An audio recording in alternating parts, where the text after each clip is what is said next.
2022, this is the suspect in the Stockton serial killings, Wesley Brownlee. Stockton police say they made contact with him this morning and he was armed when they took him into custody. He could face charges for the murders of 6 men that were linked through ballistics. Wesley Brownlee, 43, was arrested overnight while out hunting, Police Chief Stanley McFadden said. McFadden believes they stopped another killing. Gary Leon Ridgway is a brutal, sick, serial killer. The bodies of many of his victims were found near Green River in Washington. This earned him the title of the Green River Killer. Police discovered the bodies of many of Ridgway's victims naked along the river bank. They were often placed together in groups, and sometimes the bodies were even posed. Almost all of the victims were prostitutes. After 1984, the murders seemed to have stopped, but the search continued for the killer.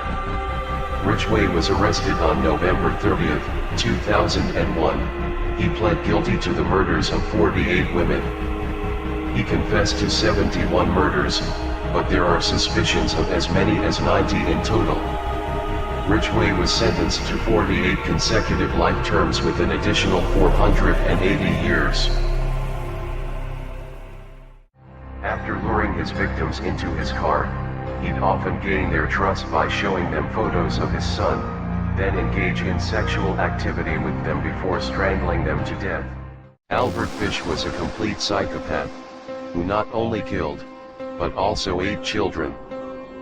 Fish took Thomas Kedden, 19 years old, to an old farmhouse where he kept him and tortured him for 2 weeks.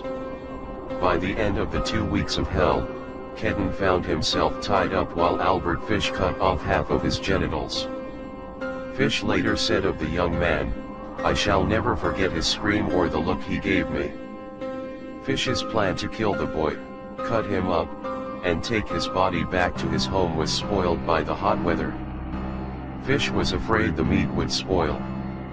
So instead, he poured peroxide over the gruesome wound, slathered it in Vaseline, planed a rag over it, handed Kedden a $10 bill, kissed him goodbye, and fled the scene. Aileen Carol Wuornos was a serial killer who preyed on truck drivers in Florida. Wuornos was named America's first female serial killer by 1991. She lived on the streets and motels, killing men who picked her up on the side of the highway. She claimed that the murders were done in self-defense, that the men tried to sexually assault her. Between 1989 to 1990, she murdered at least 7 men. By 1992, she received 6 death sentences. She was executed by a lethal injection in 2002. Florence Nettie Lang, an invalid, and her sister, 84-year-old Mabel Bell, were both brutally beaten with a hammer. Maxine Zazara had her eyes gouged out. She had also been stabbed all over her body, had a T-shape carved into her breast, and was shot in the head. Women had their children bound to them after their husbands had been killed and they had been raped. Reportedly, Bunting, Wagner, and Vilasakis' murders often involved torture. During the police investigation, authorities recovered knives, saws, a double-barrel shotgun, rope, tape, gloves, pliers, clamps, cloth, and even a Variac metallurgy tool used to administer electric shocks. In addition to the torture inflicted upon his victims, Bunting also demanded they call him God, Master, Lord Sir, and Chief Inspector. In 8 of the 12 cases, the victims' bodies were disposed of in large barrels filled with acid. The group moved these barrels around over the years before ultimately placing them in the Snowtown Bank vault in 1999. From 1992 to 1999, Luis Garavito murdered up to 400 children and teenagers and is currently up for parole in 2023. 10. Jeffrey Dahmer, the Milwaukee Cannibal. Number of victims, 17.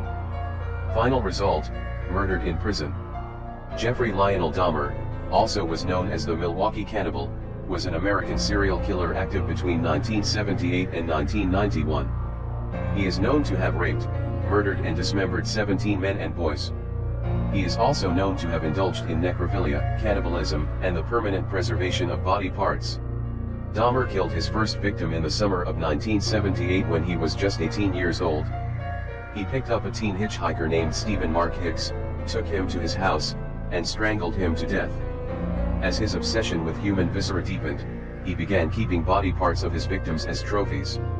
When police found 3 heads and body parts in the fridge, he admitted to cooking and eating his victims. On May 9, 1999, the group lured Johnson to the abandoned bank in Snowtown, where they strangled and handcuffed him. The men then reportedly cooked and ate some of Johnson's flesh. He was the only victim actually murdered in Snowtown, and his body was found in the vault only 11 days later. Carl Panzram, gruesome serial killer. In my lifetime I have murdered 21 human beings. I have committed thousands of burglaries, robberies, larcenies, arsons, and last but not least, I have committed sodomy on more than 1,000 male human beings. For all these things I am not in the least bit sorry. Panzram was proud of the murders he'd committed and only wished he'd managed a few more. He claimed to hate the whole human race and wished he could kill everyone. Brutal. Excavation under the Gacy house. Warning, graphic photos. These are the photos of the 1978 excavation of the Gacy home in the 8800 block of West Somerdale Avenue in Chicago's Norwood Park. They had just unearthed the first body parts from the crawl space of the house. At this time they were looking for the pious boy only, and had no idea what awaited them. After the initial find, cops tore up Gacy's floor to find more rotting bodies scattered around the home. Gacy had poured quicklime over his victims to speed up the decomposition process, but once officers cut through that, there was a putrid odor, unlike anything else. It was the stench of death. Dennis Nilsen, former Army cook and ex-Metropolitan Police officer who murdered at least 12 young men during and after homosexual encounters. Convicted in 1983, died in prison in 2018. Liked to keep his dead victims with him as companions until their state of decomposition became too bad for him to stomach, at which point he dismembered the corpses and disposed of them. Had a dog called Bleep. Harold Shipman, family doctor, found guilty of the murder of 15 of his patients. Body count believed to be much higher, possibly in the region of 250, mostly elderly women. Motive, financial gain. Hanged himself in prison aged 58. Ed Gein, the butcher of Plainfield. Number of victims, 10 plus. Final result, respiratory and heart failure due to cancer. Edward Theodore Gein was a murderer and body snatcher who was also known as the Butcher of Plainfield. He confessed to killing Mary Hogan in 1954 and Bernice Worden in 1957. It was also found that he had exhumed corpses from local graveyards to make artifacts from the bones and skin. When police entered his house, they found Worden's decapitated body hanging upside down by her legs, all her internal organs removed. There were also many human bones, bowls made of human skulls, masks made from the skin of heads, fingernails, etc.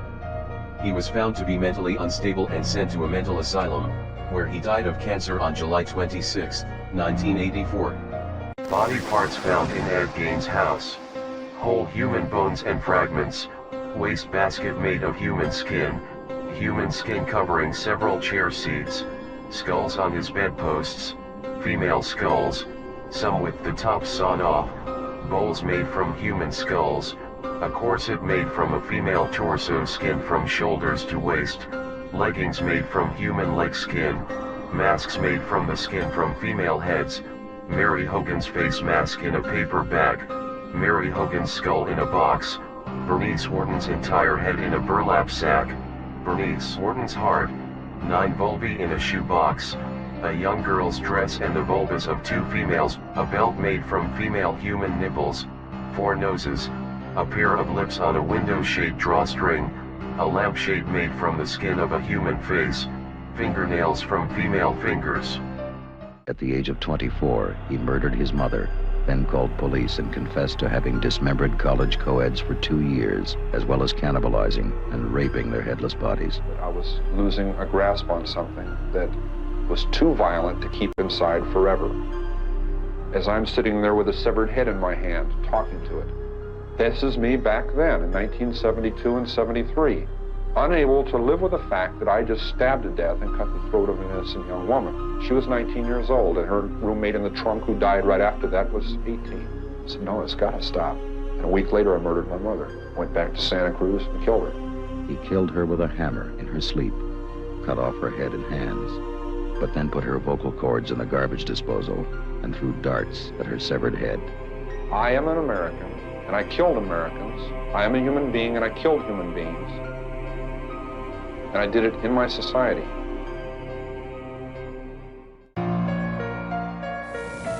Not very sane, but again, people weren't even aware of what was happening. In 1972 and 1973, a series of murders shocked Northern California.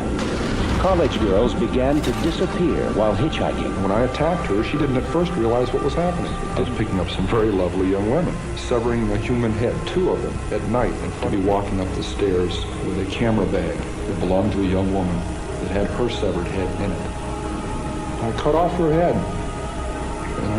and I humiliated her corpse. She sees the blood on my hands. What are you doing? She pulled back and she gasped. And I kept on just mindlessly attacking. She falls back into the trunk. I just killed a young woman. I slammed down the lid of the trunk. She's dead. She's dying. Kenneth Bianchi was called the Hillside Strangler because he dumped the victims on Hollywood hillsides. He dragged women from streets and apartments to his van. Bianchi said his accomplice was his cousin, Angelo Buono.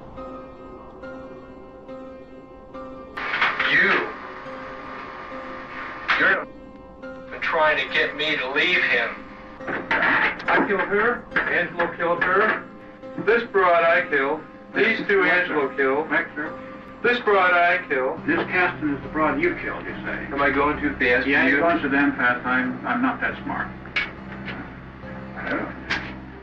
8-year-old boy from Bihar is world's youngest serial killer, if reports are to be believed.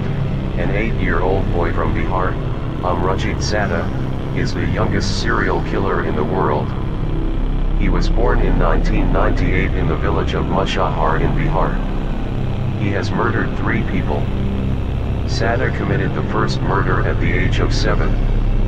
It is believed that he has murdered 3 people, including family members, by the time he was 8 years old in separate incidents between 2006 and 2007. It has been stated that when in police custody, Sada smiled a lot and showed no remorse after admitting he murdered his sister a few months earlier and his cousin the year before. He is understood to have been released in 2016 and his current whereabouts are unknown. Jack the Ripper. The identity of Jack the Ripper still remains a mystery, but we do know that he murdered at least 5 women in or near the Whitechapel district of London's East End between August and November 1888. It is likely that the number of women that died at his hands is much higher than this. In each of the murders in this case, the woman's throat was cut and then the body was mutilated in a way that suggested an understanding of anatomy by the murderer.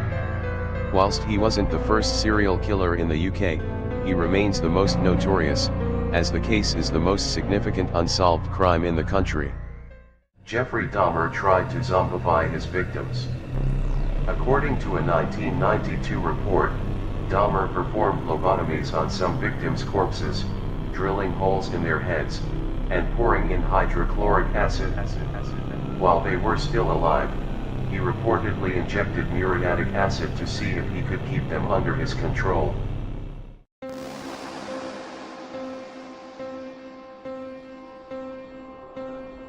What would you do with the dead animals?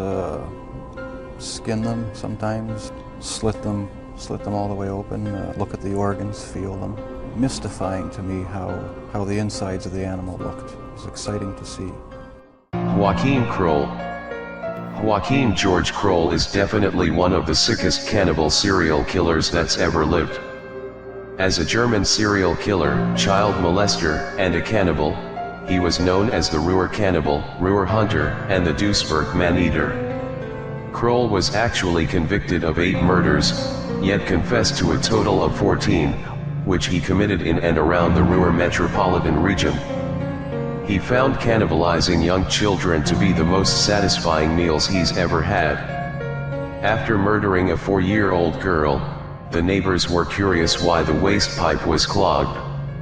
And when one neighbor asked Kroll if he knew what was stopping the pipes, he replied with, "Guts."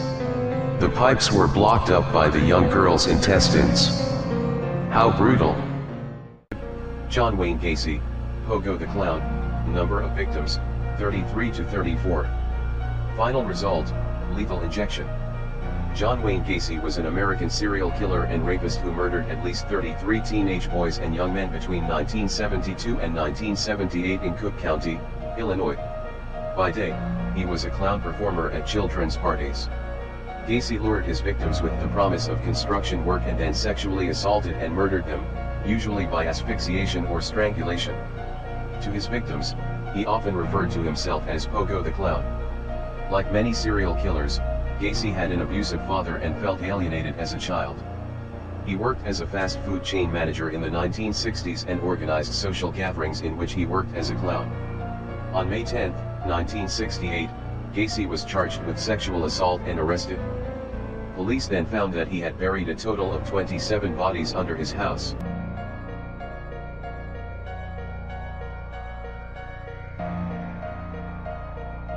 Born and raised in Australia, Knight was the first woman to receive a life imprisonment sentence without parole. Throughout her life, Knight showed signs of severe mental instability, displaying bouts of aggression and violence against animals and humans. Her deadly act occurred when she brutally stabbed her partner, John Charles Thomas Price, before skinning and preparing his body for consumption by Price's children. After a series of escalating fights, Knight broke into Price's home late one night and stabbed him repeatedly in the chest, ultimately stabbing him 37 times. She skinned her ex-boyfriend Price and hung his skin from a meat hook on the wall of their shared home. She then decapitated Price and cooked his dismembered body with vegetables. Her terror was discovered when a neighbor found Price's car still in the driveway and that he didn't report for work. Kathleen Falbig. It is one of the most disturbing cases of serial killing in world history. Melbourne's Kathleen Falbig was found guilty in 2003 of murdering 3 of her children. She killed Patrick, 8 months old, Sarah, 10 months, and 19-month-old Laura. As there was no obvious cause of death, it was initially believed the children had died of sudden infant death syndrome, SIDS, or cot death. Falbig was also convicted of the manslaughter of her child, Caleb, 19 days. She was charged with murder after her husband discovered her diary, which appeared to detail the killings. A 2019 judicial inquiry into the deaths upheld the 2003 verdict. Falbig, who is serving a maximum 30-year sentence, maintains her innocence. John Wayne Gacy, aka the Killer Clown. Classification: serial killer. Characteristics: rape. Number of victims: 33. Date of murders: 1972, 1978. Date of arrest: December 21, 1978. Date of birth: March 17, 1942. Victims profile: boys and young men. Method of murder: strangulation. Location: Chicago, Illinois, USA. Status: executed by lethal injection in Illinois on May 10, 1994. Although not technically a serial killer but a spree killer, Martin Bryant was a cold-blooded Australian killer who committed one of the deadliest mass shootings.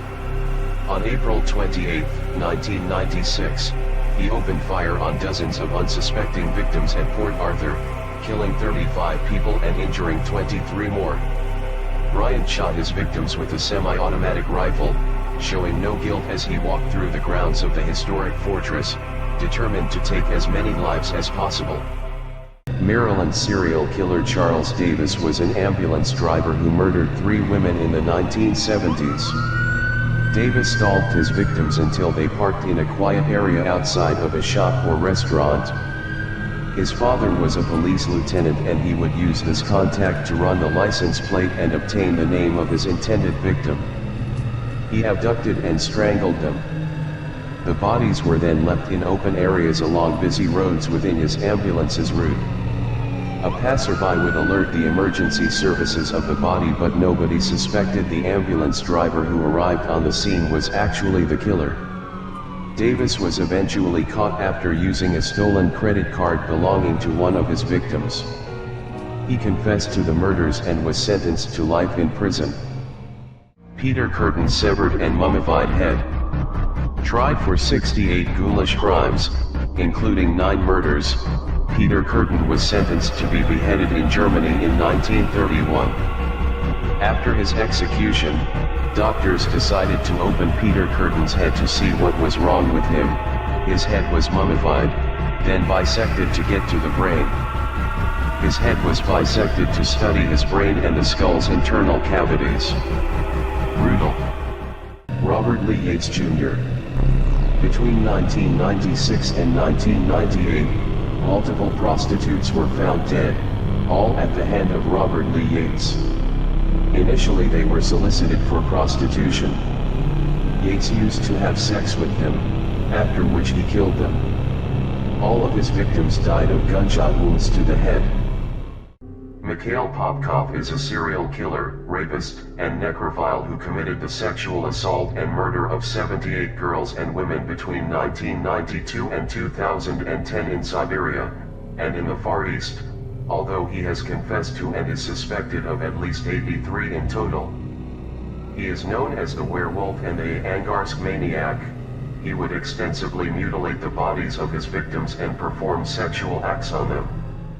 Between 1978 and 1990, the Russian serial killer Andrei Chikatilo sexually assaulted, murdered, and mutilated more than 50 young women and children. Chikatilo killed his victims by stabbing and slashing them with a knife. One of the youngest was 9 years old. Steve Wright, the Suffolk Strangler, not the most prolific killer with a body count of 5 young women, but all his victims were killed in the last couple of months of 2006. The victims, all sex workers, were strangled, stripped, and left deliberately displayed in the Suffolk countryside. Convicted in 2008 and currently serving a life sentence, he has not been ruled out of investigations into other killings. Gary Grant, like most serial killers, had a very troubled childhood.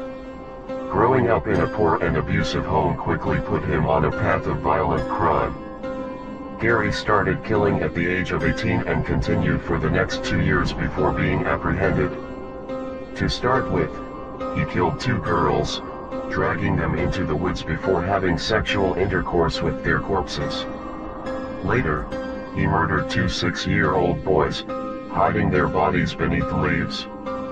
During the trial, Grant tried to claim that he was insane, but an examination by a psychologist disproved this. He was given 4 consecutive life sentences. Fred and Rosemary West sexually tortured and then killed at least 12 females, including one of their own daughters. Body count believed to be much higher. He committed suicide before trial. She was found guilty and is serving life imprisonment. Claiming he was driven by demons, David Berkowitz murdered a woman in July 1976, and over the next year he attacked several couples, claiming 5 more victims. During his killing spree, he sent letters to New York newspapers, signing them Son of Sam, a reference to a demon he believed lived inside the black Labrador Retriever, owned by his neighbor, Sam Carr. 8. Ted Bundy. Number of victims, 30 plus.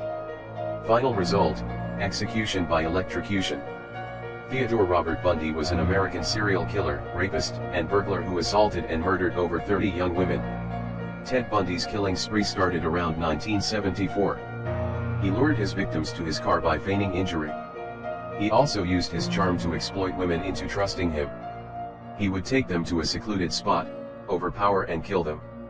He sometimes revisited the body several hours at a time to perform sexual acts on the decomposing corpse despite the stench. During his trial, he was something of a celebrity because of his charm and intelligence. He fought for years to avoid the death sentence. However, he could not escape justice forever and, on January 24, 1989, he was executed.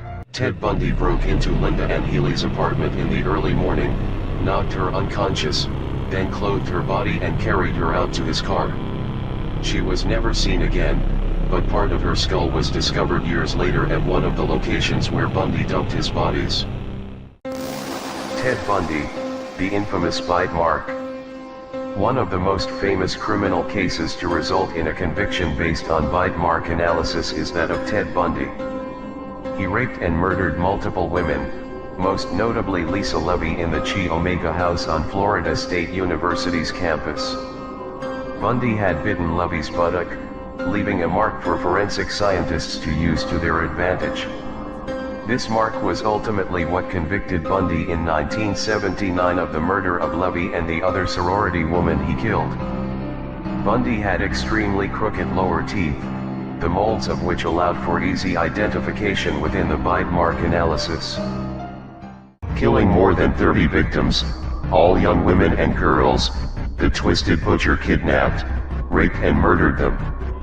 Their torture would continue as Twisted Ted returned to where he dumped the women's bodies or took them with him to sexually violate the corpses. The sadistic serial killer would attentively decapitate the women with a hacksaw, before washing their hair and applying makeup. Then, Bundy would horrifically have sex with his victims' beheaded corpses. Bundy wanted to keep perverted trophies of his murder victims too. He bludgeoned the women to death before barbarically removing their heads and storing them in his apartment. The sicko decapitated at least 12 of his tragic victims and kept their severed heads as warped reminders of their deaths. Brutal. Totally sick, and brutal. The Crazy Pig Farmer. Robert Willie Pickton. Between 1983 and 2002, Pickton, a pig farmer from Port Coquitlam, British Columbia, killed at least 6 women who had all gone missing after visiting the farm, although he was charged with the murders of 20 more. He is suspected of being one of the most prolific serial killers in Canadian history. Pickton said, "A good way to kill a female heroin addict was to inject her with windshield washer fluid." Pickton mentioned killing sex workers by handcuffing and strangling them, then bleeding and gutting them before feeding them to pigs. Brutal, very brutal. John Norman Collins, known also as the original co-ed killer, was suspected of murdering 8 victims. In 1967, the lifeless body of a co-ed was found on campus and she had suffered 20 stab wounds. 1 year later, another co-ed's body was found and she had suffered 47 wounds. Over the next 2 years, the bodies of 6 more co-eds were found. Collins appeared on the surface as a clean-cut all-American boy, yet he was a sinister killer who was obsessed with violent sex and bondage. In 1970, he was found guilty and sentenced to life in prison. That's extremely brutal. Randy Stephen Kraft is often referred to as the scorecard killer, a name which refers to the list of coded phrases found in his car, which is believed to have been a system for keeping track of the murders of boys and men he committed primarily in California between 1972 and 1983. In May of 1989, Kraft was found guilty of 16 counts of murder, 1 count of sodomy, and 1 count of emasculation, although he's believed to have murdered as many as 51 additional men and boys. 22 of his suspected 67 victims remain missing and unidentified. On May 14, 1983, he was pulled over and arrested for drunk driving. In the passenger seat of his car was the corpse of a young man. That's way brutal. Richard Trenton Chase was an American serial killer, cannibal, and necrophile who killed 6 people in the span of a month, in 1977 and 1978 in Sacramento, California. He was nicknamed the Vampire of Sacramento because he drank his victims' blood, removed organs, and cannibalized their remains. In addition to cannibalism, Richard Chase was also known to engage in necrophilia with his victims' corpses. Brutal. The Vampire of Dusseldorf. From murdering children to drinking blood, Peter Kürten was the king of the sexual perverts, and perhaps the worst serial killer ever. Peter Kürten's preferred method of torture and murder was stabbing, usually with a pair of sharpened scissors. In addition to physical mutilation, he would sexually abuse his victims and strangle them into unconsciousness. 5 separate psychologists concluded that he was, in fact, perfectly sane. That's totally brutal. Peter Sutcliffe, the Yorkshire Ripper, convicted in 1981 of murdering 13 women and attempting to murder 7 others. Targeted prostitutes, though not all of his victims actually were working girls. Attacked with a hammer, then caused mutilations with a screwdriver. Was apparently happily married. Is still alive and imprisoned. 7. The Zodiac Killer. Number of victims, 5 to 37. Final result, never caught. The Zodiac Killer was active in Northern California during the late 1960s. He is known to have killed at least 5 people, but this number is almost certainly higher, and investigators believe the still unknown perpetrator could have had as many as 37 victims. The Zodiac Killer's first attack took place on December 20, 1968, when David Faraday and his girlfriend Betty Lou Jensen were shot dead near their car. There was no motive for the killings and the police could not identify the suspect. The name Zodiac originated from the killer's bizarre practice of sending ciphers and encrypted messages to the police and media. The police were able to generate a sketch of the Zodiac Killer from eyewitnesses, but he was never caught. Warning: brutal content. Why did Ted Bundy sever some of his victims' heads? Bundy severed the heads of his victims not to kill them. The nutcase had already accomplished that by either blunt instruments or strangulation, but because the heads were trophies, or morbid souvenirs taken to remember the murders. He severed some purely for the thrill of it because he was a brutal maniac, and others he kept in his apartment building in an isolated maintenance closet before eventually disposing of them. The twisted freak indicated he might have performed fellatio with the severed heads. What a freaking sicko.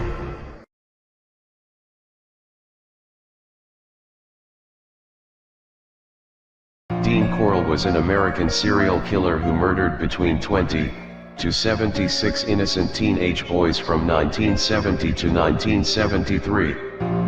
Known as the Candyman, his crimes involved abducting, raping, torturing, and murdering the boys. Most of his victims were between the age of 13 and 20. He lured boys to his address with an offer of a party or a lift. The boys would be restrained forcefully or deceptively. He then performed the heinous crime of rape by tying them to a torture board before strangulating or shooting them with a .22 caliber pistol. In Henley's subsequent police assistance, more than 27 bodies were found, 17 of whom were buried in a rented boat shed. 4 victims were buried in woodland near Lake Sam Rayburn and 6 victims on a beach on the Bolivar Peninsula. Broke in and waited for her to come home in the kitchen. All right, did she come home? Yes, she did. What happened? I confronted her, told her there I was I had a problem, sexual problem, that I would have to tie her up and have sex with her. Well, anyway, I handcuffed her, had her lay on the bed, and then I tied her feet, and then I was also undressed to a certain degree, and then I got on top of her, and then I reached over. Took either her feet were tied or not tied. But anyway, I think I had a belt. I took the belt and then strangled her with a belt at that time.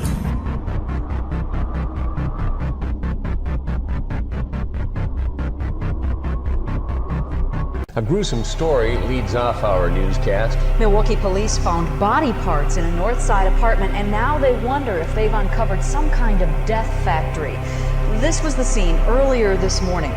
Police hired a private contractor to haul a refrigerator and a tank of acid out of the apartment in the 900 block of North 25th Street. Because of the acid, some neighbors were evacuated briefly. Police found parts of bodies, leading them to believe the man they arrested is a mass murderer. A 31-year-old man was arrested at that apartment. The Milwaukee County Medical Examiner will release more details on this case this morning at 10 o'clock. But a police lieutenant tells us he suspects this case could get national attention and could be the most gruesome case we have seen in Milwaukee in years. That was a fit of anger. You know, we spent a day down at Turning Point Park, you know, feeding the ducks and walking around. And we're making out, and then she just flipped, you know, jumped up, says, I'm going to scream, I'm going to tell the cops. I had snapped her neck.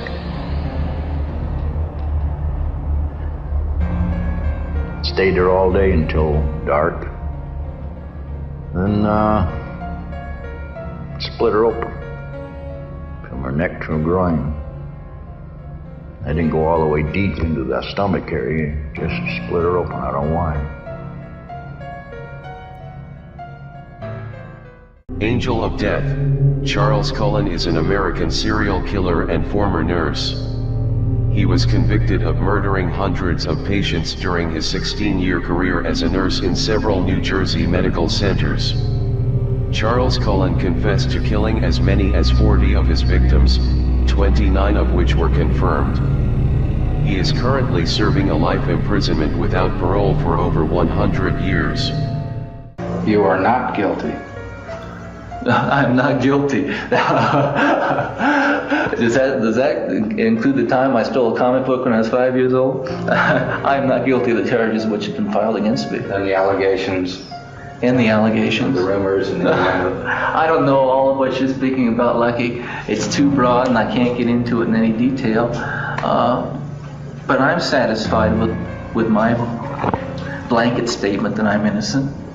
No man is truly innocent. I mean, we all have transgressed in some way in our lives. And as I say, I've been impolite, and there are things I regret having done in my life. But nothing like the things I think that you're referring to. Have you ever physically harmed anyone? Ever physically harmed anyone? No. Serial killer Randall Woodfield murdered at least 7 people throughout his Interstate 5 crime spree, targeting victims from Northern California to Washington. He committed robberies, rapes, and murders, attacking women he knew as well as total strangers. He stabbed, beat, and shot his victims and used a variety of disguises. His only constants were brutality, violence, and mayhem, currently linked to 7 deaths. Some believe he may have committed up to 44 murders and 60 rapes. How brutal. Donald Henry Gaskins Jr. was an American serial killer and rapist from South Carolina who stabbed, shot, drowned, and poisoned more than a dozen people. He began riding along the coastal highway that stretched from Myrtle Beach to Savannah on the lookout for hitchhikers, in particular women, in order to satiate his bloodlust.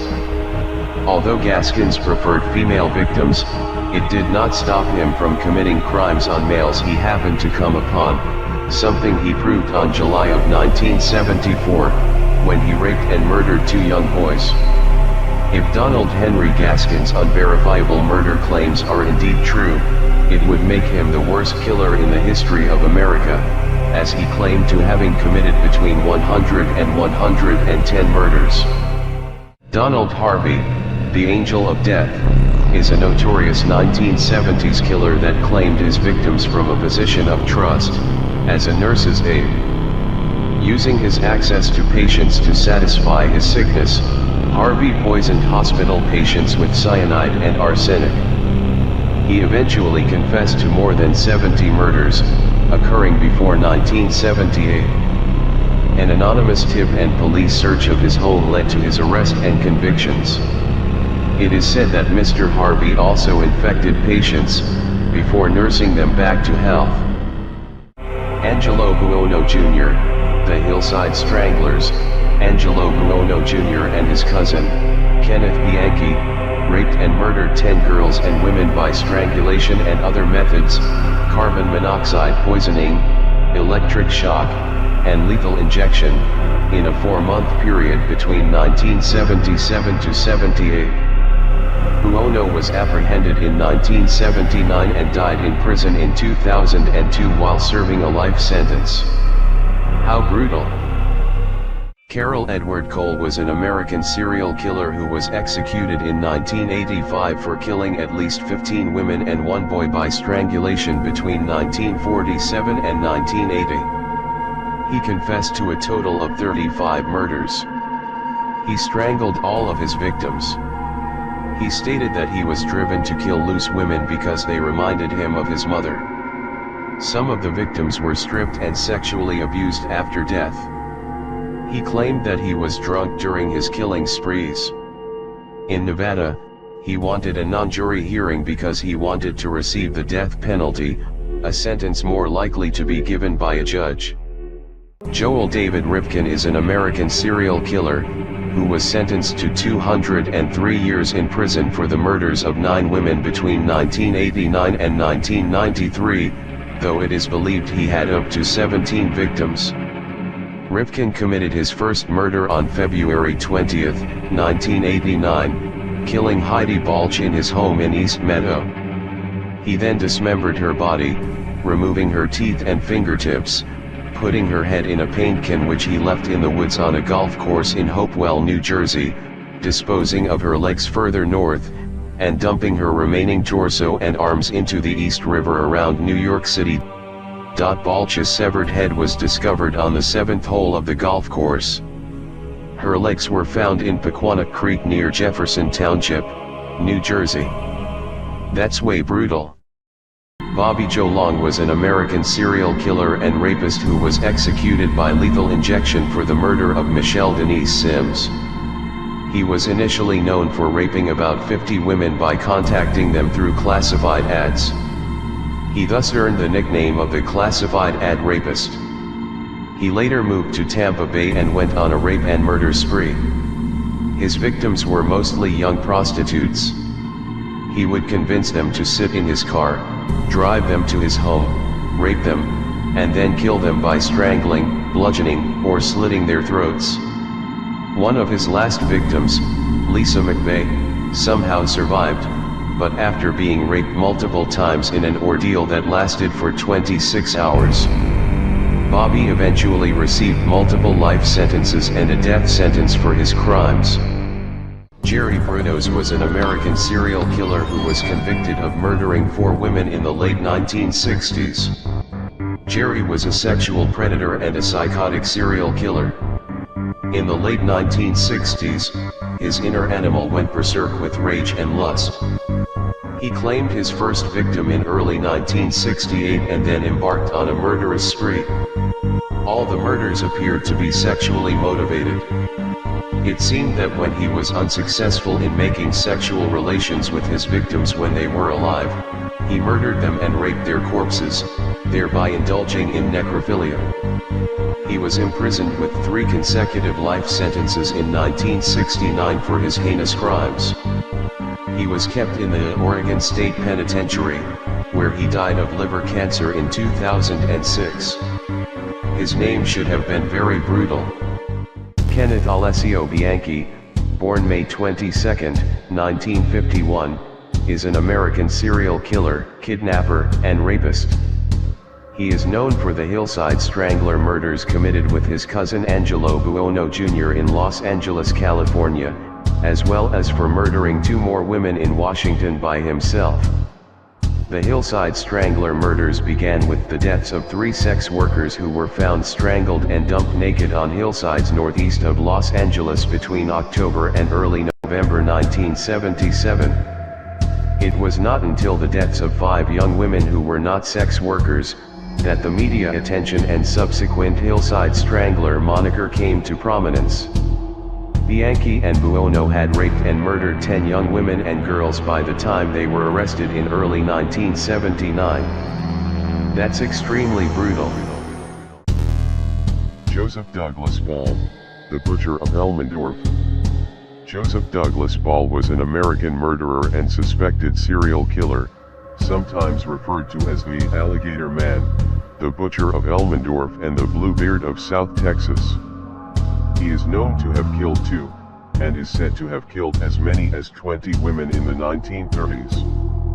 He was also the owner of a watering hole called the Sociable Inn, that had a pool out back which had 5 alligators. Sometimes to amuse his clientele, Joe would throw in a kitten or a dog as lunch for the deadly reptiles.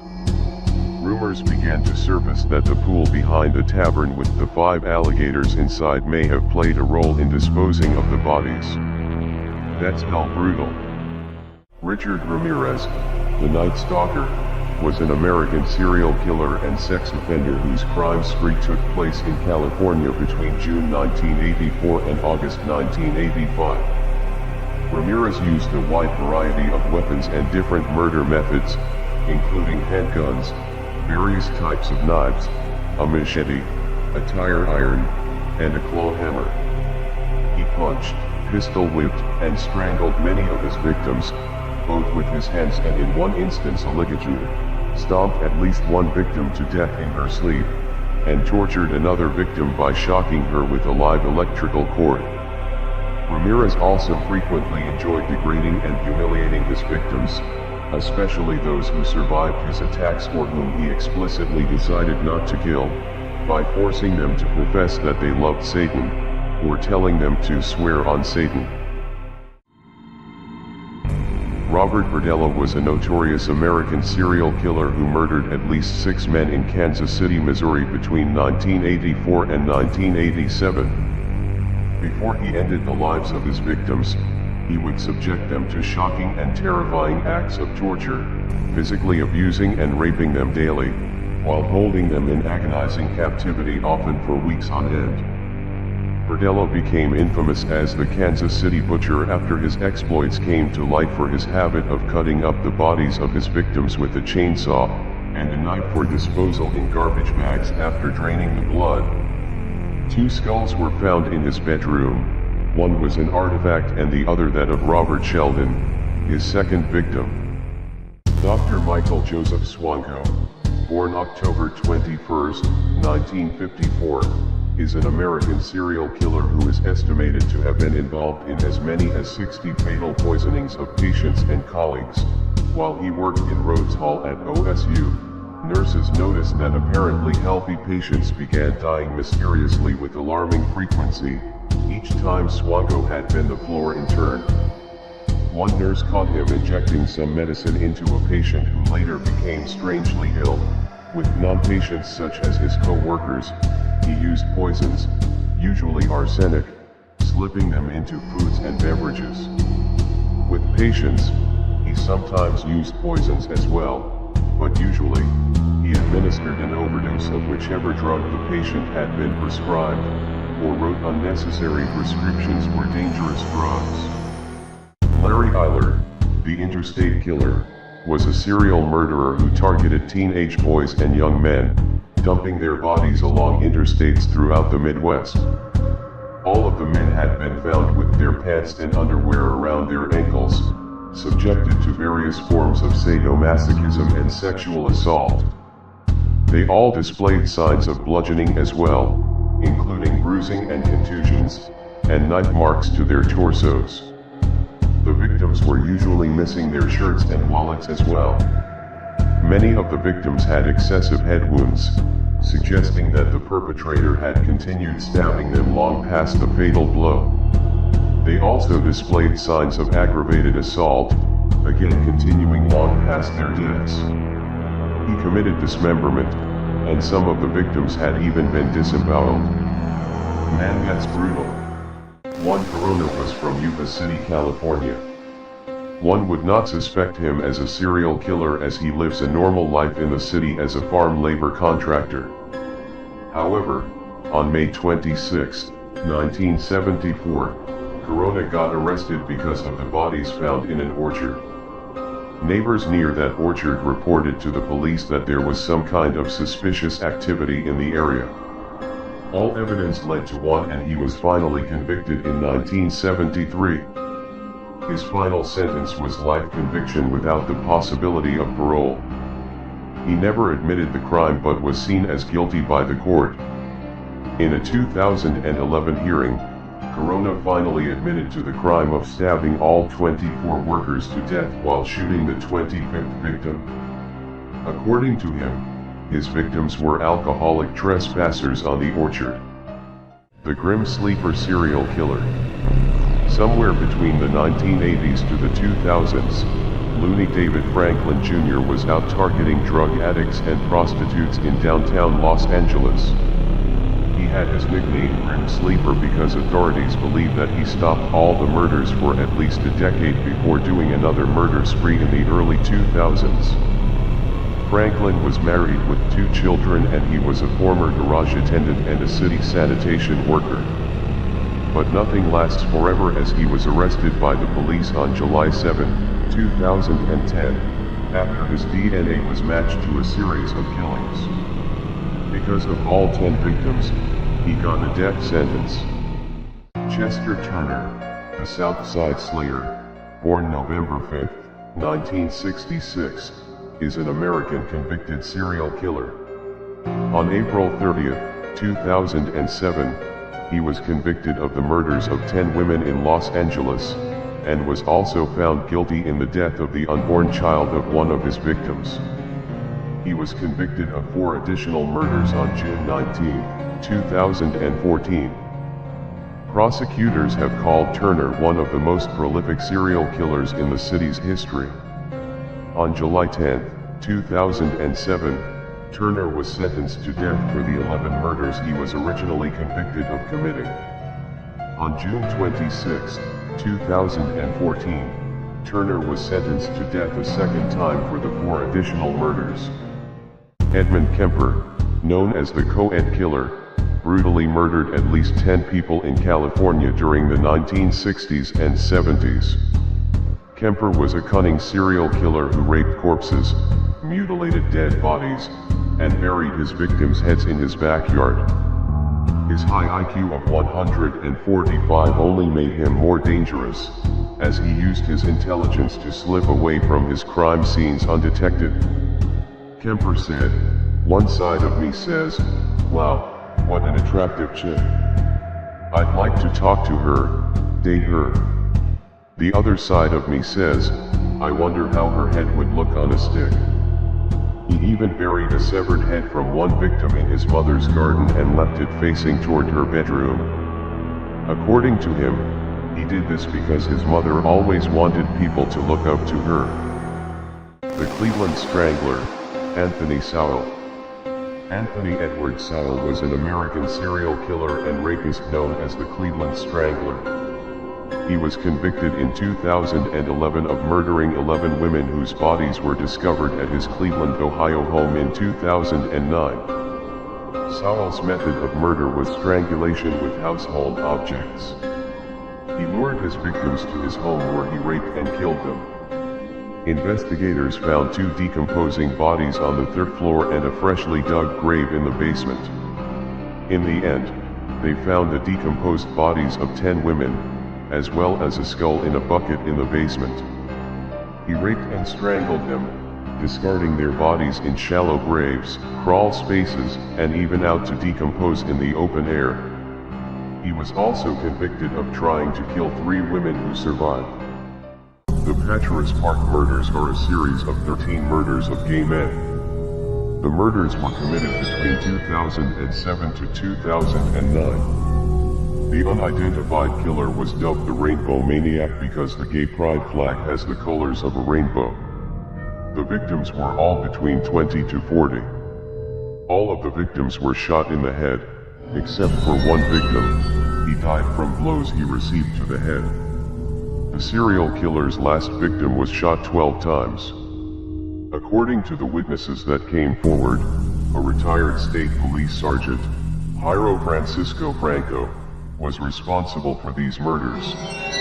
The witnesses saw Franco multiple times at the park. One even claimed to have seen Franco shoot a gay man 12 times. Franco was released in 2011 after a trial, where he was proven not guilty. The Rainy Night Butcher, Lam Korwan, or the Jars murderer, was named so because Lam would hoard his victim's sexual organs in Tupperware containers. Lam, who was a taxi driver, would pick up female passengers on the road, strangle them with electrical wire, take them to his house, and dismember them. He frequently took pictures and videos of his victims, filming himself performing acts of necrophilia. He was caught by the police when he was visiting a photo shop where he had sent his photos for development. He is currently serving his life sentence at the maximum security prison facility at Shetkir. William Unko, psychotic policeman. His first murder spree occurred near Mahagua, Belgian Congo in 1954, where he killed 21 people with an axe within an hour and a half before escaping. His second massacre was on February 11, 1957. Within 12 hours, Unko shot dead 10 men, 8 women, and 8 children, murdered 5 more men with the axe, stabbed another one, burned 2 women and a child, and strangled a 15-year-old girl, thus killing a total of 36 people. He then changed out of his police uniform into clothes stolen from one of his victims and fled. Among the dead was reportedly his own wife, whom he killed in their hut before setting it on fire, as well as the wife of a police sergeant. Ronald Joseph Dominique is an American serial killer and rapist who murdered at least 23 men and boys in the state of Louisiana between 1997 and 2006. After successfully convincing potential victims, Dominique would lure them to his trailer where he would overpower them, bind them, and subsequently rape them. After he was finished having his way, Dominique strangled the victims, loading their bodies into the back of his truck and dumping them in remote rural areas in one of 6 nearby parishes. On September 23, 2008, Dominique was found guilty and sentenced to several terms of life imprisonment without parole for his crimes. Following his conviction, the FBI stated that Dominique's was the most significant serial homicide case in the country over the past 2 decades in terms of both death toll and duration. Fritz Haarmann was a German serial killer, known as the Butcher of Hanover, the Vampire of Hanover and the Wolf Man, who committed the sexual assault, murder, mutilation, and dismemberment of at least 24 young men and boys between 1918 and 1924 in the city of Hanover. Haarmann was found guilty of 24 of the 27 murders for which he was tried, and sentenced to death by beheading in December 1924. Haarmann became known as the Butcher of Hanover due to the extensive mutilation and dismemberment committed upon his victims' bodies, and by such titles as the Vampire of Hanover and the Wolf Man, because of his preferred murder method of biting into, or through his victims' throats. Alexander Spizovtsev is a Russian serial killer, also known as the Siberian Ripper, convicted for the killing of 4 people in Novokuznetsk in 1996. He targeted street children and young women across Novokuznetsk by luring them into their apartment, where they would be tortured and killed, and sometimes cannibalized. Despite only being convicted for 4 murders, Spizovtsev confessed to 19 murders that he was accused of by police, and based on evidence is believed to have committed over 80 killings. His mother, who was charged with complicity to 3 murders, was sentenced to 13 years in prison. The first sign of his victims arose when the gangrenous severed heads, torsos, and arms of unidentifiable children were found washed up on the banks of the River Avon. Richard Francis Cottingham is an American serial killer and rapist who murdered at least 17 young women and girls in New York and New Jersey between 1967 and 1980. He was nicknamed the New York Ripper, the Torso Killer and the Times Square Killer. since his crimes often targeted prostitutes and included mutilation. He would approach them in bars, drug them with the date rape drug Tuinal, take them to a remote location, typically a motel, where he would bind, gag, torture, and stab them before killing them by strangling them with a ligature. He would occasionally remove and dispose of his victims' heads and hands, severely bite and scrape their nipples, cut around the breasts, and use other forms of torture. He forced his victims to address him as Master.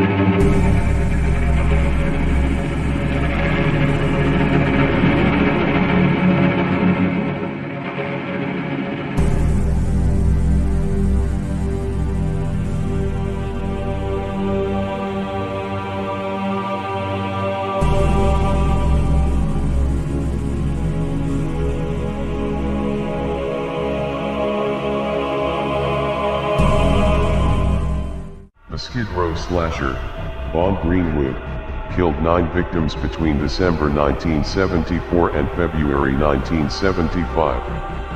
Greenwood was convicted of 9 counts of murder, including 8 of the Skid Row slasher killings in Southern California. The slasher victims had their throats cut from ear to ear.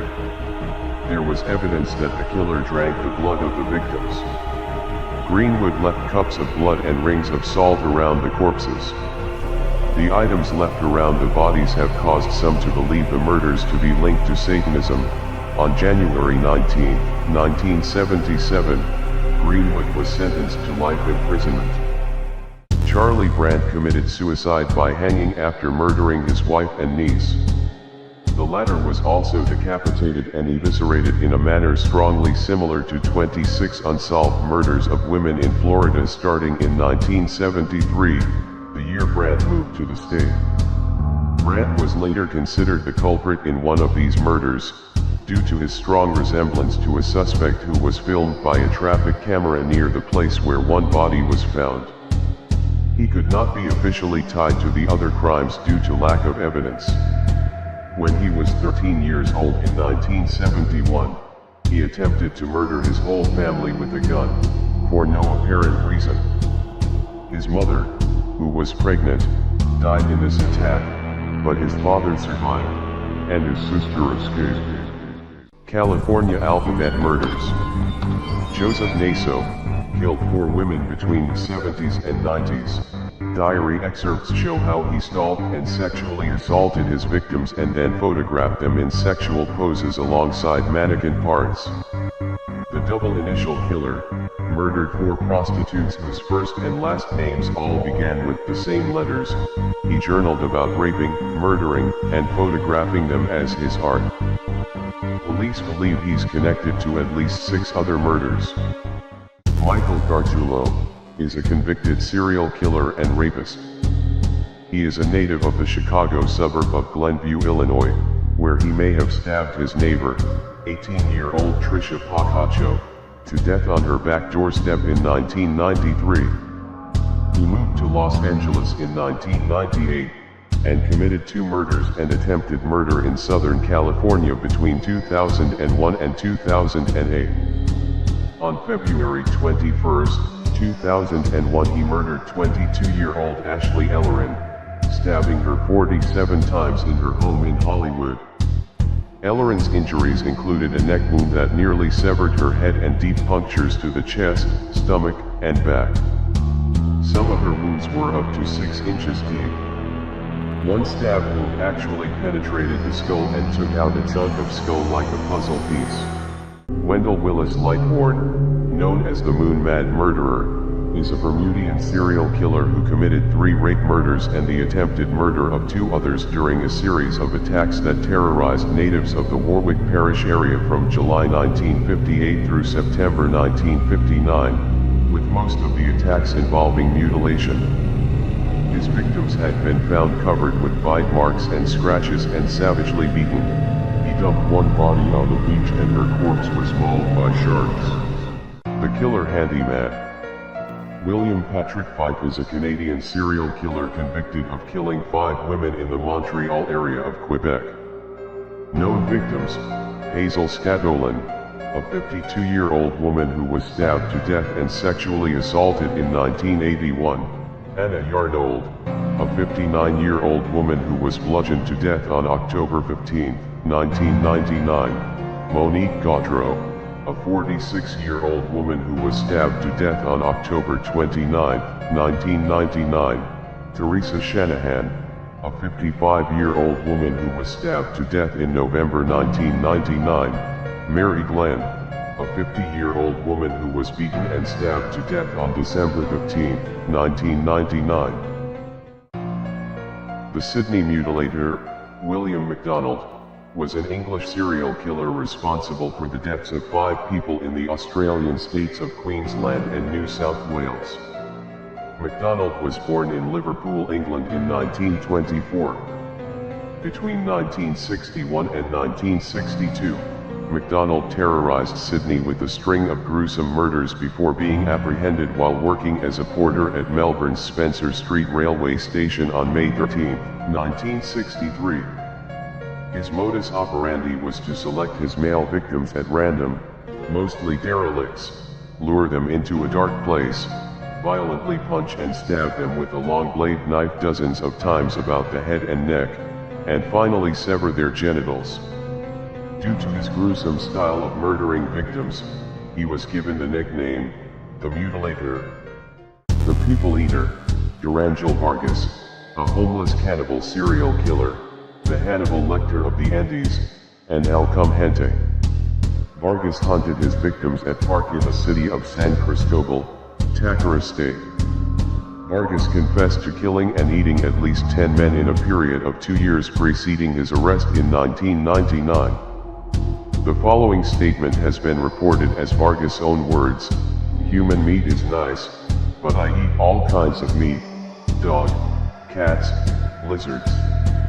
I bury the heads and feet, and throw the other bones into the river. I also stored some meat in containers. The heart and the liver must be spiced up.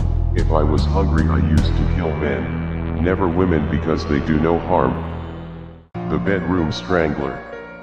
In the span of 4 years during the 70s, Russell Maurice Johnson raped and strangled at least 7 women in their apartments in London and Guelph. He would stalk his victims to their apartments, waiting until he thought they were asleep, gaining access to their apartments by scaling the outside walls, sometimes for many stories to enter. There, he attacked them, sometimes watching the women sleep before sexually assaulting and suffocating or strangling them. One of his victims had been strangled with a brassiere and her hands tied behind her back with a nylon stocking. She had been raped after death. Johnson claimed to have had an uncontrollable urge to rape and kill. He was found not guilty by reason of insanity and indefinitely confined. He has been chemically castrated. The Malmö Östra Hospital murders were a Swedish case of serial murders, committed by the 18-year-old Anders Hansson, at a hospital in Malmö, between October 1978 and January 1979. Hansson poisoned elderly patients during his working hours as an orderly, with the detergents Gevazol and Ivazol. At the long-term care part of the hospital, a total of 27 patients were poisoned to death, with at least 15 confirmed victims. Another 15 patients were also victims of attempted murder. In August 1979, Hansson was sentenced to closed psychiatric treatment, where he remained until 1994, but is today free and living a normal life. The court said that Anders did not understand the impact of the murders and that he was insane. The Man in Black, Peter Howard Moore, is a British serial killer who murdered 4 men in 1995. Due to his attire when committing sexual attacks, he was also called the Man in Black. Between September and December 1995, he stabbed to death and mutilated 4 men for fun. He also committed 39 sex attacks on men in North Wales and the Merseyside area over a 20-year period. He was sentenced to life imprisonment in November 1996, with the recommendation that he never be released. Jeffrey Dahmer, the first of 17 murders. Jeffrey Dahmer picked up a hitchhiker named Stephen Hicks, and offered to take him back to his father's house to drink beer. But when Hicks decided to leave, Dahmer hit him in the back of the head with a 10-pound dumbbell, twice from behind as Hicks sat upon a chair. He murdered Hicks in a room upstairs in the house and dismembered the body in the crawl space. He dug up and buried the remains several times, eventually removing the flesh. Dahmer dissected, dissolved, pulverized, and scattered the now imperceptible remains throughout his backyard, and later admitted to killing him simply because he wanted Hicks to stay. 9 years would pass before he killed again. On November 20th, 1987, Dahmer met Stephen Tuomi at a gay bar and lured him back to the Ambassador Hotel. The Milwaukee Monster claimed when he woke up in the morning, his victim's chest was caved in, his body was covered in bruises and there was blood coming out of his mouth. He took Tuomi's body back to his grandmother's house in a large suitcase. There, he decapitated the head, dissected the arms and legs and removed the bones from the body.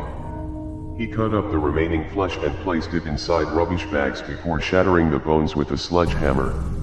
Dahmer eventually boiled the head in a mixture of Soilex and bleach so he could keep the skull, which he used for masturbation. In the end, the skull had to be disposed of as it was too badly damaged from the acid bath. Jeffrey Dahmer, the third of 17 murders. James Dockstader met Jeffrey Dahmer in 1988 while waiting at a bus stop outside of a gay club. The serial killer lured the young boy in by promising him cash. Dahmer brought Jamie back to his grandmother's house, where he drugged him. Jeffrey had sex with Jamie before killing him.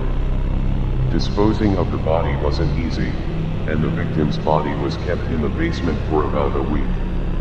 Jeffrey proceeded to dismember the teenager's body before dissolving the flesh in acid. Furthermore, like his other victims, James' bones were crushed and disposed of. Jamie Dockstader was only 14 years old. Jeffrey Dahmer, the fifth of 17 murders. On March 25, 1989, Jeffrey met Anthony Sears and a few of his friends at La Cage, a gay bar. The two then started talking, and soon Dahmer took him back to his grandmother's house. Dahmer drugged him before strangling him to death. He placed Anthony's body in the bathtub before decapitating him. Jeffrey cut off his genitals, placed them in acetone, and stored them in a locker. On top of that, the serial killer tried to play the 24-year-old's skin, but was unsuccessful. Jeffrey then dismembered the rest of Anthony's body, dissolved the flesh in acid, crushed the bones, and disposed of the remains for no one to find. Jeffrey Dahmer, the fourth of 17 murders. On March 24, 1988, Dahmer met a 22-year-old bisexual man named Richard Guerrero, outside a gay bar called the Phoenix. Dahmer lured Guerrero to his grandmother's residence. He then drugged Guerrero with sleeping pills and strangled him with a leather strap, with Dahmer then performing oral sex upon the corpse. Guerrero's body was dismembered within 24 hours of his murder, with the remains again disposed of in the trash, and the skull again retained before being pulverized several months later. Guerrero's remains have not been found, and the details about his death were confessed by the murderer himself during interrogations. Jeffrey Dahmer, the sixth of 17 murders. On May 20th, 1990, Dahmer met Raymond Smith and lured him to his home at 213 Oxford Apartments, North 25th Street. He offered him $50 in exchange for sex, and when he entered the property, he spiked the sex worker's drink with sleeping pills. It is reported that Mr. Smith's cause of death was strangulation. Dahmer then engaged in sexual acts with the corpse. The victim's body was also dismembered and decapitated. Dahmer tried to paint the skull gray. This was later found in his fridge. Dahmer wanted to display the remaining bones in his apartment as ornaments and clean them with an acid tank. The serial killer has also taken Polaroids showing the victim's dead body in disturbing and suggestive positions.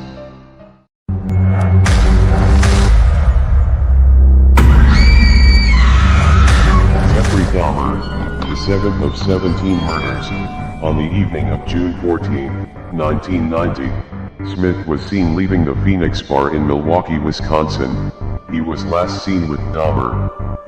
After the drugging and strangulation, Smith's skeleton was kept in Dahmer's freezer for several months in the hopes that it would not retain moisture, as opposed to being promptly acidified or bleached, both of which had previously made the skulls of other victims brittle. Edward's skeleton was acidified months after freezing failed to remove moisture from it.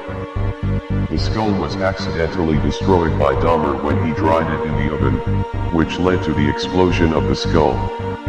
Later, Dahmer told police he had felt terrible about murdering Smith since he couldn't retain any part of his body. Jeffrey Dahmer, the eighth of 17 murders. Ernest Miller and Jeffrey Dahmer met in front of a bookshop on North 27th Street. He was killed by having his throat slashed. His entire skeleton was found in Dahmer's apartment, and he later admitted to eating his biceps. Dahmer said, "I separated the joints, the arm joints, the leg joints, and had to do 2 boilings. I think I used 4 boxes of Soilex for each one, put in the upper portion of the body and boiled that for about 2 hours, and then the lower portion for another 2 hours. The Soilex removes all the flesh, turns it into a jelly-like substance, and it just rinses off. Then I laid the clean bones in a light bleach solution, left them there for a day and spread them out on either newspaper or cloth and let them dry for about a week in the bedroom." Dahmer disturbingly kept his biceps in the freezer, painted his skull, and also bleached his skeleton. Jeffrey Dahmer, the ninth of 17 murders. On September 24th, 3 weeks after Miller's murder, Dahmer ran into David Thomas at the Grand Avenue Mall. Dahmer offered him money if he would pose for pictures and encouraged him to pay a visit to his flat for a few drinks. It's believed that he went with him back to Dahmer's home in West Allis, Wisconsin. Thomas was beaten, strangled, and mutilated. Photographs of his dismembered body were discovered. He captured images of the dismemberment procedure and kept them, which helped Thomas be recognized. However, his actual remains were never found. Jeffrey Dahmer, the 10th of 17 murders. Curtis Straughter was just 17 years old when he encountered serial killer Jeffrey Dahmer. Unbeknown to the teenager, on February 18, 1991, Curtis was waiting at a bus stop outside Marquette University, when he was approached by Dahmer. At this time, unbeknown to Straughter, Dahmer had murdered 9 boys and men and dismembered their bodies. Straughter was allegedly lured to Dahmer's apartment on the pretense of money in exchange for posing for photographs. Once arriving at Dahmer's apartment, Straughter was drugged, restrained, and murdered. Dahmer then dismembered his body, while capturing each step on camera. Once he had photographed his victim's body, Dahmer kept the Polaroid pictures in his bedside table as a chilling memento. Straughter was Dahmer's 10th victim. Jeffrey Dahmer, the 11th of 17 murders. On April 7, 1991, Dahmer met Errol Lindsay and lured him back to his apartment. It was there he drugged Errol and kept alive to perform a gruesome experiment. Dahmer drilled a hole in his head and poured hydrochloric acid into it, hoping to render the victim in a vegetative state. He then murdered the 19-year-old. Later, he decapitated Errol, and Dahmer had oral sex with the corpse before dismembering it. He kept the skull as a trophy and disposed of some of his body. Jeffrey Dahmer, the 12th of 17 murders. Anthony Hughes met serial killer Jeffrey Dahmer at a Milwaukee gay bar in May 1991. Dahmer was a regular and had previously lured his victims with the promise of sex and sexual favors. According to sources, Hughes, then 31, agreed to go home with Dahmer. Once inside, Dahmer drugged him and then strangled him to death. Dahmer dismembered his body and dissolved it in acid. He also kept his skull as a souvenir. Jeffrey Dahmer, the 13th of 17 murders. Dahmer had lured Konarak Sintasampon, 14 years old, to his apartment for a few drinks by offering to pay him money in exchange for photographs. The serial killer even went as far as drilling a hole into the victim's skull, which he filled with hydrochloric acid. The teen was naked, bruised, bleeding and heavily under the influence of drugs when he managed to escape. Sandra Smith, Tina Spivey and Nicole Childress discovered the teen and called police, but ultimately the cops handed Konarak back to Dahmer after being convinced he was his 19-year-old lover. Dahmer strangled him to death, dismembered his victim's body, dissolved the flesh in acid, pulverized the bones, and disposed of the remains. However, Konarak's head was kept in the freezer, and cops reportedly found his skull after Jeffrey's arrest. Jeffrey Dahmer, the 14th of 17 murders. In 1991, Dahmer traveled to Chicago to attend a gay pride parade. It was there he met Turner, who was waiting at a bus station.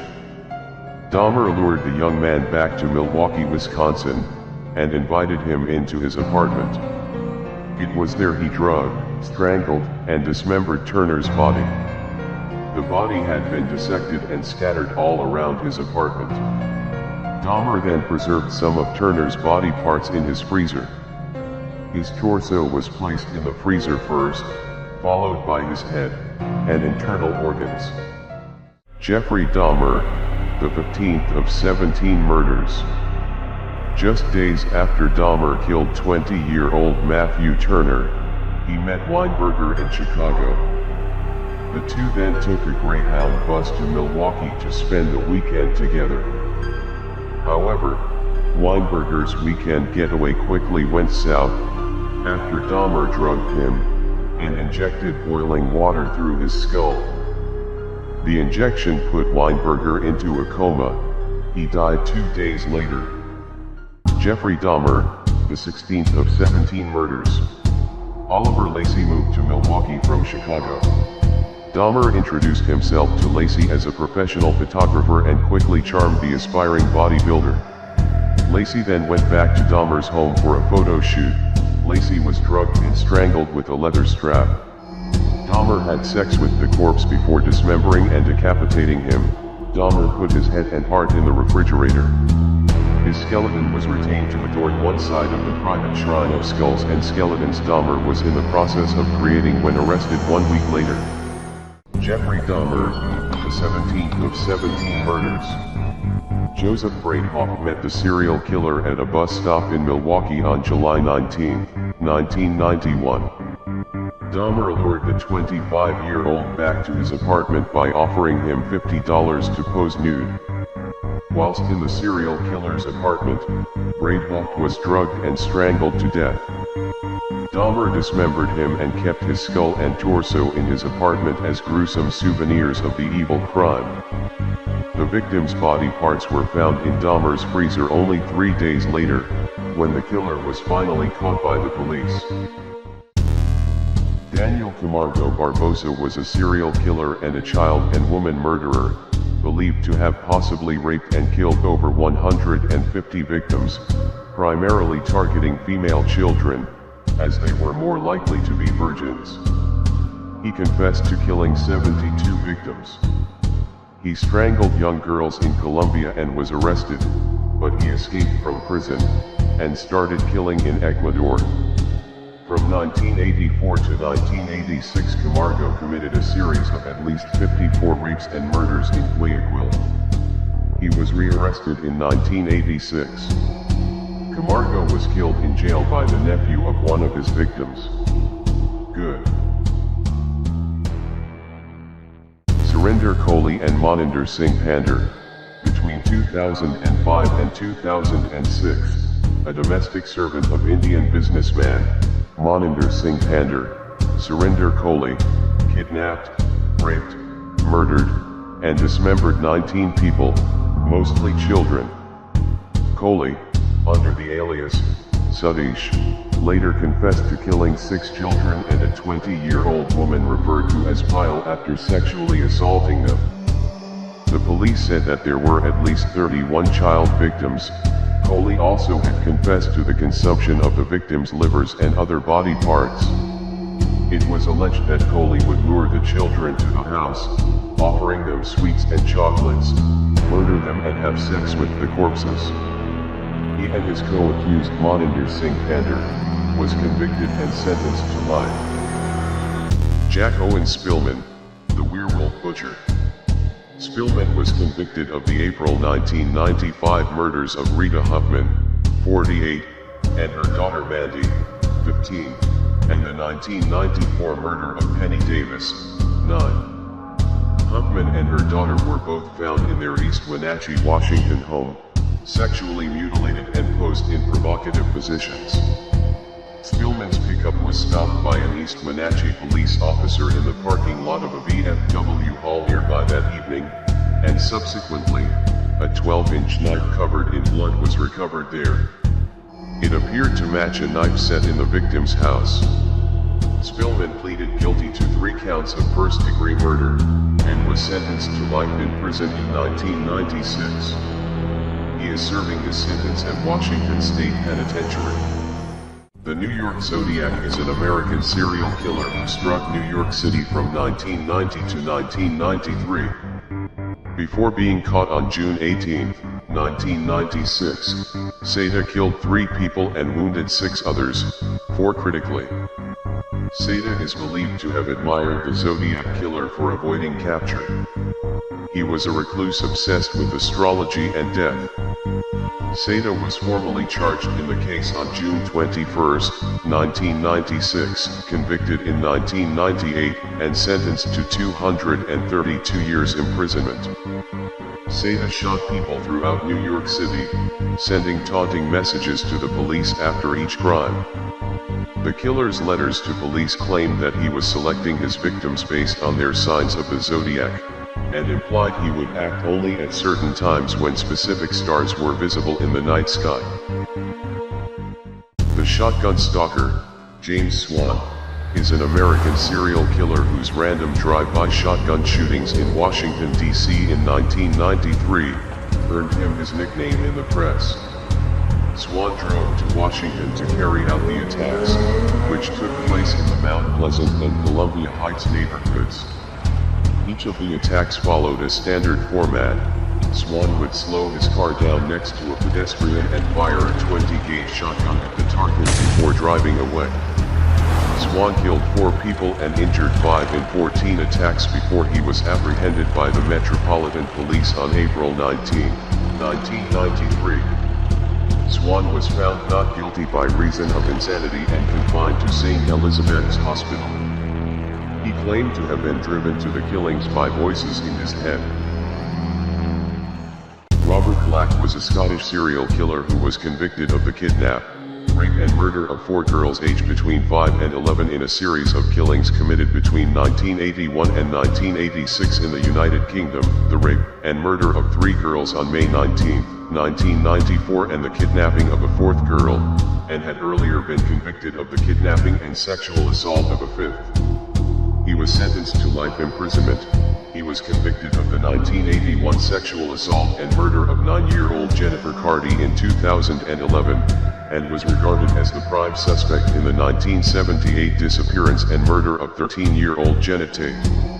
Black may also have been responsible for several other unsolved child murders throughout Britain, Ireland, and continental Europe between 1969 and 1987. He died of a heart attack in 2016 aged 68. Ricky Lee Green was an American serial killer who murdered at least 4 people in Texas between 1985 and 1986.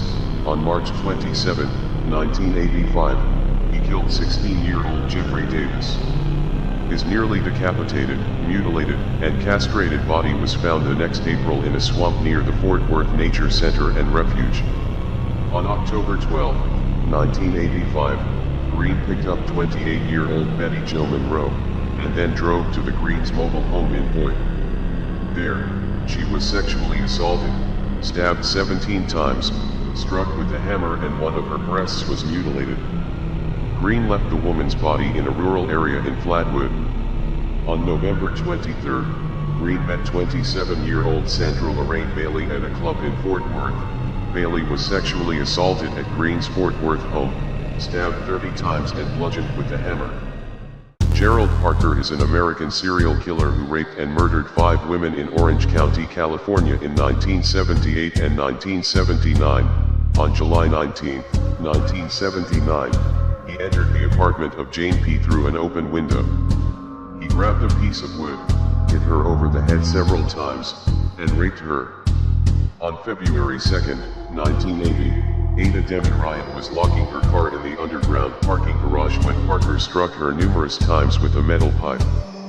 He dragged her several feet, took off her necklace, looked through her purse, and lifted up her skirt. A witness across the street observed Parker standing over Demi Ryan and yelled at him to stop. Parker ran off.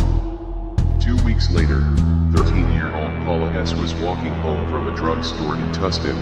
He raped her and later admitted to police that if she had been older he would have killed her. Did you at any time ever use an ice pick? No, sir. You struck Miss Lamp with a sledgehammer. Do you recall the sledgehammer which was introduced? Yes, sir, I recall.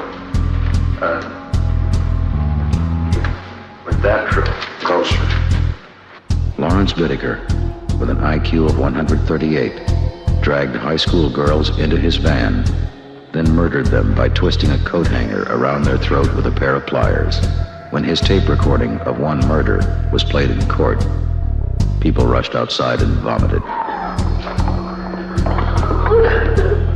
They touched Miss Ledford on the breast with cold metal pliers. If you listen to the tape, you'll hear those pliers being replaced in a toolbox a few seconds later. Oh, what did you touch her on the breast for with a pair of pliers? To shock her with the cold metal. Since I have been in Dade County, I've been allowed to... Don't shake your finger at me, young man. Don't shake your finger at me, young man. But Bundy couldn't stop the testimony of 3 co-eds who miraculously survived his brutal fury. My teeth were knocked out. I had broken facial bones. I had a broken arm and a crushed finger. Her jawbone was held together by a metal pin. I had 5 skull fractures and multiple contusions in my head. And because of the skull fractures, the 8th nerve was damaged and I lost the hearing in my left ear and the equilibrium. And I had a broken jaw and my left shoulder was pulled out of joint. Mr. Bundy? Yes.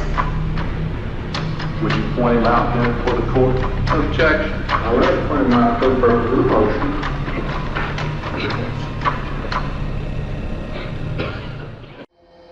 David Berkowitz, 24, called himself the Son of Sam. He believed a neighbor's barking dog was the devil's voice ordering him to purify the world.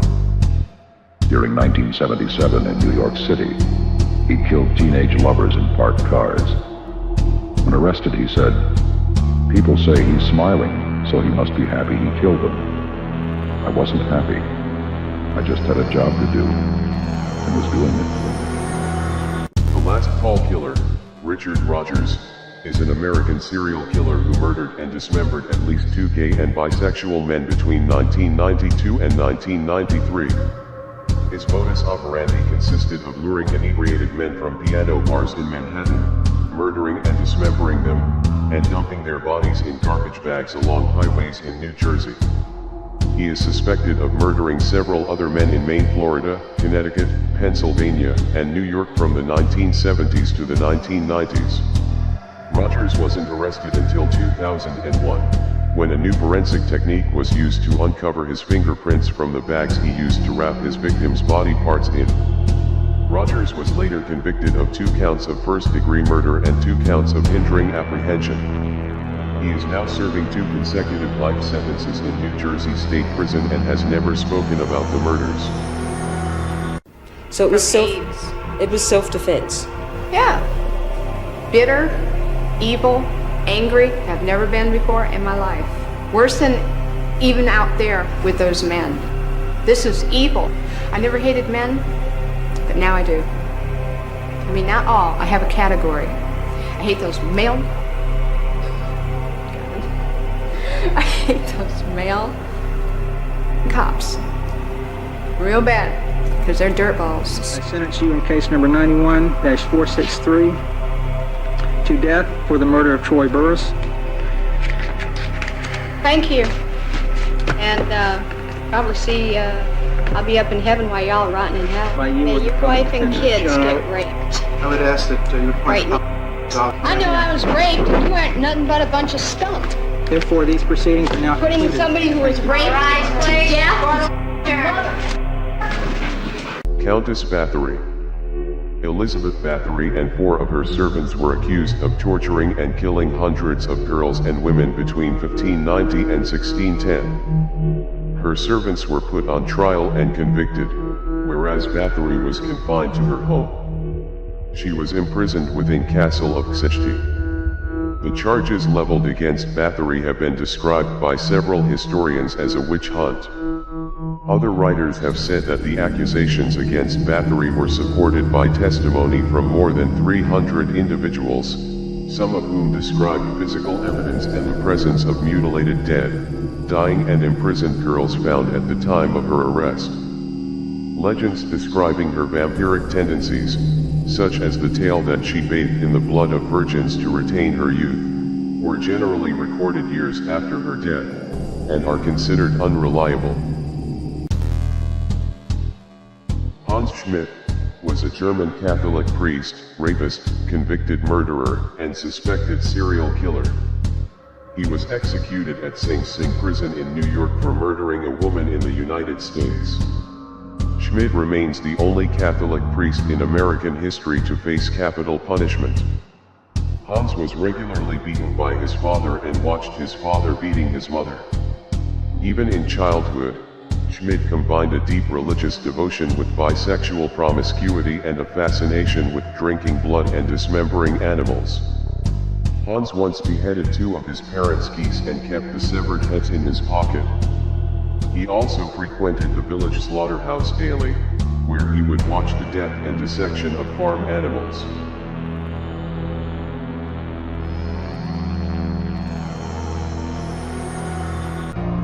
Walter Earl Ellis, known as the Milwaukee North Side Strangler, was an American serial killer who raped and strangled at least 9 women in the city of Milwaukee, Wisconsin between 1986 and 2007.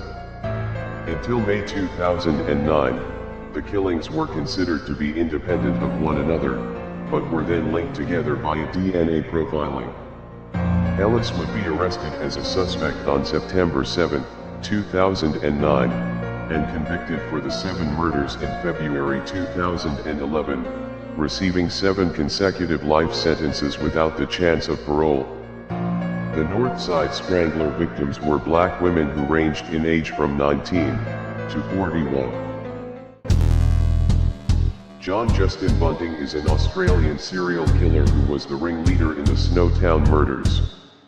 The Snowtown murders were a series of murders committed by John Bunting, Robert Wagner, and James Vilasakis between August 1992 and May 1999, in South Australia.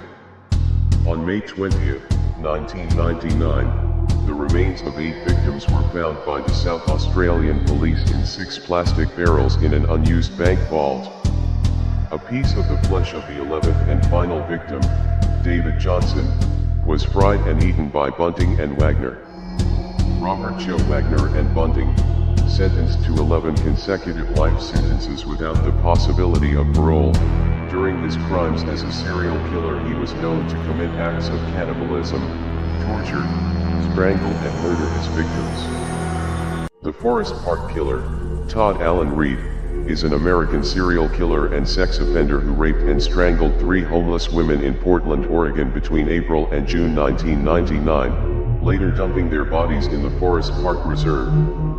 Lilla Moeller, 28, was the first to be found on May 7, 1999, followed the next day by Stephanie Russell, 26, whose body was located only 80 yards from where Moeller was found.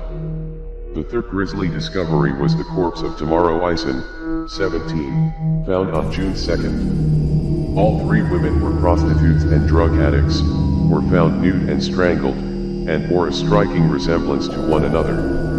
Reed pleaded guilty to all three slayings February of 2001 and was sentenced to life in prison with no parole. The convicted serial murderer is also a suspect in several other slayings. The American Jack the Ripper. In April 1982, William Dean Christensen abducted 27-year-old Sylvie Trudel in Montreal. He brought her to an empty apartment where he raped, beat, and strangled her to death. He decapitated and dismembered her body with a hacksaw. That same month, Christensen strangled 26-year-old Muriel Gay, again dismembering the body afterwards. Both of their remains were discovered on April 27. On September 23, 1982, Christensen picked up 23-year-old Michelle Angiers in Scranton, Pennsylvania, and drove her to Dixon City, where he raped and stabbed her 30 times, killing her. On December 4, 1983, Christensen shot and killed 51-year-old Joseph Connolly outside a bar after an argument. Christensen was located a few hours later and arrested. Larry Dwayne Hall is an American murderer, rapist and serial killer who stalked and murdered numerous girls and women between 1981 and 1994. Hall traveled around the Midwest where he would often abduct, rape, torture, and murder girls and women. It is believed that Hall's first murder occurred when he was 18. 15-year-old Dean Marie Pyle Peters disappeared from her Grand Rapids, Michigan middle school in February 1981, and her body was never recovered. 12-year-old Deborah Jean Cole disappeared from her Indiana hometown in late August, which Hall is also suspected of. Over the next 13 years, numerous female corpses, some as young as 10 and some unidentified, were discovered and later attributed to Hall due to their bodies being strangled and sexually mutilated. His final assumed killing took place in early October 1994.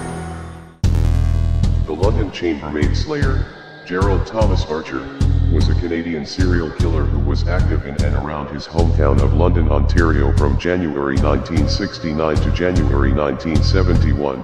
All three of his confirmed victims were female hotel employees. Jane Woolley, 62, was beaten and stabbed to death in her York Street, London apartment on January 31, 1969.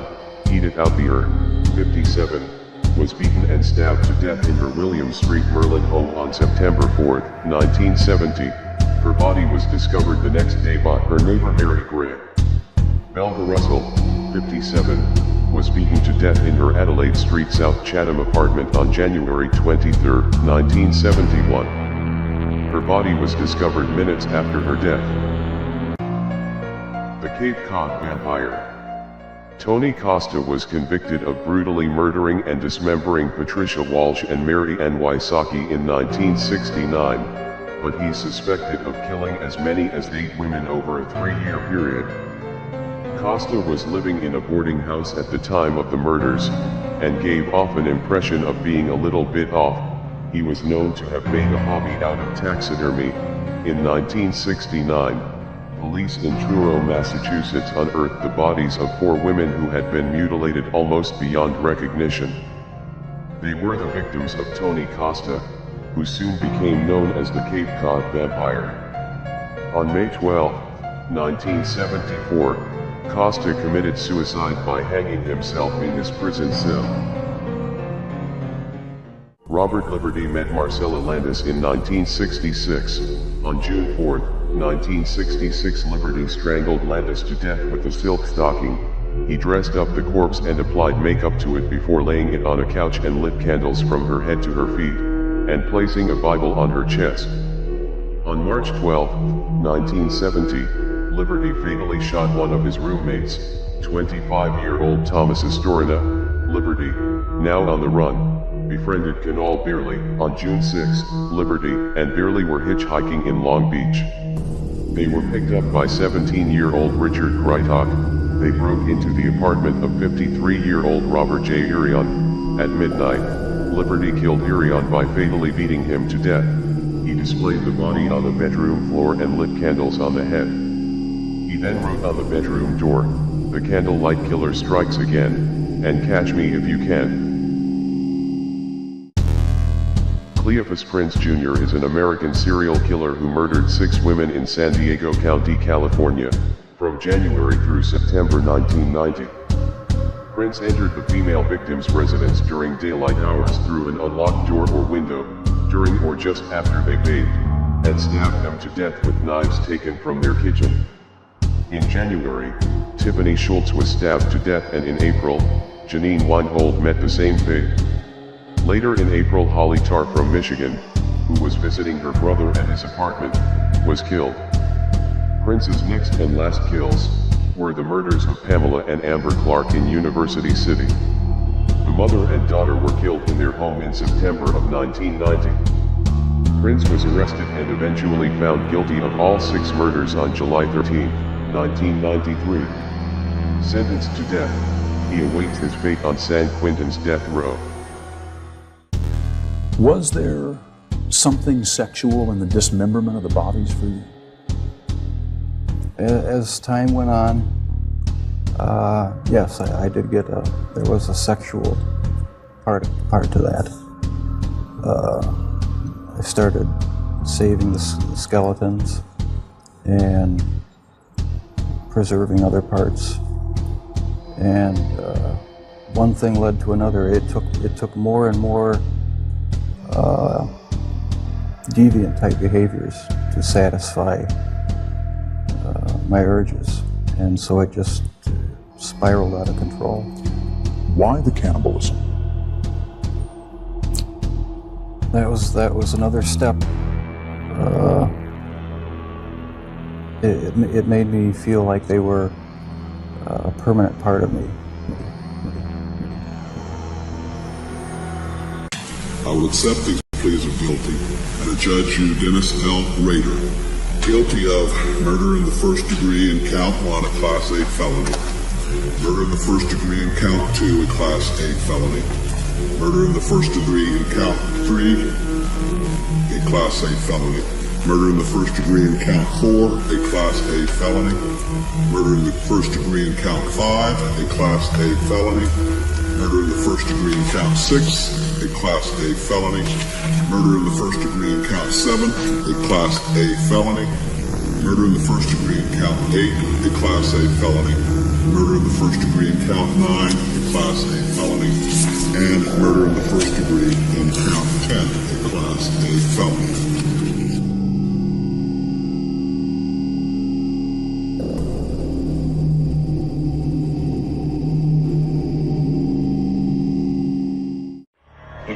He took the lives of 48 women. He snuffed them out. More than 48 women. 71, yes. Right. You killed them all, Ridgway. You killed them all. Mm-hmm. And you did things to those women before you strangled them. I had sex with them, that's all. It would be important for us to know, but you chose not to share that information. Because there is nothing to share. I believe there is. You're is. Lying again. No, the thing that I did to them was, the major thing was when I chopped them is when they died slow. I could count to 60 and they're dead. They died slow because I was choking them. Can you tell me why you cut off the breasts of one victim? To do something different. I mean, she was already dead. I mean, it wasn't something that she was alive. And I wanted to create a sensationalism. But I mean, you still have to have the balls to do this. I mean... It's not hard. It's just a body. I mean, it's not a living person no more. How did you feel when you committed the crimes? No feeling. No feeling whatsoever? No. Nothing? Nothing. I forgot. Like it didn't happen. I could put myself into a zone to do something like that. And it would be like remote control. Serial killers like to strangle their victims, and that is, I guess, the most common form of killing because there's more of a connection there. It's more real, and it's not as quick. It was 3:30 in the afternoon on a fairly well-driven road. She was walking along the side of the road, and I just stopped the car, got out of the car, and went, raped her, and killed her. He waited till he got about to the spot when there was no cars coming, and he grabbed her and pulled her into the woods. Somewhere between the edge of the road and this spot here, he administered a beating to her, and then he made her take her clothes off, and he raped her and strangled her in that area right over there. In the late 1980s, convicted child kidnapper Andre Rand brought the urban legend of Cropsey to life.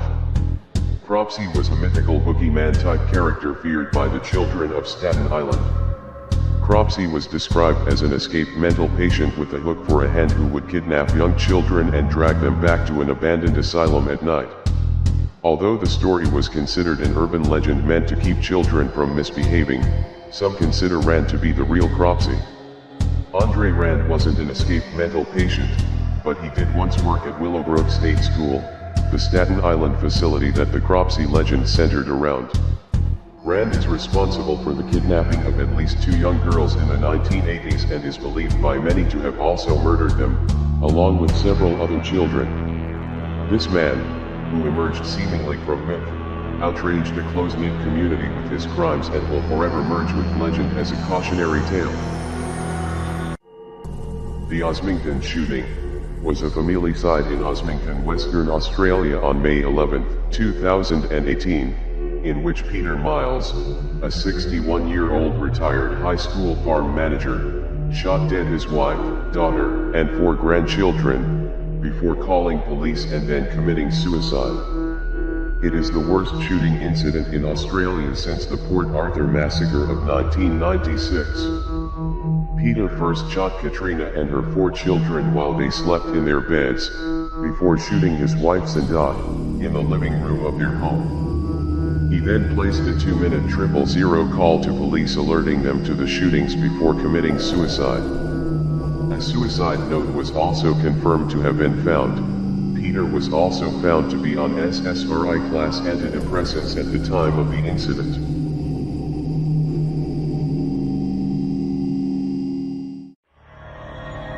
The Stockwell Strangler. Kenneth Erskine is a British serial killer who became known as the Stockwell Strangler. He committed the murders of between 7 and 11 senior citizens in London between April and July 1986. Several of them had been sexually abused, with no signs of forced entry apparent at any of the crime scenes. A large-scale investigation took place to discover the depraved murderer that was targeting pensioners in Lambeth and Stockwell, often stealing their cash after strangling them to death with his bare hands. The cul-de-sac killer, Stephen Akinmurel, was a suspected serial killer who was charged with murdering 5 elderly people between 1995 and 1998 and was accused of killing at least 2 other people. He confessed to several murders but committed suicide before his trial. He had a history of mental illness and had carried out crimes against the elderly from the age of 11. Akinmurel's suicide note in August 1999, he admitted to the crimes, saying that he regretted them and feared he would kill again. Detective Superintendent Bob Denmark of Lancashire Police said Akinmurel was a very dangerous and disturbed young man. I've interviewed him personally and regard him as one of the most dangerous men I have ever met. I would always have been concerned about his propensity to kill. Herbert Richard Baumeister.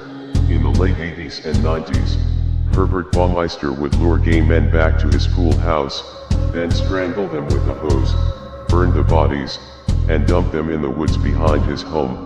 Baumeister had his pool area decorated with mannequins that were set up to seem like they were having a pool party.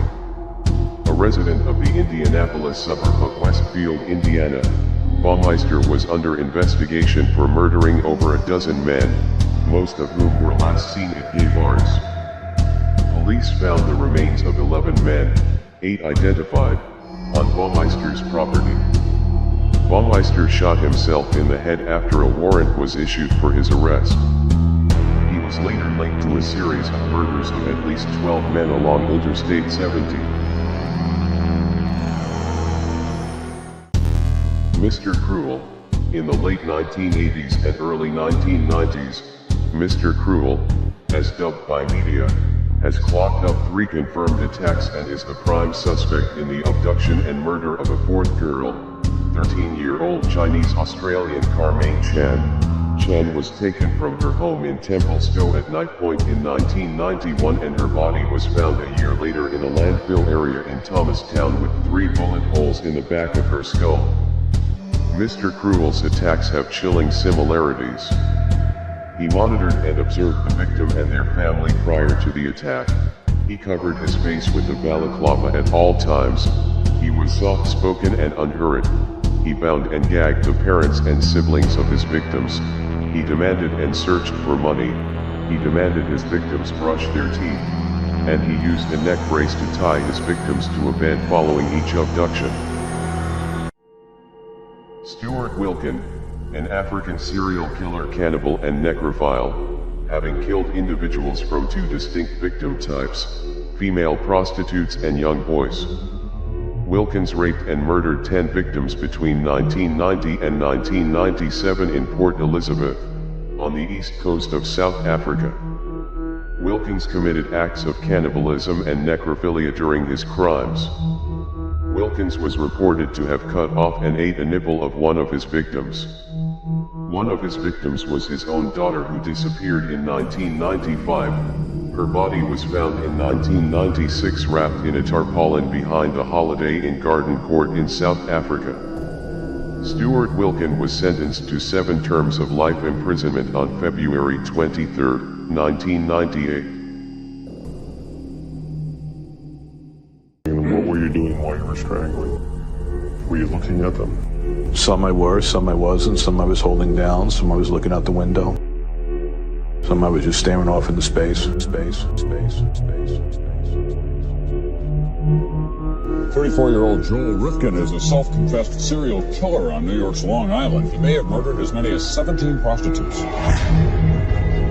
Rifkin's crimes come to light in June 1993, when he is apprehended by New York State troopers patrolling Long Island's Southern State Parkway. Calculating, very intentional. He knew very well that it was wrong, and he took extraordinary steps to prevent himself from being caught. The jury needs just 2.5 hours to reach a verdict. As to count 1, murder in the 2nd degree, what is your verdict? Guilty. Rifkin is given the maximum sentence of 25 years to life.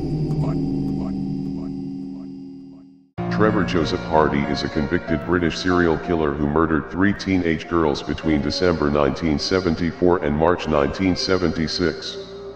In 1977, he was found guilty and was sentenced to life imprisonment.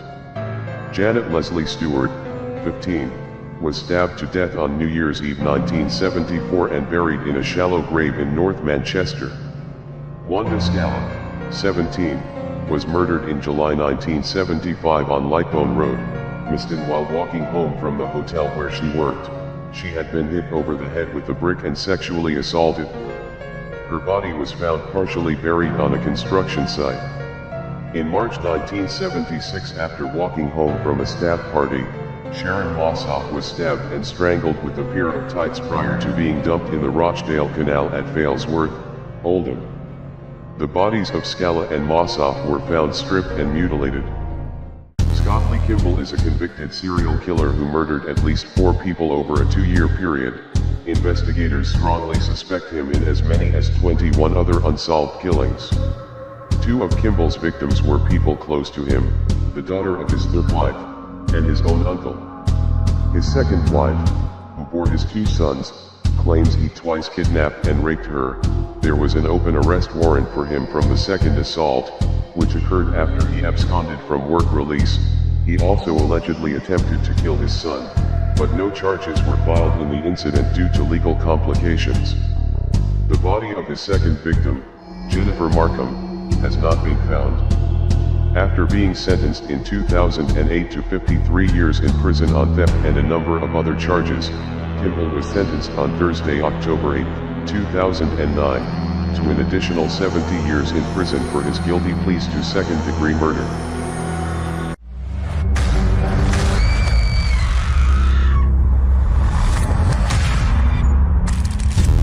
Cesar Barone was an American serial killer. Barone murdered Margaret Schmidt, 61, in her Hillsborough home in April of 1991. She had been raped before being strangled to death. In October of 1992 he shot and wounded nurse Martha Bryant in Hillsborough, before dragging her from her car and sexually assaulting her. He then shot her in the head at close range. His next victim was Shanti Woodman, 23, who Barone also sexually assaulted and shot to death in Portland during December of the same year. The sex killer's final victim was 51-year-old Betty Williams, who suffered a heart attack during the attack in her Portland apartment in January of 1993. Barone was given 89 years for Williams' killing, but received the death penalty for the slayings of Schmidt, Bryant, and Woodman, but died of cancer at the Oregon State Penitentiary in Salem. Warren James Bland started his career of violent crime in 1958 by slashing a man at a gas station. By the time he kidnapped, sexually assaulted and killed 7-year-old Phoebe Ho in 1986, he had already been convicted of rape, child molestation, kidnapping, and torture, and had spent most of his adult life in prison. The disappearance of Phoebe in December of 1986, while on her way to school in South Pasadena, California, sparked a media frenzy and a massive search, which ended after a week with the discovery of her battered and torn body in a ditch in Riverside County. Bland was sentenced to death in 1993 and he died in prison on August 30, 2001. Christine Holbrook, born 1970, is a French serial killer and former nurse. She was arrested in 1998 on suspicion of having killed as many as 30 patients. She confessed to some of the murders, but claimed she had done so at the request of the patients, who were all terminally ill. The families of several of her victims strongly denied that their relatives had expressed any will to die, much less asked Holbrook to kill them. She was sentenced to 10 years in prison in 2003, for the murders of 6 patients, then to 12 years in appeal. Psychiatrists who examined her concluded that she had a morbid fascination with illness and was aware of what she was doing, is not the Madonna of euthanasia she makes herself out to be, but on the contrary, a woman who is unbalanced and who deliberately overstepped her authority. Stephen Port became known as the Grinder Killer after he drugged and murdered 4 young men. The twisted murderer used the dating app to target his victims before luring them back to his flat in Barking, London. Anthony Malgate, 23, Gabriel Covered, 22, Daniel Whitworth, 21, and Jack Taylor, 25, were all attacked and killed by Port between June 2014 and September 2015. Post-mortem examinations on the 4 young men who died revealed that each had died from a drug overdose featuring high levels of GHB, but Port surreptitiously used other drugs on his victims: amyl nitrite, poppers, Viagra, mephedrine, and methamphetamine. Port is currently serving a whole life sentence, one of just 60 in the UK. Port used a number of internet hookup sites and apps as a means of initially contacting his victims. Ronald James Ward Jr. was an American serial killer who murdered at least 3 women and 1 man in the span of several months in 2000. Initially convicted for the murder of Craig Petrich in Montana, he was later linked by DNA evidence to 3 other murders, which had occurred in Arkansas and California. Ward died serving his sentence in the Montana State Prison in 2014. Medical personnel did not report the exact cause of death, but said that no foul play was involved in his death. William Neal was an American serial killer known as Wild Bill Cody. Neal massacred 3 women with an axe. He was convicted of the brutal slayings of Rebecca Lynn Holberton, 44, Angela Fight, 28, and Candace Anita Walters, 48. The women, who all had relationships with Neal, were found dead at a gruesome crime scene in Holberton's townhome in 1998. He tied up a fourth victim, forced her to watch one of the murders and then raped her. He said that if he hadn't wanted to get caught, he would have murdered the women in the mountains and disposed of their bodies. By allowing the rape victim to live, he said, he was assured that her testimony alone could put me to the death penalty phase. William Neal was sentenced to death in 1999, commuted to life in 2003. Francisco Del Junco is a Cuban-American serial killer who killed and subsequently burned the corpses of 4 Miami prostitutes during a period of around 8 months. Del Junco was convicted of all 4 murders, and given a life sentence for each of them. From August 1995 to March 1996, a total of 4 crack cocaine-addicted black prostitutes were beaten up, killed with metal pipes and their bodies burned with gasoline afterwards in Miami's Alapatin neighborhood. They were Vita Hicks, 43, Diane Nelms, 44, Cheryl Ray, 37, and Janice Cox, 37. All of them were lured with the promise of free drugs and sex, with their upper torsos being lit on fire after they were killed. On January 20, 2012, the decomposing and severely battered body of 43-year-old Angel Gonzalez, a local homeless man, was discovered in an abandoned apartment building in Bridgeport, Connecticut. Medical examiners determined the cause of death to be blunt force trauma to the head. Police were eventually able to locate and apprehend Tyree Lincoln Smith, 35. He gave a confession which was both blunt and eerie. Smith attacked Gonzalez with an axe, stating that the wounds to the victim's head were so severe that he was able to remove an eye from the man's head along with pieces of brain matter and a piece of his skull. Smith walked to a local cemetery and proceeded to eat the victim's eye and bits of brain matter. The killer also stated that the flavor of the victim's eye to that of an oyster. He was sentenced to 60 years in a psychiatric hospital. Sheila LaBar claimed she was an angel sent from God to punish pedophiles. She believed every man in her life was a pedophile and she saw herself as an avenging angel. Kenny County met her in 2006 at Wilmington, Massachusetts when he was 24. He moved in with her shortly after meeting her. She stabbed him to death and then burned his body. The police were able to identify his DNA from his Army records. Michael DeLodge was LaBar's boyfriend, who lived with her at her farm. He was last seen alive in 2005. A human bone was found in the septic tank of the farm in 2008. It is unknown how he died.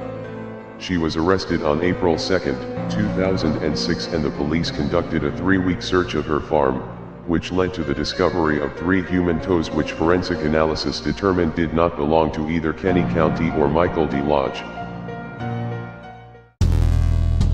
Herman Mudgett, aka H.H. Holmes, killed around 250 people, born May 15, 1861 in Gilmanton, New Hampshire, died May 7, 1896 in Philadelphia, Pennsylvania. Location of the killings was mostly in Chicago, and in several other places in the USA and also in Toronto, Canada. He killed men, women, and children at random, including friends and family members, and made their bodies disappear afterward. Holmes trapped, tortured, and murdered possibly hundreds of guests at his Chicago hotel, known as Murder Castle, which he opened for the 1893 World's Fair, equipped with secret passages, trapdoors, soundproof rooms, gas jets to asphyxiate victims, and a kiln to cremate the bodies, arrested in 1894, and hanged to death 2 years later. Kristen Gilbert is an American serial killer who was convicted for 3 first-degree murders, 1 second-degree murder, and 2 attempted murders of patients admitted for care at the Veterans Affairs Medical Center in Northampton, Massachusetts. She killed her patients by injecting them with epinephrine, causing them to have heart attacks. Although other nurses noticed a high number of deaths on Gilbert's watch, they passed it off and jokingly called her the Angel of Death. In 1996, 3 nurses reported their concern about an increase in cardiac arrest deaths and a decrease in the supply of epinephrine. An investigation ensued. Gilbert telephoned in a bomb threat to attempt to derail the investigation. VA hospital staff members speculate that Gilbert may have been responsible for 80 or more deaths and over 300 medical emergencies. She was sentenced to life in prison without the chance for parole plus 20 years. Lutz Reinstrom is a German murderer known as the Acid Killer. He built an underground bunker on the property of his terraced house in Rahlstedt in 1983. He kidnapped 61-year-old Hildegard K. On March 12, 1986. He took money and jewelry. He tortured her for a week before he killed and dismembered her. On October 5, 1988, Reinstrom locked 31-year-old Annegret B. in the dungeon. He cleared her accounts, tortured and abused her sexually, recording her torture on tape and photos until he killed and dismembered her after about 4 weeks. On September 6, 1991, Reinstrom kidnapped 53-year-old Krista S. He handcuffed her and showed her perverse torture photographs of Annegret. He demanded money, but the transfer was delayed and his wife had prematurely come home from vacation. He gave up his plan and took Krista to the police station on September 13. He had buried the corpse of Hildegard in an acid barrel. Colin Ireland is a British serial killer known as the Gay Slayer, due to the fact that his only victims were gay men. According to Ireland, he targeted homosexual men because they were easy targets. He would also bring a murder kit with him, containing knives, cords, gloves and a change of clothes. At the victims' houses, they would be tied, handcuffed, and sometimes beaten or tortured before being killed by either strangulation or suffocation. He is currently serving 5 terms of life imprisonment. Psychologists suggested that the killer was a large-built and physically strong man who was not a homosexual himself, but posing as one. They also believed that he was fueled by sadistic fantasies. Criminologist David Wilson stated that Ireland was a pure psychopath suffering from antisocial personality disorder.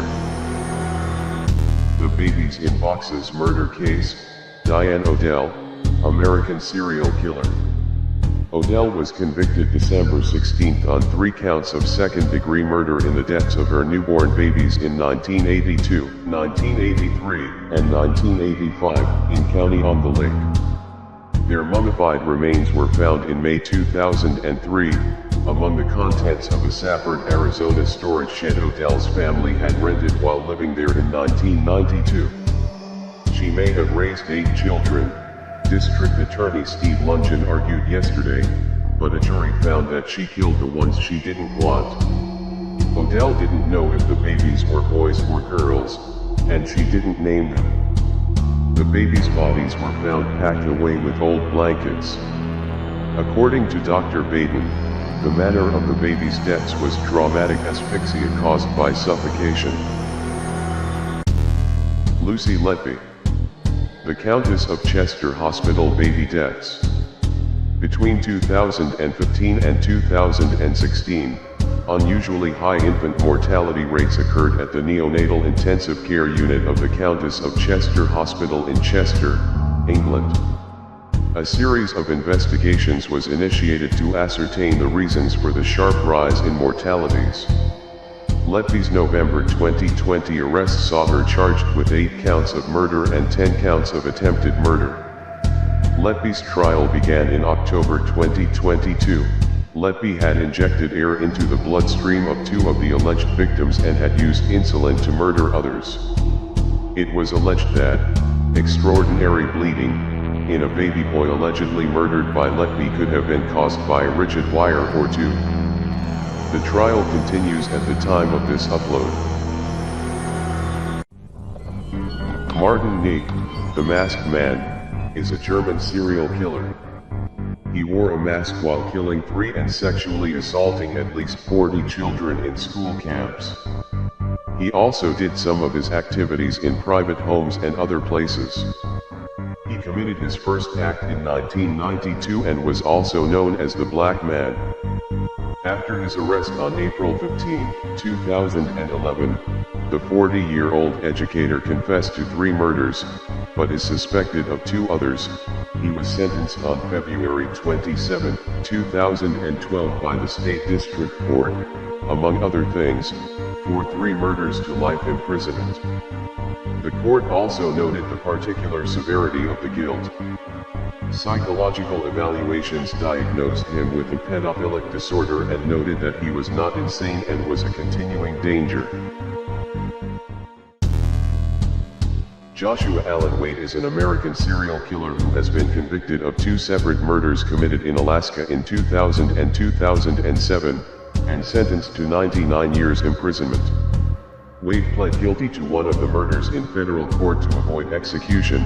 7 years later he confessed to 3 additional murders. His first confessed murder was that of 38-year-old John Michael Martin, an unemployed schizophrenic who was found shot to death along a bike trail in Anchorage in May 1994. The next murder was Della Brown, September 2000. He had spotted Brown and attempted to rob her. A struggle ensued. He smashed her head with the rock. He then left her half-naked body in an abandoned trash-filled shed. In 2007 he forced Mindy Schloss into the woods, where he subsequently shot her in the back of the head. After making sure she was dead, he burned her body. Stephen Mark Zellick is an American convicted murderer and former police officer for West Allis, Wisconsin, who was dubbed the Wisconsin Suitcase Murderer. He met his 2 victims, 19-year-old Jenny Gomez and 37-year-old Laura Simonson, through sadomasochism websites. Gomez was killed in Wisconsin in August 2012 and Simonson was killed in Minnesota on November 2013. Zellick claimed both died accidentally during sex by choking them. He admitted that after causing their deaths, he put their bodies into suitcases and hid them in his home. The suitcases were later put into the trunk of his vehicle, and then dumped along a Geneva, Wisconsin roadway in tall grass. On June 5, 2014, a highway worker discovered the pair of discarded suitcases. Christopher J. Scarver Sr. is an American triple murderer who is best known for murdering his fellow inmates Jeffrey Dahmer, a serial killer, and Jesse Anderson, a murderer. Scarver robbed the Wisconsin Conservation Corps training program office for $15 and shot employee Steve Lohman in the head, killing him. Scarver was convicted and sentenced to life in prison and sent to the Columbia Correctional Institution in Portage, Wisconsin. He was assigned to a work detail with Jesse Anderson, a man who murdered his wife, and cannibalistic serial killer Jeffrey Dahmer. When the 3 were left unsupervised, Scarver got into a discussion with Dahmer and Anderson regarding Dahmer's crimes against African American individuals. Scarver beat them with a steel pipe, striking Dahmer in the head and savagely bludgeoning Anderson with it. Scarver also claimed that the prison staff had left him unsupervised with Dahmer on purpose, as they wanted him dead. Juana Barraza is a Mexican professional wrestler and serial killer dubbed the Old Lady Killer, sentenced to 759 years in jail for killing 11 elderly women. The killings began in Mexico City in the late 1990s. The authorities' estimated totals range from 24 to 49 deaths. All of Barraza's victims were women aged 60 or over, most of whom lived alone. She bludgeoned or strangled her victims, and afterward would rob them. Police reported that there was evidence of abuse in a number of cases. The prosecution said Barraza used objects such as phone cables, tights, or the stethoscope she often carried with her to strangle her victims. Barraza blamed her mother for her actions. By killing these elderly women, she was taking out her rage on her mother, punishing them for the sins of her mother.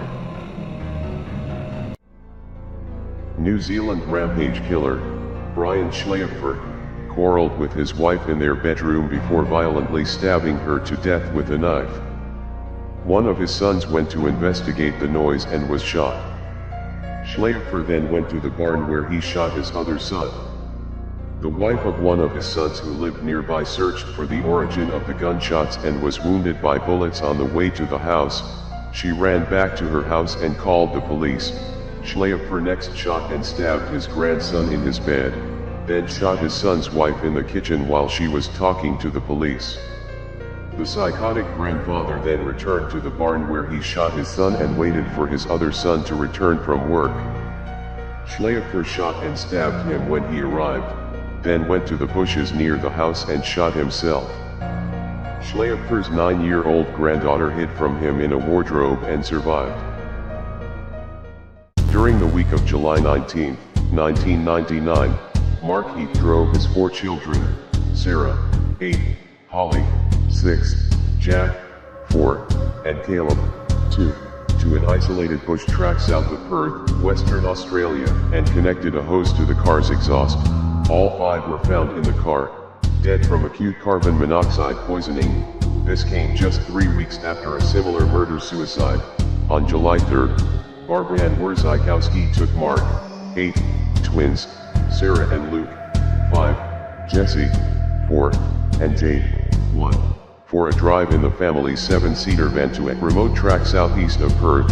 She gassed them all. 9 months earlier, in October 1998, Ronald Jonker gassed himself and his 3 children, David, 7, Aaron, 5, and Ashley, 17 months, on the northern outskirts of Perth. The Woodchipper murder, 1990, Richard B. Crafts. Kelly Crafts had known about her husband Richard's affairs with other women and had begun divorce proceedings against him. He told others that she had left and he didn't know where she was. Police found a blood smear on the side of the Crafts bed, and among Richard's credit card records, evidence that he had made several purchases before and after his wife's disappearance, including a new freezer, and $900 for the rental of a wood chipper. He killed her, froze her corpse, dismembered her into chunks with a chainsaw, and then put her through the wood chipper. They found many pieces of metal, less than 3 ounces of human remains including a tooth, a toenail, bone chips, 2,660 blonde human hairs, fingernails, and O-type blood. Richard Crafts was sentenced to serve 50 years in state prison.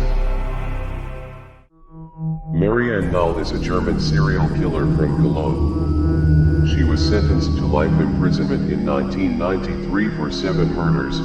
She was a nurse, and between 1984 and 1992, killed patients in her care using Truxil. Police think she killed a total of 17, and attempted 18 other murders, but she was only convicted of 7. She has never confessed to her crimes. On January 15, 1947, Elizabeth Short's 22-year-old body was found. It had been sliced in half and brutally disfigured on the grass of a Los Angeles suburb. Her body was split into 2 pieces roughly a foot apart. Her intestines had been removed, folded, and then reinserted into her stomach. Her wrists had ligature marks. Pieces of her skin had been removed and her entire body had been drained of blood. The killer had slashed from the corners of both sides of her lips to her ears. An editor at the Los Angeles Examiner got a call from someone claiming to be the murderer a week later. He'd kept souvenirs and would be sending them over in the mail. A letter addressed to the Examiner was received 4 days later.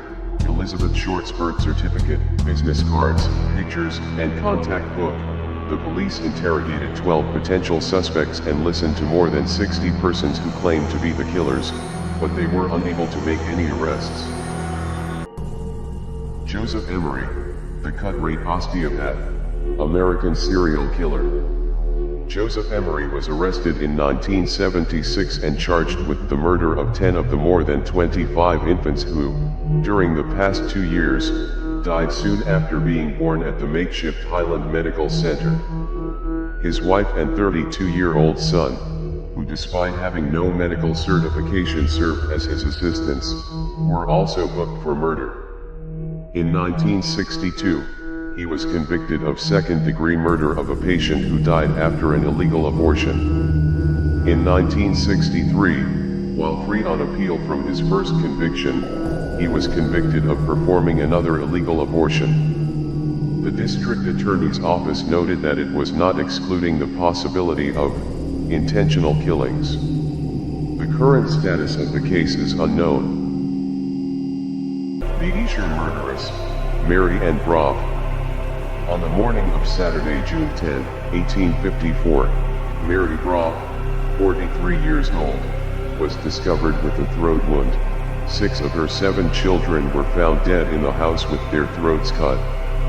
These were 11-year-old Georgiana, 8-year-old William, 7-year-old Carrie, 4-year-old twins Harriet and Henry, and 2-year-old George.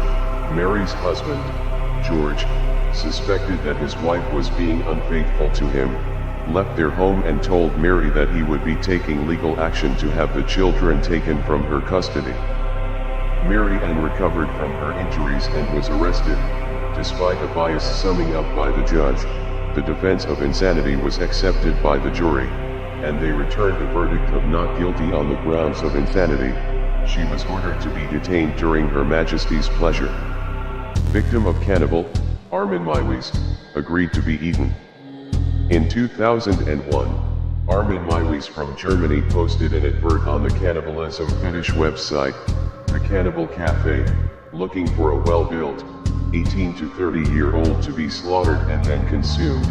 Many people replied to the advert, but all of them got cold feet, apart from Bernd-Jürgen Armando Brand. The videotape Meiwes made of himself dismembering Brand is stomach-churning to say the least. Meiwes amputated the victim's penis and they both attempted to eat, but it was too chewy. Brand then took 20 sleeping pills to kill himself, but this was not a success and he slowly bled out from the amputation. Meiwes murdered Brand by slicing his throat and consumed the remains over a period of 10 months. He was sentenced to life imprisonment after stating to a psychiatrist that his fantasies of devouring people had not subsided. Patrick McKay, the psychopath. Age 13, he was institutionalized for trying to set fire to a church and sent to a secure institution for mentally ill young offenders. Despite McKay's violent outbursts, he was eventually discharged as his superficial charm allowed him to work the system in his favor. It was the system that failed to protect society as he began to develop as a serial killer.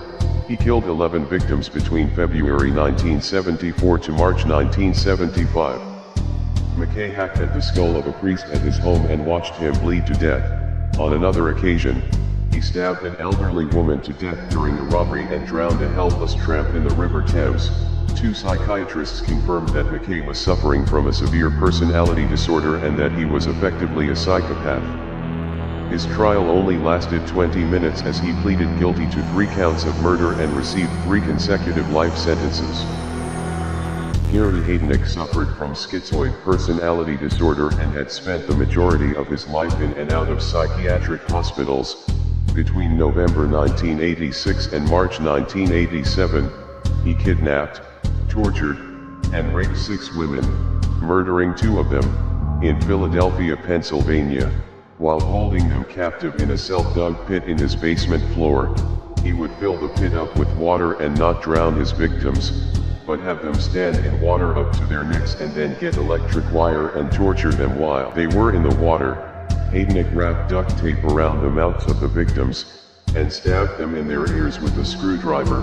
What made it even worse was after he killed them he then would put the victims in a meat grinder and fed them to the other victims. Heydnik's last meal was 2 slices of cheese pizza and black coffee. He was sentenced to death and executed by lethal injection in July 1999. Amelia Dyer, aka the Ogress of Reading, she was a sinister baby farmer responsible for the deaths of hundreds of infants. Dyer promised to help young women pregnant out of wedlock by finding them adoptive homes for their babies. After she charged them a fee, the newborns would then either be starved or suffocated to death. In 1896, a lifeless baby was discovered wrapped in parcel paper with her address. When police raided her house, They were overwhelmed by the stench of rotting flesh, and the bodies of more than 50 infants were uncovered.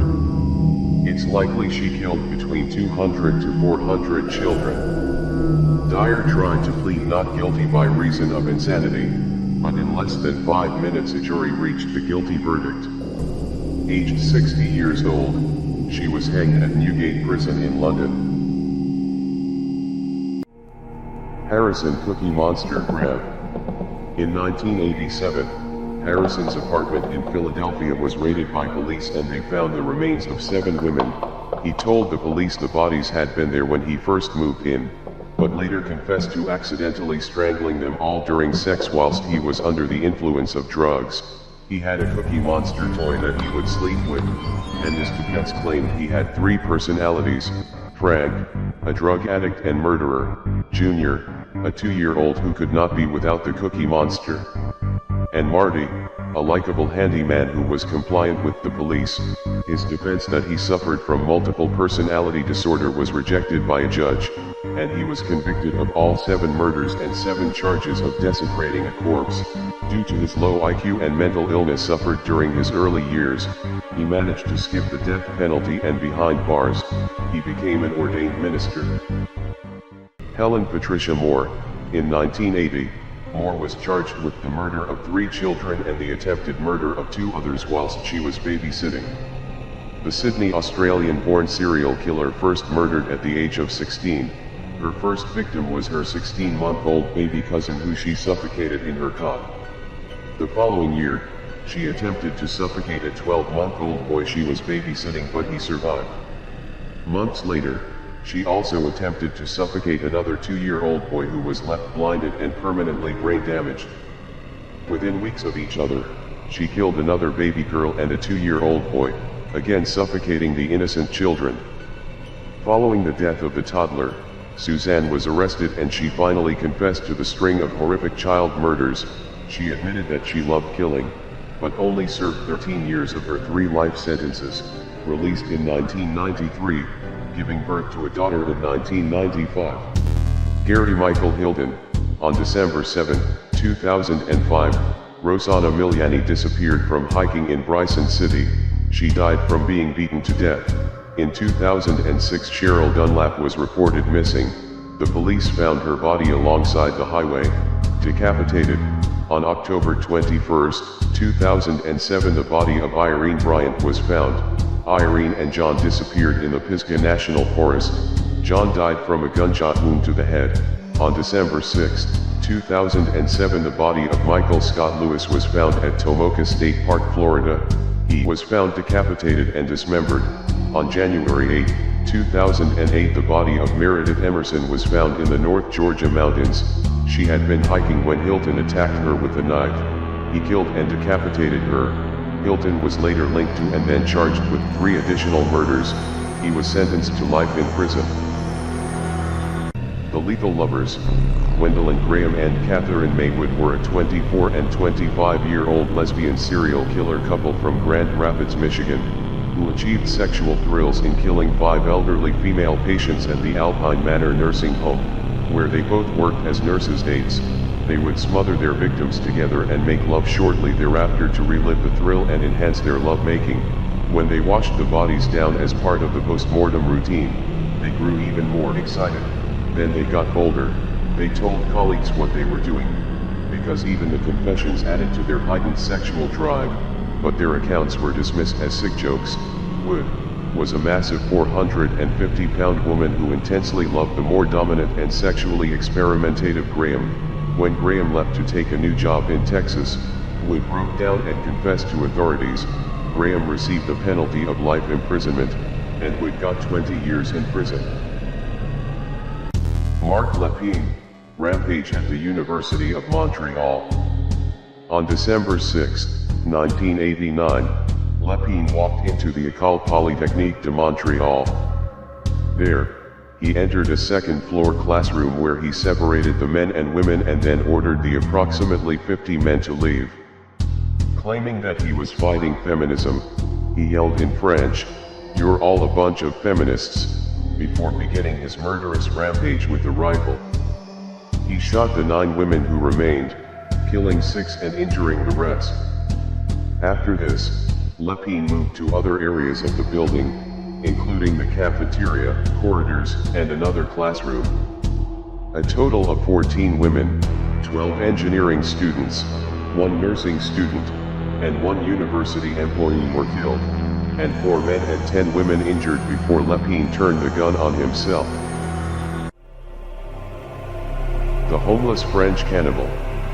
A suspected and unnamed cannibal killed a 90-year-old in a sleepy southern French village, then pulled his heart and tongue out, with the apparent intention of eating them with white beans. The young 26-year-old homeless man slipped into his victim's house at the edge of the isolated Mulholland hamlet, responding to messages or voices in his head, grabbed a metal object in the barn and smashed the old man's skull, set fire to the body and then extracted his victim's heart and tongue to cook and eat them. Police discovered the charred body of the victim with an open wound clearly visible on his side, and a bit of cooked meat on a plate with white beans taken from the old man's fridge. The schizophrenic French cannibal was caught 3 hours into his rampage.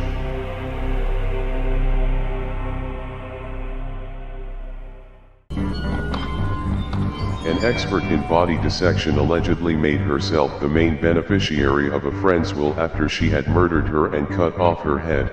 Former osteopath Gemma Mitchell, 38, is said to have needed at least £400,000 for a project to add an extra story to her home in Willesden, northwest London, ended in disaster. She had been pressuring vulnerable victim Mi Kun Chong, 67, to give her the money by doing a deal on her home. When Ms. Chong refused, Mitchell allegedly battered her to death with a blunt object and dumped the decapitated body more than 250 miles away in Salcombe, Devon. Mitchell denies the murder. The head was found 10 meters away and had been cleanly cut from the rest of the body.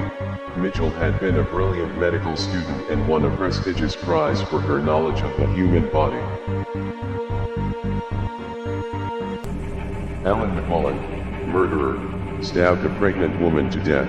In 2008, McMullen had on 3 occasions handed himself into police while armed with a knife and claimed a voice in his head was telling him to kill people. Each time he was admitted to a psychiatric hospital, doctors decided he was exaggerating his symptoms to gain admission to hospital. Sunday, June 7, 2009, at 4 p.m., Claire Wilson, who was 6 months pregnant, was walking to work. McMullen, who had been drinking all day, spotted her and started to follow. He plunged a long knife with much force through her back. She screamed and fell to the ground. The act was witnessed by several passers-by who quickly called emergency services. One local man even followed McMullen, who stayed close to the scene. When police approached him, he said, "I've got voices in my head telling me to do it. I've left my knife in her." He was jailed for a minimum of 20 years. Sagawa Issei, the Kobe cannibal, was a Japanese murderer, cannibal, and necrophiliac known for the killing of Renée Hardevelt in Paris 1981. Sagawa shot her in the neck with a rifle. He raped her corpse, but he could not bite into her skin because his teeth were not sharp enough, so he left the apartment and purchased a butcher knife. He consumed most of her breasts, face, buttocks, feet, thighs, and neck, either raw or cooked. He then attempted to dump the remains of Hartveldt's corpse in a lake, carrying her dismembered body parts in 2 suitcases, but was caught in the act and arrested by French police 4 days later and deported to Japan, but was controversially released unconditionally after 2 years of pre-trial detention due to the applicable laws and the way his case was processed in the courts of France and Japan. He died due to complications of pneumonia at a hospital in Tokyo, on November 24, 2022, at the age of 73. Malala Forest murderer, serial killer, Dayton Leroy Rogers' MO was to pick up prostitutes and take them to secluded areas. He took at least 6 of them into the forest, tied them up, and killed them. The bodies of 6 of the women were found at a dump site located on privately owned forest lands outside Malala, Oregon, and thus he was dubbed the Malala Forest murderer. Some of the victims were found with their feet severed, and one victim had been eviscerated from groin to sternum. The coroner's reports indicate that the injuries were likely suffered while the victims were still alive. Jennifer Lisa Smith was a convicted sex worker and drug addict. She was in Rogers' truck parked in a lot when he stabbed her 11 times in the breasts, abdomen, and back. She fell out of the truck and was attended to by witnesses from a nearby Denny's restaurant, later dying at the hospital. Rogers was arrested and sentenced to life without parole. Susan Eubanks is an American murderer who murdered her 4 children, aged between 4 and 14. Eubanks would shoot all the boys in the head, 2 of them twice, and stopped once to reload the .38 caliber handgun between killing them, before shooting herself in the stomach. According to court documents, Susan was in an argument with her boyfriend while she was drinking and taking Valium. She was fueled by her anger against the men that she perceived had betrayed her. When she arrived at her home, she would grab a gun and fatally shoot the 4 children. She had killed her son's execution style. Deputies found Eubanks crying and clutching a bloody towel to her stomach. She would be convicted of all 4 murders and sentenced to death, and is currently incarcerated at the Central California Women's Facility, the home of California Death Row for Women. August 22, 1982, 11-year-old Richard Stetson disappeared near his home in Portland, Maine. His body was found the next morning. He had been strangled, then stabbed several times in the chest. Bite marks on the body were inflicted by a set of human teeth. Danny Everly, age 13, was delivering newspapers in Bellevue, Nebraska, when he vanished on the morning of September 18, 1983. When found, he was partially stripped. He had been stabbed repeatedly, then dumped. Detectives noticed bite marks on the body and his ankles had been bound before he died. On December 2, 12-year-old Christopher Walden disappeared while walking to school in Papillion, Nebraska, stabbed repeatedly. His corpse was found 2 days later. Serial killer John Juvir was eventually arrested and executed on July 17, 1996 by the electric chair in Nebraska. David Bullock killed at least 6 people in New York City between December 1981 and January 1982. The first victim was 42-year-old teacher James Weber. His body was found on December 5, 1981 in Central Park. A few days later, Bullock killed 23-year-old friend and prostitute Edwina Atkins. After shooting her, he set fire to her apartment. His next victim was 29-year-old Stephen Hassel. On December 15, Bullock shot him in his Manhattan apartment after covering his face with a pillow. The fourth victim was 50-year-old Heriberto Morales. Bullock shot him to death and set fire to the apartment before leaving. The last victim was 28-year-old Eric Fuller, whom Bullock shot on January 4, 1982 with a shotgun. He was also responsible for his roommate's disappearance. He shot him on December 23 and threw his corpse into the Harlem River. He was charged with 6 murders and sentenced to 150 years. Donald Murphy was convicted of murdering 2 prostitutes in Detroit in 1980. During this time, several similar murders occurred in the city, with Murphy himself confessing to committing at least 6 of them. Based on evidence in hand, the police charged him with the deaths of prostitute Cynthia Warren, beaten to death on October 23, and Cecilia Knott, stabbed and strangled 2 weeks later on November 7. Murphy also claimed prostitute Jeanette Woods, age 24. She had been raped, beaten and strangled on April 18. Her throat slashed as a brutal afterthought. 2 months later, on June 14, the body of 22-year-old Diane Burks was found in Detroit, hogtied and strangled. On October 8, 26-year-old Betty Rembert was stabbed in the neck, finished off by crushing blows to the skull. He was sentenced to 2 concurrent 30-year prison terms. The castration serial murders were a series of murders of young men committed in at least 5 American states between August 1980 and November 1986. All the victims were kidnapped, shot in the back of the head and castrated post-mortem. They were initially considered unrelated due to the crime scene's geographic remoteness until 1989. When forensic evidence concluded that 2 of the victims had been killed with the same revolver, with the other 3 likely being related as well. In the 2000s, the police arrested a man of San Francisco, California. in whose house a can of preservative fluid containing a severed male scrotum was found. It was sent for examination in an attempt to identify the victim, but no DNA could be extracted. After examining the edges and shapes of the victim's wounds, the forensic pathologist concluded that the scrotum did not belong to any of the known victims.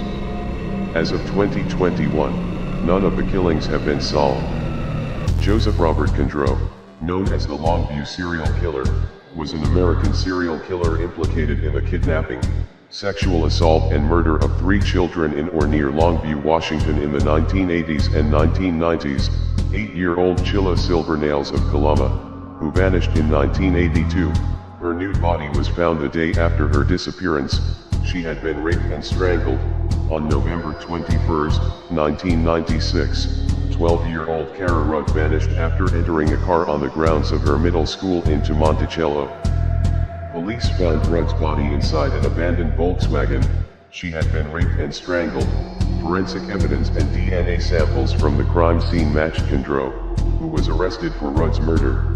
He confessed to the 2 murders and was strongly suspected in the third, and possibly linked to the disappearances of many other young girls in the region, before his death in prison of natural causes in 2012. On September 9, 1996, Ivonets abducted 16-year-old Sophia Silva from her front yard in Spotsylvania County. Her decomposed body was found a month later in a creek off State Route 3 in King George County. On May 1, 1997, Ivonets abducted sisters Kristen, 15, and Cody Lisk, 12, from their front lawn.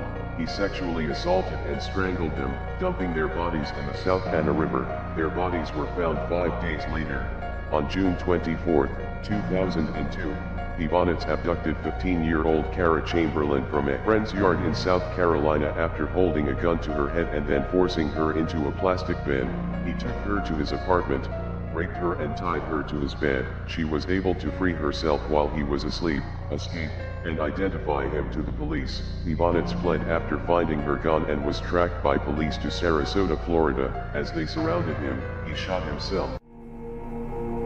The Bigfoot Killer is the name given to an unidentified American serial killer who raped and murdered 7 girls and women in Detroit between February and October 1975. All of the victims were engaged in prostitution and impoverished, with their killings taking place in the Cass Corridor neighborhood. He committed at least 4 rapes, with his victims going to the police and describing his appearance, from which a facial composite was created. Between February 16th and October 20th, the offender killed a total of 7 women, 5 black and 2 white. He lured the victims to his car, threatened them with a knife, beat, raped, sodomized and finally strangled them. He was described as a muscular, tall African American with facial hair and an afro. According to testimonies and other evidence, he had large hands and feet. The Bigfoot Killer was never captured, and remains unidentified to this day. Joseph Donald Tour is an American serial killer who murdered at least 3 women and 3 children in Minnesota from 1978 to 1980. On December 15, 1978, he broke into the home of 36-year-old Alice Hewling in Clearwater. She was shot to death by Tour before he went to her children's beds, tying all 4 of them up and shooting them. On May 8, 1979, 18-year-old Marlis N. Molenhouse was returning home and upon entering, Tour, who was waiting, beat her with a blunt instrument and sexually assaulted her. Meryl's mother discovered her body. On September 26, 1980, Tour abducted 19-year-old Diane Edwards while she was walking home from her job as a waitress. He took her to the nearby woods, where he sexually assaulted and stabbed her to death. He is serving multiple life sentences at Stillwater State Prison.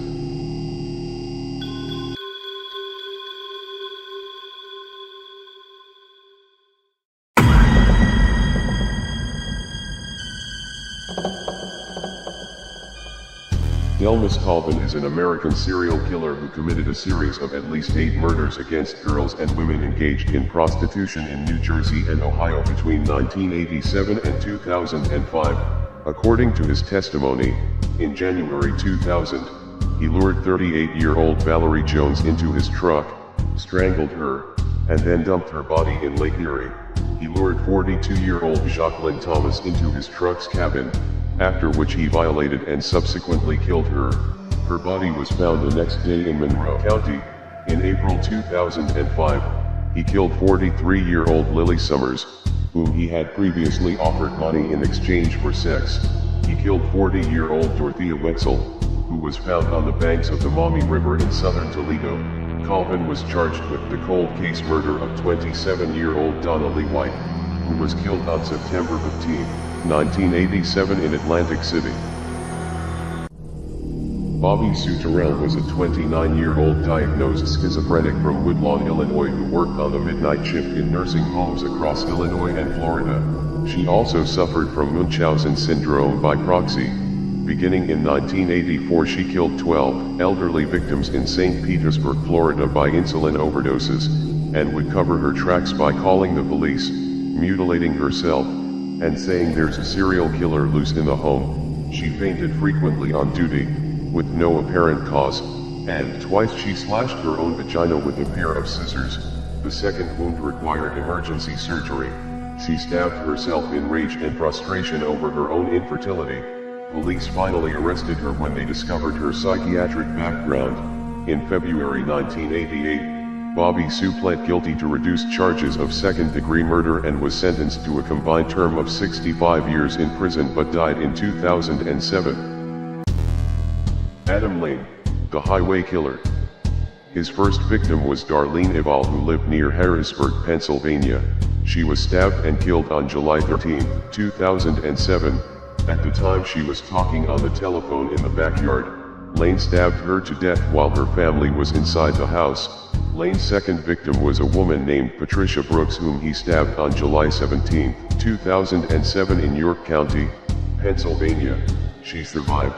His third victim was a woman in New Jersey by the name of Monica Massaro. He stabbed and killed her a day before he committed his final crime. He broke into a house on July 30, 2007, and attacked a 15-year-old girl with a knife. Her parents awoke to the sounds of her struggling. Her father was able to subdue Lane and wrestle the knife he was carrying away from him. Chelmsford police were contacted, arrived at the scene and arrested him. Richard Kuklinski, the Iceman, first murder. During his youth, he began mutilating neighborhood cats and dogs in order to gain a temporary sense of power he felt deprived of at home. This is a young serial killer in the making, practicing what is known as victim selection. Later in life, the brutality develops and they begin to select human beings as their victim. In 1948, when Richard was 13 years old, he got his revenge on the leader of a small neighborhood gang that had been bullying him. After years of torment, Richard snapped and beat Charlie Lane to death with a wooden dowel. After Richard killed him, he cut Charlie's fingers off with a hatchet and pulled his teeth out with pliers to prevent the body from being identified. Richard then went after the rest of Charlie's gang and beat them all nearly to death with an iron rod. In a later interview, he said that this is when he learned that it was better to give than to receive. Oscar Ray Boland, American serial killer, on January 25, 1986, 25-year-old Natalie Blanche Holly left work around 1:30 a.m. Her body was found hours later by a morning jogger. She had been stabbed to death. On November 5, 1986, 17-year-old Stephanie Collins, a high school student, disappeared after finishing her shift at work. On December 5, 1986, her body was found wrapped in sheets and towels. She had been stabbed to death and her skull was also crushed. The same day, 26-year-old Terry Lynn Matthews went missing. Her car was found outside a post office with the engine still running. Her body was located later that day in some woods, wrapped in a white sheet. Her throat had been cut and she had been bludgeoned. Boland was executed by lethal injection at 10:16 p.m. on January 7, 2016. Tracy Marguerite Andrews is an English woman who murdered her fiancé, Lee Raymond Harvey. Andrews, a former model and barmaid, attacked Harvey in his car after they had stopped. Following an argument on the way to their flat, Andrews brutally stabbed Harvey over 42 times. Jealous, possessive and volatile, Andrews had attacked Lee during a violent fit of rage, one of many he'd endured during their 2-year on-again off-again relationship. She claimed that Mr. Harvey was killed in a road rage attack, saying that a fat man with staring eyes had stabbed him over 30 times. Andrews was released in July 2011, having been refused official anonymity. She has started a new life under the name Tia Carter. She is banned from traveling within 25 miles of her victim's family without supervision.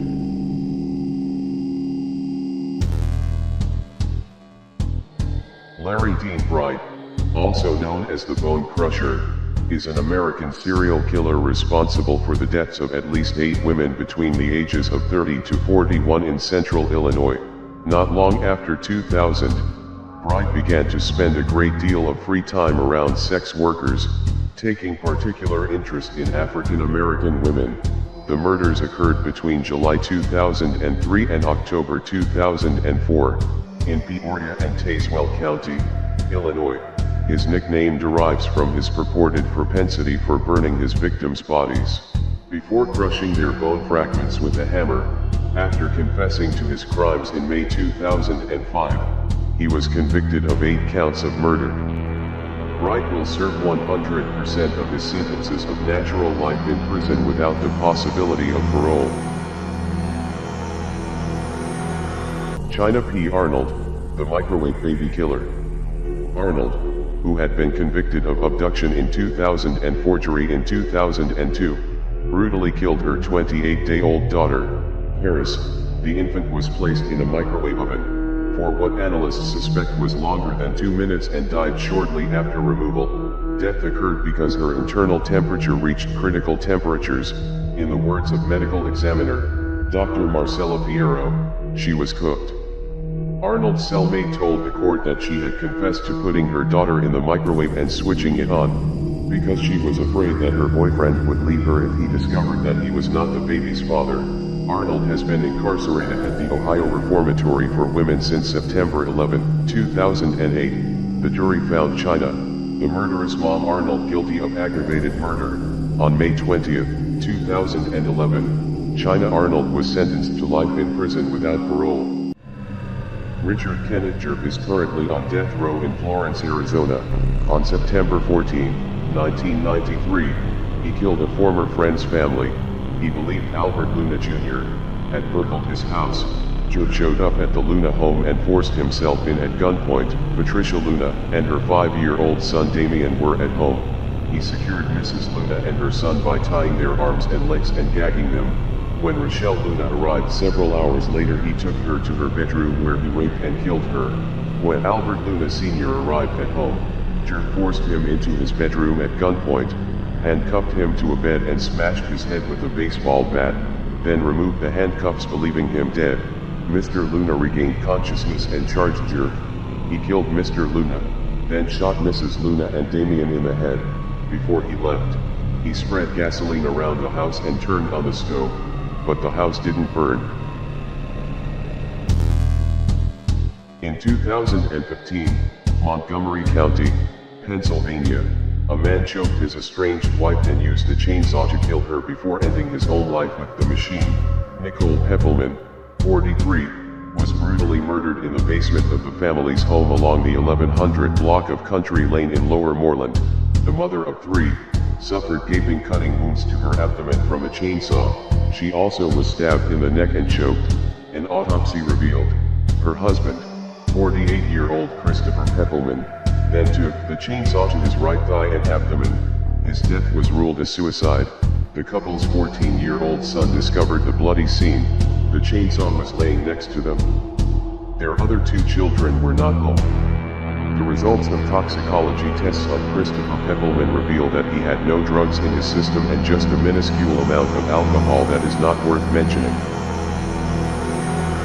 Robert Sylvester Alston, American serial killer who raped and murdered at least 4 women in Greensboro, North Carolina. His first confirmed murder occurred in April 1991 when he strangled 23-year-old Joanne Robinson, a prostitute addicted to crack cocaine. Her naked body was found several blocks from his home. Alston committed his second murder in October of that year, strangling 26-year-old Sharon Martin. He dismembered her corpse and then scattered the remains in various areas of Greensboro. By late November, utility workers found her severed head and one of her hands in a wooded area near the Jackson Middle School. The third murder occurred during the spring of 1992 when the naked and decapitated body of 19-year-old Shanka Warren was discovered by police at a vacant lot near Alston's home. His last confirmed murder took place in December 1993 when he raped and strangled 41-year-old Lois Elizabeth Williams. He dumped her body in the Piedmont National Cemetery. Rory Enrique Conde, the Tamiami Trail Strangler, is a Colombian-born serial killer who killed 6 prostitutes in Florida.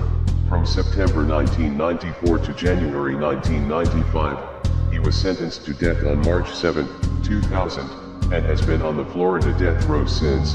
On September 17, 1994, Conde killed cross-dressing male prostitute Lazaro Camsana. He later said that he killed Lazaro after finding out he was a man during sex. Conde then killed 2 more prostitutes. Elisa Martinez on October 8 and Charity Nava on November 20th. Conde then killed 3 more prostitutes.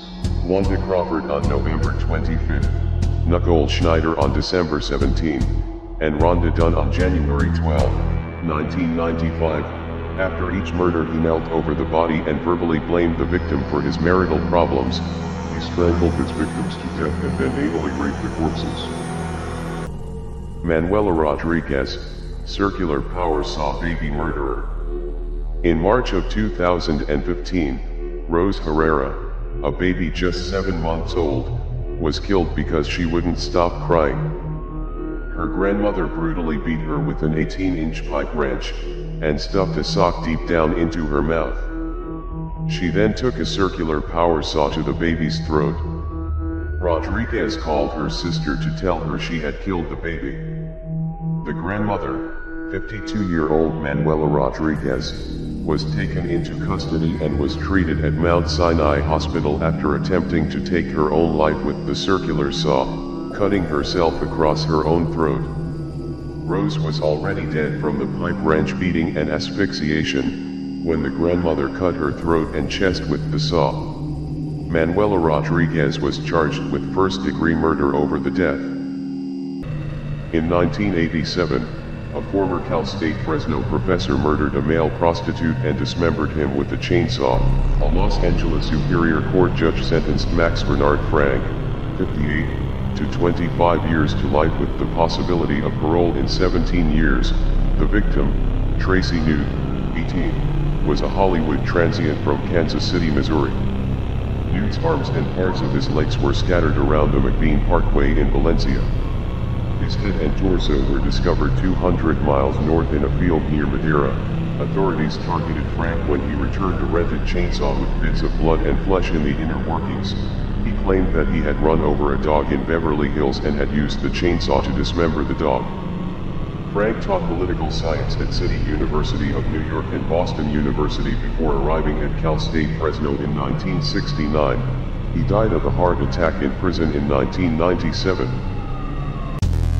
Gary Ray Bowles, the I-95 killer, was an American serial killer who was executed in 2019 for the murders of 6 men in 1994.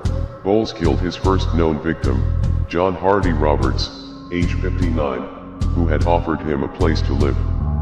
Bowles beat and strangled him to death. Over the next 6 months, Bowles murdered 4 other men. He would prostitute himself to his victims before beating and strangling them and stealing their credit cards. On November 22, 1994, Bowles was arrested for the murder of Walter Jamily Hinton in Jacksonville Beach, Florida, and confessed to all 6 murders. Bowles told police that following his 1991 release from prison he had moved in with a girlfriend. She became pregnant but then had an abortion. After she learned that Bowles was a sex worker, he told police that he blamed gay men for the abortion, and this led him to becoming a murderer. Charles Albright, the eyeball killer, was an American serial killer from Texas.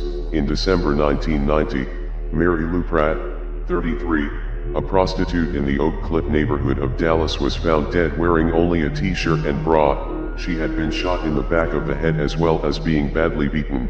The killer had removed both of her eyes with surgical precision and had taken them. February 1991. Susan Beth Peterson, 27, a prostitute, was found on the same street as Mary Pratt.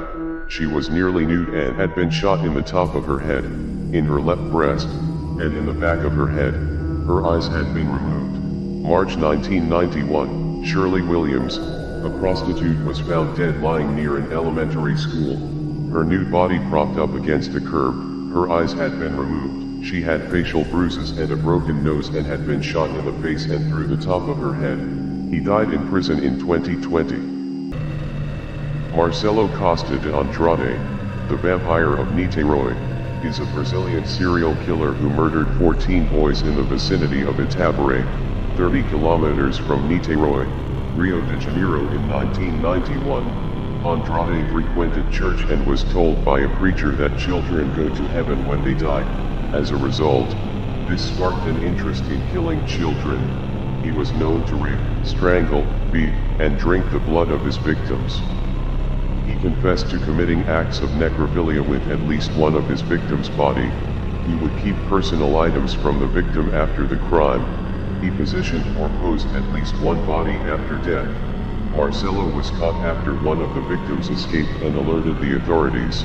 He confessed to killing the 14 boys and was preventively detained at the Heitor Carolho Psychiatric Hospital in Rio de Janeiro, Brazil. The Chicago Ripper crew, Robin Hischt, Edward Spritzer, and brothers Andrew and Thomas Kokoralais, in 1981 would drive around the city in their van. When they found a victim, they would take them to Hischt's house, which he called the Satanic Chapel. The victims would be beaten, tortured, raped, and mutilated in ritualistic ways. They attacked the women with knives, axes, razors, tin can lids, tin openers, glass bottles, wires, you name it, stabbing, strangling, shooting. Hischt would read passages of the Satanic Bible as his partners brutally killed the women. They would remove the victim's breast with a wire garrote while she was still alive, masturbate into the flesh, chop it into pieces, and devour it. They would dump the 18 bodies in alleys, under bridges, and in forests located in the outskirts of the city. Yu Young-chul, a South Korean serial killer and self-confessed cannibal, known as the Raincoat Killer. His tools of choice for these murders included a customized hammer, jackknife, and gloves, to murder mostly older victims, until his focus shifted to the decapitation and mutilation of escorts after being dumped by a girlfriend who worked in that profession. He burned 3 and mutilated at least 11 of his victims. Yu admitted he had eaten the livers of some of his victims. He was arrested in 2004 and confessed to murdering a total of 21 victims. Yu Young-chul was sentenced to death in 2005 and is currently awaiting execution. He claimed to have killed 26 people. He has 21 confirmed kills, but was only convicted of 20 murders along with other aggravated crimes.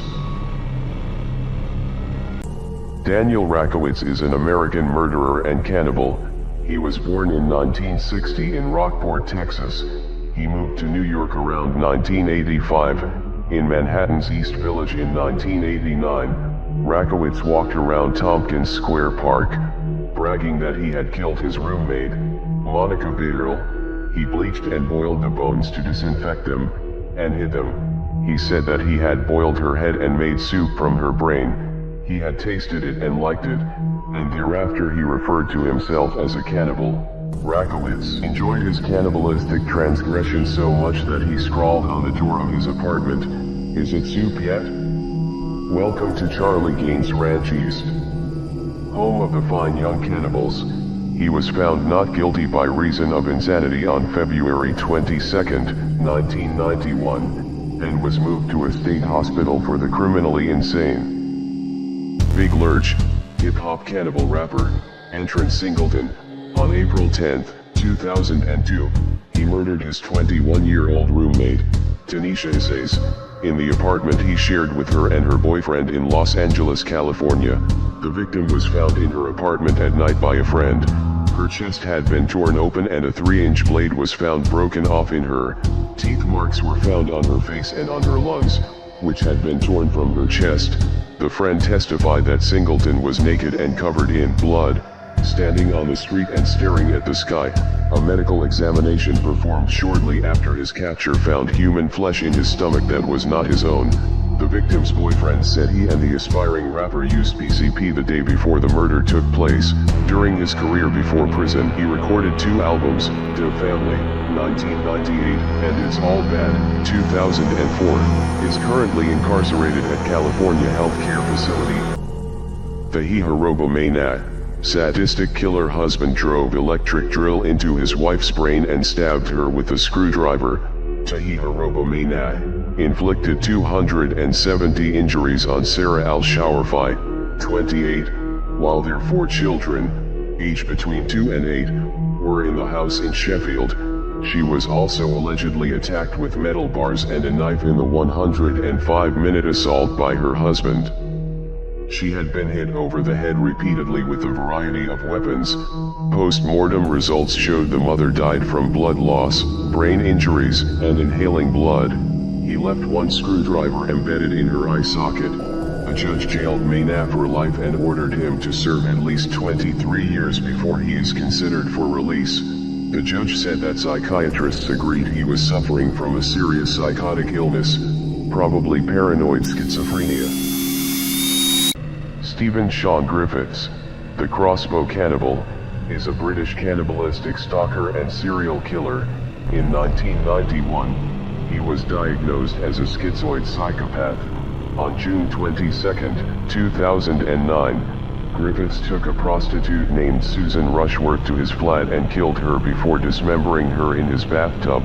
His next 2 victims were killed in the next year. Suzanne Blamires, his 3rd and final victim, attempted to escape but was fatally shot with one of his crossbows and then stabbed. After killing his victims, Griffiths would dismember them in his bathtub and cook parts of their bodies for him to consume, sometimes eating them raw. Afterward, Griffiths would place parts he didn't consume in plastic bags and dump them into a nearby lake. He was suspected of many more murders of prostitutes around Britain and was eventually sentenced to a whole life order without parole. Beverly Allitt, dubbed the Angel of Death, was a nurse who was convicted of murdering 4 children, attempting to murder 3 other children, and causing grievous bodily harm to a further 6 children. She worked at Grantham Hospital, Lincolnshire. She was sentenced to 13 concurrent terms of life imprisonment on May 28, 1993. She is presently at the top security Rampton Secure Hospital in Nottinghamshire. The minimum term she was required to serve before becoming eligible for parole was 30 years, though she would only be released at that point if no longer considered a threat to the public. Allitt's motives have never been fully explained. According to one theory, she suffers from Munchausen syndrome by proxy, a controversial personality disorder which supposedly prompts its sufferers to falsify illnesses in others, in order to attract attention. Douglas John Edwin Crabb, the Mack Truck Murders.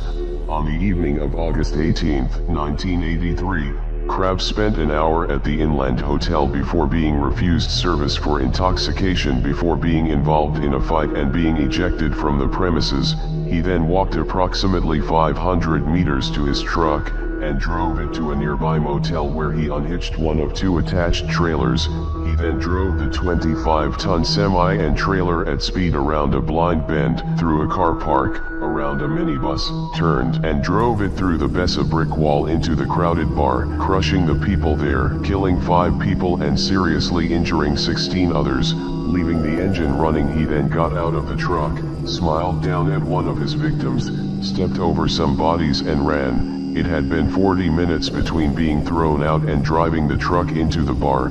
Crabb is an inmate at Acacia Prison, near Perth. Constance Fisher of Fairfield, Maine, was twice committed to the Augusta Mental Health Institute in Augusta, Maine, each time after drowning 3 of her own children. The first was in 1954 in Waterville, when she drowned 3 of her children in the bathtub. After numerous appeals from her husband Carl Fisher, and having been declared cured and sent home, she repeated the performance with 3 more kids in 1967, in rural Fairfield Center, Maine, and was recommitted. She was a troubled soul and deeply religious. She had been adopted and was afraid that her children would be doomed and not go to heaven once they grew up to be adults. On the night of October 1st, 1973, she slipped off the hospital grounds and threw herself into the Kennebec River. Her body was found nearly a week later in South Gardner. David Burke, American mass murderer, on December 7, 1987, David Burke, a fired airline employee, followed his ex-boss aboard a Pacific Southwest airline jet with his mind set on revenge. He shot the man in mid-flight and caused the plane to crash, killing all 43 people on board including himself. U.S. Air terminated David for petty theft of $69. He had also been suspected of involvement with the narcotics ring. After boarding the plane, Burke wrote a message on an air sickness bag. The note read, "Hi Ray, I think it's sort of ironical that we end up like this. I asked for some leniency for my family. Remember? Well, I got none. And you'll get none." Burke's fingertip was lodged in the trigger when the investigators found the revolver. This indicated that he was alive and was holding the gun until the moment of impact. Karl Friedrich Wilhelm Grossman was a German serial killer, sexual predator, and alleged cannibal. Grossman sold meat on the black market and even had a hot dog stand at a train station. Some believe the meat contained human flesh. He threw some of their bones and other inedible parts into the river. Pieces of missing women were found in the canal near Andreas Square and off the Lusenstadt Canal, sometimes on a daily basis. Some investigators suspected that Grossman murdered up to 100 women and girls. Only the body of his final victim was found. Some have suggested as many as 50 women entered Grossman's apartment and ended up being murdered and dismembered. On August 21, 1921, neighbors heard screams and banging noises, followed by silence. The police found the body of a young woman who had recently been murdered. Grossman was taken into custody and charged with first-degree murder. He hanged himself in his prison cell before the end of the main trial. In 1999, 23-year-old Fan Manye was working as a nightclub hostess when she made a mistake which cost her life. She resorted to stealing from her clients to support herself. Unfortunately, Fan stole from Triad member Chan Man Lok. This led to Fan being kidnapped and imprisoned. She was beaten with metal bars, used as a punching bag, kicked in the head around 50 times. Spices were rubbed into her wounds. This treatment eventually led to traumatic shock and ultimately death. She was then dismembered. They boiled her flesh to hide the smell of decomposition and discarded the remains. Her skull was sewn into the head of a large Hello Kitty stuffed toy. A lover of one of the men later reported the murder to the police. The men were sentenced to life imprisonment, one having his sentence reduced at retrial to 18 years.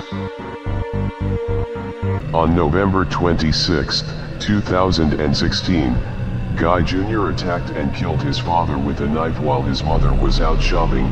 Upon arriving home, Lisa Guy entered through the front door and proceeded upstairs. She was attacked and killed with a knife. 9 of her ribs were severed. Guy Sr.'s hands were removed at the wrists. Lisa's head was removed, carried downstairs, placed in a pot on the stove and heated. The head was not just severed but broken off with force. Both victims also had their arms and legs disarticulated. Guy Sr. at the waist and Lisa at the knees, and their limbs and torsos were placed in a bin full of chemicals to dissolve. Each body had a large gash inflicted after death. Guy Jr. stabbed his father at least 42 times, his mother at least 31 times. He was found guilty and sentenced to life in prison. He was also convicted of abuse of a corpse.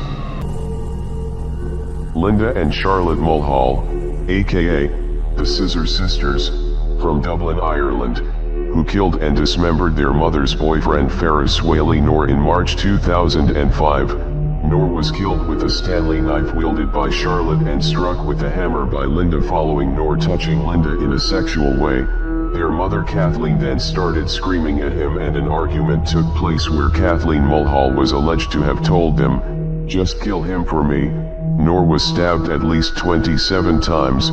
His head and penis were sliced off and the rest of his corpse dismembered and dumped in the Royal Canal in Dublin, where a piece of leg still wearing a sock was spotted floating near Croke Park 10 days later. They carried the head by bus to Tulloch and buried it in a field, with Linda returning later to dig it up, carry it to another field and smash it further with a hammer and bury it again. Melissa Drexler, aka the prom mom, delivered a baby in a restroom stall at her high school prom and threw the body in the trash before returning to the dance. On June 6, 1997, the day of her senior prom, the 18-year-old suffered cramps on her way to the banquet hall and on arriving, she retired to the restroom where the baby was born. Drexler then retrieved the baby from the toilet bowl, cut the umbilical cord on the serrated edge of a napkin dispenser, wrapped the baby in several garbage sacks and dumped her son in a trash can. She then ate a salad and danced afterwards. The baby was discovered by a janitor responding to reports of blood in the restroom. Judge John Rick Kearty sentenced her to 15 years in prison, and on November 26, 2001 she was released on parole after serving only little over 3 years. On June 29, 2019, Tulare County deputies responded to a call about a woman who was acting strangely and had led 2 boys into a cornfield. Within the corn, they made the discovery: Jackson, 12, and Jacob Jr., 7, had been drowned by their mother. The boys were rushed to the nearest hospital. Jackson died there, and Jacob was moved to Valley Children's Hospital. He'd suffered brain damage. Sadly, he died 8 days later. Tulnes had been convicted a decade ago in Montana for trying to drown a 12-year-old when he was an infant, and she spent less than a year at the state psychiatric hospital. Sherry told authorities that she drowned her sons because they were possessed by demons. The special allegation that Tulnes was lying in wait before allegedly killing her sons means she could be eligible for the death penalty. George Jefferson Hassell killed his wife and 8 children aged between 1 and 21 years old. He also killed his wife and 3 stepchildren in 1917 in California.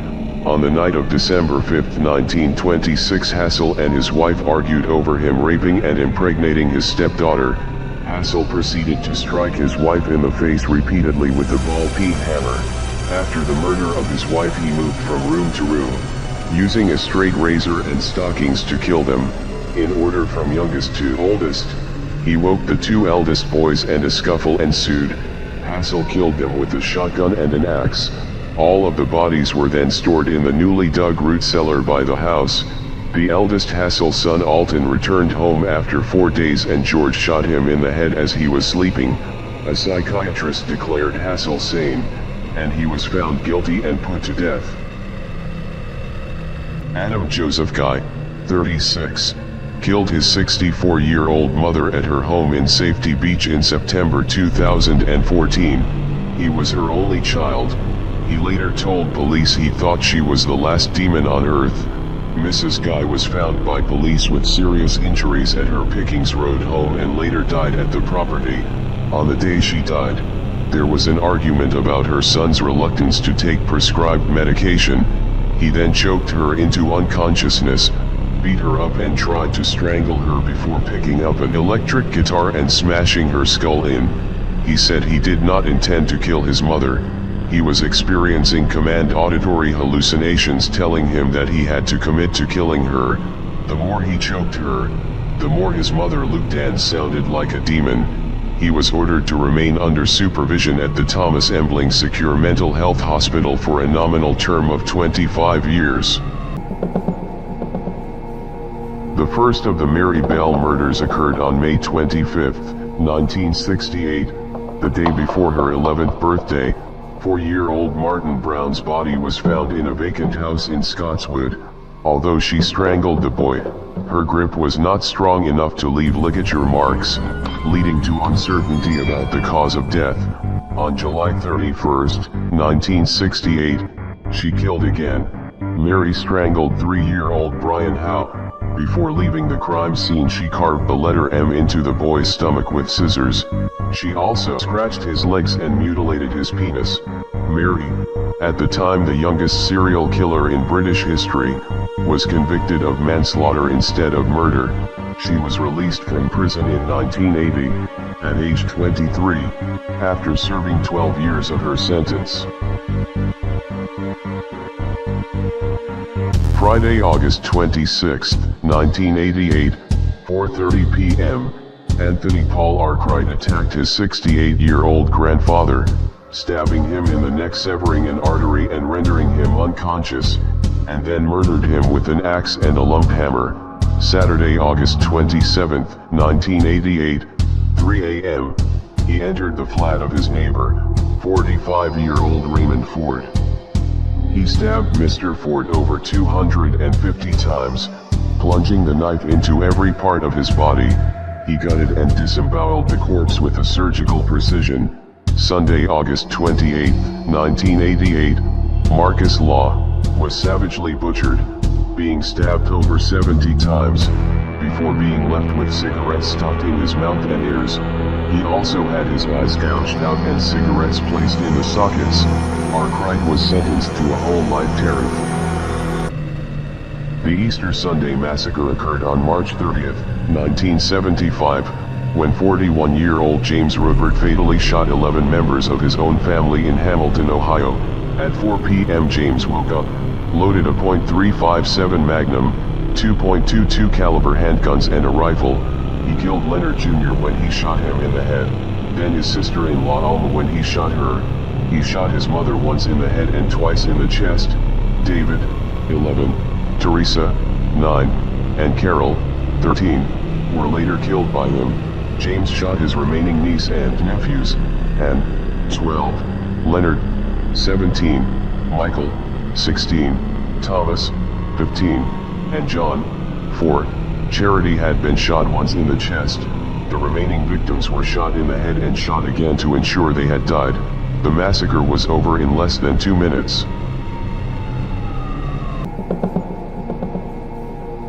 Billy Richard Glaze, aka Butcher Knife Billy, is a Minnesotan serial killer convicted of stabbing to death 3 women. He was a Native American who believed that all Native women should be raped and killed. Glaze was suspected of the murders of at least 50 women in multiple states. He has boasted to police about having killed over 20 women. He was arrested August 31, 1987 while drunk driving, for a violation of his parole from a rape in 1974. The arresting officers found a bloody shirt and a crowbar and nightstick in his truck. Hair samples from the crowbar were used to convict him of murder. Glaze died from lung cancer after spending more than 25 years in prison. His guilt has come into question by the discovery of DNA evidence excluding Glaze and implicating another man. William Mansfield Jr. is an American serial killer, child molester, and sex offender, responsible for the murders of 5 women and girls between 1975 and 1980. The coroner ruled the cause of deaths as strangulation. He buried the bodies of 4 victims at the family home in Spring Hill, Florida. The authorities located a skull and bones in a shallow grave. Eventually 3 more skeletons were unearthed, all belonging to young women. Mansfield also traveled with his brother to California, where he raped and strangled a Watsonville woman. Court documents said the women were all sexually assaulted by both Mansfield Jr., his younger brother Gary, and their father William Mansfield Sr. Mansfield Jr. eventually pleaded guilty to killing all 4 of the women found at his home, and also pleaded guilty to the attempted sexual battery of a 5th woman. He is serving a life sentence in California. Anthony Morley carved up his lover's flesh, seasoned it with herbs, fried it in olive oil, and then ate it. He won the first Mr. Gay UK contest in 1993. In 2008 he was imprisoned for the killing, dismemberment and partial cannibalization of his lover, magazine executive Damien Oldfield. He savagely murdered his boyfriend Damien Oldfield, then cooked his flesh. Morley slashed his lover's throat and brutally stabbed him multiple times after the pair had watched Brokeback Mountain in bed in Leeds. The trained chef then carved up his flesh, seasoned it with herbs, fried it in olive oil and then ate it. He then stumbled to a nearby kebab shop in a blood-drenched dressing gown and told the staff he had killed someone because they tried to rape him. He was found guilty on October 17, 2008 and sentenced to life imprisonment for the crime. A suburban Kansas City social worker, Terry Lee Zenner, 26, was almost decapitated in a chainsaw attack during a home visit.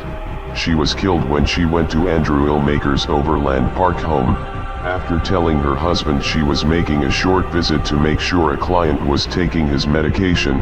Illmaker, 20, had been diagnosed with schizotypal personality disorder. He was charged with first-degree murder in Zenner's death, and with aggravated battery for stabbing his mother, Sue Illmaker, while she was trying to protect Zenner from her son. The social worker would have been decapitated if her hair had not become entangled in the chainsaw's blade. Illmaker said he wasn't planning on killing his social worker, and that she was already dead from multiple stab wounds to her throat by the time he used the chainsaw. He was sentenced to 50 years in prison. Irina Gaidamakic, aka Satan in a Skirt, is a Russian serial killer, who, between 2002 and 2010, would knock on the doors of her victims and claim to be a social worker. Once inside, she would kill them using a hammer or an axe before stealing their money. In some cases, she would start a fire on her way out to cover her tracks. Gaidamakic killed 17 elderly women before a would-be victim managed to escape and give a description to the police. After she was caught, the killer said she had only carried out the crimes for the money for alcohol after her husband tried to make her quit her drinking habit by cutting her off financially. A lenient judge sparked outrage by only sentencing Irina Gaidamakic to 20 years in prison, giving her a lighter punishment because she is a mother with dependent children.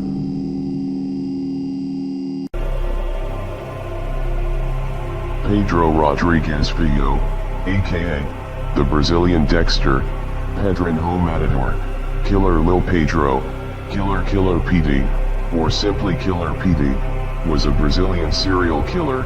Filho's father killed his mother and the young killer took revenge by visiting his dad in prison and stabbing him 22 times. He had also tortured and killed a host of drug dealers and traffickers in Brazil. Filho was arrested and sentenced to 126 years in jail in 1973, but did not stop killing. He murdered a further 47 people while in prison, all inmates. This bumped his sentence up to 400 years. However, the law in Brazil caps prison sentences at 30 years. Filho served 30 years, plus an extra 4 years for the murders committed behind bars. October 29, 1995, convicted sex offender Paul Stephen Osborne raped 10-year-old Leanne Oliver and 9-year-old Patricia Leedy before bashing them to death with a tree branch and a wool jacket Warrana Beach, Queensland, Australia. After drinking 12 beers and smoking marijuana at a barbecue, Osborne took the girls to the beach for a swim. Leanne Oliver's father, Albie Oliver, found Osborne's wallet and the girls' bodies in sand dunes the next morning. Osborne was arrested. When asked by police why he killed the girls, Osborne told police, "I don't know whether I blacked out or went crazy. They seemed pretty nice." Osborne pleaded guilty and was sentenced to 2 consecutive sentences of life imprisonment plus 36 years without the possibility of parole. In sentencing Osborne, Queensland Supreme Court Justice Glenn Williams said that he was beyond redemption. As 10-year-olds, John Venables and Robert Thompson were the youngest murderers ever convicted in the modern history of the United Kingdom, As his mother shopped at the mall, the boys abducted James Bulger, a 2-year-old toddler. They took him and tortured him for what would be the remainder of his very short life. Thompson and Venables dropped the boy on his head, causing facial injuries.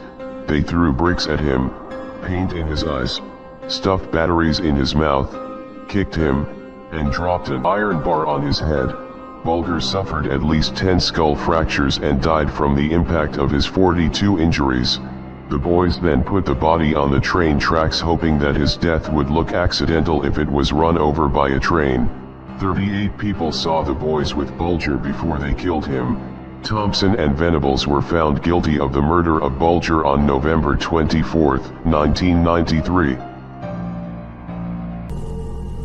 Gleeful serial killer Nancy Hazel was known alternately as the Giggling Granny. Arrested for the murder of one husband in 1955, she confessed to murdering 4 and maintained that she never harmed her blood kin. Various law enforcement officials in Alabama and elsewhere, however, speculate that she is likely to have murdered as many as 12 people, including a mother-in-law, a grandson, a granddaughter, her mother, her sister, and 2 of her own children with rat poison or arsenic. Her habit of smiling and giggling as she discussed her crimes earned her the Giggling Granny nickname. A judge declared her insane, sparing her the electric chair and gave her a life sentence.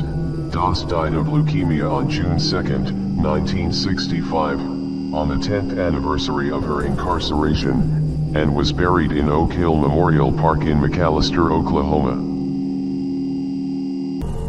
Lisa Montgomery constantly lied about being pregnant and having miscarriages. In 2004, she befriended pregnant woman Bobby Jo Stinnett, showed up at her house and strangled her with a rope, then butchered her stomach and took out her baby.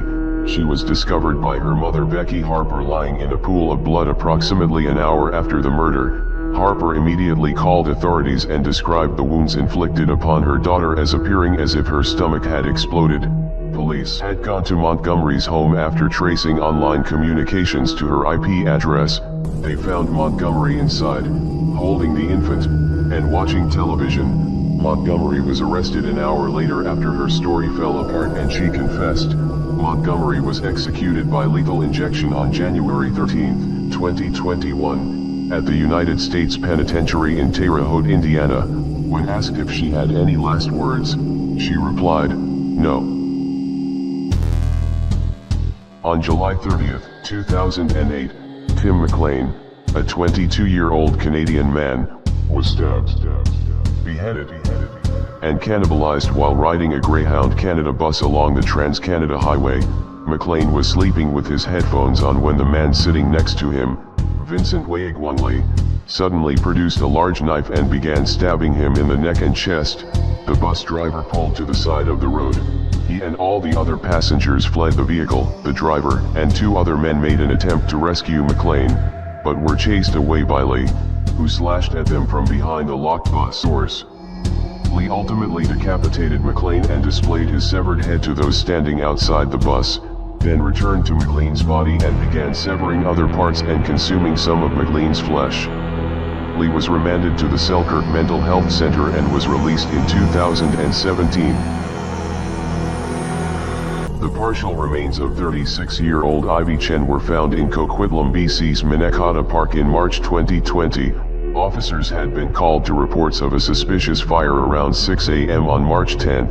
Her sister, Tracy Chen, was charged with first-degree murder and committing an indignity to a dead body. Tracy was suffering from paranoid schizophrenia and heard voices in her head. Tracy Chen killed her sister Ivy and then cut up her body and tried to burn it. Evidence indicates Tracy stabbed her sister to death in the apartment they shared and then tried to dissolve her remains in acid. When that didn't work, she put them in cooking pots and took them to the park and set them on fire. Tracy believed her sister Ivy was not really her sister and that she was going to kill her, so she believed the only way to save her life was to kill her sister at the direction of the voices she was hearing at the time. Tracy will remain in a psychiatric facility and her condition will be reviewed on a regular basis.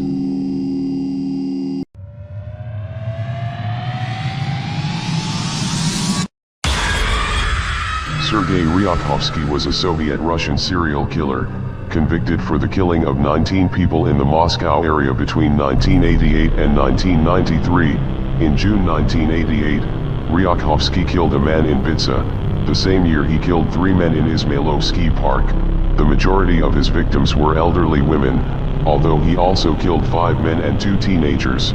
His main methods of killing were stabbing or strangulation, and after the victim had died he mutilated the bodies mainly in the genital area. Some corpses of his victims would have sexual acts performed upon them. Ryakhovsky murdered a 73-year-old man, cut off his head with a hunting knife, and 1 day later returned to cut off his leg. His next victim, a 65-year-old woman, had her abdomen ruptured with a weak pyrotechnical device. He hanged, eviscerated, and then decapitated his penultimate victim, a 16-year-old boy, with a knife. He was sentenced to life imprisonment.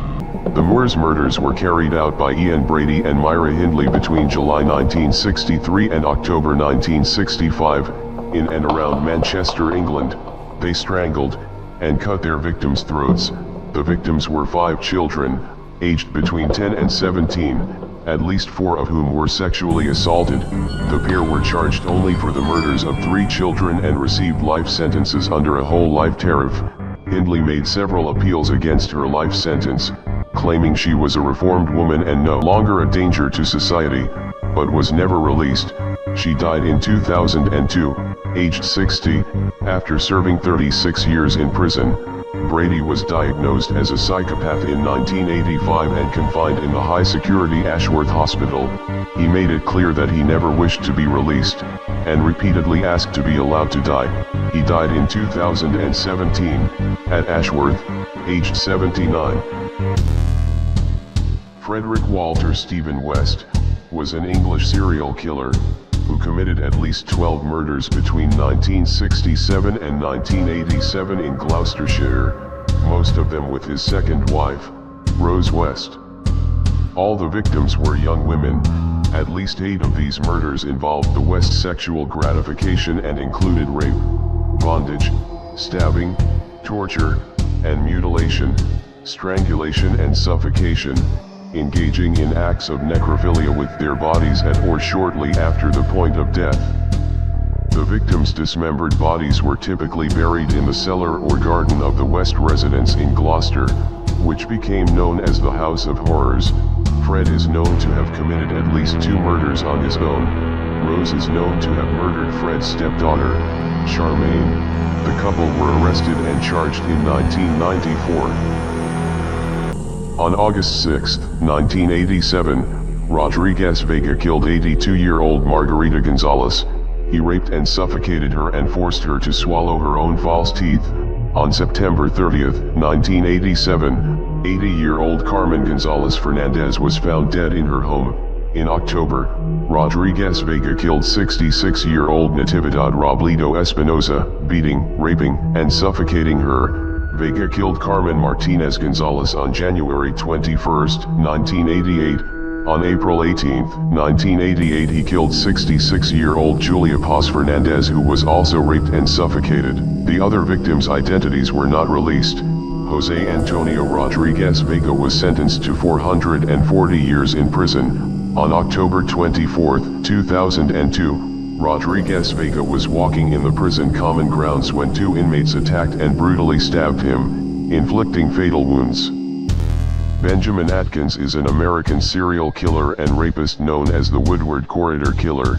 Atkins brutally murdered, tortured, and raped 11 women in Highland Park and Detroit, Michigan during a period of 9 months between December 1991 and August 1992. Although he has 11 confirmed kills, he is suspected of a further 11. Atkins was charged solely based on testimony and his own confession. Atkins chose young and middle-aged destitute women, often prostitutes or drug addicts. He raped, tortured and strangled his victims before abandoning their bodies in vacant buildings in Highland Park and Detroit, Michigan. He was sentenced to 11 life terms in 1994. In 1997, Benjamin Atkins died from an infection caused by HIV, while serving his 11-life-term sentence, at the Charles Ziegler Reception and Guidance Center in Jackson, Michigan. Richard Angelo, aka The Angel of Death is an American serial killer who operated within Long Island and West Islip, New York in 1989. Angelo tried again and again, poisoning patients at the hospital and then saving them. Some patients were saved, others died. He was convicted of murdering several of his patients and sentenced to 61 years to life in prison. He has 8 confirmed kills but is suspected of killing more. He poisoned 26. After poisoning his victims, he would wait until they went into cardiac arrest, and then come by and save them in front of his colleagues. Angelo poisoned all of his victims by injecting a lethal combination of the paralytic drugs Pavulon and Anectin into their IV tubes. On January 25, 1990, he was sentenced to 50 years to life in prison. Carl Werner was an American serial killer active in Northern California. Werner was convicted of murdering 3 teenage girls in 2 separate incidents in the San Francisco Bay Area communities of San Jose and Saratoga between 1969 and 1971. He had previously been a suspect in an unsolved knife assault on another woman. He stabbed his female teenage victims to death. At least 2 victims went to the same high school as Werner, Oak Grove High School in San Jose, California. 1 victim was stabbed over 200 times while the least stabbed victims received 49 stab wounds. Werner was briefly suspected of being the notorious Zodiac Killer but was soon ruled out as a suspect in that case. In 1971, Carl Werner was sentenced to life in prison at the California Medical Facility in Vacaville, California. Earl Leonard Nelson was an American serial killer, rapist, and necrophile, known as the Gorilla Killer, and the Dark Strangler, and at least once used the alias Virgil Wilson. He targeted and strangled landladies throughout the West Coast during 1926. He was known to commit acts of necrophilia, strangle, rape, mutilate, and murder his victims. He was known to kill at both his home and the home of the victim. Nelson often carried a Bible to gain trust with his victims. Nelson's defense at his 6-day trial was insanity. Records were presented to show that Nelson had been confined in an insane asylum in Napa, California. During various periods between 1921 and 1925, in 1928, Earl Leonard Nelson was executed by hanging at the Vaughan Street Jail in Winnipeg, Manitoba, Canada. Jesse Pomeroy was an American serial killer known as the Boston Boy Fiend, the Boy Torturer, the Demon, and the Red Devil. In 1874, at the age of 14, Jesse started his killing spree. He was known to torture, mutilate, and murder his victims. At least 1 victim was tied, bound, and restrained during the crime. Pomeroy was arrested on April 24, 1874 at age 14, convicted on December 10, 1874 at age 15, sentenced to death by hanging, commuted to life in solitary confinement in 1876, commuted to life imprisonment in 1917 at Charlestown State Prison. Jesse Pomeroy died on September 29, 1932 at age 72. Cause of death: natural causes at Bridgewater State Hospital in Bridgewater, Massachusetts, U.S. Wesley Allen Dodd was an American serial killer and rapist known as the Vancouver Child Killer. His method of murder was stabbing and strangling. In 1989, Dodd raped and murdered 3 young boys in Vancouver, Washington. Dodd had an extensive arrest record for molesting children. By the time his behavior escalated to include murder, Dodd refused to appeal his death sentence. He stated that he should be punished to the full extent of the law, as should all sex offenders and murderers, and that if he ever escaped, he would immediately return to killing and raping kids. Dodd wrote detailed accounts of his murders in a diary that was found by police, and also writing down future plans for child abduction and also constructing a homemade torture rack for the next victim. Wesley Allen Dodd was executed by hanging in 1993. His hanging was the first in the United States in 28 years. The Palm Sunday Massacre was a 1984 mass murder in Brooklyn, New York that resulted in the deaths of 10 people, 2 women, 2 teenage girls, and 6 children. There was 1 survivor, an infant girl. All of the victims were shot with a total of 19 bullets fired from 2 handguns at close range, most in the head, and were found in relaxed poses sitting in couches and chairs, suggesting that they had been taken by surprise. In 1985, Christopher Thomas was convicted on 10 counts of manslaughter. The jury had convicted him of intentional murder, but the charges were reduced due to extreme emotional disturbance and Thomas being high on drugs. Prosecutors said the motive was jealousy, claiming Thomas suspected his wife of having an affair with the home's owner. He ended up serving just over 32 years before being released in 2018. Duke Pearson was an American serial killer and a former detective sergeant for the Spokane County Sheriff's Office, who was known as the Spokane Serial Killer. Pearson is connected to the deaths of 3 women who died in the summer of 1967. He began his career in law enforcement in 1959 as a Spokane County deputy. Pearson quit suddenly in 1966. 2 of Pearson's victims were pregnant with his child at the time of their deaths, his wife and his mistress. 1 victim disappeared after leaving a bar. 2 bodies were buried, and the body of his wife was found in the rear seat of a car inside the family's garage, with a hose leading from the exhaust to a rear window of the vehicle. Duke Pearson died of natural causes in 2019 prior to being arrested. His service was held at Keehee Funeral Home in Andalusia, Alabama.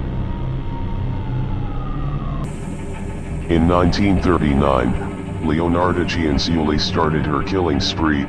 During her crimes as a serial killer, she was known to commit acts of cannibalism, mutilate, and murder her victims. She killed 3 women and turned them into soap and biscuits. Known as the soap maker of Correggio, she baked tea cakes and made homemade soap that included a secret ingredient: human flesh. Her son was drafted into the Italian army, and she believed that the only way to protect him in battle was by human sacrifice. From 1939 to 1940, Gianciulli murdered 3 women at her home in Correggio, Italy, offering them a glass of drugged wine before killing them with an axe. She then cut up the corpses to make tea cakes, which were often served to her family and friends. Leonarda Gianciulli died on October 15, 1970 at age 76. Peter Tobin, a Scottish rapist and serial killer known to have killed at least 3 young women between 1991 and 2006. He was known to rob, rape, and murder his victims. He was captured after his final victim, Angelica Kluke, was discovered hidden under the floorboards of a church in Glasgow. A post-mortem examination later revealed she had been bound and gagged, raped, beaten with a piece of wood and stabbed in the chest 16 times. In 2015, Peter Tobin was left severely injured and permanently disfigured by a fellow inmate when he was attacked with a razor blade. Tobin died at Edinburgh Royal Infirmary on October 8, 2022, at the age of 76. On October 16, 2022, his ashes were scattered at sea after no relatives or next of kin claimed his body. Jack Unterweger was an Austrian serial killer known as Jack the Writer, Hafen Literat, Nast Poet, Vienna Woods Killer and the Vienna Strangler.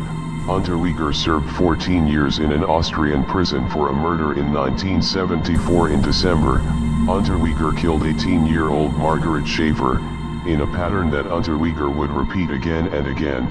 He murdered Schaefer by strangling her with her own bra. He claimed that he had seen his mother's face in Schaefer's eyes as he killed her. Unterweger raped, strangled and killed at least 9 prostitutes after his release, then dumped their bodies in the woods.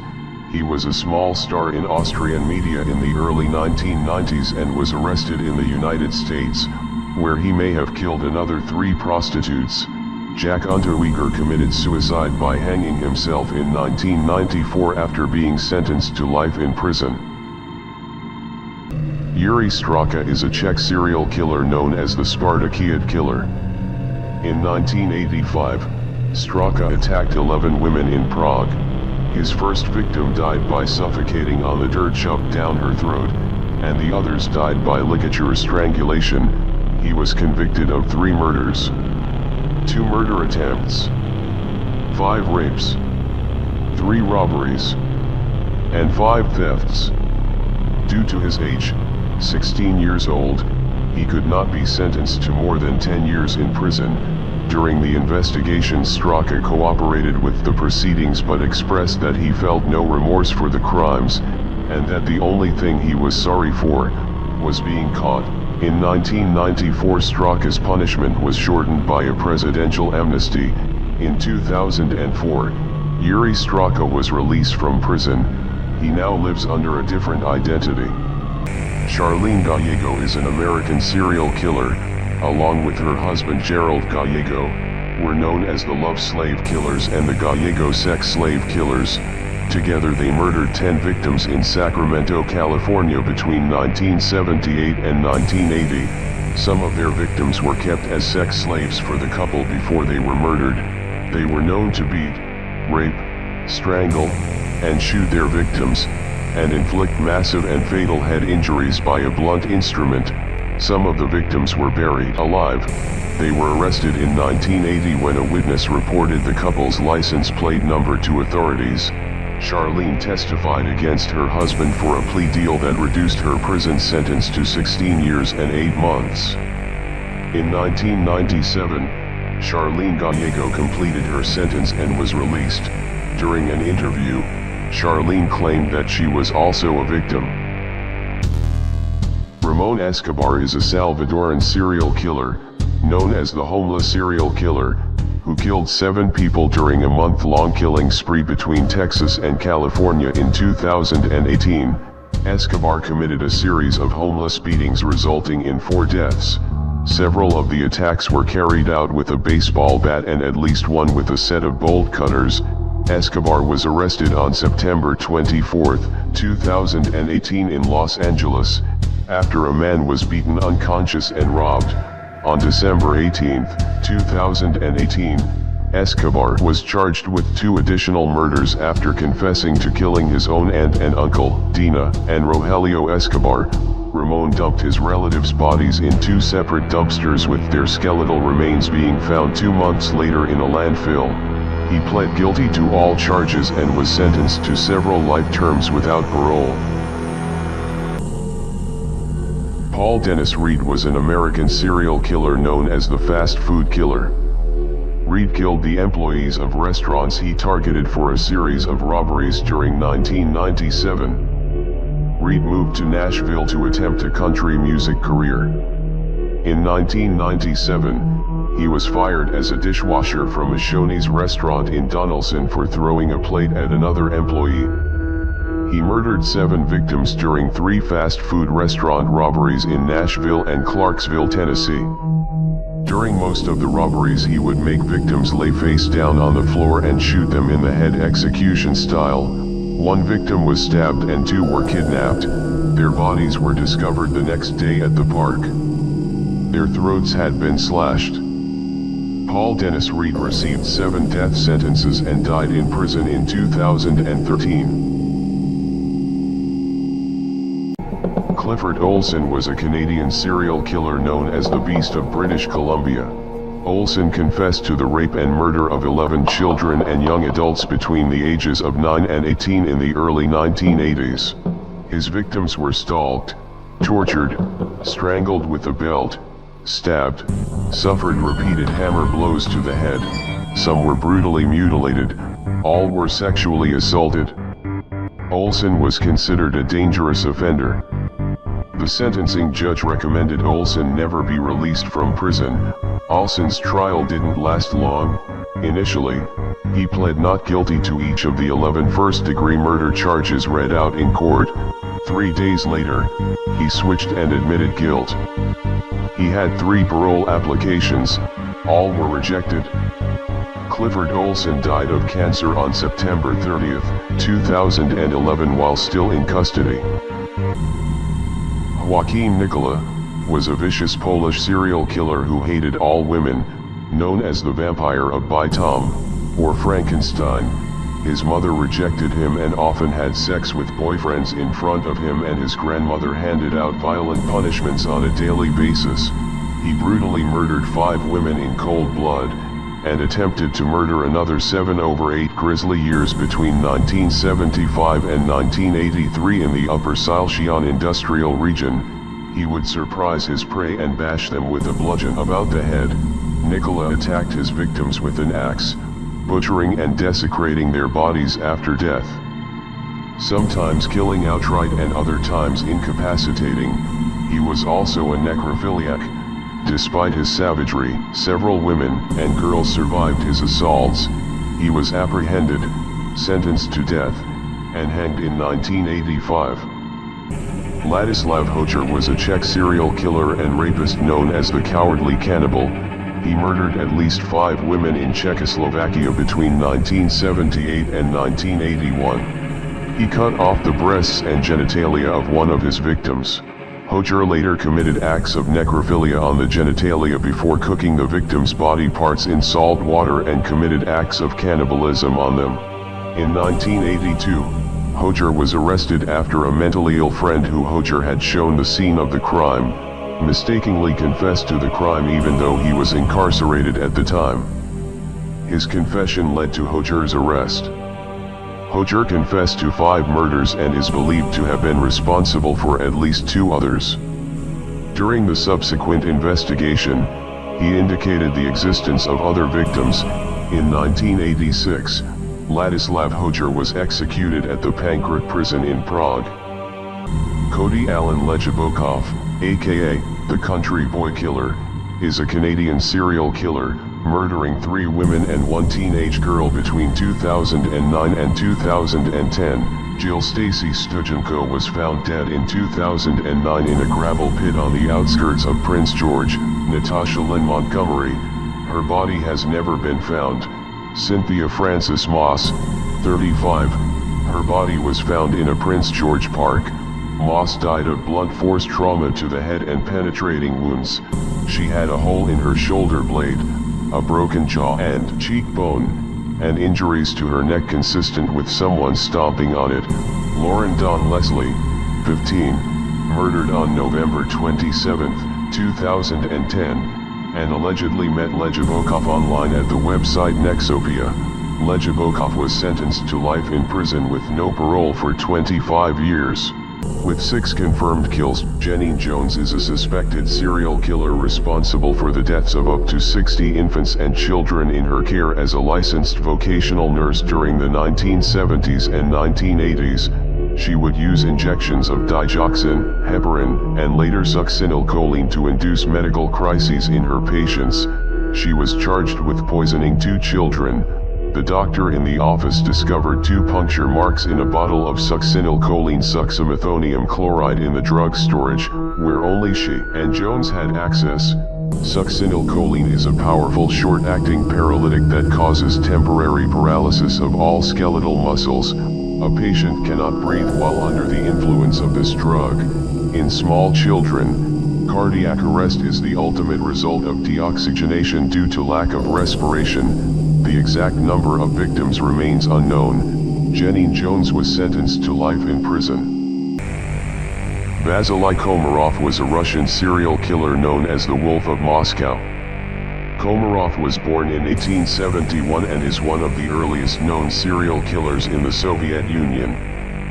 Komarov was a horse trader who murdered at least 33 men between 1921 and 1923. The victim would be killed with a hammer or sometimes have their throat slit. Police found 21 male victims, each discovered tightly bound in sacks, their bodies dumped on waste ground in the Shabalovki neighborhood. Komov confessed to 33 victims, implicating his wife Sophia as an accomplice. They were both found guilty of multiple homicides and sentenced to death. Komarov was convicted for the killing of 29 victims. Sophia and Vasily Komarov were both executed on June 18, 1923. Robin Ligas was an English serial killer, mental patient, and drug addict. Known as the Shropshire Murderer, Ligas started murdering people for money to buy drugs. He was convicted of robbing and brutally bludgeoning 3 men to death with an iron bar in Shropshire in 1994. Trevor Bradley, aged 53, found in a burned-out car in Melverley. Brian Coles, aged 57, found in his home in Higher Heath near Whitchurch, having been beaten to death with an iron bar. Robert Young, aged 75, killed in Shrewsbury during a burglary of his home. Ligas was charged with 3 additional murders, found guilty of 2, sentenced to life in prison in 1996, ordered to be detained indefinitely in a secure mental hospital in 2011. Ligas died on December 16, 2022 at the age of 70. Travis Victor Alexander was murdered by his ex-girlfriend, Jodi Ann Arias, in his house in Mesa, Arizona. Alexander was murdered on Wednesday, June 4, 2008. He suffered 27 stab wounds, a slit throat, and a gunshot wound to the head. His jugular vein, common carotid artery, and trachea had been slashed. He had defensive wounds on his hands. Alexander may have already been dead at the time the gunshot was inflicted. Photos taken moments later show an individual believed to be Alexander profusely bleeding on the bathroom floor. Alexander's death was ruled a homicide. He was buried at Riverside's Olivewood Memorial Park Cemetery.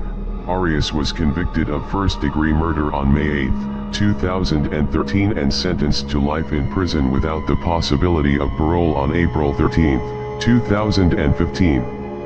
Stanislaw Modzelewski was a Polish serial killer known as the Vampire of Gakowek, who brutally murdered 7 women between the ages of 18 and 87, by strangling them with a scarf, or with his bare hands. He also attempted to murder 6 others. He took valuables as well as useless objects from his victims which he then threw away. He executed them with utmost cruelty. The murders also had a sexual motive. The lower part of the victims' bodies were nude and the arrangement of the corpse suggested a penetration of genital organs. Modzelewski was a sadist, but it was not verified whether he mutilated the victims before or after the murder, although he is believed to have murdered an 8th victim, which he confessed to. It was never proven as the body was never found. He was sentenced to death and the execution by hanging was carried out in November 1969, in Warsaw. Wang Qiang was a Chinese serial killer, rapist, and necrophile, known as the Super Killer. He killed 45 and raped 10 from 1995 to 2003 in Budayuan Town, Quandian County, Liaoning Province, China, and is one of the most notorious murderers and rapists in Chinese history. Wang grew up in the small village of Kaiwan, Liaoning City. His father was abusive, addicted to drinking and gambling, and denied Wang the chance to enter school. Wang committed his first murder on January 22, 1995. Wang Qiang would rob, beat, and rape some victims post-mortem. He was arrested by the Shenyang police in 2003. After interrogation, he confessed to murder, rape, robbery and other various crimes. Wang Qiang was sentenced to death and executed in 2005. Altemio C. Sanchez is a Puerto Rican serial killer who is known to have raped and murdered at least 3 women and raped at least 9 to 15 girls and women in and around Buffalo, New York, during a 31-year span from 1975 to 2006. Sanchez is also known by the monikers Bike Path Rapist and Bike Path Killer. When Sanchez initially began to strangle and kill his victims, it is believed that he used a rope or cord. He would also beat and rape his victims during the attacks, and several of them are thought to have fought hard against him. In later years of Sanchez's crimes, he used a ligature, wire, or garrote to strangle and suffocate his victims. On January 15, 2007, police arrested Sanchez and charged him with murder. On August 15, 2007, Sanchez was sentenced to 75 years to life in prison. Gerard John Schaefer Jr. was an American murderer and suspected serial killer, known as the Killer Cop and the Hangman, who was convicted of the 1972 murder and mutilation of 2 teenage girls in Port St. Lucie, Florida. His victims were tortured, butchered, and decapitated. One was shot in the jaw. He is suspected of up to 26 further murders. Schaefer became known as the Killer Cop, as he was a sheriff's deputy in Martin County, Florida at the time of his initial arrest. He also became known as the Hangman, due to his favored practice of binding restrained women to trees with the hangman's noose around their neck. Prior to their torture and murder, Schaefer was sentenced to 2 terms of life imprisonment at his 1973 trial. He was stabbed to death by a fellow inmate while incarcerated at the facility in December 1995. In 2013, Amber Hill Burling was convicted of killing her Air Force veteran husband, Josh, by shoving him out of the 17th-story window of their high-rise apartment when she was 7 months pregnant. Hill Burling claims her husband attacked her after they argued about breaking up. She claimed the death was an accident caused by unusually thin windows in the couple's high-rise apartment. She told the court she acted in self-defense after Josh grabbed her by her shoulders during a heated argument. The prosecution said there is a taped confession in which Hill Burling says to her grandmother, "He was messing with the TV and I pushed him." His body was found crumpled on the roof of the garage. Amber was found dead in an apparent suicide in her prison cell at Mabel Bassett Correctional Center in Oklahoma in October 2016. Her death came 5 years after she was convicted of killing her husband Josh.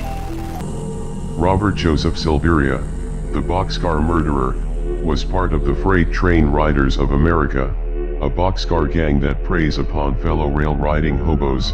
Arrested in March 1995 in a rail yard near Sacramento, California, Silveria was charged with the murder of transient William Pettit, found dead in a boxcar in Northern California. Silveria has also been linked to 13 other boxcar murders in Oregon, Utah, California, Arizona, Kansas, and Washington state, spanning from 1981 to 1995. The victims, mostly drifters, were stabbed or bludgeoned to death and robbed of their meager possessions. While in custody, Bobby claimed all his kills were gang-related, betraying his secret Boxcar Brotherhood by talking of the murders. Boxcar Bobby was sentenced to 2 consecutive life terms without parole in Oregon in 1998. Miyuki Ishikawa, a Japanese midwife and serial killer. Known as the Oni-sanba, demon midwife. Miyuki's murdered between 85 and 169 infants between 1944 and 1948. She was an experienced midwife and worked as a hospital director at the Kotobuki Maternity Hospital. Ishikawa chose to neglect numerous infants, many of whom died as a direct result of this abuse. The police initially found 5 dead bodies and later found over 40 more in the house of a mortician. 30 additional bodies were later discovered in a temple. She and several accomplices are believed to have murdered dozens of infants, a crime spree known as the Kotobuki-Sanin incident. Miyuki and her husband Takeshi Ishikawa were arrested in 1948 and sentenced to 8 and 4 years imprisonment respectively. Alexei Sukhaldin was a Soviet serial killer and cannibal. He killed and cannibalized 7 girls and women in Tatarstan. Sukhaldin committed his first murder in November 1979. He invited 22-year-old Yekaterina Ostrova to his home, took a rag-wrapped hammer and hit her on the head with it, tied her hands with the rope, and cut her throat. He drank her blood while she was still alive. When she died, he hung her corpse and mocked her before cutting off the soft tissues and eviscerating the internal organs. The remaining blood was disposed of in the bath. Sukhaldin then ate her heart, liver, and lungs. On June 4, 1985, Alexei Sukhaldin was arrested. On April 18, 1986 he was sentenced to execution by shooting. On July 29, 1987, the sentence was carried out. Gennady Modestovich Mikhasevic was a prolific Soviet serial killer. He murdered 36 women from 1971 to 1985 in Vitebsk, Polotsk, and the rural areas in the nearby regions of the Belarusian SSR. On the night of May 14, 1971, he encountered a young woman on the road and killed her. He murdered again in October 1971, and strangled 2 other women in 1972 near Vitebsk. Many of his murders were committed to facilitate rape. He invariably strangled or smothered his victims. In the year 1984 he killed 12 women. He was finally arrested in December 1985.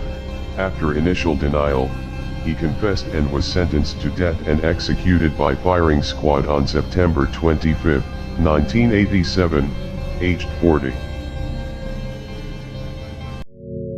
Romulus Veres was a notorious serial killer from Romania, better known as the Man with the Hammer. During the 1970s, he was charged with 5 murders and several attempted murders, but never imprisoned on grounds of insanity. He had schizophrenia.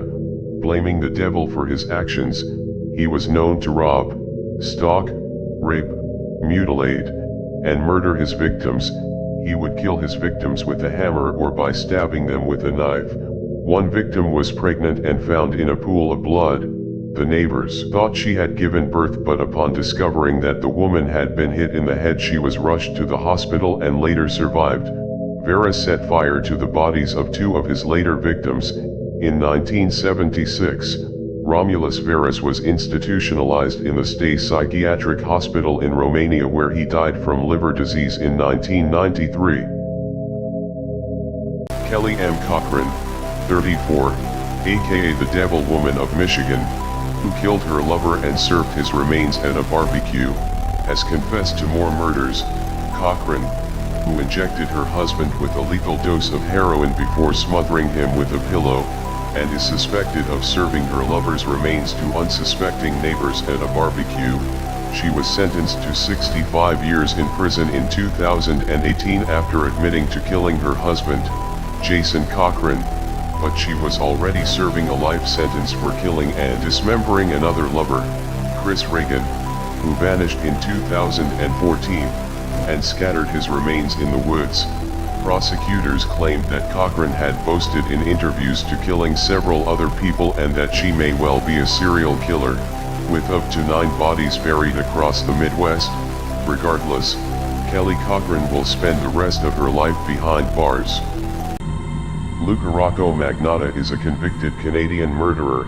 He was convicted of murdering and dismembering June Lin. Lin was a Chinese international student. On May 25, a video titled, "One Lunatic, One Ice Pick," is posted on the web. It depicts a young male bound on a bed, initially alive and then lifeless. Then someone is seen repeatedly stabbing the corpse with an ice pick and dismembering the body with a knife. There are also acts of necrophilia and cannibalism. 10 days before the murder, another video was filmed showing cannibalism and was posted online. Authorities identify the victim of the gruesome killing and dismemberment as June Lin. On June 4, 2012, Magnotta was arrested in an internet cafe in Berlin on June 4, where he was sitting reading stories about himself. He was sentenced to life imprisonment. He remains in a maximum security prison in Quebec. Vasile Kasaiuk, a Romanian serial killer, known as the Butcher of Iași and the Basarabian. He was known to rob, mutilate, and murder his victims. Kasaiuk lured them and then murdered them with an axe. He was arrested after a dog revealed 6 bodies buried at a small depth under his house in Lasea on September 7, 1935. He had a previous record of robberies. He confessed to 6 murders. In 5 years, the butcher had killed no fewer than 26 people, including a child. He buried the victims under the floors of several isolated houses and in a forest. He had ordered a special axe, designed to not slip out of his hand. During the reconstruction of one of the crimes, Vasile Kasaiuk tried to escape by fleeing. He was killed by several revolver shots on October 17, 1935. Rocky Beeman was an American serial killer who killed 3 people, including 2 fellow inmates in prison. On February 6, 2005, Rocky Beeman murdered Debbie Lacey. Beeman hit Lacey, tied her hands behind her back, and held her in water until she drowned. While serving a life sentence for the murder, Beeman murdered 2 inmates, both of whom served time for sex crimes against children. He would profess his hatred for sex offenders, saying that killing them gave him the best feeling he had in a long time. He pledged to continue targeting victims if he was not sentenced to death. "I'll do my best to eliminate every single one until one of 3 things happen. Someone kills me, I run out of people to kill, or they put me where I can kill no more." Death row. Beeman was sentenced to death but committed suicide on death row in 2020. Keith Hunter Jesperson is a Canadian-American serial killer who murdered at least 8 women in the United States during the early 1990s. He was known as the Happy Face Killer because he drew smiley faces on his many letters to the media and authorities. Many of his victims were sex workers and transients who had no connection to him. Strangulation was his preferred method of murdering, the same method he often used to kill animals as a child. His last victim was the crime that ultimately led to his capture. While he has claimed to have killed as many as 160 people, only 8 murders have been confirmed. He is currently serving 4 life sentences without possibility of parole at the Oregon State Penitentiary. Keith is quoted as saying, "It was their fate to die by my hands, like a car accident or illness." Darlene Gentry. In the early morning of November 9, 2005, her husband, Keith, got shot in the head. Darlene called 911 for help while her injured husband gurgled in the background, claiming that someone had broken in, taken all his guns and shot him. He was still alive when the first responders reached the scene, so they rushed him to the nearest hospital. However, his good fortune soon turned into misfortune as the police soon received word that he was brain dead. The authorities took Darlene to the hospital where she signed the consent forms to let them take him off of life support, resulting in his inevitable death.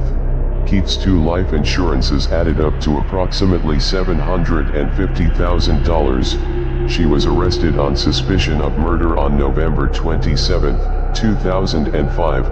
Darlene was sentenced to 60 years of imprisonment. Convicted serial killer and rapist Jimmy Maketa was a dangerous psychopath lacking remorse, who terrorized Western Cape communities for 9 months in 2005. He attacked both men and women. Lurking in the bushes, he would wait for his victims, who were usually drunk. Then he would attack them when they were most vulnerable. He would break into their homes, rape, and kill by hacking them into pieces with an axe or hitting them with a hammer. Maketa, 43, pleaded guilty and was convicted on 47 charges, including 13 murder charges, 3 attempted murder charges, 22 charges of rape, 1 of robbery with aggravating circumstances, 5 of housebreaking, 4 of assault with intent to commit grievous bodily harm, and 2 charges of kidnapping. He was sentenced to life imprisonment at a prison in Cape Town, South Africa. Valery Ashratyan, born 1958, was a Soviet serial killer, rapist, and child molester known as the Director. He was known to give coffee which was mixed with strong psychotropic drugs, rape, stab, and murder his victims between 1988 and 1990, in Moscow, Russia. Ashratyan received his nickname because he posed as film director Svetoslav Chaplygin, in order to gain the trust of the young women. He was previously convicted of over 20 rapes of girls and young women during the 1980s. In 1990, he confessed to 2 murders and admitted to 17 rapes. He killed 3 victims, and raped dozens of women. Valery Ashratyan was convicted of killing 2 women and was sentenced to death on June 18, 1992 and executed with a bullet to the head. Bruce McArthur, Toronto's most prolific serial killer and the oldest known serial killer in Canada. The Toronto serial homicides occurred between 2010 and 2017. McArthur was known as Santa for his seasonal employment at a local shopping mall. Authorities found evidence on McArthur's computer, grisly photos of his suspected victims kept as trophies. Police announced that they had found the dismembered skeletal remains of at least 3 people in 2 of 12 large planter boxes seized from the Leaside residence. He was arrested in 2018 and convicted of all 8 murders in 2019. On February 8, 2019, Bruce McArthur was sentenced to 8 concurrent life sentences without the possibility of parole for 25 years. He turned 71 on October 8, 2022.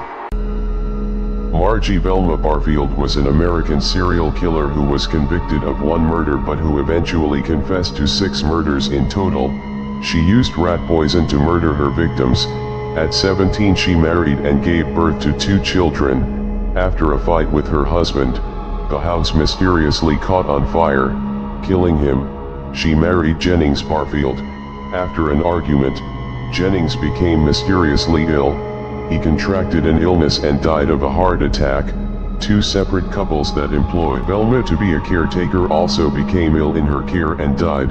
A new boyfriend, Stuart Taylor, also passed mysteriously. She was convicted in the end and was the first woman in the United States to be executed after the 1976 resumption of capital punishment and the first since 1962. She was also the first woman to be executed by lethal injection. Peter Woodcock was a Canadian serial killer and diagnosed psychopath. On September 15, 1956, 17-year-old Woodcock lured 7-year-old Wayne Mallett and then strangled him to death. Woodcock defecated next to the corpse. On October 6, 1956, Woodcock picked up 9-year-old Gary Morris. He drove the boy to Cherry Beach where he strangled and beat him to death. His body was found with a bite mark on his throat.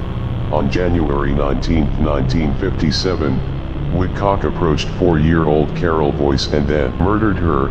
She had been choked into unconsciousness and sexually molested. Woodcock was arrested on January 21, 1957. He was found not guilty by reason of insanity and he died of natural causes at the Penetanguishene Mental Health Center on March 5, 2010, his 71st birthday. Joseph Vacher, a French serial killer known as the French Ripper and the Southeast Ripper, murdered and mutilated 11 to 27 victims between 1894 and 1897. Vacher raped, stabbed, sodomized and disemboweled women, teenage boys, and girls who worked alone in the countryside as farm laborers. Prior to his spree he had served time in jail, seen a psychologist and spent time in a forensic hospital. Vacher claimed he was insane but was pronounced sane and fit to stand trial. He was arrested in 1897 and sentenced to death in 1898. In 1898, Joseph Vacher was executed by a guillotine at a prison in Bourg-en-Bresse, France, at dawn on December 31, 1898. He refused to walk to the scaffold under his own power and was dragged to the guillotine by the executioners. On the evening of January 18, 1986, Andrew Erdile stalked 23-year-old Robin Brandley and stabbed her 41 times with a knife. 2 years later on July 17, 1988, he shot 29-year-old Julie McGill. 2 months later in San Diego he killed 31-year-old Mary Ann Wells. His 4th victim, 18-year-old Tammy Irwin's corpse was found on the streets of Palm Springs on April 17, 1989. In March 1995, he forced Denise Manny into his car and drove her into the desert and shot her, undressed her, and left the corpse for scavengers. He killed 3 more women before he was arrested on April 23, 1997. He was sentenced to death and hung himself in his cell on Friday, November 2, 2018 at around 11:15 p.m.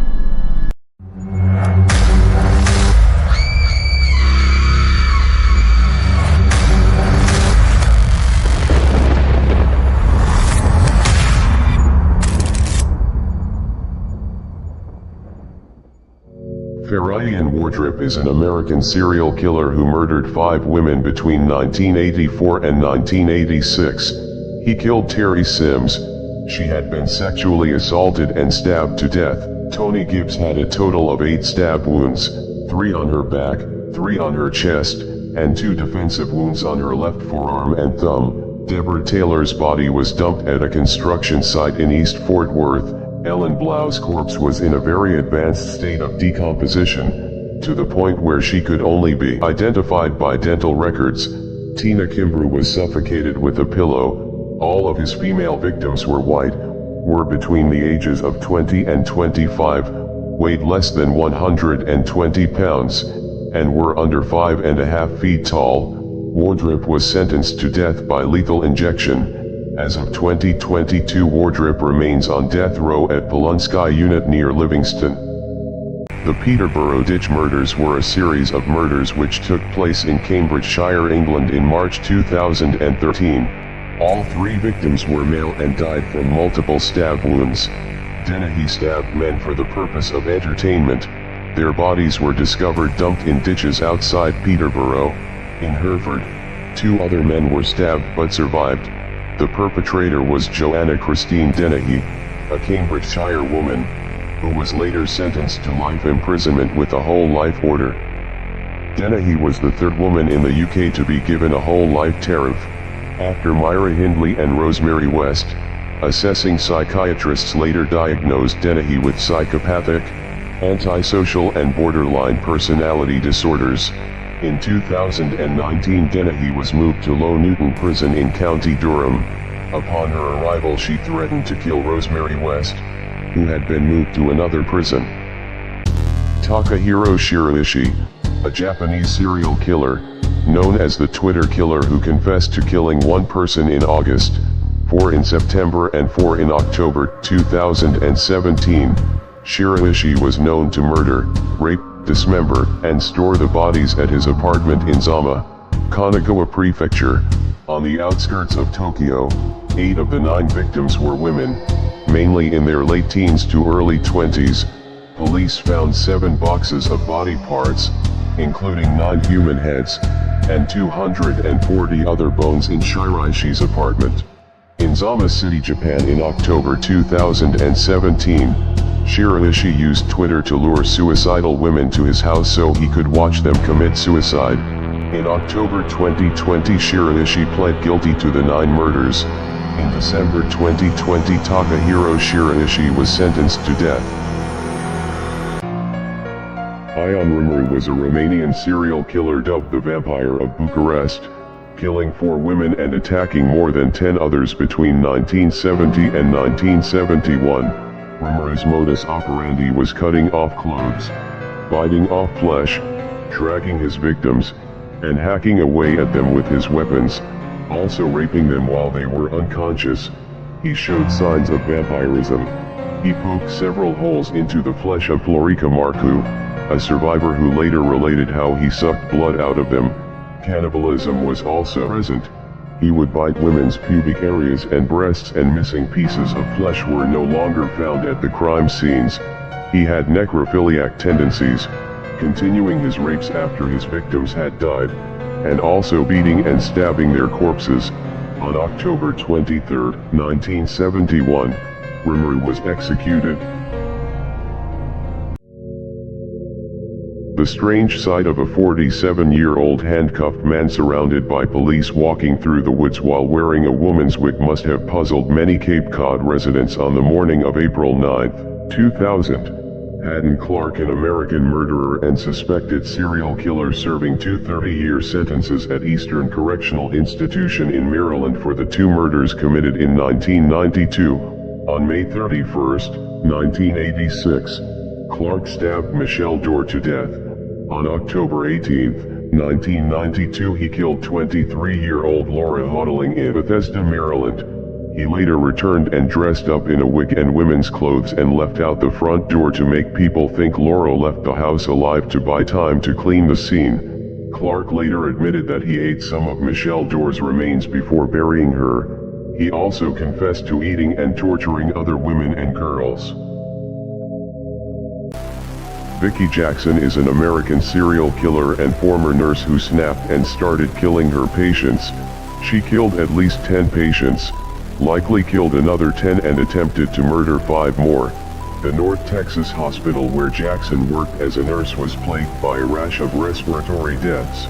The deaths were not considered suspicious until administrators realized vials of mivacurium chloride, a powerful drug used to temporarily paralyze a patient's ability to breathe, had gone missing. Investigators eventually focused on Jackson after the hospital administration realized that she'd been the last one in the dead patient's rooms. One of the victims was her husband's grandfather. Jackson was arrested in 2002 after the grand jury indicted her on 2 counts of capital murder in the deaths at the Nocona General Hospital. In 2006, Vicki Dawn Jackson was sentenced to life in prison. Tiago Gomes de Rocha, a Brazilian security guard and serial killer known as the Goiânia serial killer. Rocha confessed to the murders of 39 people. He approached his victims on a motorbike and shouted robbery, before shooting them. However, Rocha never took anything from his victims. He targeted homeless people, women, and homosexuals in Goiás, Brazil.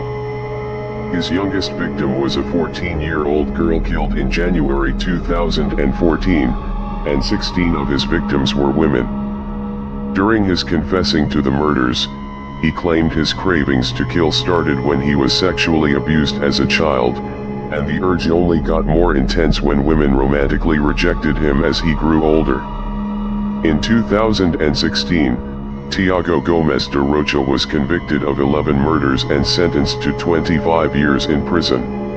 Jane Toppin was an American serial killer who is known to have committed 12 murders in Massachusetts between 1895 and 1901. She confessed to a total of 31 murders.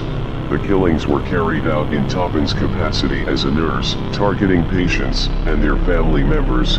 During her residency, Toppin used her patients as guinea pigs in experiments with morphine and atropine.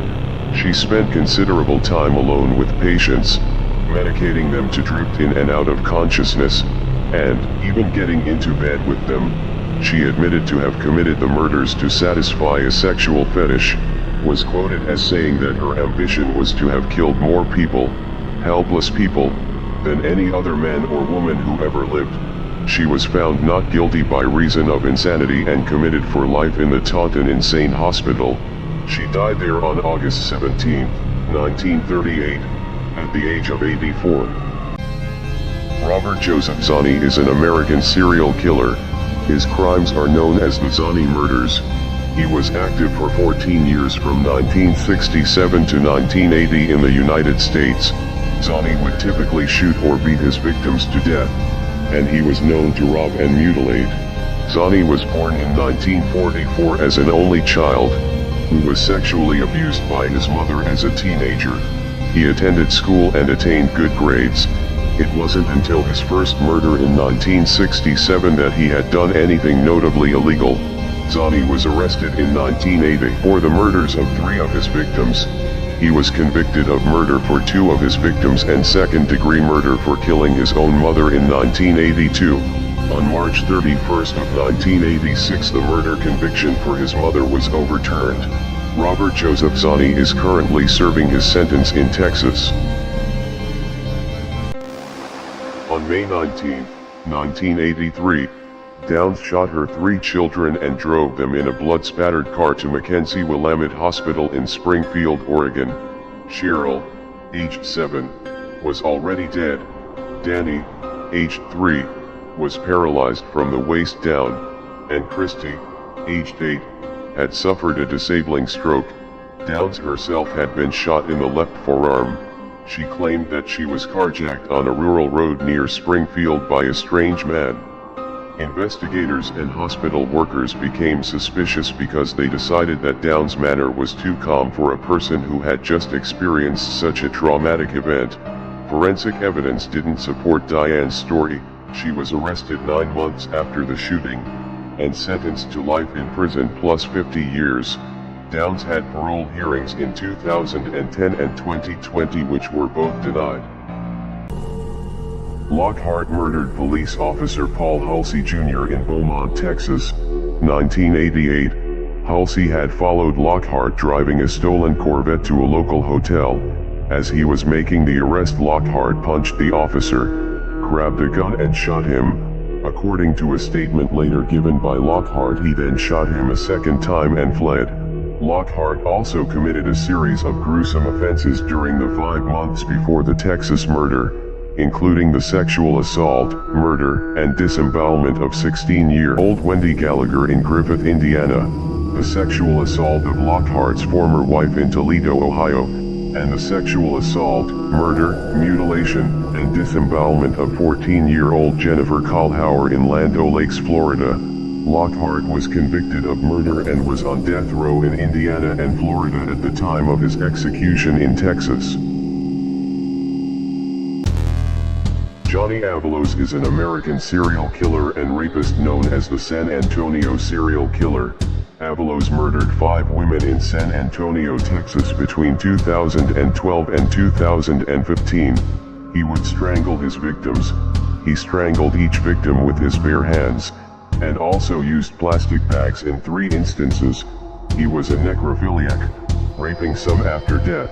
Avalos confessed to killing Vanessa Lopez in 2012, Natalie Chavez in 2014, Rosemary Porras and Celia Lopez in 2015. He also admitted to attacking Genevieve Ramirez, who later died of her injuries in 2015. He was arrested in 2015.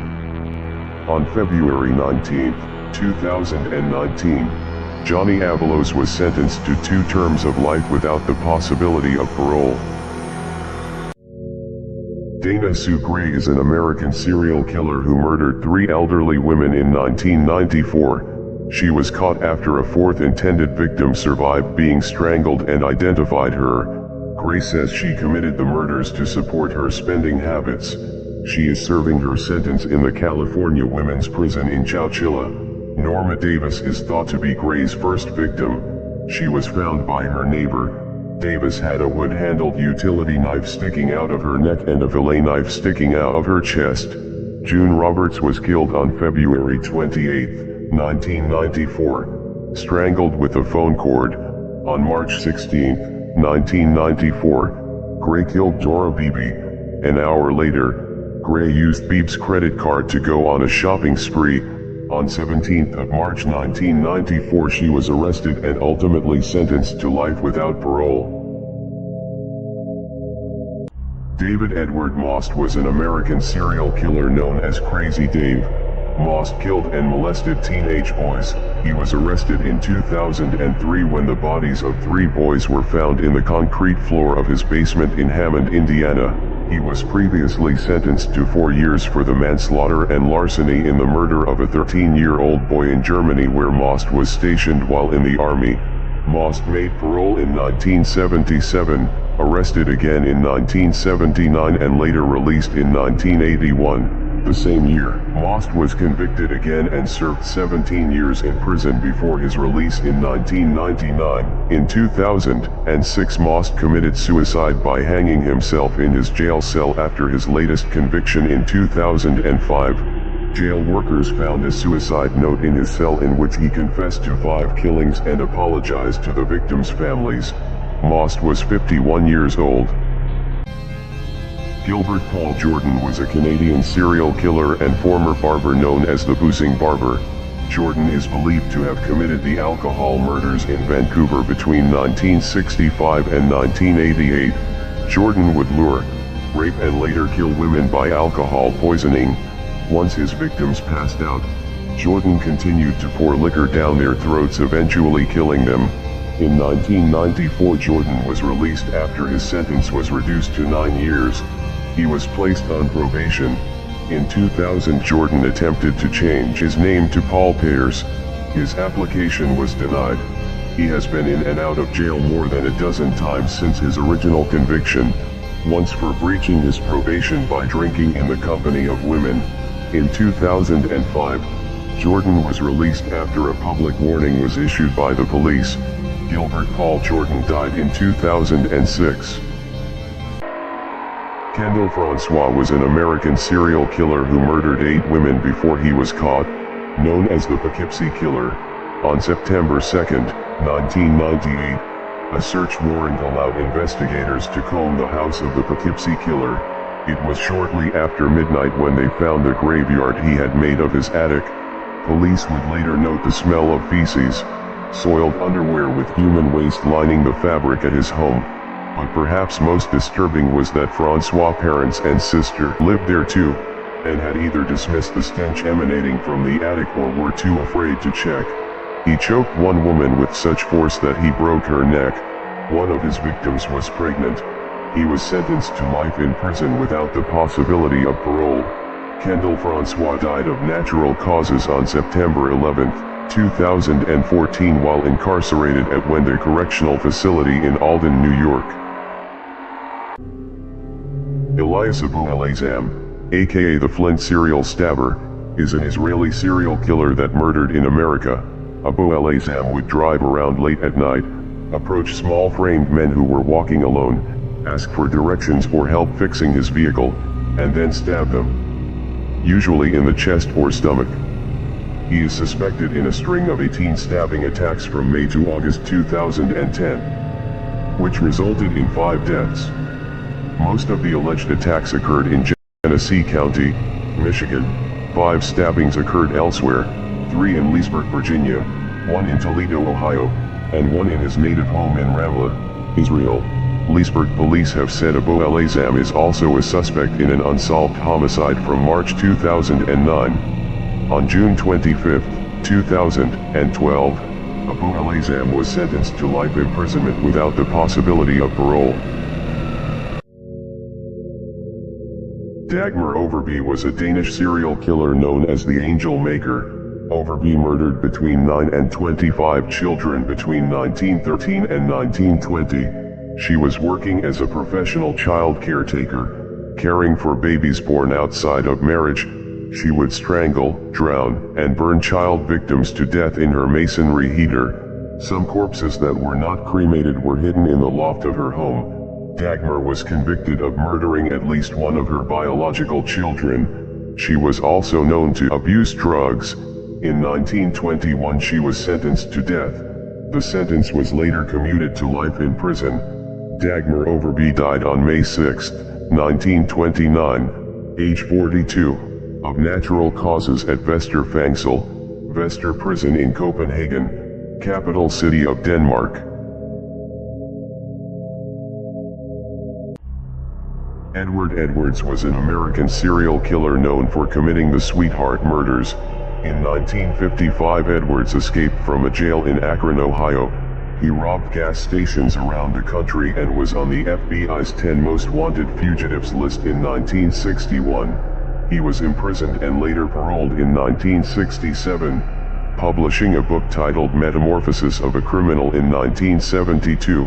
Edwards shot a young couple in 1977.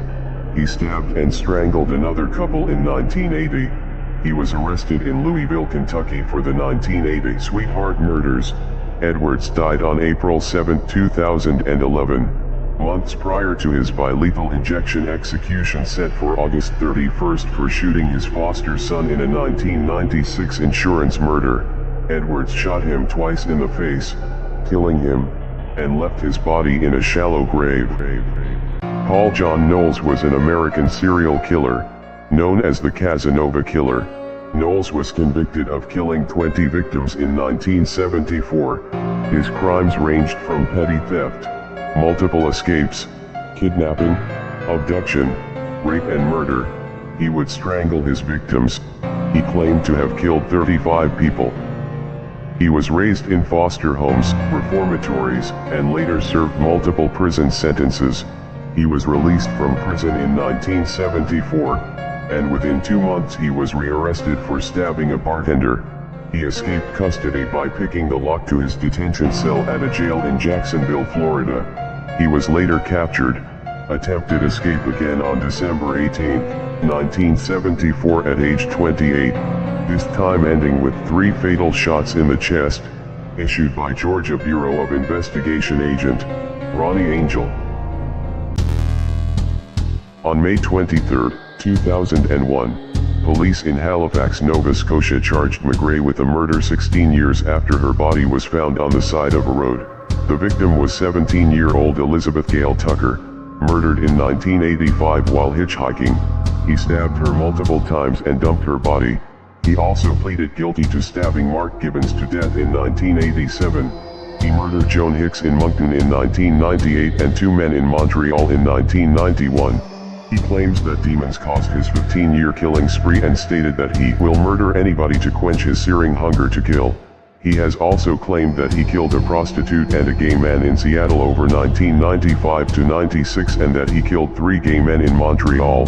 He also claims to have killed a 50-year-old man and buried the body in a Toronto park.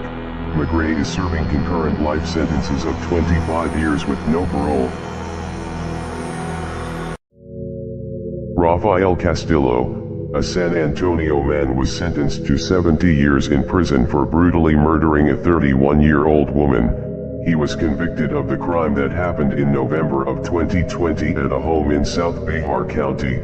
Public Works crews discovered parts of Nicole Perry's body off WW White Road in November of 2020. She had been wrapped in trash bags and left on the side of the road. She was killed over a disagreement, and Castillo wanted to make an example of this young lady. He bound her with duct tape.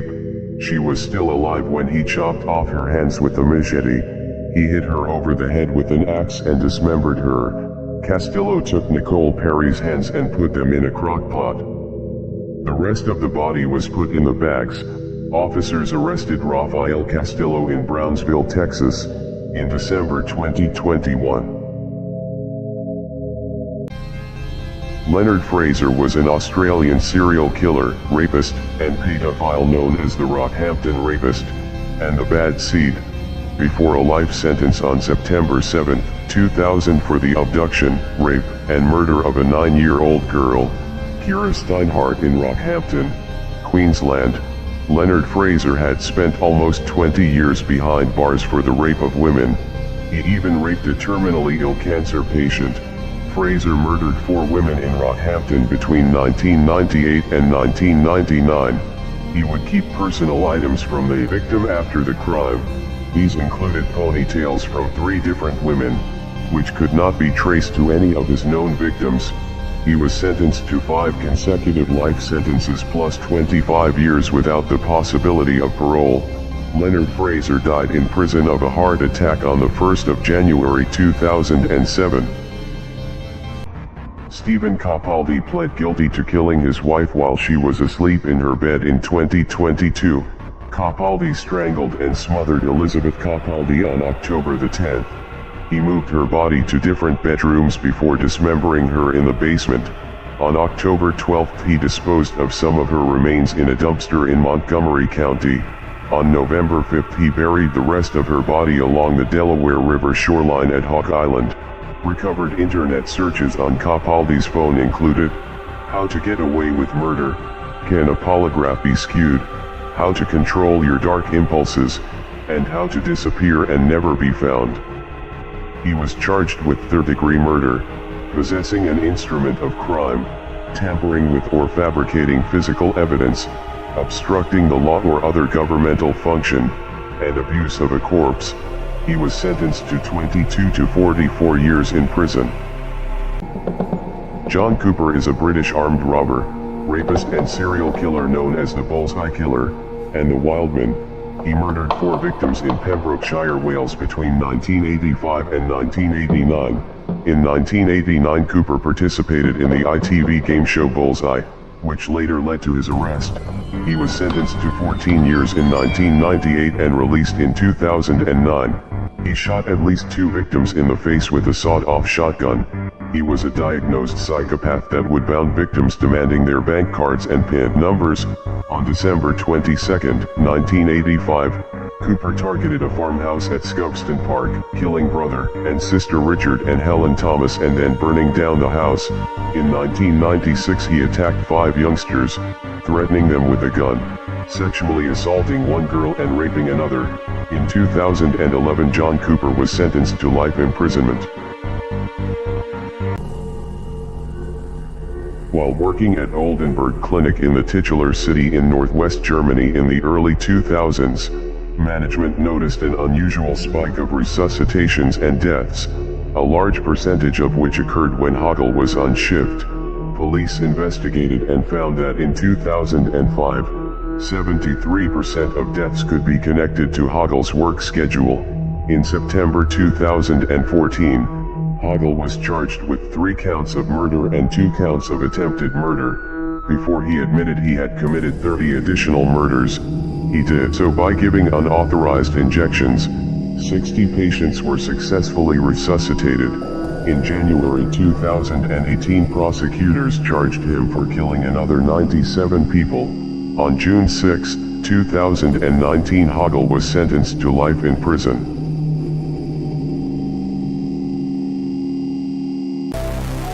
Andrea Yates drowned her 5 young children in the bathtub of their suburban Houston home on June 20, 2001. Yates, who was 37 years old at the time, suffered from severe postpartum depression, postpartum psychosis, and schizophrenia. She waited for her husband to go to work. When he was gone, she began to drown her children one by one. After she drowned the children, she called 911 repeatedly and then called her husband and told him to come home from work. Yates was found not guilty by reason of insanity. Yates stated that the children thought she was not a good mother and claiming that her sons were developing improperly. She told her psychiatrist, "It was the 7th deadly sin. My children weren't righteous. They stumbled because I was evil. The way I was raising them, they could never be saved. They were doomed to perish in the fires of hell." Dorothea Helen Puente, aka the Death House Landlady, was an American convicted serial killer. She was an elderly woman who opened a boarding house in Sacramento. She was also poisoning her elderly and mentally disabled residents and hoarding their Social Security checks. Police investigated her home in 1988 and discovered body parts buried in the backyard. Puente had used sleeping pills to put her tenants to sleep, then suffocated them, and hired convicts to dig the holes in her yard. Puente fled, but was later apprehended at a hotel in Los Angeles and tried for 9 murders. She was sentenced to life in prison without the possibility of parole after she was found guilty on 2 counts first-degree murder and 1 count of second-degree murder. Puente died at the age of 82 while incarcerated at Central California Women's Facility. Lorenzo Gilliard is an American serial killer known as the Kansas City Strangler. Gilliard is alleged to have strangled, raped and murdered 13 women and girls from 1977 to 1993. Most of Gilliard's victims were sex workers. Gilliard was known to abuse women as early as his teens. Gilliard had previously served time for child molestation. Probation records show that from 1969 to 1974 he was suspected of 5 rapes. Gilliard became a suspect in 1987 in the murder of Sheila Ingold. A blood sample stored on a freezer shelf for more than 15 years finally enabled them to arrest the man they said was responsible for strangling at least 12 women. In 2007, Lorenzo Gilliard was convicted on 6 counts of murder and sentenced to life imprisonment in Crossroads Correctional Center in Cameron, Missouri. Janie Lou Gibbs was an American serial killer from Cordele, Georgia, who killed her family members by poisoning them with arsenic. Gibbs poisoned her husband Marvin by putting arsenic into his dinner. While he was in hospital, she brought him homemade soup containing more poison. 8 months later, she poisoned her youngest son, 13-year-old Marvin. He died on August 29, 1966. On January 23, 1967, another one of Gibbs's sons, 16-year-old Melvin, died suddenly. Gibbs now had only 1 son left. 19-year-old Robert. He had fathered a child named Raymond with his wife. Raymond became sick and died suddenly, followed only a month later by his father. She was sentenced to 5 life sentences and died in 2010 in a nursing home in Douglasville, Georgia.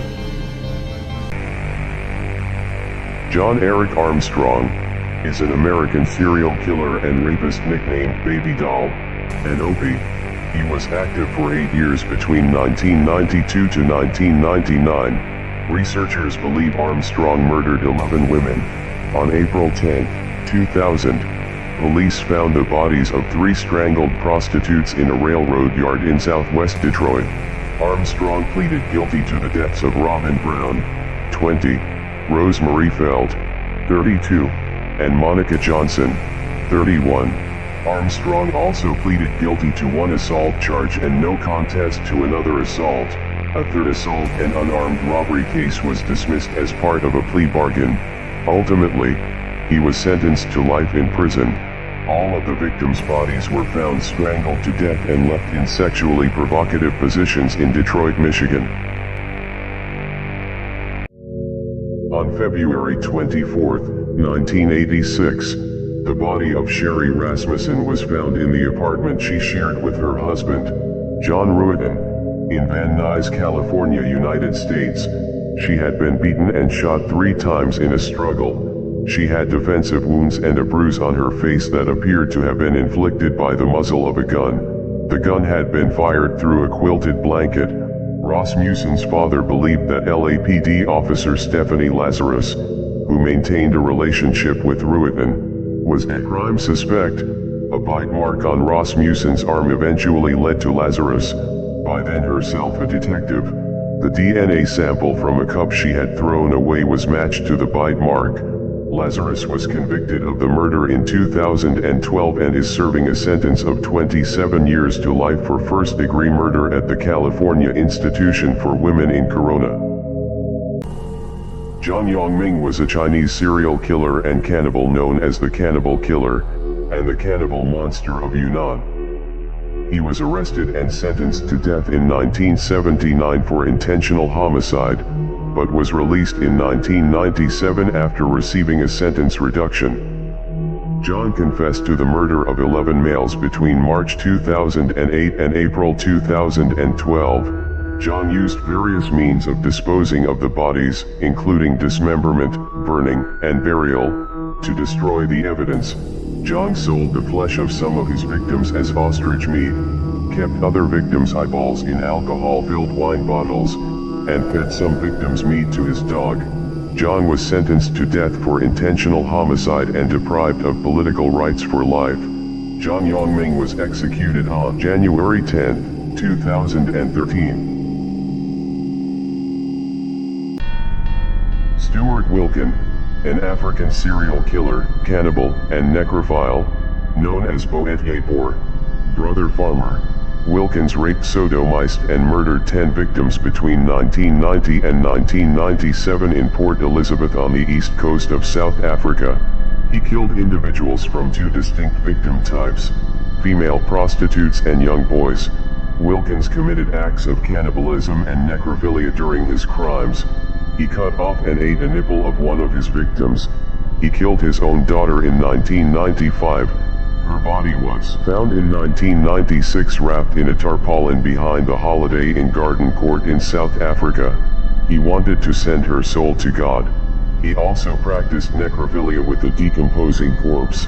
Stuart Wilkin was sentenced to 7 terms of life imprisonment on February 23, 1998.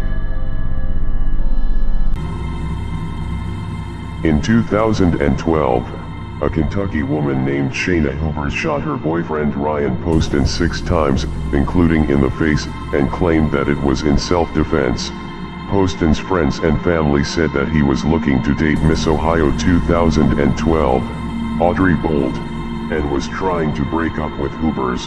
The same night that he was supposed to go out with Bolt, Hoover shot him 6 times, killing him. Evidence at the scene of the shooting did not show signs of any struggle. At one point, she mentioned that Poston considered getting a nose job, and then said, "I shot him in the face. I gave him the nose job he wanted." A judge sentenced 27-year-old Shayna Hoovers to life in prison for shooting her boyfriend. Hoovers showed no visible reaction when the judge pronounced the sentence and showed no signs of remorse. Manuel Octavio Bermudez Estrada is a Colombian rapist and serial killer. He has been given the nickname, the Monster of the Cane Fields. Bermudez raped and killed at least 21 children in several towns of Valle del Cauca from 1999 to 2003. He had worked as an ice cream vendor and would lure his victims to cornfields. Bermudez would then rape and strangle them to death while sometimes injecting them with a syringe to weary their legs. Investigators inspected a room he had rented in El Cairo and found newspaper clippings of the murders, syringes, lidocaine, and the wristwatch of a victim. Bermudez confessed to the murders of 21 children, 17 of whom were found, and was sentenced to 25 years in prison on March 20, 2004. He is suspected of killing over 50 children. George Joseph Smith was an English serial killer who was convicted and subsequently hanged for the slayings of 3 women in 1915. The case became known as the Brides in the Bath murders. He was found guilty of the murders of Bessie Williams, who was found dead in a bath in 1912, Alice Burnham, who died in a bath at Blackpool in December 1913, and Margaret Elizabeth Lofty, who was found in a bath in Highgate in December 1914. It was significant that when the case was under investigation, Divisional Detective Inspector Neal formed the opinion along with the pathologist Dr. Bernard Spilsbury that it would be impossible for anyone to accidentally drown in any of the baths in question. On March 23 he was charged with the murders of Bessie Williams, Alice Smith, and Margaret Lloyd. He was eventually found guilty and sentenced to death. He was executed at Maidstone Jail on August 13, 1915. Levi Belfield is an English serial killer known as the Bus Stop Stalker. Belfield was convicted of the 2002 murder of Amanda Dowler and 2 fatal hammer attacks on young women in southwest London in 2003 and 2004. He would stalk his victims and kill them with a hammer, strangulation, and at least one of his victims was ran over by Belfield's van. Levi Belfield was sentenced to life in 2008 and 2011. After his February 2008 convictions, Belfield was named by police as a suspect in connection with numerous unsolved murders and attacks on women dating back to 1980. The judge imposed a whole life order. Belfield is the only prisoner in history to have received 2 whole life orders. Belfield was not in court to hear his sentence, as he had refused to attend.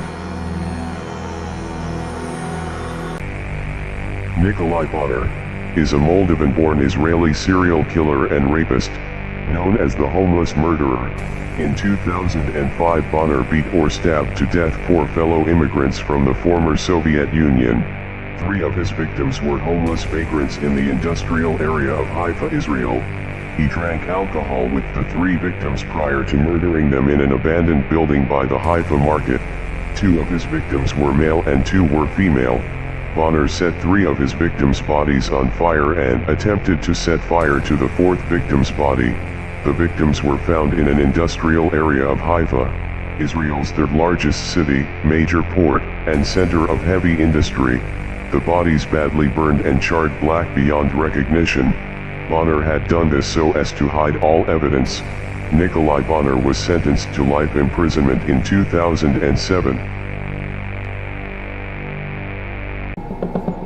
Abigail White, 24, stabbed her boyfriend, Bradley Lewis, 22, in the heart with a 17-centimeter kitchen knife when he tried to break up with her at their home in Kingswood, England, on March 25 last year. The self-dubbed fake Barbie claimed she only wanted to scare the dad of 4 when she picked up the kitchen knife. A neighbor who heard the screams rushed over to see what the commotion was and discovered Bradley lying on his back. He was rushed to hospital but couldn't be saved and was declared dead the next day. When quizzed by police, White had tried to claim Bradley stabbed himself. But she later admitted delivering the fatal blow, telling jurors she wanted to scare them. White is now serving a minimum 18-year sentence at HMP Eastwood Park, a jail in Gloucestershire. Vlado Tedeschi was a Macedonian journalist and serial killer. He was arrested in June 2008 in Kosovo for the murders of 2 women on whose deaths he had also written freelance articles which contained information which had not been released to the public. When arrested, he was also being investigated over the death of an additional woman. All these women were poor, uneducated cleaners. He would strangle, torture, and rape his victims before murdering them. The victims had known Tedeschi's mother personally, which may have been the reason for their selection as victims. After DNA tests connected Tedeschi to the murders, he was arrested and imprisoned on June 22, 2008. Tedeschi was found dead in his cell the following day. He had apparently drowned in a plastic bucket of water. An inquest concluded that in the absence of other evidence, his death was suicide. Alfred Packer was found guilty of premeditated murder and sentenced to death by hanging on April 6, 1883. He and 5 other men attempted to travel through the high mountains of Colorado. Packer later confessed to having lived off the flesh of his companions during his snowbound state. On June 19, 1899, Packer's sentence was upheld by the Colorado Supreme Court. However, he was paroled on February 8, 1901. In 1901, Governor Charles S. Thomas granted Packer's parole request. Packer moved to Littleton, Colorado, where by all accounts he became a model citizen, well liked by all of his neighbors. He died of natural causes on April 23, 1907, and was buried with a military funeral in Littleton Cemetery. Corey Dean Morris, an American serial killer known as the Crackhead Killer. Morris was convicted of luring 5 women to a camper, strangling them during sex and dumping their bodies. Morris targeted female sex workers whom he arranged meetings with. During his confessions, Morris claimed all the women had died of a drug overdose, but abruptly changed all of the stories to claim he accidentally strangled them. Morris is reported to have kept the victim's body for some time, committing acts of necrophilia on the lifeless bodies.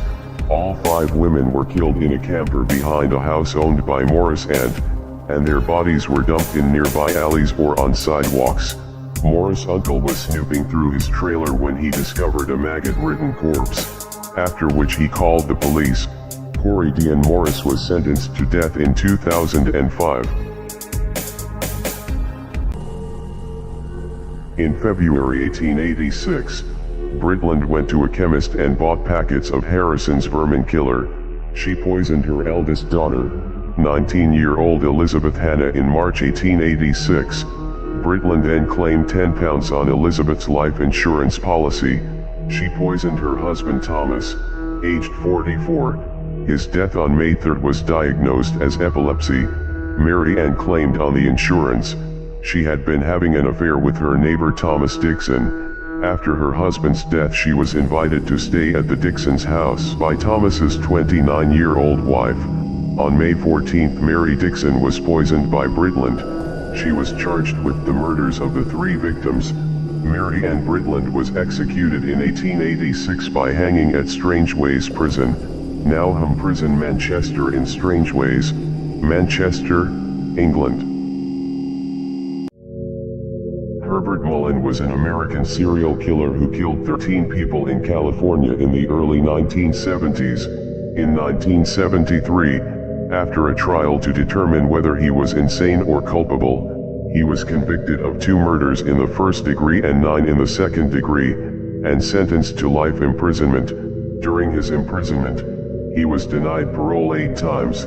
Mullen believed that the Vietnam War had produced enough American deaths to forestall earthquakes as a blood sacrifice to nature, but that with the war winding down by late 1972, he would need to start killing people in order to have enough deaths to keep a calamitous earthquake away. He later said that his father, through telepathy, had ordered him to take lives. On August 18, 2022, Mullen died at age 75 from natural causes at the California Health Care Facility. Raul Ojal Marroquin is a brutal Mexican serial killer known as El Sadico, the sadist. Marroquin lured men from gay bars. He would torture his victims by suffocating them until they lost consciousness, and once they returned to their senses, Marroquin would suffocate them again and again until he finally killed them when he asked the victims' relatives to help their loved one, regardless of whether they paid or not. Raul would murder his hostage either by suffocation or strangulation. Later, he left the corpses, which were stuffed in suitcases, around different parts of the city. 2 other victims were released after demanding a ransom from their families. On September 4, 2008, Marroquin was sentenced to a total of almost 300 years in prison. Nathaniel White is an American serial killer who was active in New York during 1991 and 1992. White was convicted of beating, raping, and stabbing to death 6 women in the Hudson Valley region of New York. White claims to have been inspired by the 1990 movie RoboCop 2, basing his first murder after a scene from the movie. In his own words, he said, "The first girl I killed was from a RoboCop movie. I seen him cut somebody's throat, then take the knife and slit down the chest to the stomach, and left the body in a certain position. With the first person I killed, I did exactly what I saw in the movie." Nathaniel White was sentenced to 150 years to life in prison at Elmira Correctional Facility, Hale, Elmira, New York, United States, in 1993. The Eastbound Strangler is an unidentified serial killer, believed to be responsible for the murders of 4 women near Atlantic City, New Jersey in 2006. 4 dead bodies of women, identified as prostitutes, were found in a drainage ditch filled with shallow water on November 20, 2006, behind the Golden Key Motel on the Black Horse Pike in Egg Harbor Township, situated on the outskirts of Atlantic City, New Jersey. All of them were placed face down, in a row, facing east, about 60 feet apart from each other. They were clothed except for having their shoes and socks removed. They were believed to have been strangled to death. There was thought to be a possible connection to the Long Island serial killer, but investigators later ruled it out. There were suspects early in the investigation, but those persons of interest would eventually fade to nothingness. Taylor Shavasinas, 27, of Green Bay, is charged with first-degree intentional homicide, mutilating a corpse, and third-degree sexual assault. Shavasinas allegedly decapitated Thyrion during sex, continued to perform sexual acts on his lifeless body, and mutilated his corpse with a serrated bread knife. Shavasinas told the police that they were going to have fun trying to find all of the organs. She stated that a bread knife worked the best because of the serrated blade. She cut up his body with a serrated knife and put his body parts in various containers, including a slow cooker. Officers who responded found a male organ and a severed head inside a bucket in the basement, an upper torso in a storage tote, body fluid, and knives. Shavasinas is being held on a $2 million bond. Arnold Soderman was an Australian serial killer known as the Schoolgirl Strangler. Soderman confessed to the murders of 4 young girls between 1930 and 1935. He preyed on girls between the ages of 8 and 12. He lured at least 2 of his victims by offering to buy them ice cream and offered another victim a ride on his bicycle. Soderman would gag, bound, and strangle the girls to death. He disposed of the bodies by dumping them at multiple locations in Victoria, Australia. At the conclusion of the 2-day trial, in February 1936, the jury found him guilty of murder. The judge sentenced him to death. Arnold Soderman died on June 1, 1936, age 36, from execution by hanging, at HM Prison Pentridge, former maximum security prison in Victoria, Australia.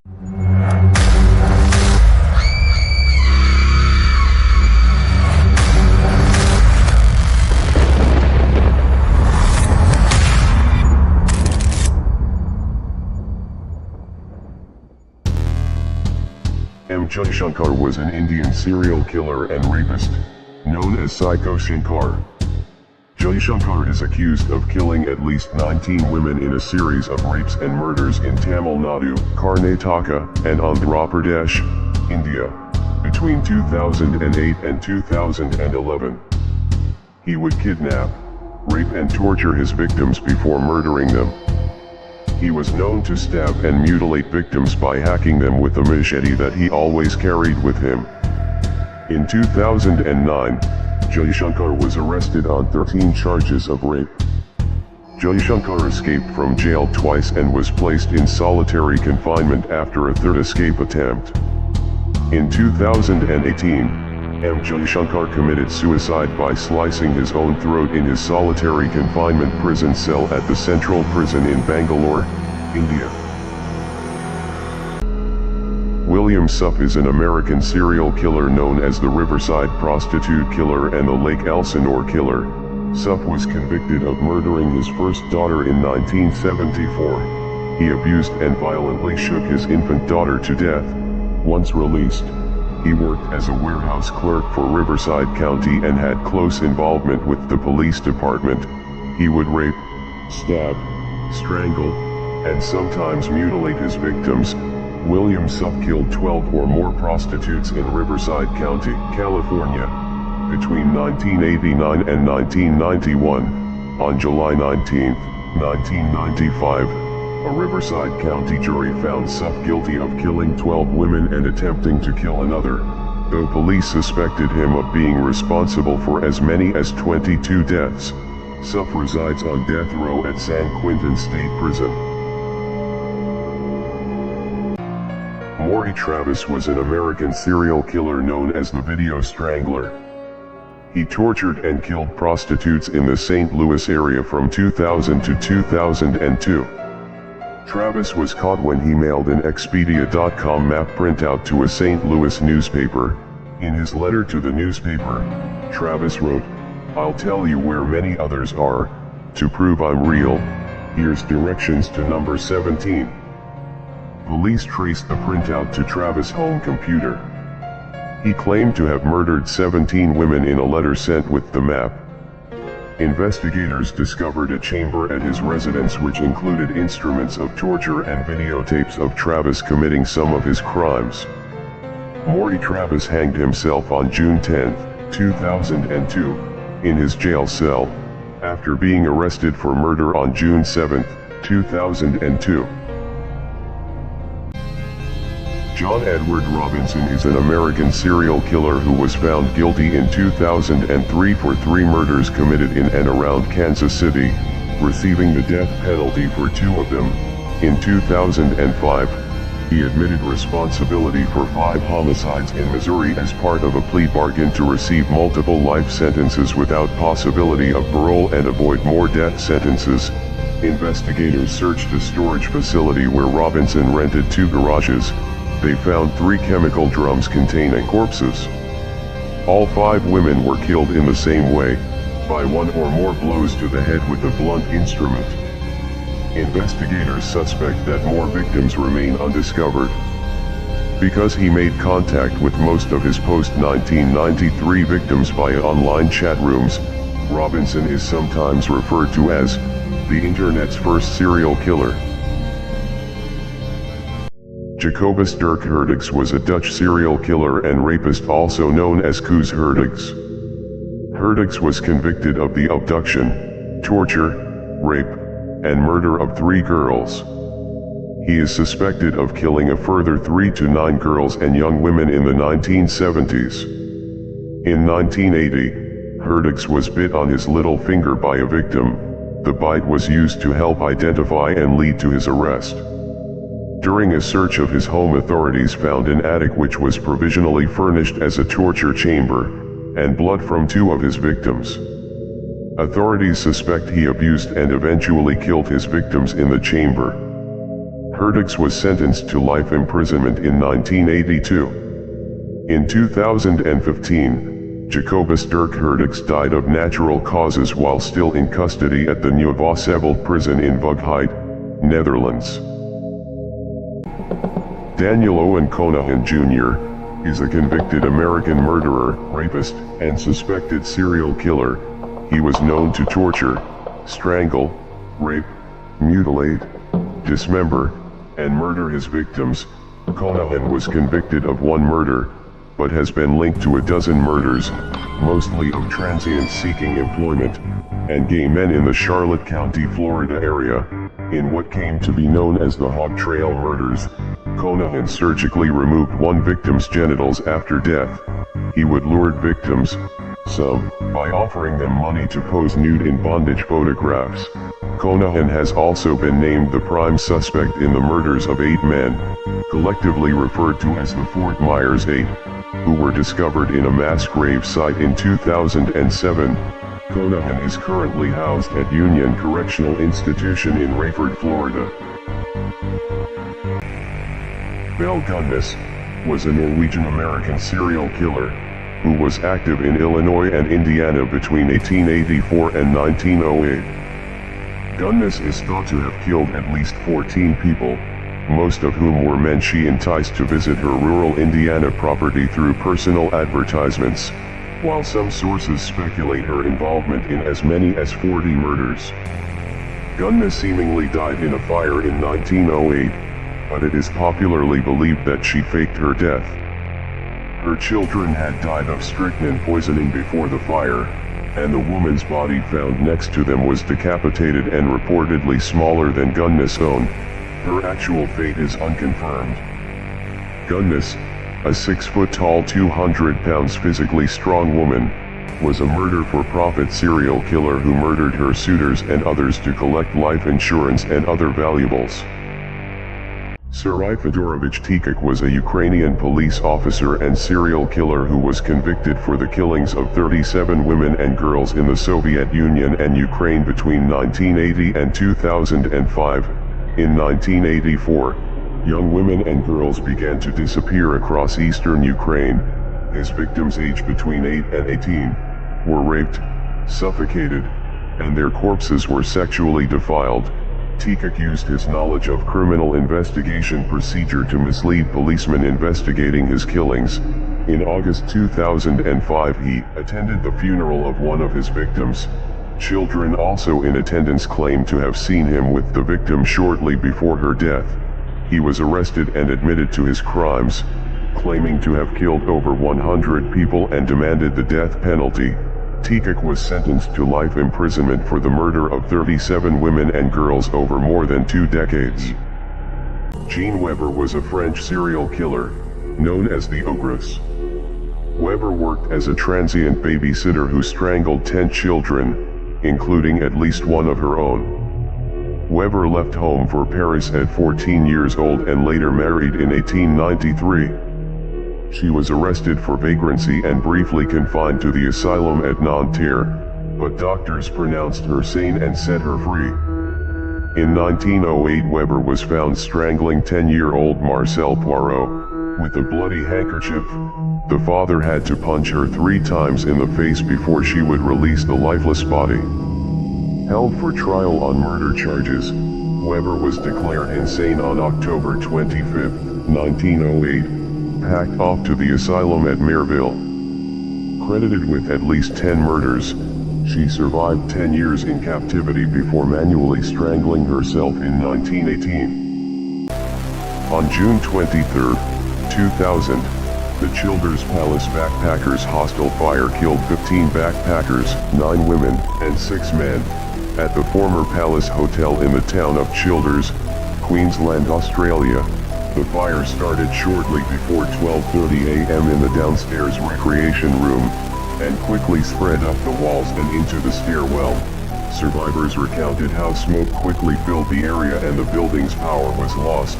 10 guests suffered minor burns and injuries as they tried to escape from the upper level and by jumping onto the roofs of neighboring buildings. Of the 15 who died in the fire, 7 were British, 3 were Australian, 2 were from the Netherlands, and 1 each from Ireland, Japan, and South Korea. Robert Paul Long was arrested and charged with 2 counts of murder and 1 count of arson. He was later sentenced to life imprisonment. Dmitry Bakshiv and his wife Natalia, accused of serving a stuffed and decorated human head as dinner, and pickling human remains in jars after luring their victims from dating sites. Dmitry lost his mobile phone, on which there were pictures of him with human remains, even holding a severed human hand in his mouth. The phone was later found by road workers and immediately reported to the police.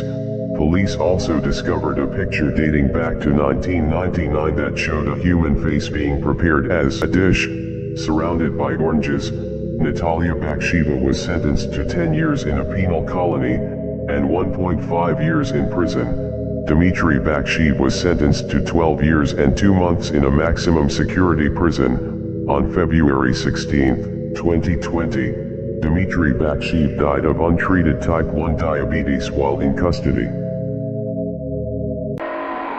Jürgen Bartsch began killing at the age of 15. His first victim was Klaus Jung in 1962. His next victim was Peter Fuchs, who was killed in 1965. He persuaded all of his victims to accompany him into an abandoned air raid shelter where he forced them to undress and then sexually abused them. He dismembered his first 4 victims. His intended 5th victim, 15-year-old Peter Frass, escaped by burning through his bindings with a candle that Bartsch had left burning after leaving the shelter. Bartsch was arrested in 1966 and agreed to voluntary castration on April 28, 1976. In order to avoid lifetime incarceration, the doctors of Eaglebourne State Hospital chose a castration methodology that accidentally resulted in Bartsch's death. He had been intoxicated with a halothane overdose during surgery.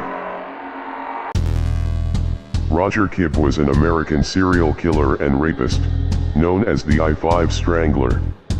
Kibb killed 7 women between 1977 and 1987, 6 along I-5 near Sacramento, and 1 in Walnut Creek, California.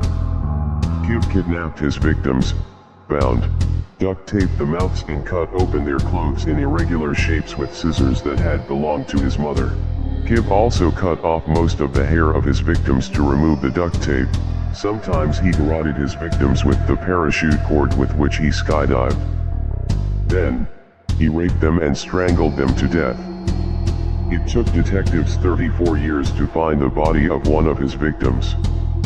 Kibb was sentenced to life imprisonment in 1991. In 2021, Roger Reese Kibb was strangled to death in his cell while still in prison. Daniel Blank is an American serial killer who killed at least 6 people from 1996 to 1997. In 1997, Blank was arrested on 3 charges of first-degree murder. He has a learning disability that hampers his verbal abilities and understanding of abstract concepts. Blank was diagnosed as having schizoaffective paranoia disorder. He confessed to 6 murders, including a double bludgeoning of an elderly couple. Blank was sentenced to death in 1999. He was granted a new trial in 2006 because of a clerical error during court procedures in Avoyelles Parish in 2000, entered the plea in exchange for the life sentence. The St. John the Baptist Parish District Attorney's Office was seeking the death penalty for Blank in the murder of Joan Brock, a 55-year-old Laplace woman he killed in her backyard. Wayne Bowden was a Canadian serial killer and rapist known as the Vampire Rapist. Bowden killed 4 women between 1968 and 1971 in Montreal and Calgary, Canada.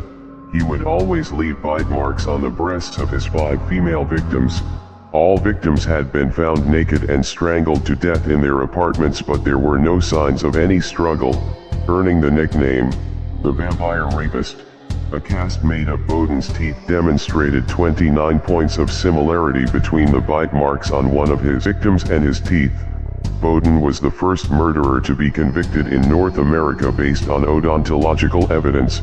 Bowden received 4 life sentences in 1972. In 2006, Wayne Bowden died from skin cancer at Kingston General Hospital after being confined in the hospital for 6 weeks.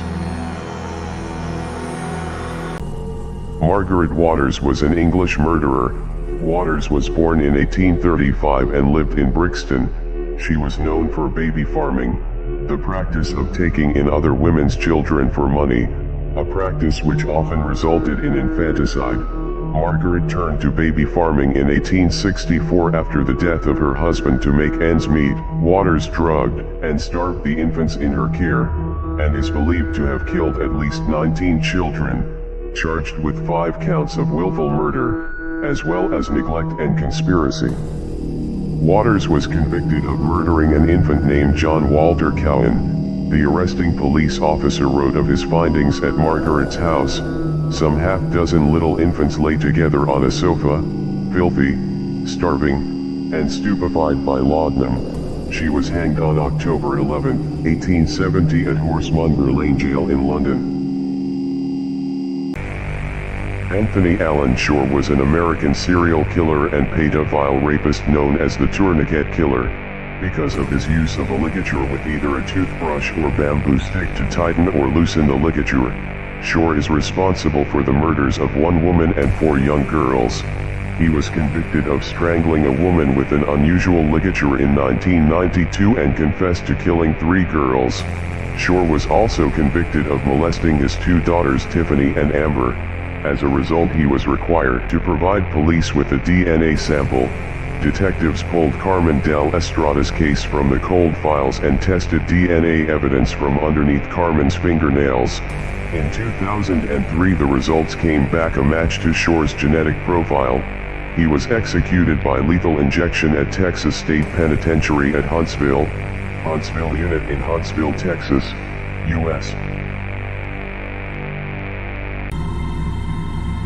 Richard Fran Beechenwald was an American serial killer and arsonist, who committed his crimes in Monmouth County, New Jersey, known as the Thrill Killer. Beechenwald killed at least 9 people in Monmouth County, New Jersey between 1958 and 1983. He is suspected in at least 2 other murders.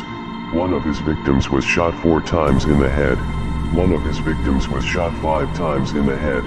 Police found a victim's corpse, cut into 3 pieces and buried in the yard of a house in the Charleston section of Staten Island. She was not alone. The shallow grave held the remains of another girl. Beechenwald was sentenced to death. His sentence was commuted to 4 terms of life. In 2008, Richard Beechenwald died of natural causes at the St. Francis Medical Center in Trenton, New Jersey. Eric Edgar Cook, nicknamed the Night Caller, was an Australian serial killer. From 1958 to 1963, he terrorized the city of Perth, Western Australia by committing 22 violent crimes, 8 of which resulted in deaths. The various shootings had been carried out with several different rifles. Victims had been stabbed with knives and scissors, and hit with an axe. 1 victim was shot dead after answering a knock on the door. Several were killed after waking while Cook was robbing their homes. 2 were shot while sleeping without their homes being disturbed. Another victim was strangled with the cord from her bedside lamp. Her dead body raped, then dragged to a neighbor's lawn, where she was violated with an empty whiskey bottle which was left cradled in her arms. Cook was hanged at 8 a.m. on October 26, 1964 in Fremantle Prison. Adolfo Constanzo was a Cuban-American serial killer and cult leader in Matamoros, Tamaulipas, Mexico. The cult was involved in multiple ritualistic killings in Matamoros, including the murder of Mark Kilroy, an American student abducted, tortured, and killed in the area in 1989. Officers raided the ranch and discovered Constanzo's cauldron, which contained various items such as a dead black cat and a human brain. 15 mutilated corpses were dug up at the ranch, one of them Kilroy's. Kilroy was killed by Constanzo with a machete chop to the back of the neck when Kilroy tried to escape. Police cornered Costanzo and 4 of his followers in a dilapidated Mexico City apartment. Determined not to go to prison, Costanzo ordered one of the disciples to shoot him. He was dead when the police finally broke in. Peter Manuel was an American-Scottish serial killer known as the Beast of Birkinshaw. Manuel was convicted of murdering 7 people across Lanarkshire between 1956 and 1958. He is believed to have killed 2 other victims. He was known to rob, torture, rape, and murder his victims. He would keep personal items from the victim after the crime. Manuel was one of the last prisoners to be hanged in Scotland, after a sensational trial in which he conducted his own defense. In 1958, Manuel was convicted of the murders of 7 people. One murder case was thrown out of court and another was attributed to him but was never proven. Peter Manuel died on July 11, 1958, age 31, executed by hanging at Home Prison Barlinnie, Rittry, Glasgow, Scotland. Enriqueta Marti was a self-proclaimed witch that abducted, prostituted, murdered, and made potions with the bodies of small children that she sold in Barcelona. Remains of 12 different children were identified in her home, but she is believed to have murdered more. Marti was also questioned about the presence of bones, human remains, creams, potions, poultices, ointments, blood bottles, as well as the boning knife. Marti confessed that she had prostituted a girl of 17 years, and had also performed abortions, but she never confessed to killing anyone. Marti was imprisoned to await trial. She tried to commit suicide by slashing her wrists. People wanted her to face trial and execution by the garrote. Enriqueta Marti was murdered in prison by fellow inmates while awaiting trial in 1913.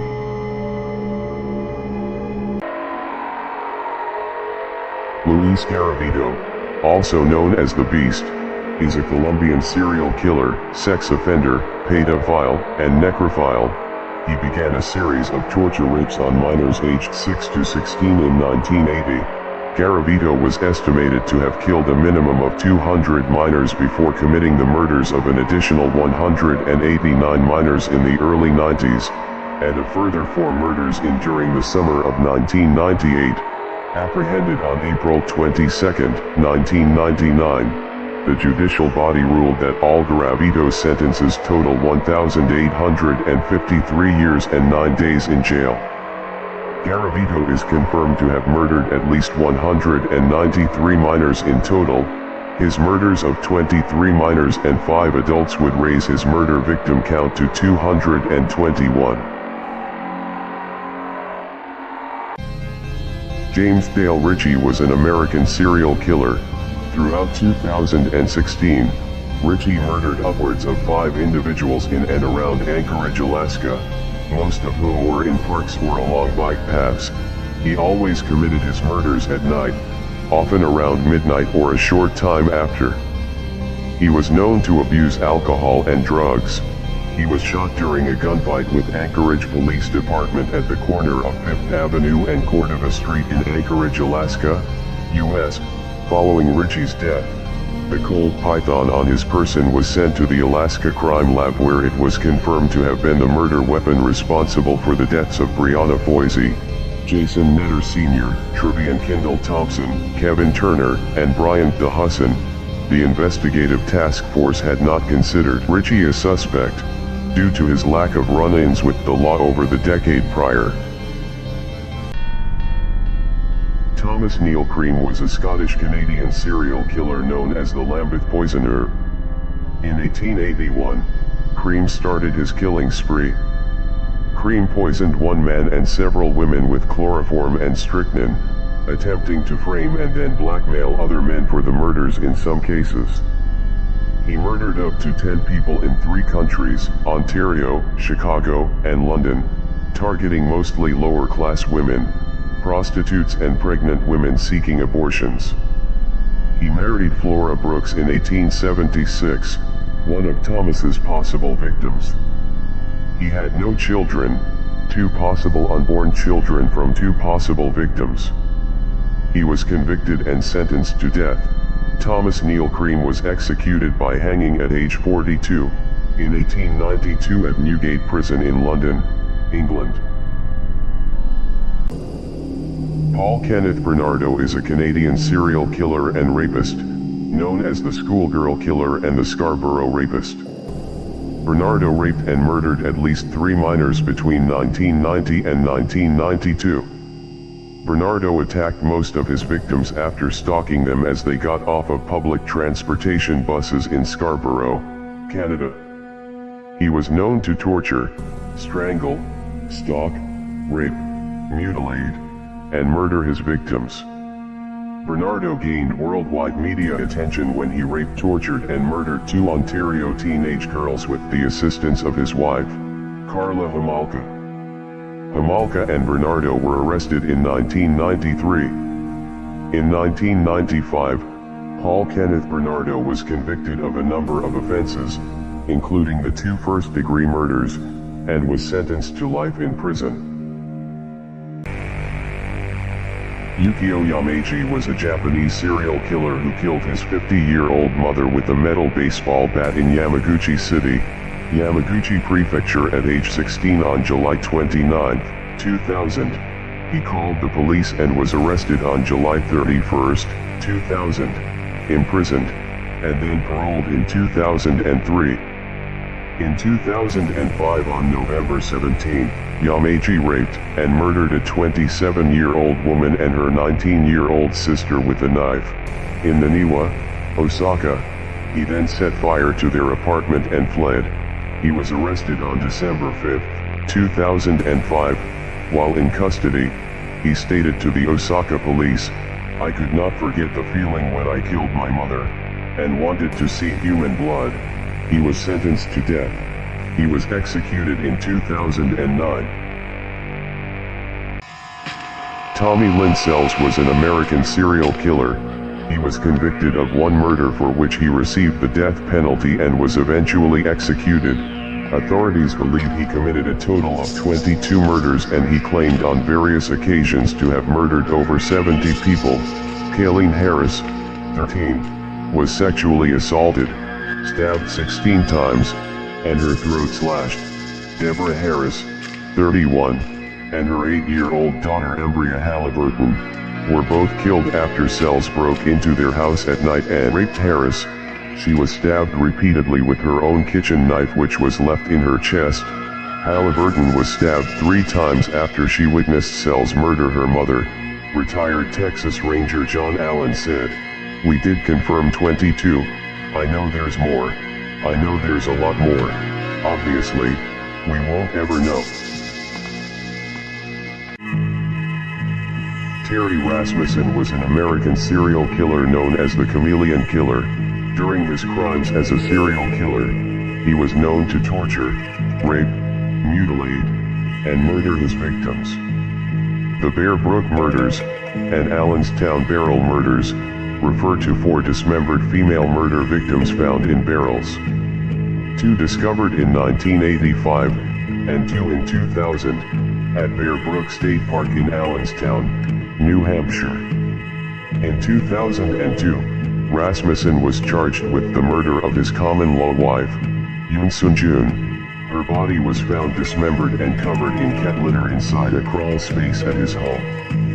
In 2003, Rasmussen was sentenced to 15 years in prison. Terry Rasmussen died in 2010, while still in prison.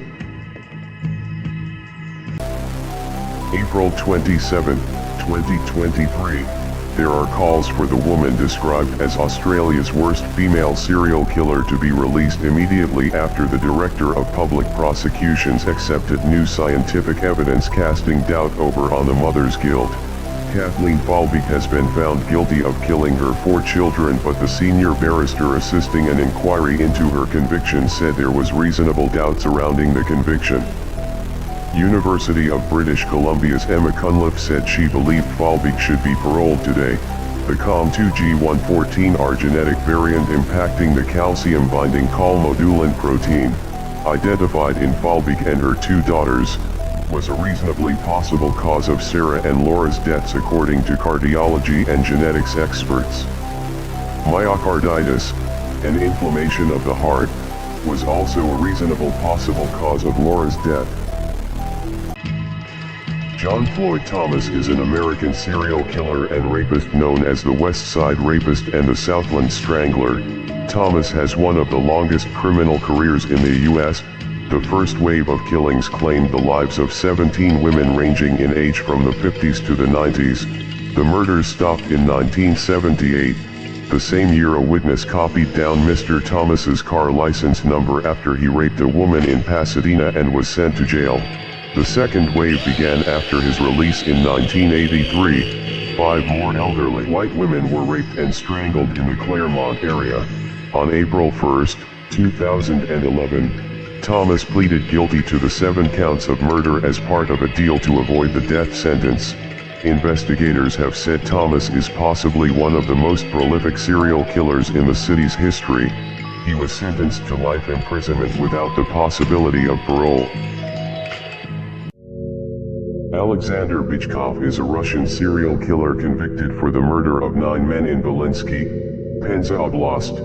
Between 2009 and 2012, Bychkov described in his personal diary how he killed 11 men and confessed to cannibalizing organs and body parts of his victims.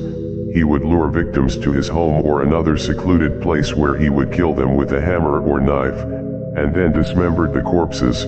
The remains were buried in the backyard of his house or in the city's rubbish dump. The first dismembered corpse was found in the spring of 2010. In September of the same year 2 more dismembered corpses were found. Upon being questioned by police, Bychkov claimed that he ate livers, hearts, and muscles of his victims. Bychkov was sentenced to life imprisonment at FKU, IK5, on the island of Onyeny in the Vologda region of Russia. Yavuz Yapışıklı is a Turkish serial killer and arsonist nicknamed the Screwdriver Killer. He is considered the most prolific serial killer in Turkish history, being responsible for the deaths of 18 people between 1994 and 2002 according to police records, or as many as 40 according to eyewitnesses and his relatives. He hated women due to his unsuccessful marriage. He killed 3 people and injured 2 more severely with a screwdriver in Korlu. Yapışıklı had previously been a patient at several psychiatric hospitals in Turkey. He was given a medical examination and was found fully criminally liable for the offenses he committed. He is believed to be the serial killer with the highest known victim count in Turkey. He was apprehended on December 24, 2002. Yavuz Yapışıklı has been preventively detained at the Tekirdağ prison since 2013. Cynthia Kaufman was the partner in crime of James Gregory Marlowe. She was born St. Louis, Missouri. She abandoned her husband and kids, traveled around together with Marlowe, randomly killing young girls. They strangled 4 such victims to death, 2 of which were brutally sexually assaulted in October to November 1986. They were arrested on November 14, 1986. Kaufman admits to committing the murders, but insists she suffered from battered woman syndrome. They were put on trial in July 1989, and in 1990 sentenced to death. Kaufman being the first woman to receive a death sentence in California since the reinstatement of the death penalty in 1977. A further trial in 1992 convicted her for another murder with a sentence of life imprisonment. She is still on death row. Peter Bryan is an English serial killer and diagnosed paranoid schizophrenic. He was known to commit acts of cannibalism, strangle, mutilate, and murder his victims. Bryan was preventively detained in a mental institution, Rampton Hospital, after killing a shop assistant with a hammer in 1993. Bryan was transferred to an open psychiatric ward at Newham General Hospital after psychiatrists noted his continued improvement. Upon his transfer in 2004, Bryan killed a friend and later confessed to dismembering the body and cooking the brains in butter and eating them. Bryan was held at Belmarsh Prison and later transferred to Broadmoor Hospital where he killed a fellow mental patient, declaring that he did not eat him solely because he was caught first. In 2005, Peter Bryan was sentenced to life in prison at Broadmoor Hospital in Berkshire, England. David Carpenter is an American serial killer known as the Trailside Killer. Carpenter murdered women hikers on San Francisco area hiking trails between 1979 and 1981. He would stalk, rape, and murder hikers by shooting the victims in state parks near San Francisco, California. He was convicted of an attempted murder in 1960. In 1970, Carpenter was convicted for kidnapping. After his release, he was a suspect in the Zodiac murders, although he was eventually cleared.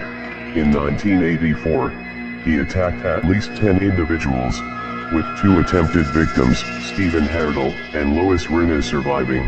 Carpenter was sentenced to death.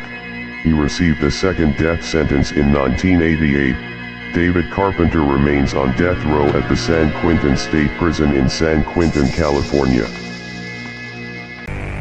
Wolfgang Schmidt is a German serial killer known as the Pink Giant. Schmidt killed 5 women and a 3-month-old baby from 1989 to 1991. He was known to commit acts of necrophilia, strangle, rape, and murder his victims. In 2009, Schmidt underwent a hormone treatment for gender reassignment and is now a trans woman. He was arrested after 2 joggers found him masturbating in the woods while wearing a bra. Wolfgang Schmidt was sentenced to a 15-year sentence at a psychiatric hospital in Brandenburg an der Havel, Brandenburg, Germany. In 1992, an application for a name change to Beat Schmidt was met by the court in 2001. Since 2009, Schmidt has undergone a hormone treatment for gender reassignment.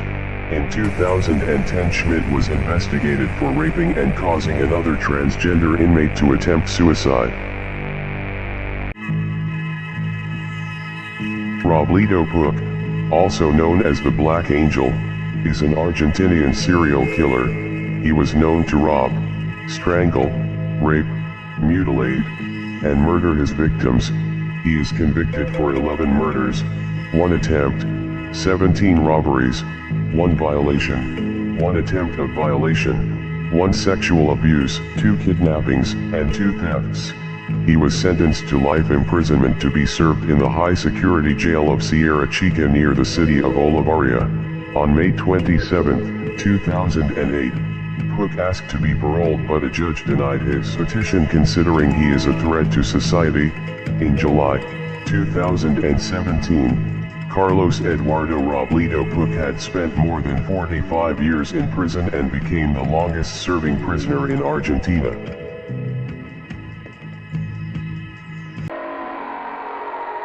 Kenneth Allen McDuff was an American serial killer. He would rape, torture, strangle, and shoot his victims.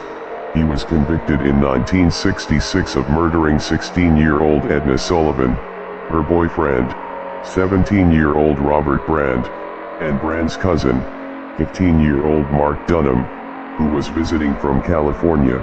They were all strangers whom McDuff abducted after noticing Sullivan. McDuff repeatedly raped her before strangling her with a broomstick so violently it broke her neck. McDuff was given 3 death sentences that were reduced to life imprisonment consequently to the 1972 U.S. Supreme Court ruling Furman v. Georgia. He was paroled in 1989 and went on to kill again. He was executed in 1998 by lethal injection, and is suspected to have been responsible for many other killings. Israel Keyes was an American serial killer, rapist, arsonist, burglar, and bank robber. He was known to rob, strangle, rape, mutilate, and murder. Keyes murdered 3 confirmed victims and was linked to another 11 victims in 4 separate states. The earliest crime to which Keyes admitted was the violent sexual assault of a teenage girl in Oregon sometime between 1996 and 1998. Keyes burglarized 20 to 30 homes and robbed several banks between 2001 and 2012. He may be linked to as many as 11 deaths. Keyes planned murders long ahead of time, usually killed far from home and never in the same area twice. Keyes committed suicide on December 2, 2012, age 34, via self-inflicted wrist cuts and strangulation at Anchorage Correctional Complex. Mohammed Bajai was an Iranian serial killer, rapist, and necrophile known as the Tehran Desert Vampire. Bajai raped and killed at least 54 boys and teenagers. He would stun his victims with blows from a stone to the head. He raped and buried the bodies in a shallow grave. In 2004, early in the case, 16 police officers were arrested on charges of derailing the investigations by refusing to identify the murderer earlier. Bajai said that if he was not arrested he would kill 100 children. On 16 March 2005 in Pakdasht, in front of a crowd of about 5,000, Bajai was handcuffed to an iron post where he received his lashings. The mother of one of the victims put a blue nylon rope around his neck, and he was hoisted about 10 meters in the air by a crane until he died. Serial killer Patricia Allinson, aka the Deadly Magnolia, was active for 18 years between 1974 to 1991, known to have 3 confirmed and 3 possible victims. In 1974, Allinson goaded her husband into killing his parents. After he was sentenced to prison, she poisoned his grandparents, all in an effort to gain a $500,000 inheritance.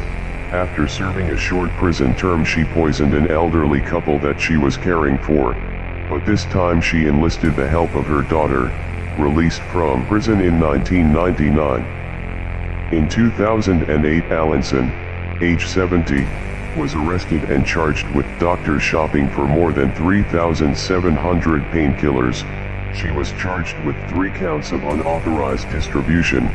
She entered a plea agreement with a sentence of probation only. Known as the Donnybrook serial killer, Zicoed murdered 18 people and attempted to murder another 11 over a period of 2 years in the rural Natal Midlands town of Donnybrook in South Africa. All his victims were between 20 and 30. His modus operandi was to kick open the door of his victim's house, shoot the men in the head and drag the women to nearby plantations where he would rape them repeatedly, sometimes for as long as 5 hours, then kill them. If they resisted, he would shoot them first and commit necrophilia. Mike Lengway, 21, was arrested on September 29, 1995. On January 7, 1997, a High Court judge sentenced 23-year-old Zicoed to 140 years in prison, including 5 life sentences for a 6-month rape and murder rampage.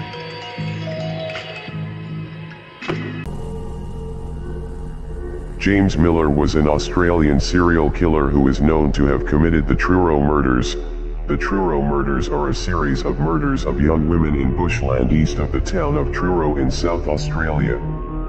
Miller and his accomplice, Christopher Worrell, a rapist just released, who was subsequently killed in a car crash, picked up the victims, most of whom were hitchhikers, raped and murdered them. It appears that all had been strangled, often using a nylon cord, though there was a suspicion that the last of the victims had been buried alive. Miller argued that he never engaged in any murders directly. He claims Worrell acted alone. Miller was found guilty of 6 of the 7 murders and sentenced to 6 consecutive terms of life imprisonment with a non-parole period of 35 years. He died of cancer in 2008. Elizabeth Wedelofer is a Canadian serial killer and former registered nurse who confessed to murdering 8 senior citizens and attempting to murder 6 others in southwestern Ontario between 2007 and 2016, with a total of 14 victims either killed or injured by her actions. The first case in which she injected a patient with enough insulin to directly cause death was on August 11, 2007. Wedelofer admitted that she knew the difference between right and wrong, but she was visited by surges she could not control. She said, "God or the devil or whatever wanted me to do it." After one murder, she felt the surging, and then heard her own laughter afterwards, which was really, it was like a cackling from the pit of hell. In March 2018 she was transferred from Grand Valley to an unspecified secure facility in Montreal to receive medical treatment. Marcel Petiot was a French medical doctor and serial killer. He was convicted of multiple murders after the discovery of the remains of 23 people in the basement of his home in Paris during World War II. He injected his victims with cyanide. He then took all their valuables and disposed of the bodies. At first, Petiot dumped the bodies in the Seine, but he later destroyed the bodies by submerging them in quicklime or incinerating them. He is suspected of the murder of about 60 victims during his lifetime, although the true number remains unknown. On March 11, 1944, Petiot's neighbors in Rue Elie-Sur complained to police about a foul stench in the area. In the backyard, enough body parts were found to account for at least 10 victims. On May 25, 1946, Petiot was beheaded and buried at Ivory Cemetery. A mother accused of strangling her 3 children to death says she heard voices in her head before her attempted murder-suicide.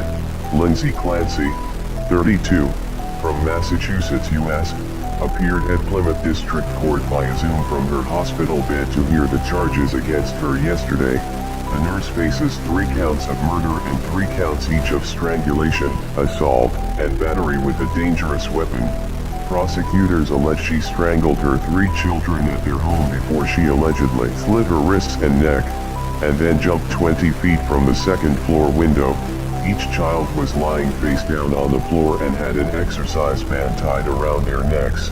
According to prosecutors, Mrs. Clancy told a psychologist she heard a male voice telling her to kill her 3 children and herself before the attempted murder-suicide.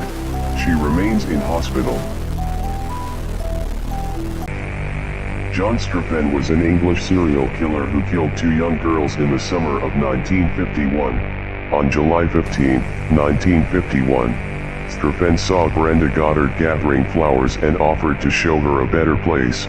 He lifted Brenda over a fence, after which she fell and hit her head on a stone. She was unconscious when he strangled her. On August 8, Striffen was at the cinema when he met 9-year-old Cicely Batstone. He then went on the bus to the outskirts of Bath. There he murdered her by strangulation. Striffen killed his 3rd victim after escaping from the mental hospital where he was being held for the first 2 murders. Striffen's sentence was commuted to life imprisonment. John Striffen died at Franklin Prison in 2007 at the age of 77. He had been in prison for a British record of 55 years and is currently the longest-serving prisoner in British legal history. Matthew James Harris is an Australian serial killer who strangled 3 people in and around Wagga Wagga, New South Wales, Australia, in October and November 1998. Victims were a friend's brother, a female friend, and a male neighbor of Harris. One victim was forced into a bath with Harris, as he strangled her, and held her under the water for up to 4 minutes at a time. Harris overdosed twice on heroin a few days after his last murder, and again in the early hours of December 1, 1998, which led to his arrest. In 1999, Matthew James Harris was sentenced to 28 years in prison. On December 20, 2000, the sentences were substituted for 2 terms of life imprisonment plus an additional 40 years. Sunil Kumar is an alleged Indian serial killer and rapist known as the Gurugram serial killer.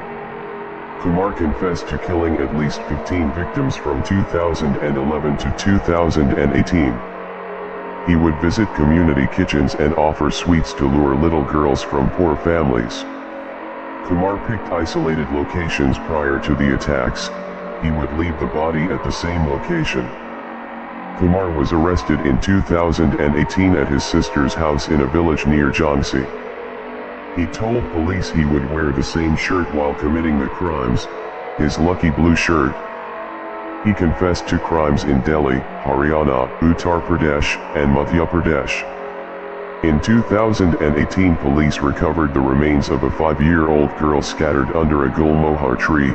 The girl was an unfound body Sunil Kumar previously confessed to.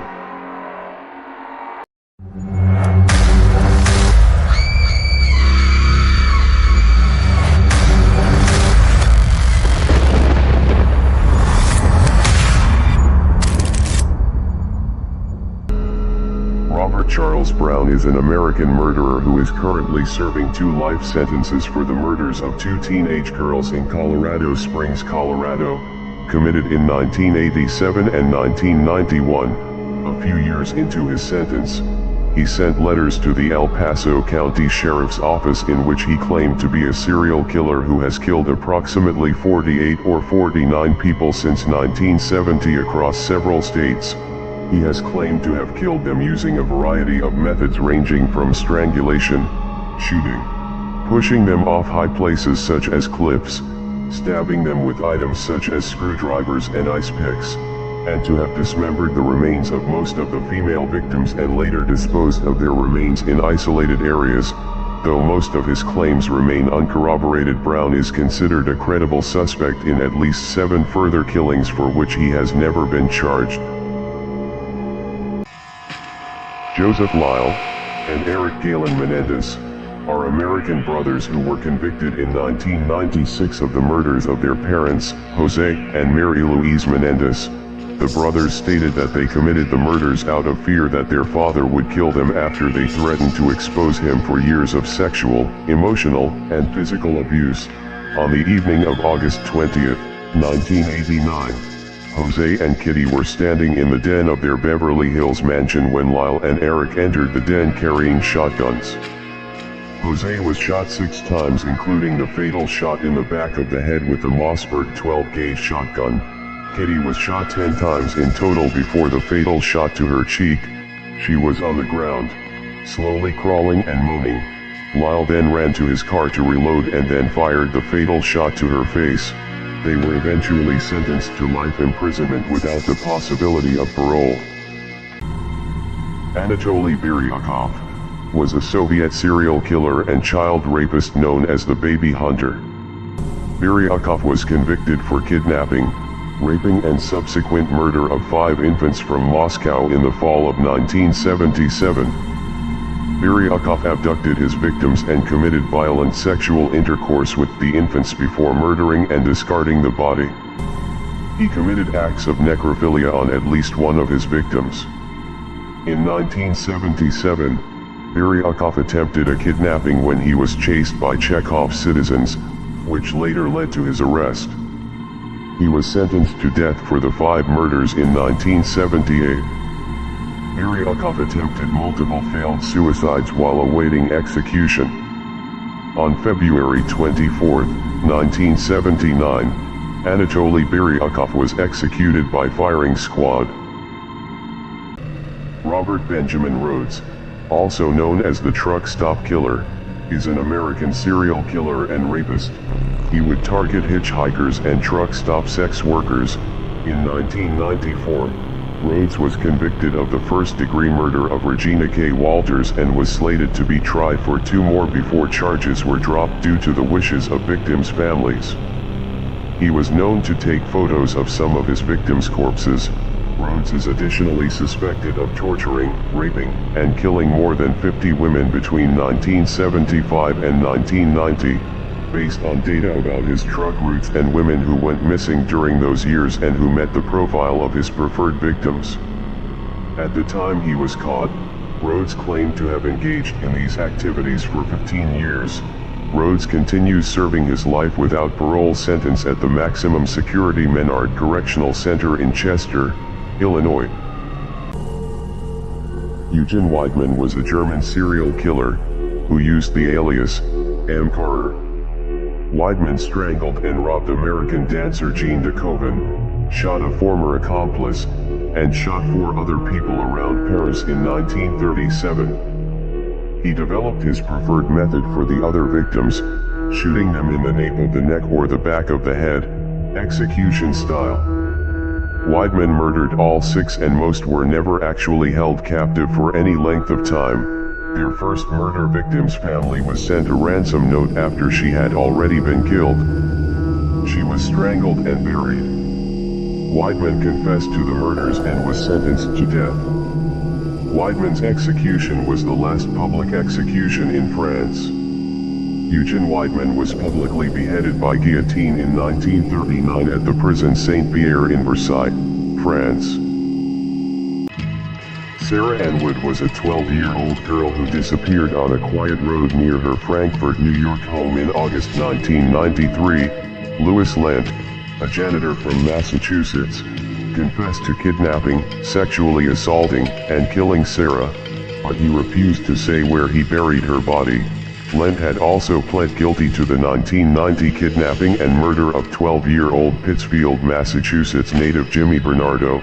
Lent abducted Jimmy from the Pittsfield movie theater where he worked as a janitor. He was sentenced to life without parole for the Bernardo murder and sentenced to 25 years to life for the Wood murder. He is currently in prison in Massachusetts. Lent is also suspected in a number of other child kidnapping cases. Lent recanted his confession and refuses to disclose the location of Sarah's body. Lent has said that he can't say where her body is because she is not buried alone.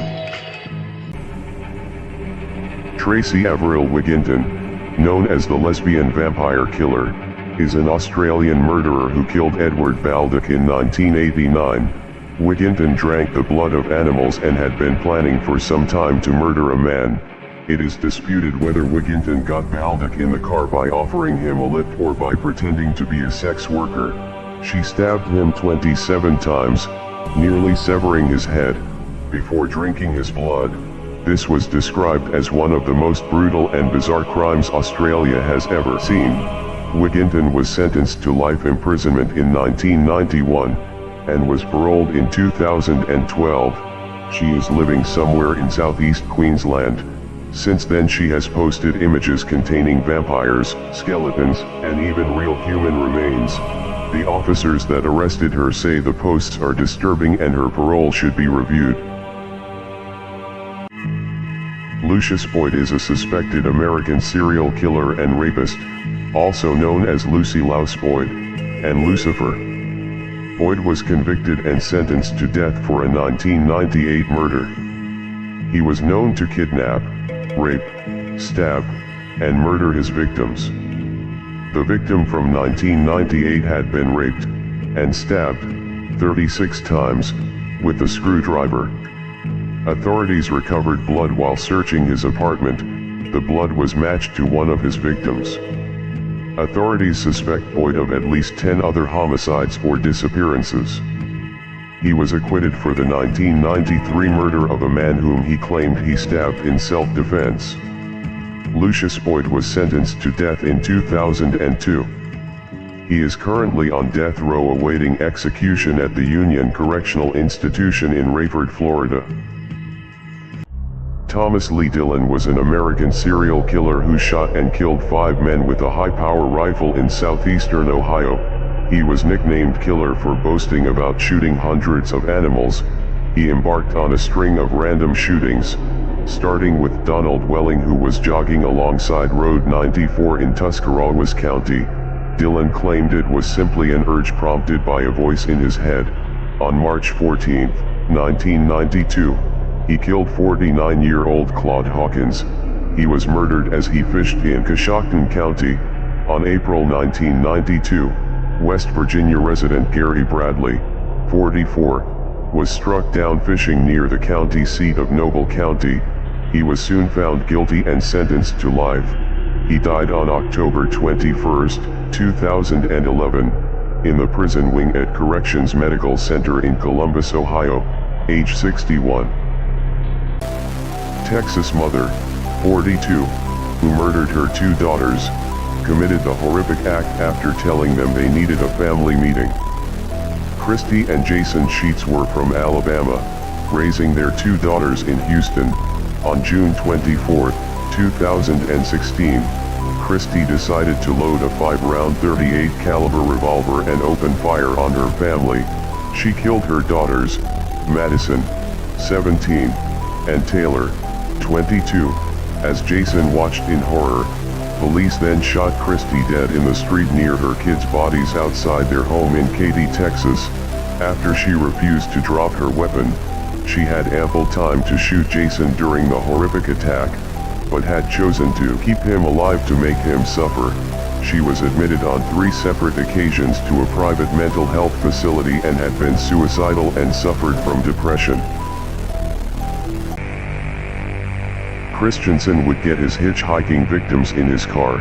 He would then shoot them in the head with a .22 caliber pistol and then rape them post-mortem. The fifth intended victim, Lydia Preston, aged 24, of Baldwin Park, was shot in the head by Christensen on April 18, 1979, but ran away severely injured.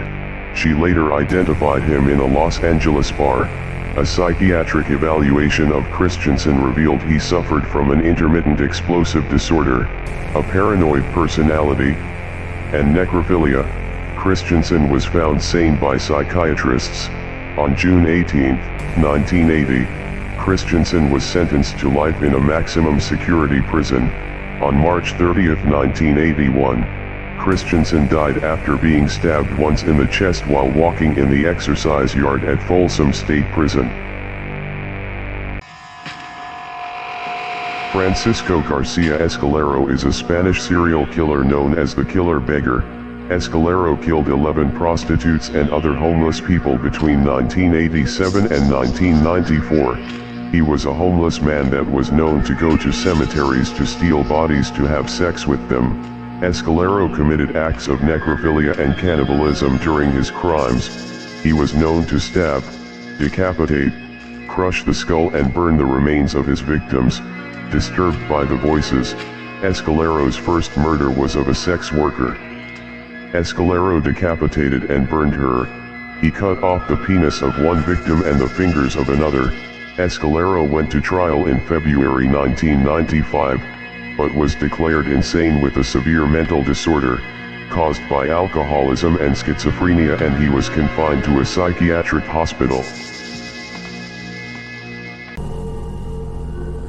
Johannes Andreas Hahn was a Soviet-Estonian serial killer, known as the Nama Cannibal. Hani murdered 3 people in Estonia in 1982. Johannes Andreas Hani later hanged himself in prison before sentencing in November of 1982. He cut out part of one of his victims' thighs to eat, claiming he had wished to try eating human flesh for a long time, frying the meat in a pan on top of the stove. On May 23, 1982 in Jovi, Hani stabbed to death a 75-year-old Belarusian pensioner named Ivan Savitsky in his garden cottage, and cut off his genitals, wishing to use it as some kind of a dildo. His wife Pil Hani was convicted on charges of accessory to murder and spent nearly 12 years in Harka Women's Prison before being released. She later changed her name and moved to Finland. Dieter Tomlin was sentenced to a minimum of 20 years with a maximum of 50 years for the second-degree murder of Bryce Grove in January of 2021. On the date of the murder, after a verbal dispute in her apartment, she pointed a 9mm handgun at his face and pulled the trigger. The bullet lodged in the victim's brain. The Cass County prosecutor indicated that after the shooting, Tomlin did not call for an ambulance or for 911 assistance. Instead, she left him there to die and proceeded to a local casino, Walmart, and other locales, eventually intimidating others into efforts to dispose of the body over a 2-day period. The deceased man was then left in a curbside dumpster at the apartment complex where Tomlin lived. The defendant denied committing the murder for an extended period of time until eventually acknowledging that she had pulled the trigger and killed Grove. Sean Patrick Goebel is an American serial killer known as the Wild One. Goebel was a long-distance trucker living in Asheboro, North Carolina. He was known to rob, strangle, rape, and murder his victims. He was convicted in 1995 in Greene County Criminal Court of 2 counts of first-degree murder and sentenced to 2 consecutive life sentences. Goebel confessed to the January 1995 murder of Brenda K. Hackey, 45, at a Balaton truck stop and then disposing of her body in Virginia.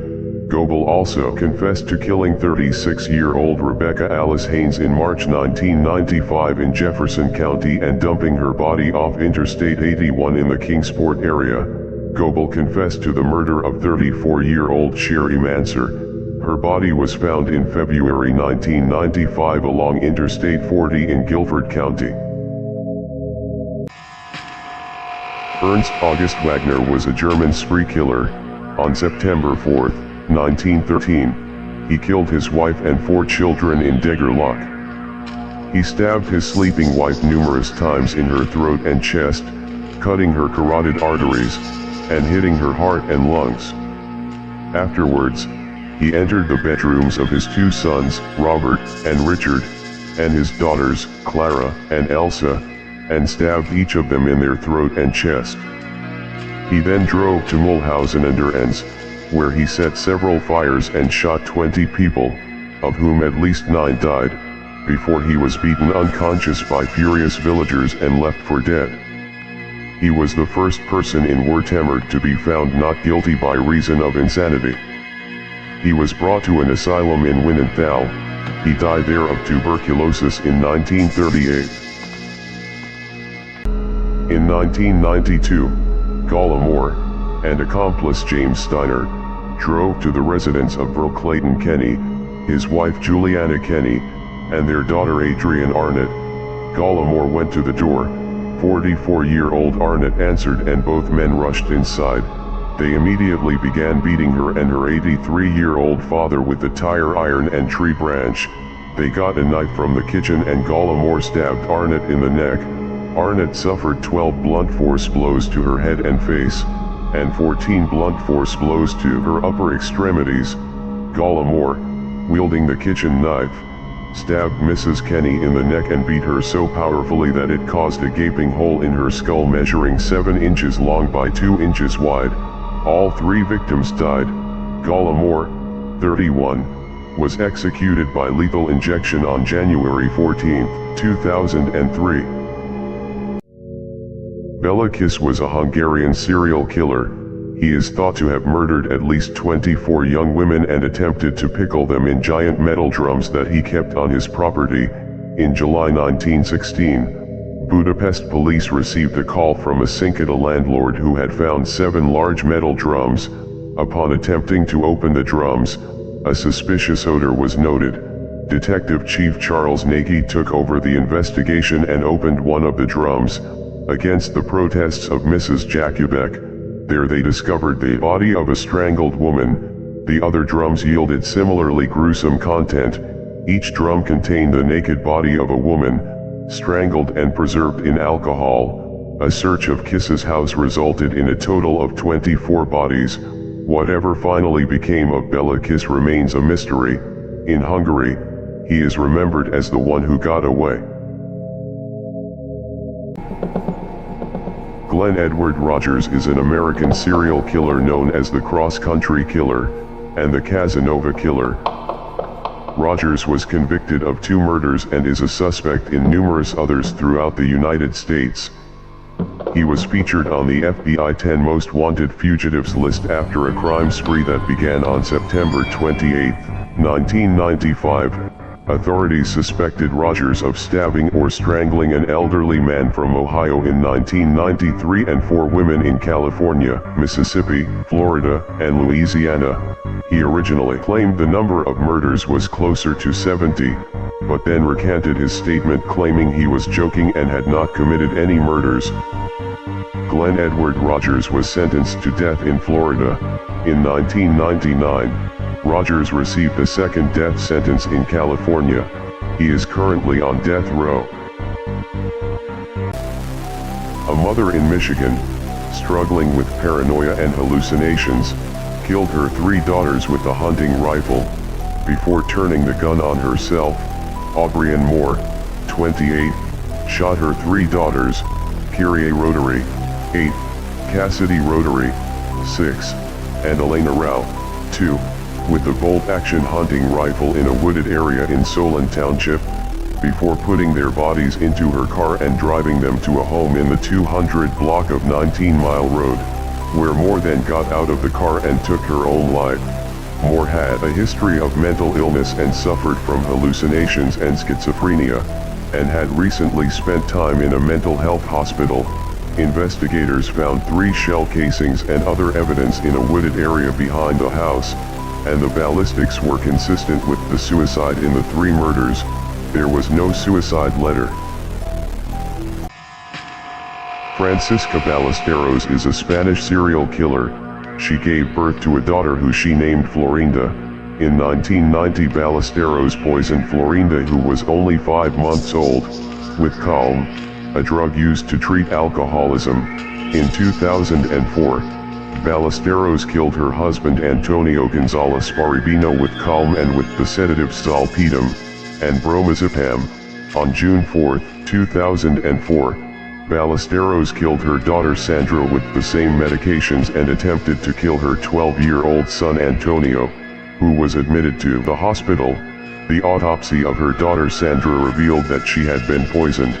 On June 7, 2004, Ballesteros was arrested and confessed to the murders. On September 26, 2005, Francisca Ballesteros was sentenced to a term of 84 years in prison. Erno Soto is a suspected American serial killer known as Charlie Chopoff. Soto is suspected of killing 3 black children and 1 Puerto Rican child in Manhattan between 1972 and 1973. He was known to stab young boys and cut off their genitals in an attempt to transform them into girls. An unnamed 10-year-old boy was brutally sodomized, then gutted by the man who also hacked off and stole his penis. In 1974, Erno Soto was arrested by the police after a failed abduction. He confessed to a 1973 murder, but due to his acute mental instability he did not stand trial. He was sentenced to be preventively detained at an unnamed mental institution in New York City, officially unsolved. The murders stopped after he was locked away. Soto himself insisted that God had told him to turn little boys into girls. Adnan Kolak, born September 5, 1952, is a Turkish serial killer and rapist known as the Beast of Artvin, the Artvin Monster, and the Axe Murderer. Kolak killed 11 elderly people between the ages of 68 and 95 in Artvin, Turkey. From 1992 to 1995, 6 were women whom he raped before murdering them. After being captured in 1995, Kolak's trial in the Zonguldak Supreme Court lasted for more than 5 years. He was ultimately convicted and given 6 death sentences and 40 years in prison. His sentence was commuted to life imprisonment when Turkey abolished the death penalty in 2004. On May 28, 2005, he was released from prison under a conditional release arrangement known as the Arsalan Actor Amnesty. John Martin Crawford was a Canadian serial killer who was convicted of killing 4 women in Saskatchewan and Alberta between 1981 and 1992. Crawford was sentenced in 1981 to 10 years imprisonment for manslaughter in the killing of Mary Jane Sirloin in Lethbridge, Alberta. He was released from prison in 1989. In October 1994, a hunter came across the remains of the women in heavy brush outside of Saskatoon, Saskatchewan. In 1996, Crawford was convicted of 1 count of first-degree murder and 2 counts of second-degree murder in the 1992 deaths of 3 Indigenous women, identified as Eva Tay-Sup, Shelley Napabi, and Kalinda Waterhan. Crawford was sentenced to 3 concurrent life sentences and died on December 16, 2020 while serving his sentence at the Regional Psychiatric Center in Saskatoon. Roberto Succo, also known as the Full Moon Assassin, was an Italian serial killer, who committed several murders and other violent crimes mostly in Italy and France in the 1980s. On April 3, 1981, he fatally stabbed his mother Maria 32 times and killed his father. He hid their bodies in the bathtub covered in water and lime. In 1986, Succo escaped the mental hospital, where he was for murdering his parents, and began a crime spree in Europe that included kidnapping, rape, and murder, and earned him the public enemy #1 spot in Italy, France, and Switzerland. Succo changed his name to Roberto Kurt in order to evade police. In 1988, Roberto Succo committed suicide by suffocating himself with a plastic bag in his prison cell, after failing to escape a second time. Joseph Naso is an American serial killer known as the Double Initial Killer, and Crazy Joe. Naso was a freelance photographer who stalked and murdered at least 6 women in California. He was known to strangle, stalk, rape, and murder his victims. His first 4 identified victims bore double initials. All 4 victims were listed by the police as prostitutes. Authorities discovered a handwritten diary in which Naso listed 10 unnamed women with geographical locations. The other 4 women mentioned in the diary remain unidentified. Naso was also a suspect in the Rochester Alphabet murders of 1971-73 case, but was ruled out when DNA found on a victim was not a match to Naso. Joseph Naso was arrested in 2011 and sentenced to death in 2013. Patrick Wayne Carney is an American serial killer known as the Trash Bag Murderer. Carney would pick up young homosexual male hitchhikers, or young men from gay bars near Redondo Beach, California, and kill them. He has killed a minimum of 21 boys and young men according to law enforcement. All were males, all were nude, all had been shot in the head with a gun. After murdering them, he would take the bodies to a secluded place and engage in acts of necrophilia, then take them home, where they would be sodomized with X-Acto knives. They were then mutilated and dismembered with hacksaws. Some had been dismembered and stuffed into heavy-duty trash bags. Most of the victims were part of an investigation dubbed the Trash Bag Murders. As of 2022, Carney is incarcerated at California's Mule Creek State Prison. Milton Johnson is an American serial killer known as the Weekend Murderer. In 1983, Johnson killed at least 10 victims in Will County, Illinois.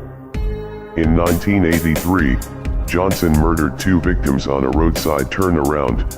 2 police officers arrived at the scene and were shot by Johnson. He also shot 2 other motorists. 1 victim survived, suffering 6 gunshot wounds. A day after the shooting, Jackson shot a male victim and abducted his girlfriend. The girlfriend was raped, stabbed and left for dead. She later survived, alerted authorities and identified her attacker. He also killed 4 women in a Joliet ceramics shop in 1983. In 1986, Milton Johnson was sentenced to death and is currently being held at the Menard Correctional Center in Chester, Illinois. Charles Schmid was an American serial killer known as the Pied Piper of Tucson. He was known to strangle, bludgeon, rape, and murder his victims. Schmid murdered 3 teenage girls in 1964 and 1965, burying their bodies in the desert. On March 31st, he proclaimed that he was going to kill a girl and get away with it. His victim was a 15-year-old girl who was lured to the desert where he raped and killed her. He was found guilty of murder and sentenced to death and commuted to 50 years in prison in 1971. In 1975, on March 10, Schmid was stabbed 47 times by 2 fellow prisoners at Arizona State Prison. After losing an eye and a kidney, he died on March 30, 1975 as a result of wounds suffered in the prison attack. His body was stolen from the morgue but later recovered by police. Lawrence Bittaker was an American serial killer and rapist, who along with his accomplice, Roy Norris, are known as the Toolbox Killers. Bittaker was characterized by a psychiatrist as having considerable concealed hostility. Bittaker bought a 1977 GMC cargo van, which they came to call Murder Mac. In 1979, he kidnapped, raped, tortured, and murdered 5 teenage girls in the van over a period of 5 months in Southern California. He used standard tools such as pliers, ice picks, and sledgehammers to torture and murder his victims. Bittaker was sentenced to death for 5 of the murders in 1981. Bittaker died while on death row at San Quentin State Prison on December 13, 2019, at the age of 79. Martha Wise was an American poisoner and serial killer. On Thanksgiving evening 1924, several members of the family including her mother fell ill with a severe stomach ailment. The others recovered shortly, but her mother's illness worsened and she died on December 13, 1924. New Year's Eve brought more illness. Lily Gianchi, her husband Fred and several of their children all began suffering stomach pains and several family members were hospitalized. 2 were dead by February 1925. 17 relatives were taken ill in 1924 and 1925. 4 of the Gianchi children were left partially paralyzed. She was convicted of one of the murders, and despite defense claims that she was mentally ill, Martha was found guilty of first-degree murder and sentenced to life imprisonment. She died on June 28, 1971. Howard Arthur Allen was an American serial killer from Indianapolis, Indiana. He murdered 3 elderly people and also committed assault, burglary, and arson. In August 1974, Allen beat 85-year-old Opal Cooper during a burglary. He was sentenced to 2 to 21 years in prison, winning parole in 1985. On June 11, 1988, Allen was sentenced to death for the murder of Ernestine Griffin. He received a concurrent 50-year sentence for robbery with serious bodily injury. On August 30, 1988, he was placed on death row, where he spent the next 25 years. After years trying to prove that he was mentally disabled, one of Allen's appeals was successful and he was sentenced to 60 years in prison for the murder.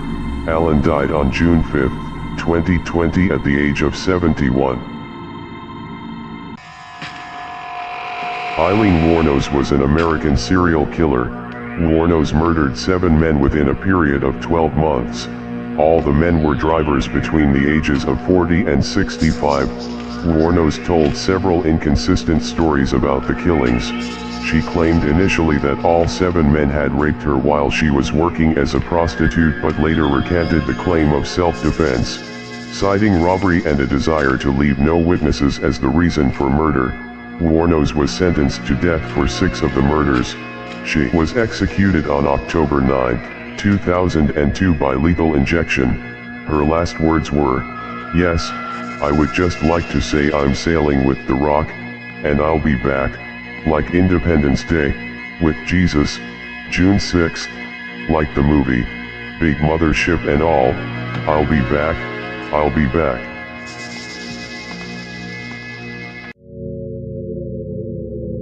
Alexander Chaka is a Ukrainian spree killer known as the Fur Coat Hunter, convicted of the killing of 4 women wearing fur coats in Moscow over 2 weeks in early 1994. On January 31, 1994, 19-year-old Chaka committed his first murder, killing a 38-year-old woman by stabbing her 21 times with a knife. The victim's injuries were so bad that only her son could identify her remains. The second victim was killed a week later on February 7th. Chaka stabbed the 50-year-old woman 17 times. The third victim was killed the next day on February 8th. The 82-year-old woman was stabbed 8 times. On February 12th, Chaka murdered his last victim, a 40-year-old woman. Chaka was found guilty of the murders and is now serving a life sentence. Christopher Bernard Wilder, also known as the Beauty Queen Killer and the Snapshot Killer, was an Australian-American serial killer who abducted and raped at least 12 young women and girls, torturing and killing at least 8 of them, during a 6-week, cross-country crime spree in the United States in early 1984. Wilder's series of murders began in Florida on February 26, 1984 and continued across the country through Texas, Oklahoma, Colorado, Nevada, and California, with attempted abductions in Washington State and New York State, before he was killed during a struggle with police in New Hampshire on April 13, 1984. Since his death, he has also been considered a suspect in many unsolved murders, including the unsolved 1965 murder of 2 teenage girls in his native Sydney. Jake Bird, was an American serial killer and rapist, known as the Tacoma Axe Killer. Bird had an extensive criminal record including burglary and attempted murder. Bird was arrested in 1947 and was sentenced to death for the murders of 2 victims. During his crimes as a serial killer, he was known to rob, stalk, rape, mutilate his victims, and also hack them to death with the axe. In 1948, Bird was scheduled for execution, but it was postponed when he confessed to a total of 46 murders. 11 of the 46 victims were substantiated and he was considered a prime suspect in the remaining crimes. In 1949, Jake Bird was executed by public hanging at Washington State Penitentiary in Walla Walla, Washington. He was buried in an unmarked grave in the prison cemetery. Gilberto Chamba is an Ecuadorian serial killer, rapist, and taxi driver known as the Monster of Macala. Chamba abducted 10 of his passengers, all lone female students, killing 8 of them between 1988 and 1993. During his crimes as a serial killer, he was known to strangle, rape, and Chamba skewered some of his victims with an instrument similar to a cane, which he had expressly made to order. In many cases he forced the instrument into them with such violence that it came out through their mouths. Chamba was sentenced to 16 years in prison and later benefited from an amnesty campaign that cleared his criminal record. He moved to Spain where he was arrested for the murder of another student and the attempted murder of a prostitute in 2004. In 2005, Gilberto Chamba was sentenced to 45 years in prison.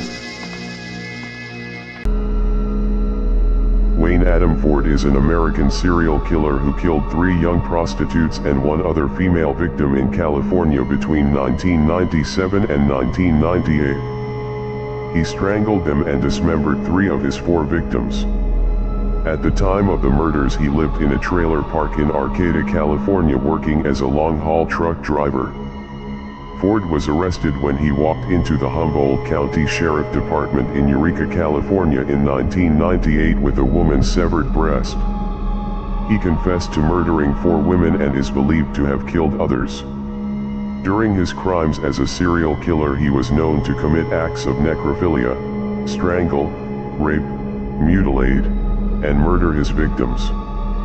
Wayne Adam Ford was convicted on 4 counts of first-degree murder, and was sentenced to death in 2006. The Texarkana Moonlight murders involved 4 violent attacks which occurred over 10 weeks, from February to May 1946, in and around Texarkana, Twin Cities at the border of Miller County, Arkansas, and Bowie County, Texas, United States. All 4 attacks targeted male-female pairs in isolated locations on weekend nights. The attacks took place at intervals of 3 to 4 weeks. Investigators speculated that the attacks were the work of an alleged unidentified serial killer known as the Phantom of Texarkana, the Phantom Killer, or Phantom Slayer.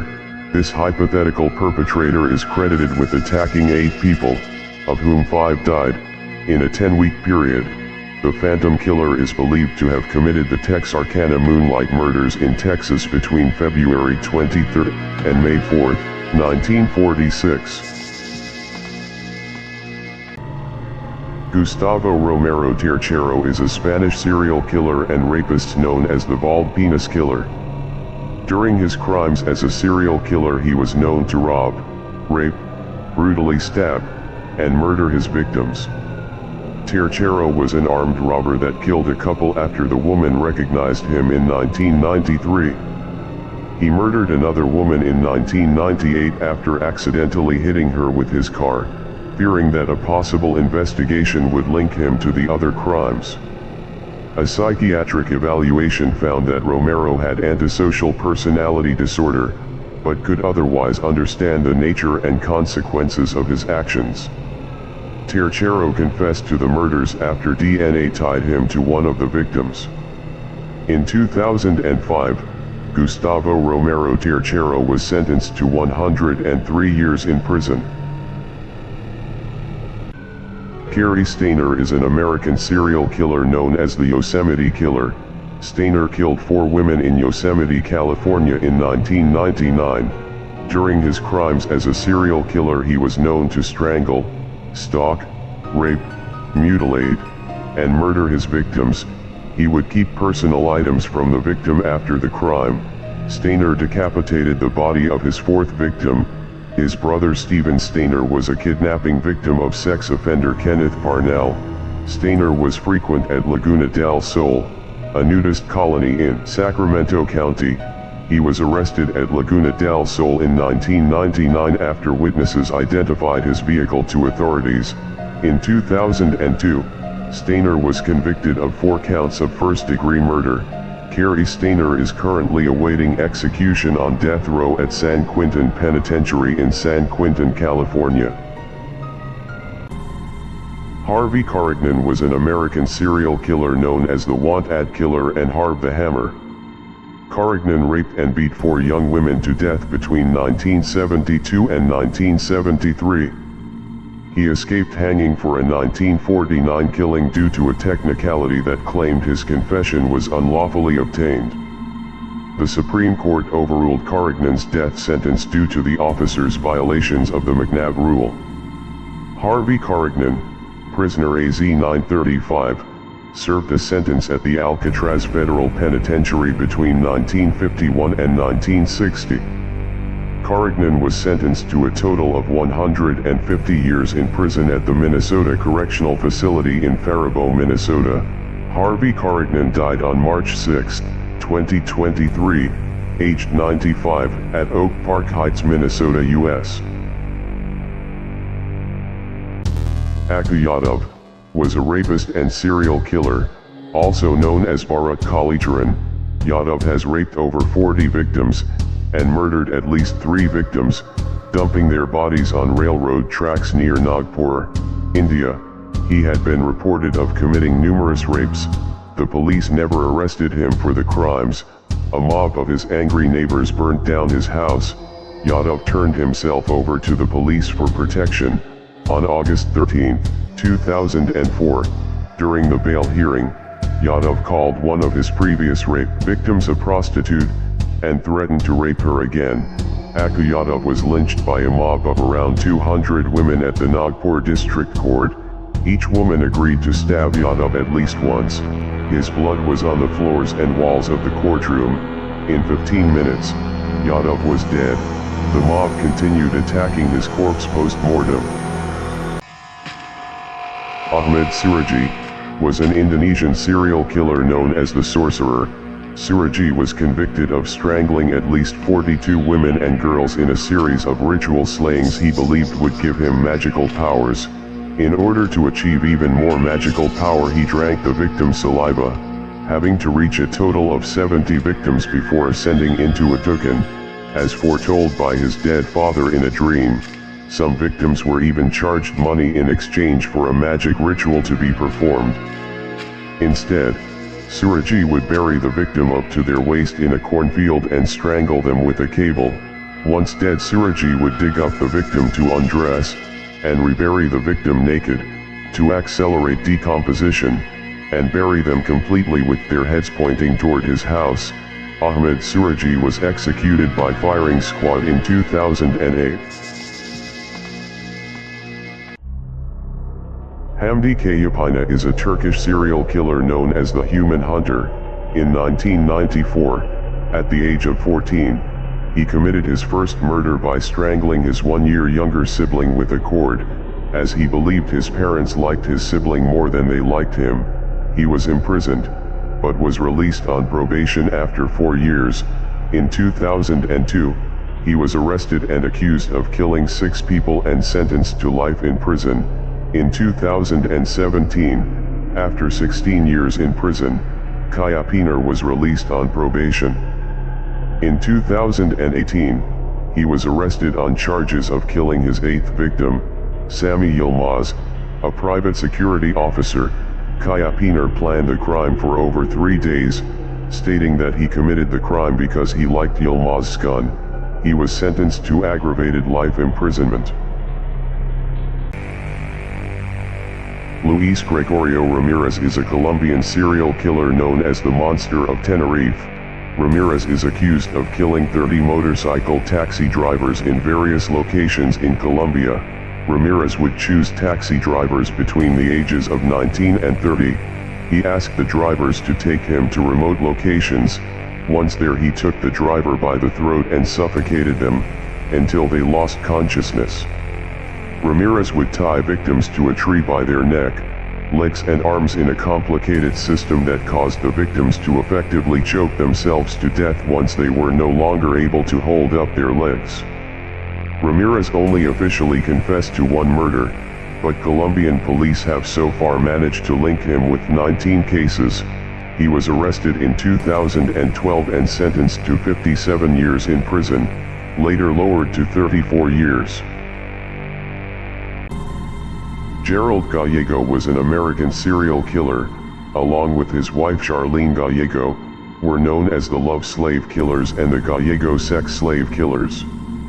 Together they murdered 10 victims in Sacramento, California between 1978 and 1980.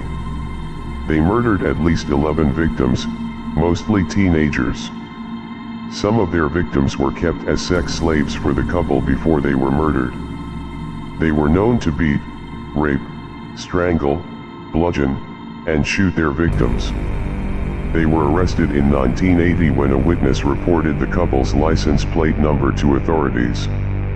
Gerald Gallego was sentenced to death in 1984. In 2002, Gerald Gallego died of cancer in the Prison Medical Center at Ely State Prison in Ely, Nevada, while awaiting his execution. Özgür Dengizis is a Turkish serial killer and cannibal, known as the Cannibal of Ankara. On June 5, 2007, Dengiz killed Sedat Erzurumlu, a computer engineer, who angered him by saying that he could not afford to buy the laptop he had been looking at. On September 12, 2007, Dengiz shot a garbage collector at the Mamak dump. A few hours later, he met a 55-year-old municipal worker and killed him by shooting him in the head twice from behind. He dragged his victim's body and put it in his car. Then he skinned the corpse with a cleaver. He ate some of it raw and put the rest in his bag. He gave a piece of flesh to stray dogs outside his apartment. He then put the remaining flesh in the refrigerator. Dengiz was admitted to the psychiatric wing of a mental hospital. Ted Bundy was an American serial killer, kidnapper, burglar, rapist, and necrophile. Bundy officially confessed to 30 homicides, although could run upwards of 100 or more. He eventually confessed to 36 murders, infamous for escaping from prison twice and murdering multiple victims in one day. He typically approached women in public places, either asking for help by feigning a physical injury, or impersonating an authority figure. Once tricked into being led away, they would be bludgeoned unconscious and taken elsewhere to be sexually assaulted and killed. Bundy frequently revisited the bodies of those he abducted, grooming and performing sex acts on the corpses until decomposition and destruction by wild animals made any further interactions impossible. In 1989, Ted Bundy was executed in the electric chair at the Florida State Prison in Rayford, Florida. Dorothy Williams was an American serial killer, who killed 3 elderly people during robberies in Illinois. A drug addict, Williams strangled 79-year-old Lonnie Laws on December 5, 1987, stabbed 64-year-old Caesar Zurel to death in 1988, and strangled 97-year-old Mary Harris to death on July 25, 1989. Williams used the money she stole during the robberies to buy heroin. She also robbed 5 other elderly people. Initially sentenced to death, her death sentence was commuted to life in prison without parole in 2003. Williams died in custody on December 19, 2020, at the age of 66, 5 days after her birthday. She had been serving her sentence at Logan Correctional.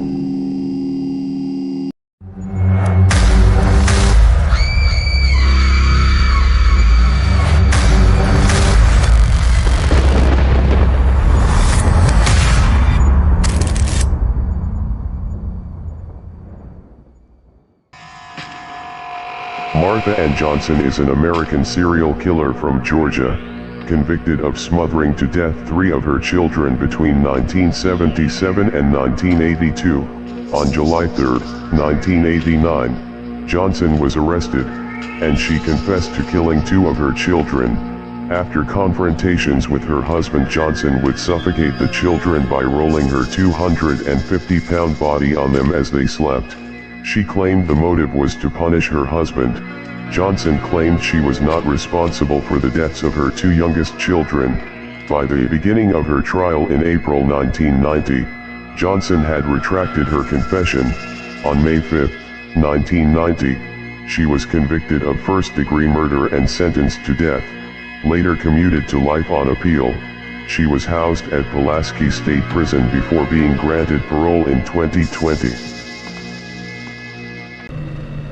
The Yanquan Theater bombing was a mass murder-suicide that occurred at a theater in Yanquan, Shaanxi, China on July 22, 1981, when 24-year-old Gao Haiping detonated a self-made explosive device that killed 32 people including himself and wounded 127 others. Gao Haiping, together with the girl who had dumped him previously, wanted to visit a film screening at the San Kuang Club. When the woman did not show up, Gao entered the theater alone and took his place in seat 25, in the second row.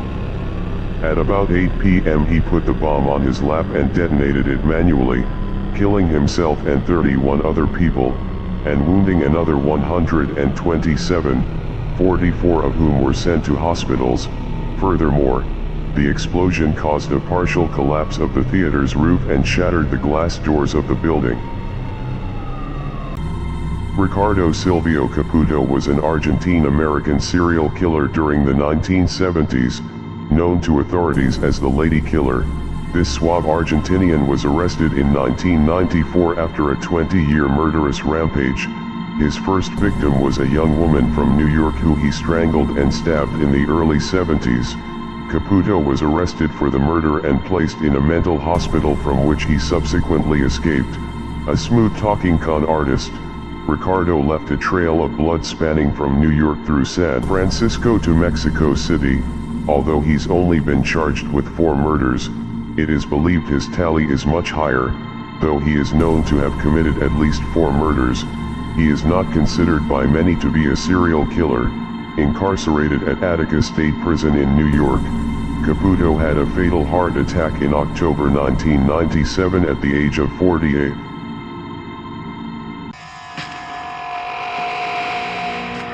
January 19, 1866, 50-year-old Martha Grinder, the Pittsburgh poisoner, was hanged in Pittsburgh, Pennsylvania, for the poisoning by arsenic of Mary Carruthers and Jane Buchanan, crimes to which she confessed. She told the astonished jury at her trial, "I love to see death in all its forms and phases, and left no opportunity to gratify my tastes for such sights. Could I have had my own way, probably I should have done more." She went bravely to the gallows set up in the Pittsburgh prison yard and seemed quite serene in the face of death. It is suspected that these 2 women were not her only victims. A thorough medical test was made of her mental condition and the conclusion was unanimous that she was entirely sane. Samuel Leonard Boyd is an Australian multiple murderer from New South Wales, currently serving 5 consecutive sentences of life imprisonment without the possibility of parole, for the murder of 4 people and the malicious wounding of 1. On September 1982, Boyd stabbed and slashed the throat of Rhonda Celia while he was working at her home as a pest exterminator in Busby, Glenfield massacre on April 22, 1983. In the early hours of the morning, Boyd beat Gregory Wiles to death with a hammer. Boyd later went to a school for handicapped children in Glenfield. He forced the 3 woman supervisors, Helen Hartop, Patricia Valsic, and Olive Short, to undress, and then proceeded to threaten them and made them sexually abuse each other before slashing and stabbing each in the neck. It is expected that Boyd will die in custody. Elisabeth Wiese was a German serial killer from Hamburg, convicted and executed for the killing of 5 children. She offered her services as a child carer to women who could not raise their children themselves. She then informed the mothers of babies left in her care that she had the babies adopted by rich families in distant countries. What she actually did was poison the babies with morphine and burn their bodies in a stove in her apartment. Suspicions grew about the fate of these babies, and investigations began. Wiese forced her daughter Paula into prostitution and she became pregnant. She returned to Hamburg and gave birth in a cellar. Immediately after the birth, Wiese drowned Paula's baby and burnt the body in the stove. On October 10, 1904, Wiese was convicted in court of fraud, living off immoral earnings, and the murder of 5 children. She was executed by guillotine in 1905. Volker Eggert was a German serial killer known as the Brummie Killer. Eggert worked as a trucker between 2001 and 2006 and confessed to have abducted, tortured, and killed 5 prostitutes in Western Europe. Between 1979 and 1987, Volker Eggert began attacking women in the dark streets of Plauen. During these attacks, Eggert throttled his victims but did not kill any of them. In 1974, Eggert was 15 years old when he strangled a 14-year-old girl in Germany. Spanish police identified Eggert as a suspect after images of his tanker truck was captured where the corpse of a murdered roadside prostitute was found. Polaroids and trophies were allegedly found in his truck cab. Police considered him the perpetrator of 9 murders, with 4 more victims being possible. In 2007, Volker Eggert committed suicide by hanging himself in prison. Angel Maturino Resendez, also known as the Railroad Killer, was a Mexican itinerant serial killer, suspected in as many as 23 murders across the United States and Mexico during the 1990s. During his crimes, he was known to strangle, rape, and murder his victims. Some also involved sexual assault. He had become known as the Railroad Killer, as most of his crimes were committed near railroads where he had jumped off the trains which he was using to travel around the country. On June 21, 1999, he briefly became the 457th fugitive listed by the FBI on its 10 most wanted fugitives list, before he surrendered to the Texas authorities on July 13, 1999. He was convicted of capital murder in Texas and executed by lethal injection in 2006. Jesha Margaretti Gottfried was a serial killer who murdered 15 people by arsenic poisoning in Bremen and Hanover, Germany, between 1813 and 1827. She was the last person to be publicly executed in the city of Bremen. Gottfried's victims included her parents, her 2 husbands, her fiancé, and her children. Her poison of choice was a mixture of arsenic and fat called mouse butter, as it was usually used to kill mice. Before being suspected and convicted of the murders, she garnered widespread sympathy among the inhabitants of Bremen because so many of her family and friends fell ill and died. Because of her devoted nursing of the victims during their time of suffering, she was known as the Angel of Bremen, until her murders were discovered. She was executed by guillotine on April 21, 1831. Jarvis Theodore Roosevelt Cato, sometimes referred to as the D.C. Strangler, was an American serial killer. On August 29, 1941, he confessed to the murders of 7 women in Washington and 1 in New York City. 4 others had been raped but left alive, and he reportedly had failed in efforts to abduct 2 more. Another slaying in the District of Columbia was added on September 1. Corroborating his confession, he reportedly acted normal until he sustained a head injury in 1925. Afterwards he began to show odd behavior and is believed to have killed his first victim just 4 years later. Cato was twice arrested for exposing himself in public, and racked up numerous arrests for traffic violations. Between 1935 and 1941, Cato was executed via the electric chair. Sarah Aldrete is a convicted Mexican serial killer known as La Madrina, who headed a drug smuggling and human sacrifice cult with Adolfo Constanzo. The members of the cult, dubbed by the media as the narco-Satanists, called her the Godmother. The cult was involved in multiple ritualistic killings in Matamoros, Tamaulipas, including the murder of Mark Kilroy, an American student killed in 1989. When detectives discovered their shrine, they found human hair, brains, teeth, and skulls at the site of the murders. The police found their hideout in Mexico City on May 6, 1989. She was convicted of several of the killings at the cult's headquarters, and sentenced to 62 years in prison. If Aldrete is ever released from prison, American authorities plan to prosecute her for the murder of Mark Kilroy. Michigan serial killer Gary Taylor spent his early years in Florida, launching his first attacks on women when he was in his teens. He began randomly attacking women with a hammer, usually near bus stops that he would loiter at in wait.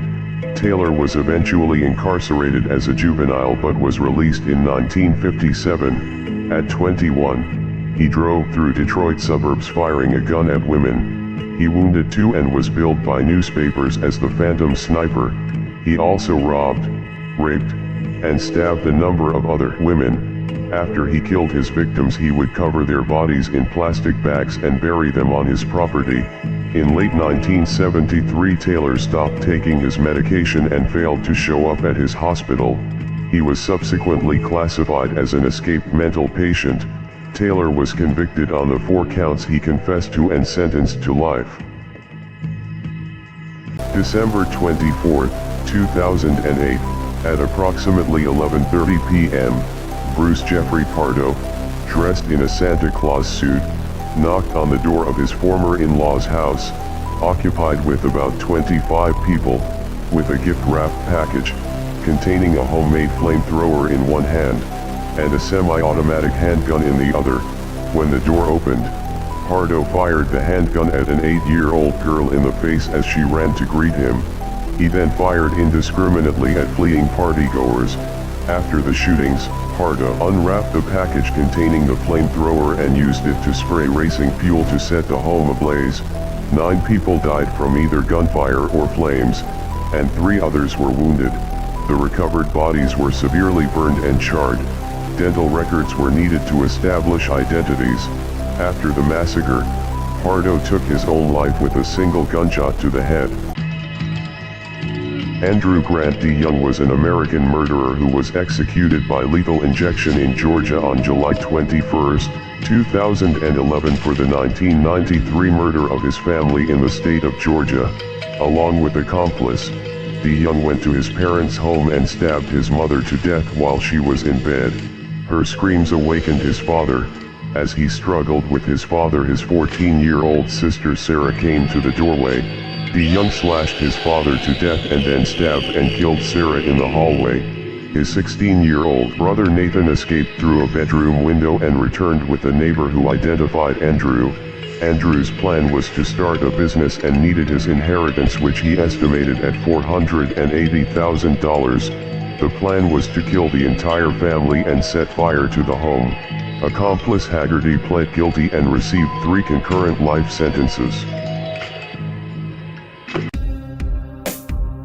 Nicola Bush-Reef is an American woman who was convicted of the 2007 Villa Park, Illinois murder of her lesbian lover, Rebecca Klein.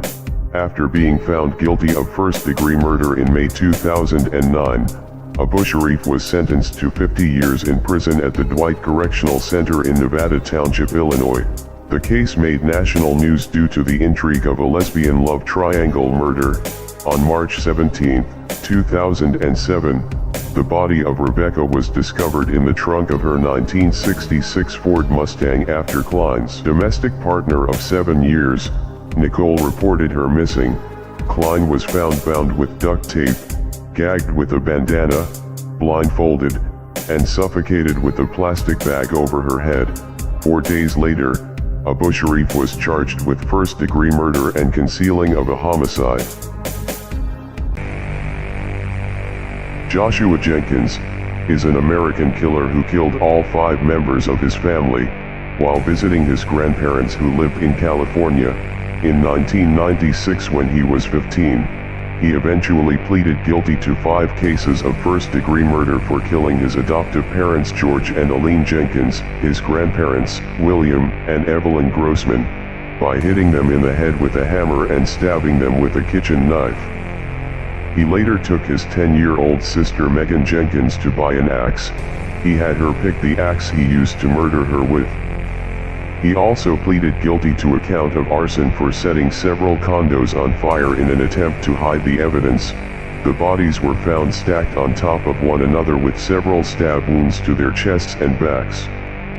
He was eventually sentenced to 112 years in prison without parole. Frank Vitkovic was an Australian mass murderer responsible for the Queen Street Massacre.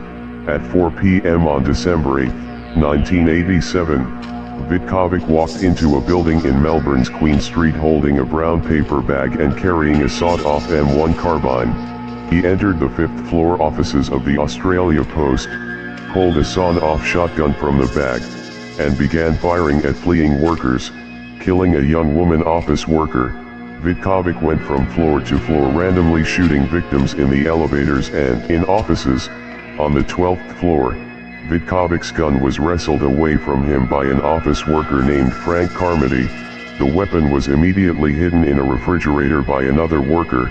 Vitkovic then broke a window on the floor, and despite attempts by postal workers to save him, he jumped and fell to his death on Queen Street. The 6 newborn babies each lived less than 2 minutes. Their mother, lost in a haze of desperation and addiction, pressed her thumbs to their throats and choked them. She remembered using a hair tie one time. She smothered or strangled 6 of her own flesh and blood. Prosecutors asked why. To be sure it was dead, Huntsman explained. Huntsman, 40, pleaded guilty in February to 6 counts of murder, a first-degree felony. She was sentenced to 6 terms of 5 years to life in prison for murdering the babies between 1996 and 2006, then packaging their bodies and hiding them in her garage for years to come. Neighbors noticed she gained and lost weight through the years but never suspected that she was pregnant. Huntsman was addicted to drugs at the times of the other births and couldn't afford to keep the babies and still have her methamphetamine. Anatoly Onoprienko, also known as the Beast of Ukraine, was a Soviet serial killer who murdered 52 victims. He would choose an isolated house and gain the attention of the occupants. He would then kill them all, starting with the adult male before killing the spouse and finally the children. He would then usually set the buildings alight in an attempt to cover his tracks. He would also kill any witness unlucky enough to cross his path. The first to die were a family of 4 in Brkoviki. Another family of 5 and 2 witnesses were killed not long after. He then moved to other villages to continue killing. Onoprienko was found after a massive manhunt 7 years after his first murder. He was sentenced to death April 1999, commuted to life in prison August 1999. He died in prison on August 27, 2013. Ramon Salcido is a Mexican convicted spree killer who is currently on death row at San Quentin State Prison. He thought his wife Angela was having an affair with his boss. Angela was planning to leave him. After spending a night snorting cocaine and drinking, he drove his daughters to a dump near Petaluma, where he slit the girls' throats with a fishing knife. 2 of them died. He then went to his in-laws' house and clubbed to death his mother-in-law, Marion Richards. He also slit the throats of Marion's 2 youngest daughters, whom he sodomized and sexually assaulted. He then went back home where he found Angela and shot her to death. He then went and killed his boss. After the killings, he headed to his hometown of Los Mochis in Mexico to see his mother. There he was arrested by authorities. The 2010 Lorich Hospital shooting rampage occurred on September 19 in the small town of Lorich, Germany, near the Swiss border. Sabina Radmacher, a 41-year-old woman, smothered her 5-year-old son and then shot and stabbed the boy's father, who was her ex-partner. She then set fire to the flat, eventually causing an explosion. She crossed the street to St. Elizabethan Hospital, where she shot and stabbed one male nurse, killing him and severely injuring 2 passers-by and a police officer. Soon after, the woman was fatally shot by special police units. The investigators established that the woman was a female lawyer who had killed her former common-law husband and their 5-year-old son in a nearby apartment block. She was a sporting markswoman and used a .22 caliber sports pistol and a knife. Emmett and John Langley were sharing a room in a Danville motel in April of 2001 as part of a roofing crew. On the night Langley was killed, he bought food and grilled for Emmett and other co-workers. Later Langley was killed as he slept. The police discovered Langley's dead body lying face down on the bed beneath a comforter. Blood spatters were found on the sheets and headboard of Langley's bed, on the wall behind it, and on the wall between the bathroom and Emmett's bed. A damaged brass lamp stained with Langley's blood was discovered beneath Langley's bed. In a taped confession to police, Emmett admitted striking Langley in the head with the lamp in the motel room they were sharing, robbing him of $100, buying and smoking crack cocaine, then calling the police to report that something had happened to his roommate. Emmett was executed by lethal injection in Virginia on July 24, 2008. Ronald Simmons was an American spree killer who killed 16 people and wounded several others over a week-long period in Arkansas in 1987. Simmons murdered 14 members of his family, including a daughter he had sexually abused and the child he had fathered with her, as well as a former co-worker and a stranger. He also wounded 4 others. Shortly before Christmas 1987, Simmons decided to kill all the members of his family. On the morning of December 22nd, he first killed his wife Rebecca and eldest son Gene by bludgeoning them with a hammer and shooting them with a .22 caliber pistol. He then killed his 3-year-old granddaughter Barbara by strangulation. He is the most prolific mass murderer in Arkansas history. Simmons was sentenced to death on each of 16 counts, and after refusing to appeal his sentence, he was executed on June 25, 1990.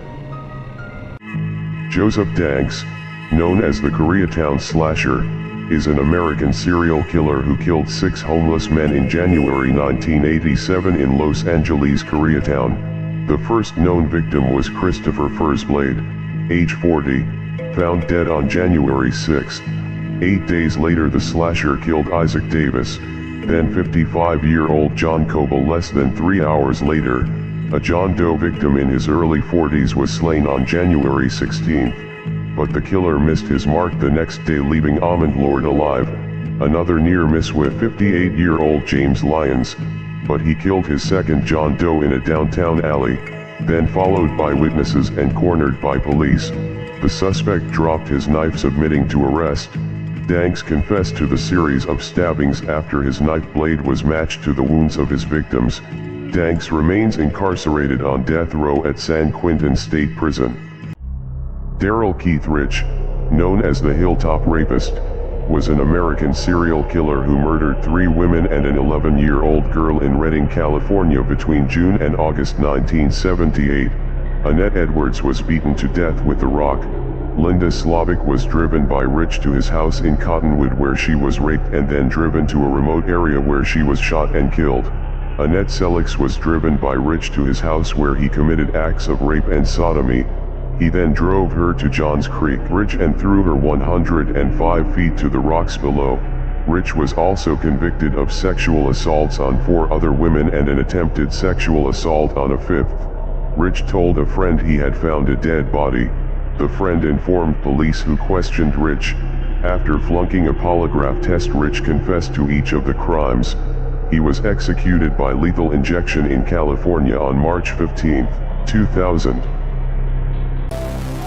Michelle Kalina, 46, of Pennsylvania, secretly gave birth to 5 babies in her bathtub and hid the bodies in a closet, pled guilty to murder and was sentenced to the maximum 20 to 40 years in prison. The skeletal remains were estimated to be from 32 weeks in gestation to newly born. 4 of the babies were stillborn, but the third, a boy, was killed. That death was the basis for the 1 count of murder. Galina conceived the babies through a long affair with a co-worker and hid the pregnancies from him and her husband. She told a psychiatrist she had wrapped each baby with a towel and then stored the bodies inside plastic tubs filled with cement and 2 more stuffed inside plastic bags in a cooler. She thought 4 were essentially stillborn and denied doing anything malicious. Galina also said she abused the corpses of 5 infants.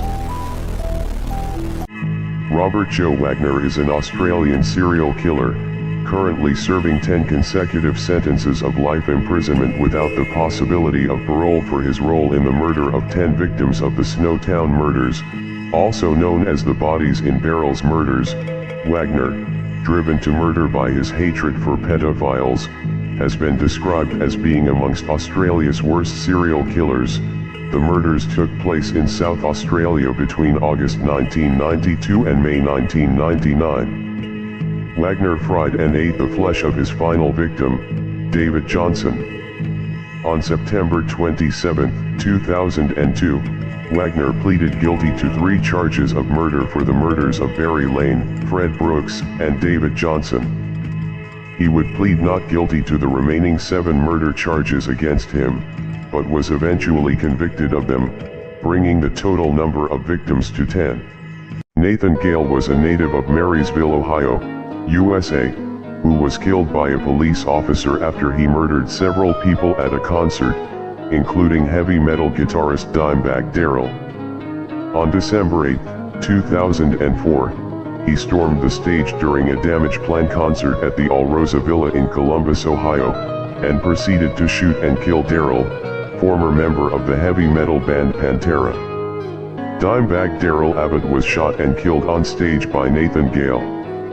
Abbott was shot a total of 5 times, twice at point-blank range in the head. He was 38 years old. Nearby Columbus police officer James D. Ngemier quickly responded and shot Gale once in the face with the 12-gauge police-issue shotgun after a hostage managed to move out of the way. As shown in unedited footage of the incident, Gale's head was literally blown off by the shotgun blast. Mac Ray Edwards was an American serial killer. He murdered at least 6 children in Los Angeles County between 1953 and 1970. The body of one of his victims was found underneath the Santa Ana Freeway, and he claimed to have disposed of another of his victims under the Ventura Freeway. Edwards killed 3 children from 1953 to 1956, and 3 more in 1968 to 1969. In 1970, Edwards and a teenage male accomplice kidnapped 3 girls from their home in Sylmar. When the girls escaped, Edwards surrendered to police and confessed to molesting and murdering 6 children. After 3 bodies were recovered, Edwards pleaded guilty to 3 counts of murder and was sentenced to death. On October 30, 1971, Edwards committed suicide by hanging himself with the television cord in his cell in San Quentin. Joseph Roy Metheny was an American serial killer and rapist from the Baltimore, Maryland area. Metheny described to police how he viciously raped, murdered, and dismembered sex workers and people who were homeless. Then, Metheny confessed to his most disturbing crimes. Not only did he himself eat some of the victims' flesh, but he served it to other unknowing people as well. Metheny brought the bodies home. There, he dismembered them and stored the meatiest parts of them in Tupperware containers. Over the next several weekends, he mixed the sex workers' flesh with beef and pork, forming it into neat little patties. He would sell these meat patties out of a small barbecue stand he opened on the side of the road. Eventually, he was sentenced to life. Metheny was found dead in his jail cell in 2017. Paul Stephen Hay, is an Australian serial killer. Hay was sentenced to life imprisonment without parole for the murders of 6 people, including a 10-year-old boy, in Victoria, between 1978 and 1979. In 1979 he killed people he believed knew too much about his crimes, including his associate's former girlfriend and her 10-year-old son who was a witness to his mother's death, sitting beside her when she was shot. Hay said he consoled the sobbing boy before shooting him 3 times in the back of the head. Hay stabbed one victim 157 times, later writing that, "I only intended to do 20, but I lost count," he said when her front was covered in wounds. He turned her over and stabbed her back. Hay's last victim was a sex offender whom he helped to hang himself in 1991. Rosie Alfaro is an American murderer currently on California's death row for the 1990 murder of 9-year-old Autumn Wallace in Anaheim, California. Alfaro, who was 18 years old, pregnant, and high on cocaine and heroin, burgled the Wallace home for money to purchase drugs. When Alfaro originally planned to approach the Wallace home, she did not expect to find anyone there. When she found Autumn at home, she then realized she would have to kill her or she would know who committed the burglary. Alfaro stabbed Autumn 57 times and then proceeded to take everything of apparent value. The stolen property was later sold for less than $300. She later changed her original confession and stated that a male accomplice forced her to stab the girl. Alfaro has never identified the male. Police and the Orange County prosecutor say he never existed. Angry over his girlfriend meeting another man, Remy Grenier, 29, killed her with a crossbow and a Colt 45, then killed her mother and her 2 sisters. Remy lived with his girlfriend, Vassiana, and her family in the small village of Bassoha, 50 miles from Brussels. Remy's July 7, 1997 murderous rampage is believed to have been triggered when Vassiana told him that she had met another man, and that he would have to move. Police believe Vassiana, 24, and her 2 sisters ages 21 and 19, were drugged before the massacre because there were no signs of struggle. Vinciana was found dead in her bedroom. Her 2 younger sisters were found in their bedroom. They were naked and one had been sexually assaulted. The mother was found in the garage. He was sentenced to life in prison on December 7, 1999. The Crandon shooting was a mass murder that occurred on October 7, 2007, at a party inside a duplex in Crandon, Wisconsin, United States. Tyler James Peterson, a 20-year-old full-time deputy in the Forest County Sheriff's Department, and a part-time police officer at the Crandon Police Department, who was not on duty, entered an apartment complex where a homecoming party was held at approximately 2:45 a.m., and shot at 7 people, ages 14 to 20, killing 6 of them and wounding the 7th. The gunman was later killed, initially believed to have been killed by a police sniper, but it was later discovered that he committed suicide by multiple gunshots, with the 3rd shot being the fatal one. Police have reported that approximately 30 rounds were fired throughout the duration of the shooting. Ivan Milat, commonly known as the Backpacker Murderer, was an Australian serial killer who abducted, assaulted, robbed, and murdered 2 men and 5 women in New South Wales, between 1989 and 1992. His modus operandi was to approach backpackers along the Hume Highway, under the guise of providing them transport to areas of southern New South Wales, then take his victims into the Belanglo State Forest, where he would incapacitate and murder them. Examination of the remains showed evidence that some of the victims had been tortured, repeatedly shot and stabbed, beheaded, and had their spines severed.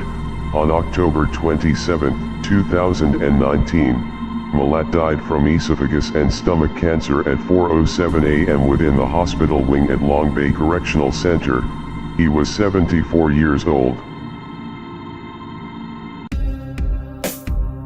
Ed Gein was an American murderer and body snatcher from Plainfield, Wisconsin. Gein had exhumed corpses from local graveyards and fashioned trophies and keepsakes from their bones and skin. After police found body parts in his house in 1957, Gein confessed to killing two women, Mary Hogan in 1954 and Bernice Worden in 1957. Police discovered Worden's decapitated body in a shed, hung upside down by ropes at her wrists. The torso was gutted.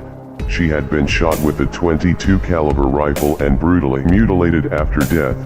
Initially found unfit to stand trial, he was tried in 1968 for the murder of Worden and sentenced to life imprisonment, which he spent in a mental hospital until his death on July 26, 1984, age 77.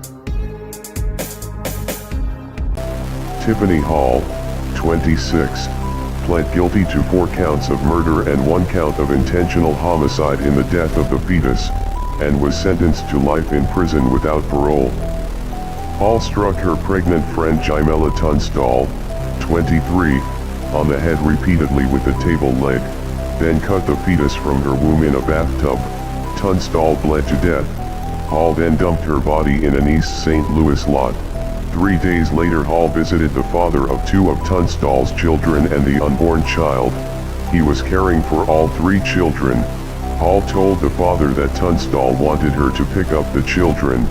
He told the officers that was the last time he saw them. Hall then drowned the 3 children in the same bathtub where she killed their mother. The bodies of the 3 children were found 2 days later hidden in a washer and dryer inside the East St. Louis apartment where they had lived with their mother.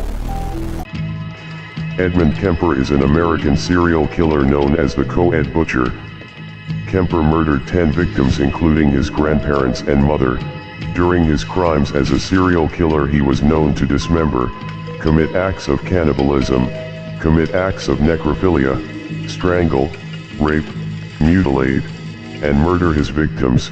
Between May 1972 and February 1973, Kemper embarked on a spree of murders, picking up female students hitchhiking, taking them to isolated rural areas and killing them. He would stab, shoot or smother the victims and afterwards take the bodies back to his apartment where he would have sex with them and then dissect them. In 1973, Kemper was sentenced to life imprisonment. In 2017, Edmund Kemper was procedurally denied parole and is next eligible in 2024. Ronald DeFeo Jr. was an American mass murderer who was tried and convicted for the 1974 killings of his father, mother, 2 brothers, and 2 sisters in Amityville, New York. All of the victims had been shot with a .35 caliber lever-action Marlin 336C rifle at around 3 o'clock in the morning. DeFeo's parents had both been shot twice, while the children had all been killed with single shots. Louise DeFeo and her daughter Allison were reportedly the only victims who were awakened by the gunfire at the time of their deaths, but the victims were all found lying on their stomachs in bed. The DeFeo family had occupied 112 Ocean Avenue since purchasing it in 1965. The murdered members of the DeFeo family are buried in nearby St. Charles Cemetery in Farmingdale. Ronald DeFeo Jr. died in prison on March 12, 2021.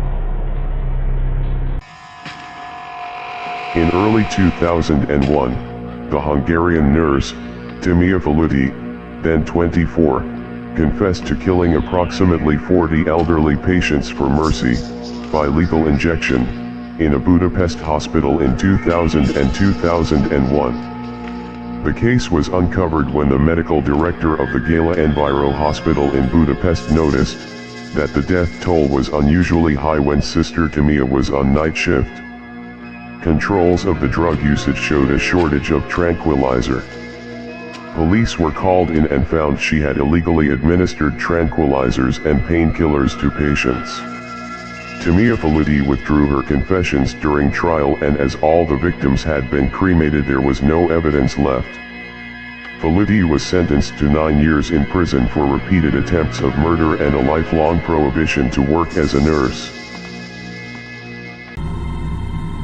On July 13, 1990, Dean Kilgore was convicted of first-degree murder and resentenced to death.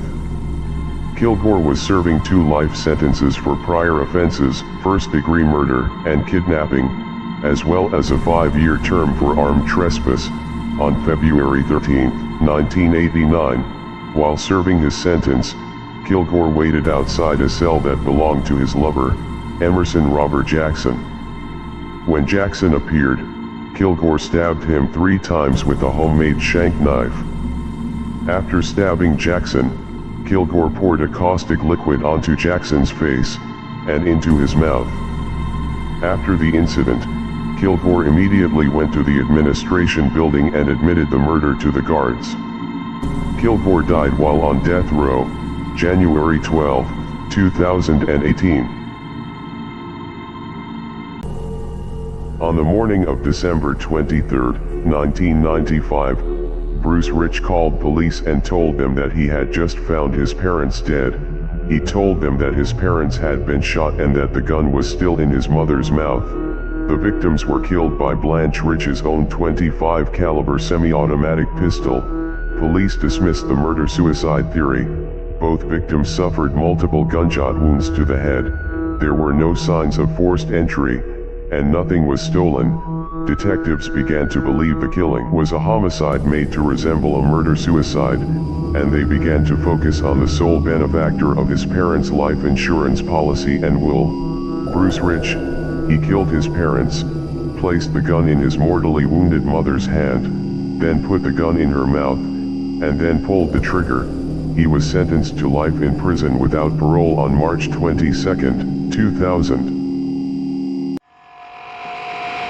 Police in Italy were called to the scene of a murder where a woman had killed her 3 children near Milan. 37-year-old Edlyra Dobroshi had stabbed her 3 daughters to death in their beds, and is believed to have injured herself on the wrists and neck with a kitchen knife because her husband had left her. Edlyra was said to have been sedated by hospital staff because she seemed confused, and she screamed repeatedly, "I've killed them all."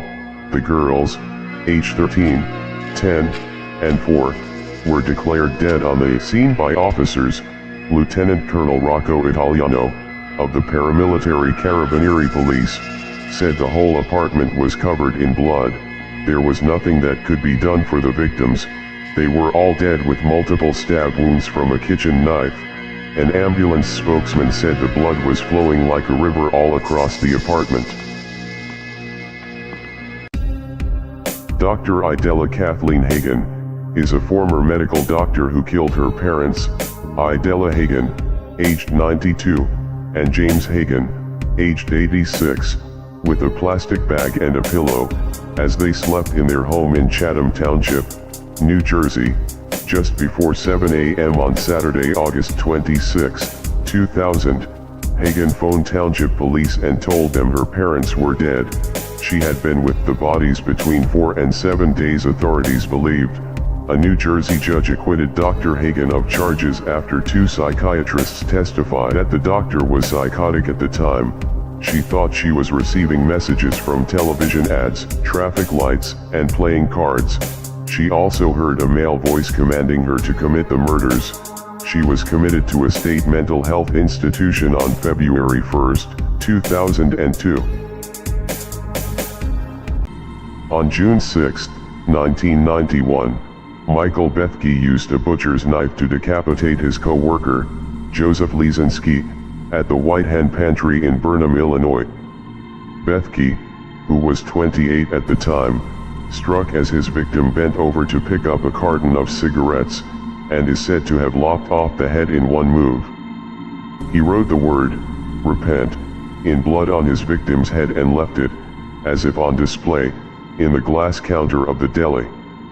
After wandering in nearby woodland for a few hours, Bethke approached a group of people and told them to call police. He claimed he was suffering from command hallucinations that ordered him to kill. In 1993 he was found not guilty by reason of insanity, and ordered to be held at the secure Elgin Mental Health Center. He was diagnosed with schizoaffective disorder. Bevan Spencer Von Ienum is a convicted child murderer and suspected serial killer from Adelaide, South Australia. He was convicted in 1984 for the murder of a 15-year-old Adelaide teenager named Richard Kelvin. Kelvin was murdered by Von Ienum on or around July 10, 1983. Bevan had abducted, held captive, sexually abused, drugged, and tortured the teenager for 5 weeks. Kelvin's whereabouts was unknown until his clothed body was found 7 weeks later on July 24, 1983 alongside a dirt airstrip near One Tree Hill in the Adelaide Hills area. The autopsy revealed that Richard Kelvin had most likely died from massive blood loss from an anal injury. He had suffered severe bruising and injuries from blows to his head, the left side of his back and right buttock, as well as a fractured front tooth.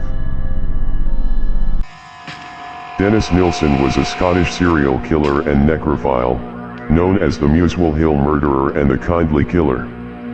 He was known to commit acts of necrophilia, strangle, rape, mutilate, and murder his victims. Nilsen murdered and dismembered young men in London between 1978 and 1983. His victims would be lured to these addresses through deception and killed by strangulation, sometimes accompanied by drowning. Nilsen observed a ritual in which he bathed and dressed the victims' bodies before dissecting and disposing of the remains. He kept various body parts around his home for an extended amount of time. Nilsen died at York Hospital in 2018 while still in custody. He had been transferred to the hospital after complaining of stomach pains. During surgery, a blood clot ended his life. Dean Corll was an American serial killer and rapist known as the Candy Man, because he and his family had previously owned and operated a candy factory in Houston Heights, and he had been known to give free candy to local children. Corll, along with 2 teenage accomplices named David Owen Brooks and Elmer Wayne Henley, abducted, raped, tortured, and murdered at least 28 young men between 1970 and 1973 in Houston, Texas. All of his victims were males, aged 13 to 20, the majority of whom were in their mid-teens. They were then stripped naked and tied to either Corll's bed, or a plywood torture board which was regularly hung on the wall. The crimes are known as the Houston Mass Murders. Dean Corll was murdered by his accomplice, Elmer Wayne Henley, after Corll had turned on him. Elmer Wayne Henley Jr. is a convicted American serial killer. Henley was convicted in 1974 for his role in the Houston mass murders, in which a minimum of 28 teenage boys and young men were abducted, tortured, raped and murdered by Dean Corll. Between 1970 and 1973, Henley and David Owen Brooks, Corll's other teenage accomplice, together and individually, lured many of the victims to Corll's home. Henley, then 17 years old, shot Corll dead on August 8, 1973. Henley is serving 6 consecutive terms of 99 years for his involvement in the killings, which at the time were characterized as the deadliest case of serial murders in American history. Henley was not charged with the death of Dean Corll, which was ruled self-defense. David Owen Brooks was an American convicted murderer and accomplice of serial killer Dean Corll, who, along with Elmer Wayne Henley, abducted, raped, tortured, and murdered at least 28 boys and young men between 1970 and 1973 in Houston, Texas. He was offered $200 for any boy he could lure to Corll's apartment. An enticement he accepted. The crimes, which became known as the Houston Mass Murders, came to light after Henley fatally shot Corll. Many of the victims had been friends of Brooks and Henley. At the time of their discovery, the Houston Mass Murders were considered the worst example of serial murder in American history. In the years between his 1975 conviction and his death in 2020, Brooks was repeatedly denied parole, finally in 2018.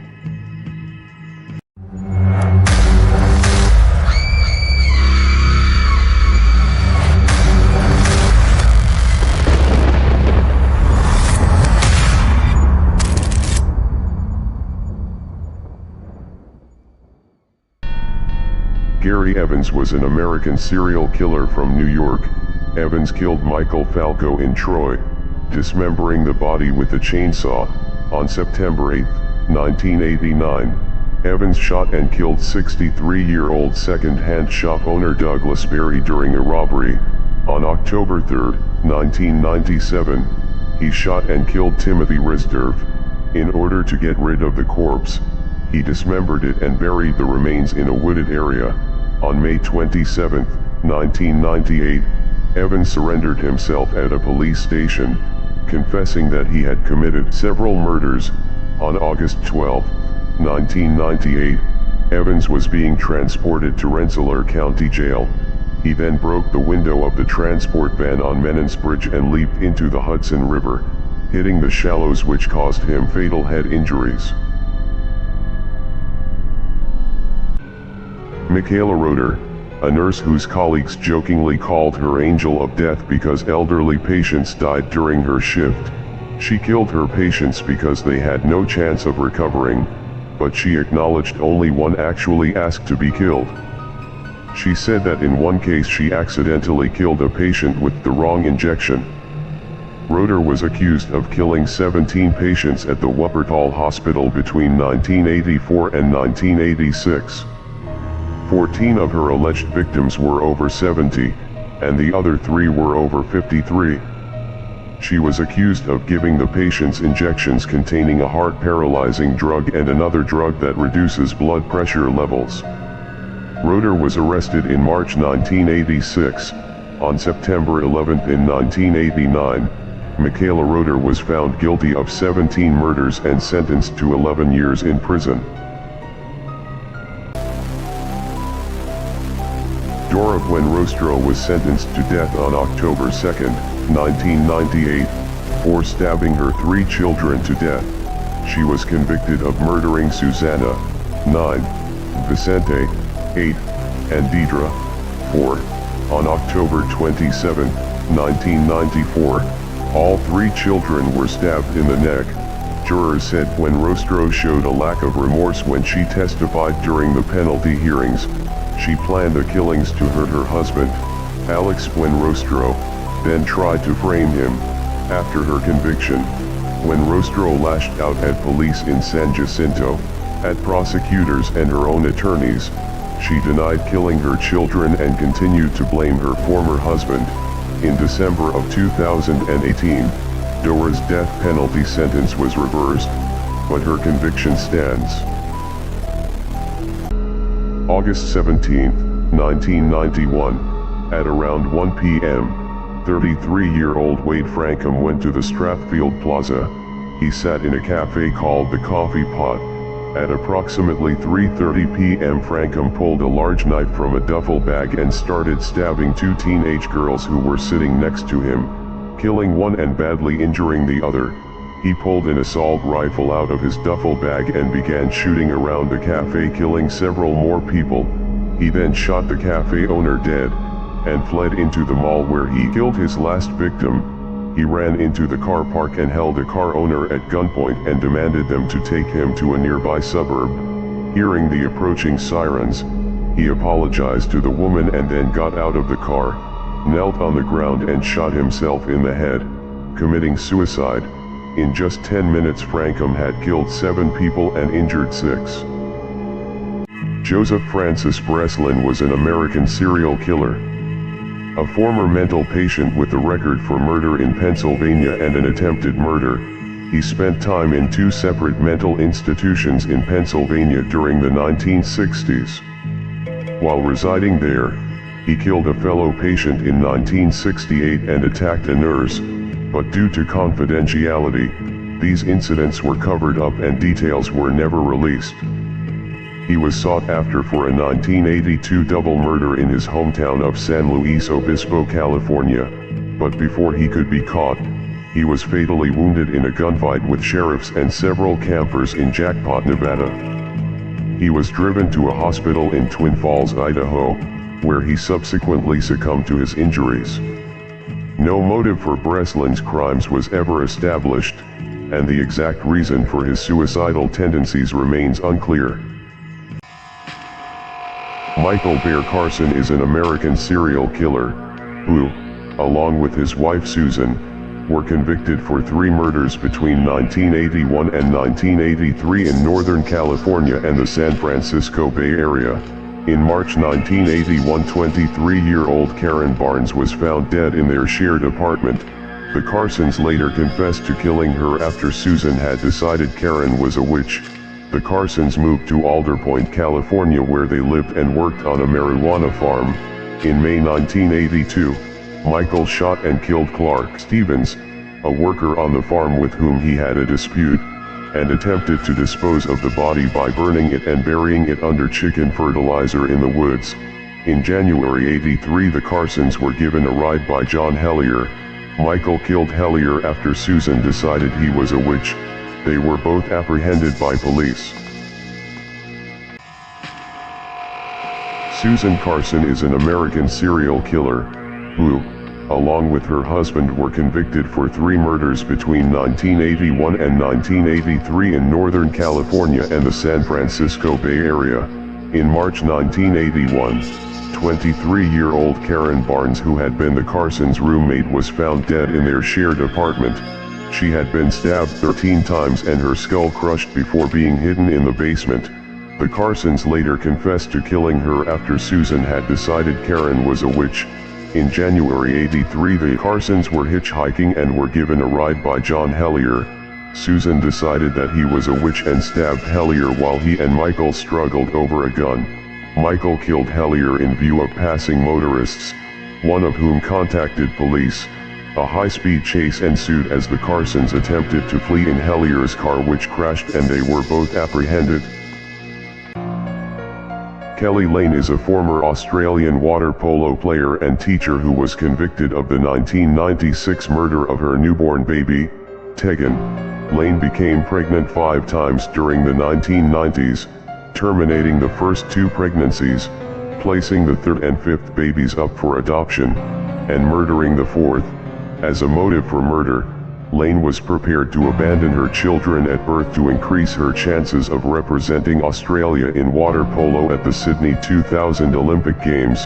There was also evidence she believed children would interfere with her educational plans, her social life, and the regard in which she was held by parents and friends.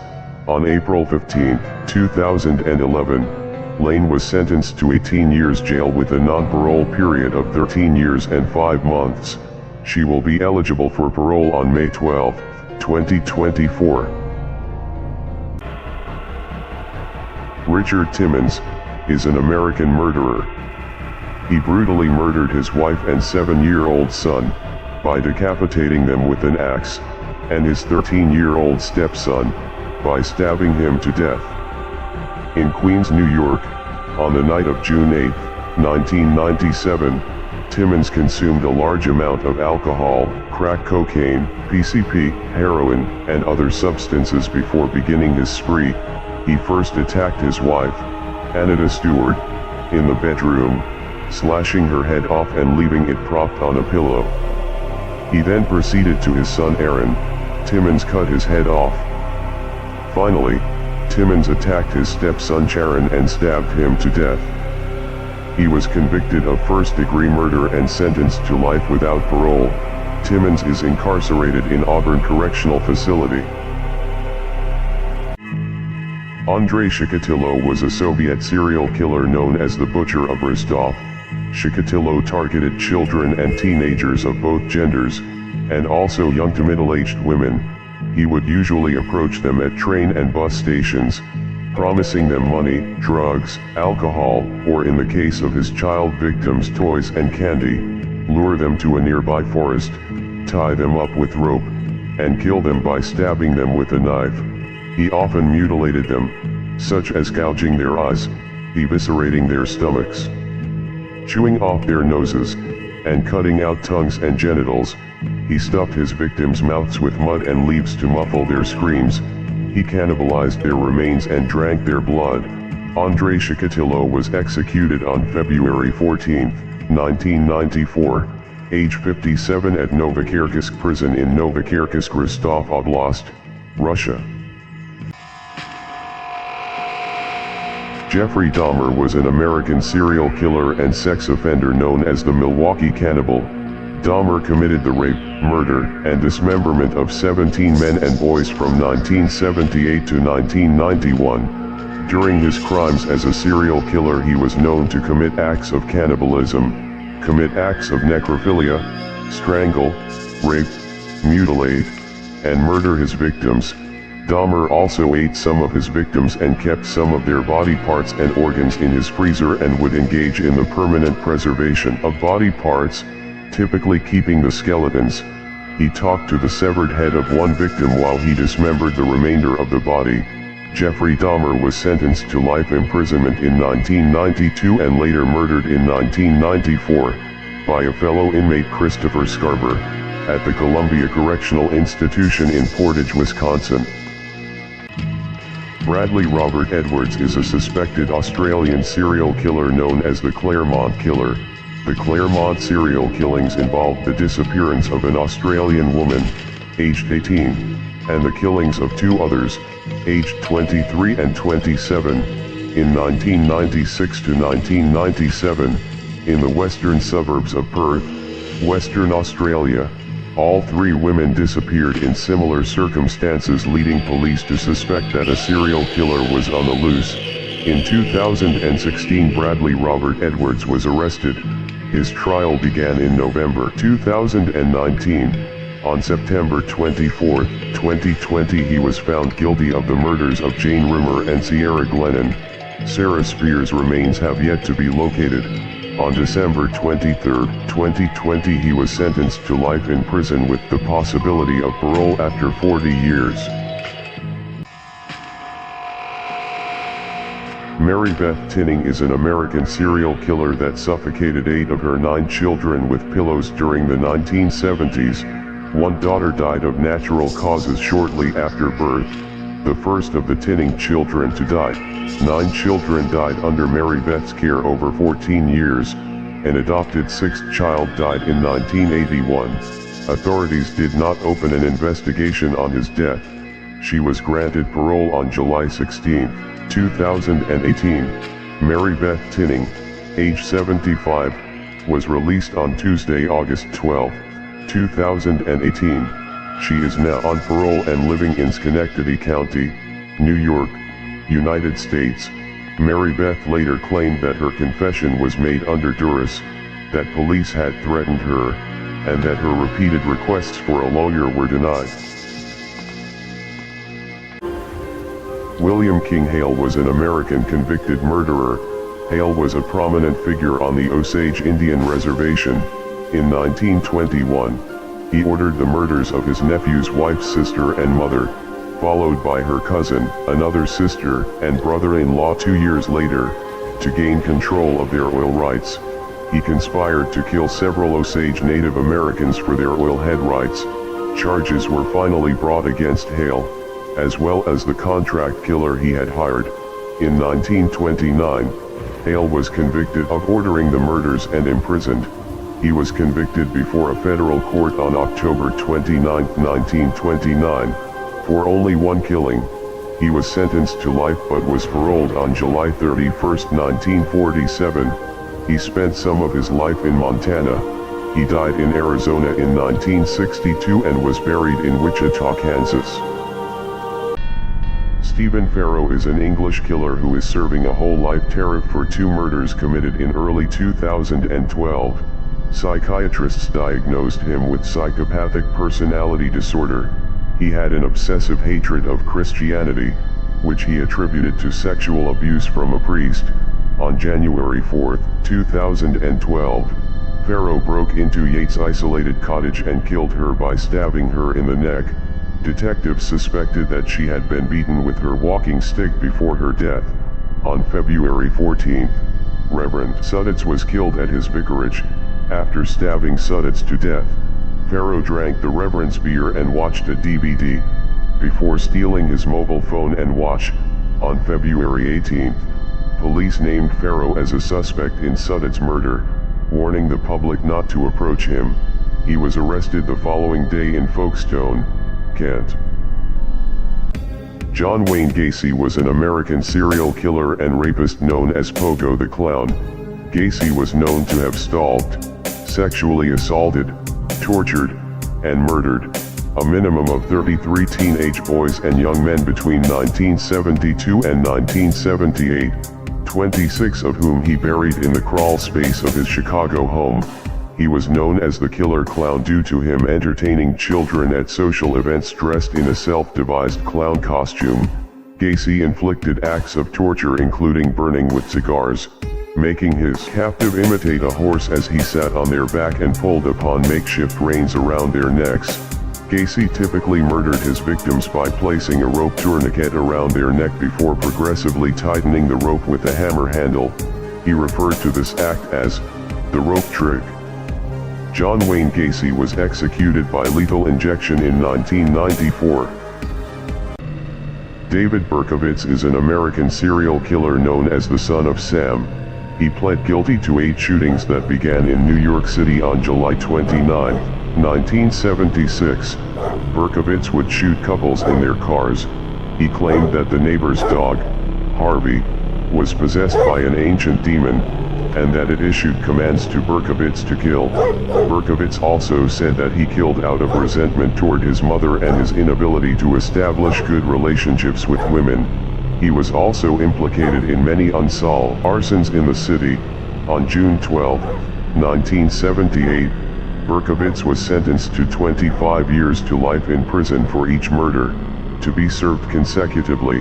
In 1979, there was an attempt on Berkowitz's life in which the left side of his neck was slashed from front to back, resulting in a wound that required more than 50 stitches to close. Nico Claus, born in 1972, is a Parisian serial killer known as the Vampire of Paris. French authorities were shocked to discover human remains and bags of blood in Claus's apartment. In addition to confessing to the murder of Thierry Bissonnette, worshipping Satan, and robbing graves, Claus admitted to drinking blood and eating strips of human flesh that he procured from his job as a mortuary assistant. He said, "I had been using my position as a means to fulfill a lifelong fantasy of mine revolving around cannibalism. When left alone to stitch the bodies after the autopsies, I would cut strips of meat from the ribs and eat them." After serving a 12-year prison sentence for his crimes, Claus was released in 1997. Claus spent his time creating serial killer-inspired artwork, and released the Cannibal Cookbook, human meat recipes from around the world. Clayton Weatherston had a romantic relationship with Sophie Elliott which lasted around 6 months.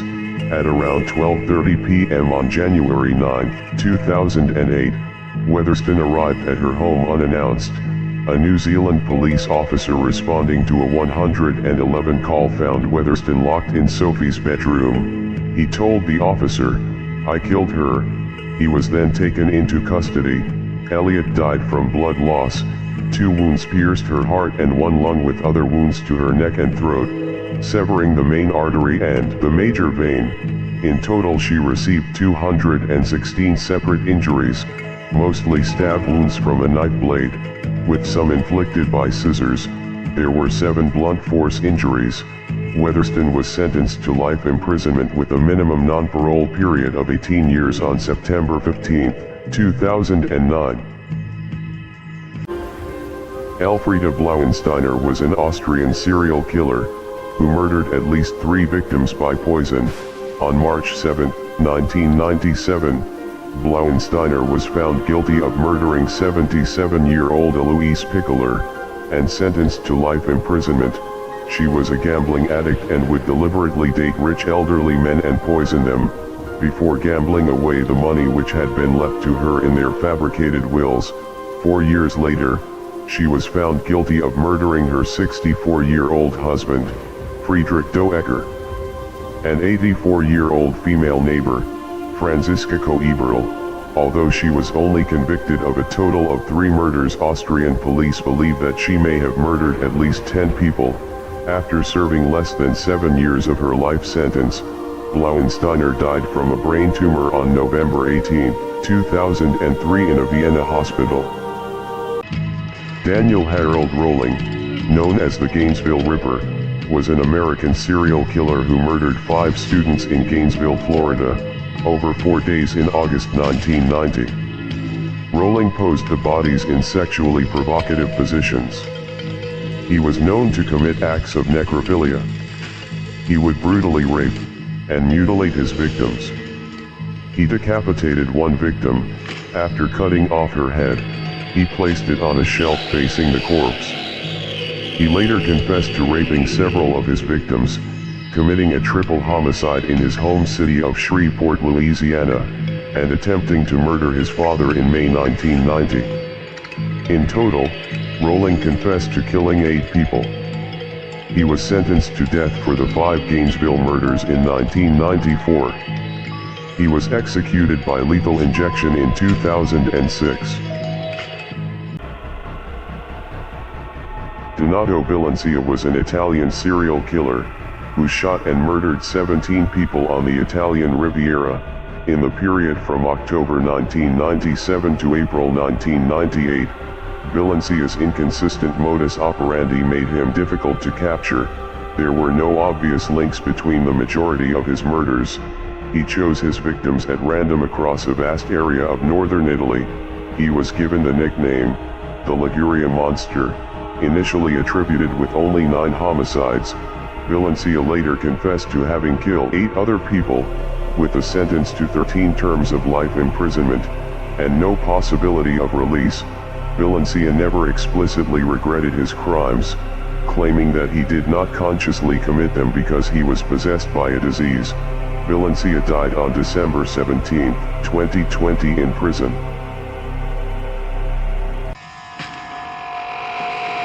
On March 17, 2012, Christine Adouanmi waited until her husband had left the house. She loaded her 3 children into the family SUV, and drove them to a dead end, on a gravel road near a campground, where she proceeded to shoot each one of them in the head. Lauren, 8, Samantha, 6, and Kate, 3. Christine then turned the gun on herself, and committed the suicide she'd contemplated for so long. Christine's husband forewarned the authorities, when he called in a missing persons report on Friday, after he returned home from work, that he feared his wife was suicidal. He said he had tried her cell phone 25 times but she would not pick up. The bodies were discovered near Blue Springs Ranch next to the SUV. Joseph Schwab was a German man who murdered 5 tourists in the Northern Territory and Western Australia in June 1987. Schwab was dubbed the Kimberley Killer. In June 1987, a father and son were shot dead while fishing on the Victoria River in the Northern Territory. Days later, 3 tourists, a newly engaged couple and their friend, were shot dead at Pentecost River crossing near Wyndham, Western Australia. A helicopter pilot raised the alarm after spotting a camouflaged vehicle in bushland near Fitzroy Crossing. They deployed an airplane to flush him out. A man armed with a semi-automatic weapon emerged from the bushes and fired at the police and the plane. Police returned fire, killing the gunman. The killer was identified as Joseph Schwab, a 26-year-old German tourist. His motive for the killings is unknown. Richard Ramirez was an American serial killer and rapist, known as the Night Stalker. Ramirez killed 13 people between 1984 and 1985 in Los Angeles, California. Ramirez typically struck at night and entered his victims' homes through an unlocked window or door. Ramirez used a wide variety of weapons, including handguns, knives, a machete, a tire iron, and a hammer. He was known to rob, torture, strangle, stalk, rape, mutilate, and murder his victims. Richard Ramirez was captured as a crowd of bystanders surrounded him and held him until police arrived. Ramirez was sentenced to death in 1989, on June 7, 2013. After spending more than half his life on death row, Ramirez died of liver failure in a hospital at the age of 53. Caleb Fairley is an American murderer from Gulf Mills, Pennsylvania. On September 10, 1995, Fairley was working alone at a children's clothing store owned by his parents in Collegeville, Pennsylvania. Just before closing time, Lisa Monderich and her 19-month-old daughter Devin entered the store. Fairley locked the doors to the store when he realized that they were the only customers present. He then attempted to sexually assault Ms. Monderich. He then became enraged and strangled her to death. He also strangled Ms. Monderich's infant daughter. He sexually assaulted Ms. Monderich's corpse. Unbeknownst to Fairley, she had told her husband where she was going, so when she did not return, he contacted local police. Fairley was convicted on 2 counts of first-degree murder and received 2 life sentences. He is currently incarcerated at a state correctional facility in LaBelle, Pennsylvania. K.D. Kempema, infamously known as Cyanide Malika, is India's first convicted female serial killer, commencing with her first confirmed murder in 1999. Kempema killed 6 women over the next 8 years, 5 between October and December in 2007. She befriended victims from female temple devotees and portrayed herself as a deeply pious woman. After gaining their confidence, she would call them to another temple, ask them to dress in their best clothing and jewelry and give them holy water with cyanide to drink. She would hold the noses of victims while they drank. Once dead, she would rob her victims of their money and valuables. She was caught by police trying to dispose of the jewelry and confessed under interrogation. She was the first woman to be sentenced to death in Karnataka. Her sentence was commuted into life in prison. Albert Hamilton Fish was an American sadomasochistic serial killer and cannibal. He was known as the Werewolf of Wisteria. Fish targeted children of both sexes aged between 4 and 10. He would abduct them using a ruse, and take them someplace secluded where he would mercilessly torture and mutilate them with a meat cleaver, a butcher knife, and a handsaw, which he referred to as his implements of hell. Post-mortem, he would dismember and mutilate the bodies, disembowel and cannibalize the remains, until there was nothing edible left. He was a suspect in at least 5 killings in his lifetime from 1924 to 1934. Fish confessed to 3 murders that police were able to trace, and confessed to stabbing at least 2 other people. He was convicted and executed by an electric chair on January 16, 1936. Sean Vincent Gillis is an American serial killer and sex offender, who stalked and murdered 8 Louisiana women between 1994 and 2004, in the Baton Rouge metro and surrounding areas. Gillis took pleasure in dismembering and mutilating corpses, and even ate parts of his victims. He sometimes photographed his gruesome work. Gillis' method of murder was similar with all his victims. He often strangled, stabbed, sexually assaulted and then cannibalized the women he murdered. Many of his victims were sex workers. Gillis, who was taken into police custody in April 2004, eventually received multiple life sentences with no chance of parole, but avoided the death penalty. He was sent to Louisiana State Penitentiary, where he remains in maximum custody housing today. Deborah Lynn Baker was the bookkeeper and business manager of Jerry Sternadel, a millionaire Texan entrepreneur. In 1990, Jerry fell deathly ill. As he lay in his hospital bed, he told anyone who would listen that he thought Deborah had poisoned him. He died shortly afterward. The autopsy revealed that Jerry had ingested a lethal dose of arsenic. When a trace of the poison was found in a storage shed rented to Deborah, she was immediately arrested and charged with Jerry's murder.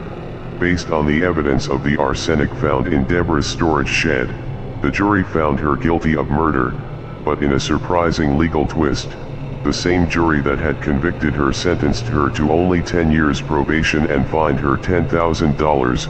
In 2003, Deborah Baker was arrested for parole violations. She was sentenced to 10 years in prison.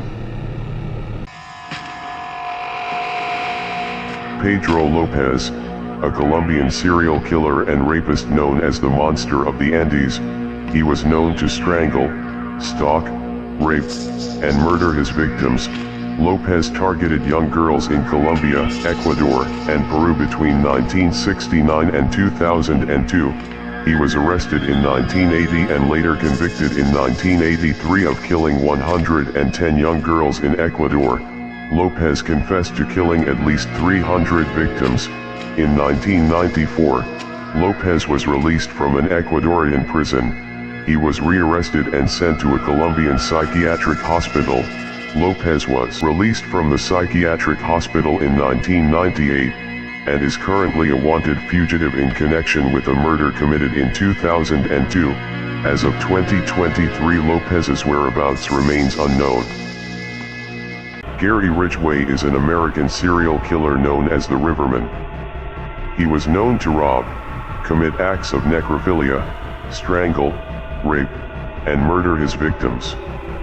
He strangled his victims, usually by hand but sometimes using ligatures. After strangling them, he would dump their bodies in forested and overgrown areas in King County, often returning to the bodies to have sexual intercourse with them. Ridgway began murdering women in 1982 and was arrested in 2001 when a DNA test revealed a match. Ridgway was suspected of killing over 90 victims, confessed to 71 and was convicted of 49. As part of a plea bargain wherein he agreed to disclose the locations of still missing women, he was sentenced to life imprisonment without the possibility of parole.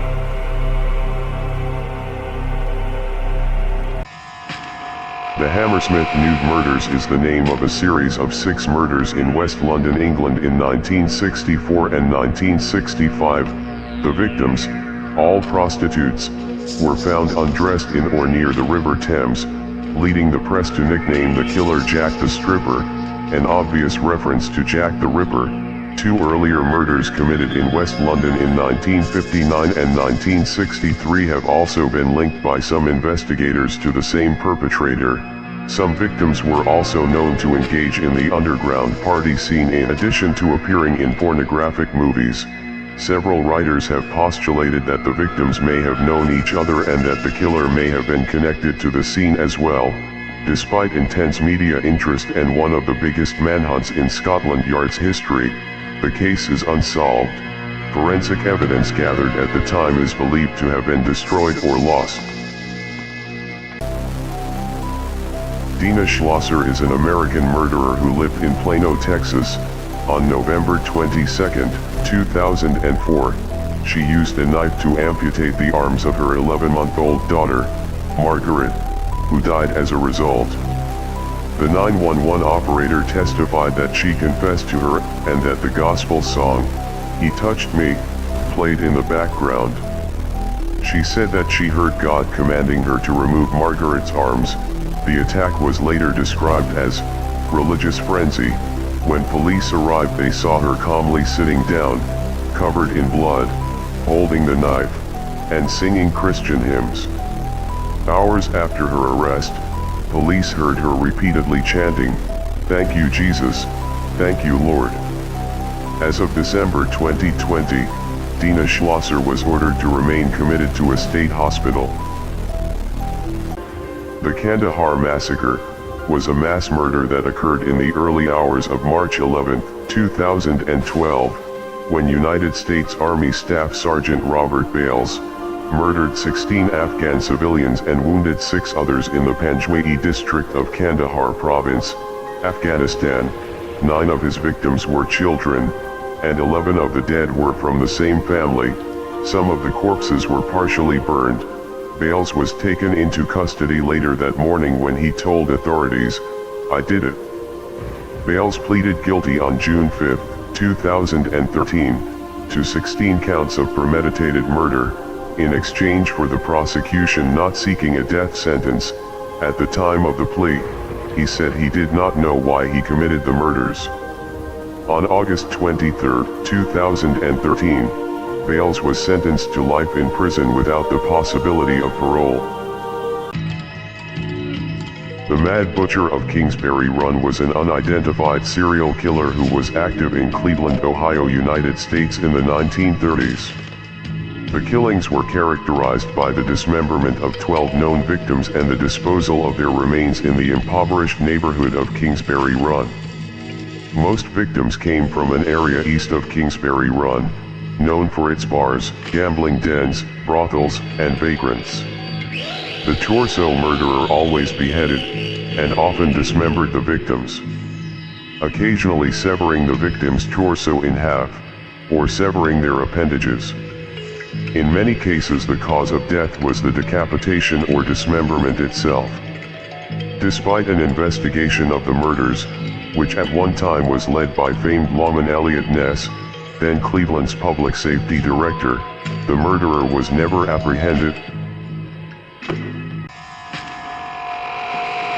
Christine Laverne Slaughter is an American serial killer. She began killing small animals, especially domestic cats, at an early age, in order to test their 9 lives. She would also strangle them, as her way of showing them her love. In order to make money, Slaughter began working as a babysitter for neighbors and friends. She murdered at least 5 neighborhood children by suffocation, because she said she heard voices telling her to do it and prevent anyone from hearing them scream. Christine was taken in for questioning, where she admitted to killing 3 of the babies. She would press a blanket over their faces in response to disembodied voices chanting, "Kill the baby." Based on her confession, she was given a term of life imprisonment, with no parole for the first 25 years. Anatoly Utkin was a Soviet serial killer and rapist known as the Ulyanovsky Maniac. Utkin operated in the Ulyanovsk and Penza regions in the late 1960s and early 1970s. He killed 8 girls and 1 man from 1968 to 1973. He was known to rob, rape, mutilate, and murder his victims. On March 31, 1968, Utkin killed a 14-year-old girl and stole her watch. On June 27, Utkin raped and killed a 17-year-old girl, and on September 25 killed a 13-year-old in Penza Oblast. On November 28, Utkin killed a 10-year-old girl in Ulyanovsk. And May 28, 1969, he killed another woman in the city. He was found guilty on all counts and sentenced to death by firing squad.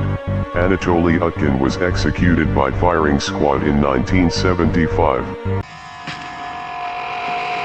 On January 9, 2008, federal marshals came to Jack's home to serve her with an eviction. Jax came to the door wearing only a white t-shirt and refused to allow them inside. The marshals forced their way past the door, and Marshal Nicholas Garrett said he could immediately smell an odor of rotting meat, like stink bait, which he thought was rotten or spoiled food. In an upstairs bedroom, they found the bodies of the 3 younger girls, lined up according to age, each wearing a white t-shirt. The body of Brittany Jax was in another upstairs bedroom, nude and lying on the floor in a pool of blood underneath a white t-shirt. She told investigators that demons had possessed her daughters and that they died in their sleep after she stopped feeding them. She was sentenced to 120 years in prison on December 18, 2009. John George Hay, also known as the Acid Bath Murderer, was an English serial killer convicted for the murder of 6 people, although he claimed to have killed 9. His first 3 victims were beaten to death. The last 3 victims were shot. Once the victims were dead, Hay claims that he drank a cup of the victim's blood. He then pushed the body into a 45-gallon drum, then poured sulfuric acid into the drum to cover the body. The acid melted the human bones completely. Then he would return and empty the sludge onto adjoining waste ground. Hay apparently had believed that if the bodies of his victims could not be found, a murder conviction would not be possible. It took only minutes for the jury to find him guilty. Mr. Justice Humphreys sentenced him to death. On August 10, 1949, Hay was hanged by executioner Albert Pierre Point. Christine Balilla is an American murderer who was convicted of shooting 4 of her friends to death in what became known as the Clear Lake Massacre. On July 18, 2003, 17-year-old Christine Balilla and her then-boyfriend 21-year-old Christopher Snyder went to her friend Tiffany Rowell's house, where Tiffany and Rachel Colarudes, Marcus Prekella, and Adalbert Sanchez were. Christine and Christopher planned to buy drugs, but Christopher got into an argument with Marcus, which led to the shooting murders. More than 3 years after the killings, police received a tip and arrested Balilla. On October 13, 2008, Christine Balilla was convicted of 4 counts of capital murder and sentenced to life in prison. She is currently incarcerated at the Mountain View Unit in Gatesville, Texas, and will be eligible for parole in 2046. Joseph Paul Franklin was an American neo-Nazi terrorist and serial killer who engaged in a murder spree spanning the late 1970s and early 1980s. Franklin was convicted of several murders and received 4 life sentences, as well as 2 death sentences. He also confessed to the attempted murders of magazine publisher and pornographer Larry Flynt in 1978, and civil rights activist Vernon Jordan in 1980. Both survived their injuries, but Flynt was left permanently paralyzed from the waist down. Franklin was not convicted in either of those highly publicized cases, and he made his confessions years after the crimes had occurred. Franklin was on Missouri's death row for 15 years awaiting execution for the 1977 murder of Gerald Gordon. He was executed by lethal injection on November 20, 2013. Amanda Hamm is an American child murderer who was imprisoned for child endangerment that resulted in death. She was released from Dwight Correctional Institute on September 9, 2008. She had served 5 years of a 10-year sentence for the deaths of her 3 children, Christopher, age 6, Austin, age 3, and Kylie, age 23 months.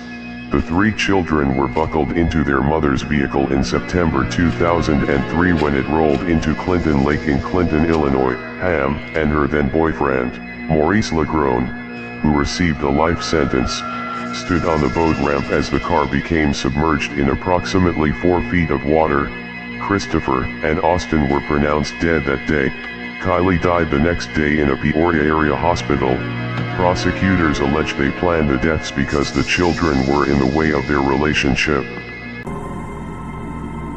Mark Martin, aka the Sneinton Strangler, is a British murderer. He killed 3 prostitutes in Nottingham between December 2004 and January 2005. He was said to be a violent, volatile, and aggressive bully with a short temper. His victims were Zoe Pennock, aged 26, Ellen Frith, aged 25, and Katie Baxter, aged 18. The remains of Miss Baxter and Miss Pennock were found in a disused city center warehouse by a police sniffer dog team. The women had been buried under rubble and, like Miss Frith, appeared to have been strangled. Frith was found in a blazing flat in the St. Anne's area of the city the previous month. Martin was sentenced to life imprisonment. He was one of around 50 prisoners to have been issued with whole life tariffs and were unlikely ever to be released. July 31, 2007, Mary Ann Whittock, upset about her husband leaving the family, drugged her children, Jacob, 10, and Sydney, 7, painted black X's over their hearts and then shot them both twice in the chest at point-blank range before killing herself. Hamilton County Coroner Odell Owen said that it appeared that the 2 children were drugged with Benadryl or a similar substance. The children's deaths were carefully planned. Neighbors said Whittock was distraught because her husband had left the family, but said they never expected anything like this. An older daughter, Katie Whittock, stated that her mother had mood swings, where she would be on top of the world one day and then depressed and angry the next. The only medication she saw her take on a regular basis was prescription-strength ibuprofen. She ate them like candy to treat her headaches. Norman Axel Simons is a South African serial killer and rapist known as the Station Strangler. Simons was convicted of only one of 22 cases of murder and sodomy of young children near Cape Town, South Africa. Simons' victims were all young boys aged between 9 and 13 from the Cape Malays community. He was employed as a teacher at Alpine Primary School in Beacon Valley, Mitchell's Plain. All the victims were raped and strangled with pieces of their clothing, their hands bound behind their backs, their shoes removed and their faces pushed into the sand. Simons was considered intelligent and spoke 7 different languages. He also reports hearing voices from his dead brother instructing him to kill. Simons was sentenced to life imprisonment, 25 years for murder, 10 years for kidnap. Albert DeSalvo was an American rapist and suspected serial killer in Boston, Massachusetts, who confessed to being the Boston Strangler, the murderer of 13 women in the Boston area from 1962 to 1964. Most of the women were sexually assaulted and then strangled with articles of clothing. The oldest victim died of a heart attack. 2 others were stabbed to death, one of whom was also badly beaten. The women were assumed to have either known their killer or voluntarily allowed him into their homes. In 1967, DeSalvo was imprisoned for life for committing a series of rapes. However, his murder confession has been disputed and debate continues as to which crimes he actually committed. In 1973, Albert DeSalvo was found stabbed to death in the prison infirmary at the Cedar Junction Correctional Institution in Norfolk, Massachusetts. Peter Sutcliffe was an English serial killer who was dubbed the Yorkshire Ripper. In 1981, Sutcliffe was convicted of murdering 13 women and attacking 7 others. The first victim to lose her life was Wilma McCann, a mother of 4 from the Chapeltown district of Leeds. Sutcliffe struck her twice with a hammer before stabbing her 15 times in the neck, chest, and abdomen. Sutcliffe initially attacked women and girls in residential areas, but appears to have shifted his focus to red light districts because he was attracted by the vulnerability of prostitutes. Most victims were killed by a combination of bludgeoning and stabbing, and all but 2 were killed in the county of Yorkshire. A High Court ruling rejected an appeal in 2010. He would serve a whole life term. Sutcliffe died from diabetes-related complications while in prison custody on November 13, 2020, at the age of 74. Marjorie Orban was a 47-year-old former Las Vegas showgirl, who murdered her husband Jay Orban, in Phoenix, Arizona on or about September 8, 2004, which would have been his 45th birthday. She had been having affairs with several men. When Jay Orban returned home from a business trip, his wife shot and killed him, then dismembered his body in an attempt to keep the affairs a secret, and inherit Jay's money. Jay's body wasn't found until several weeks later, when his torso was found on October 23 in a plastic container on the outskirts of Phoenix. The rest of his body was never found. Marjorie Ann Orban was convicted of the murder in 2009 after a trial lasting 8 months. On October 1, 2009, Orban was sentenced to life imprisonment by an Arizona court. Vincent Edward Brothers is an American mass murderer convicted of killing his wife, their 3 children and his mother-in-law. Brothers was the former vice principal of John C. Fremont Elementary School in Bakersfield, California. Although considered the only suspect from the beginning, he was not arrested until April 2004. Brothers was convicted of the first-degree murders of his 5 family members. Brothers is believed to have used a .22 caliber gun and a stabbing weapon to brutally kill the family members. His conviction carried the special circumstance of multiple murder. Brothers killed his family because they were a financial burden, and he lied on the stand 41 or more times. On May 29, 2007, the jury returned a sentence of death. He was placed on death row at San Quentin State Prison.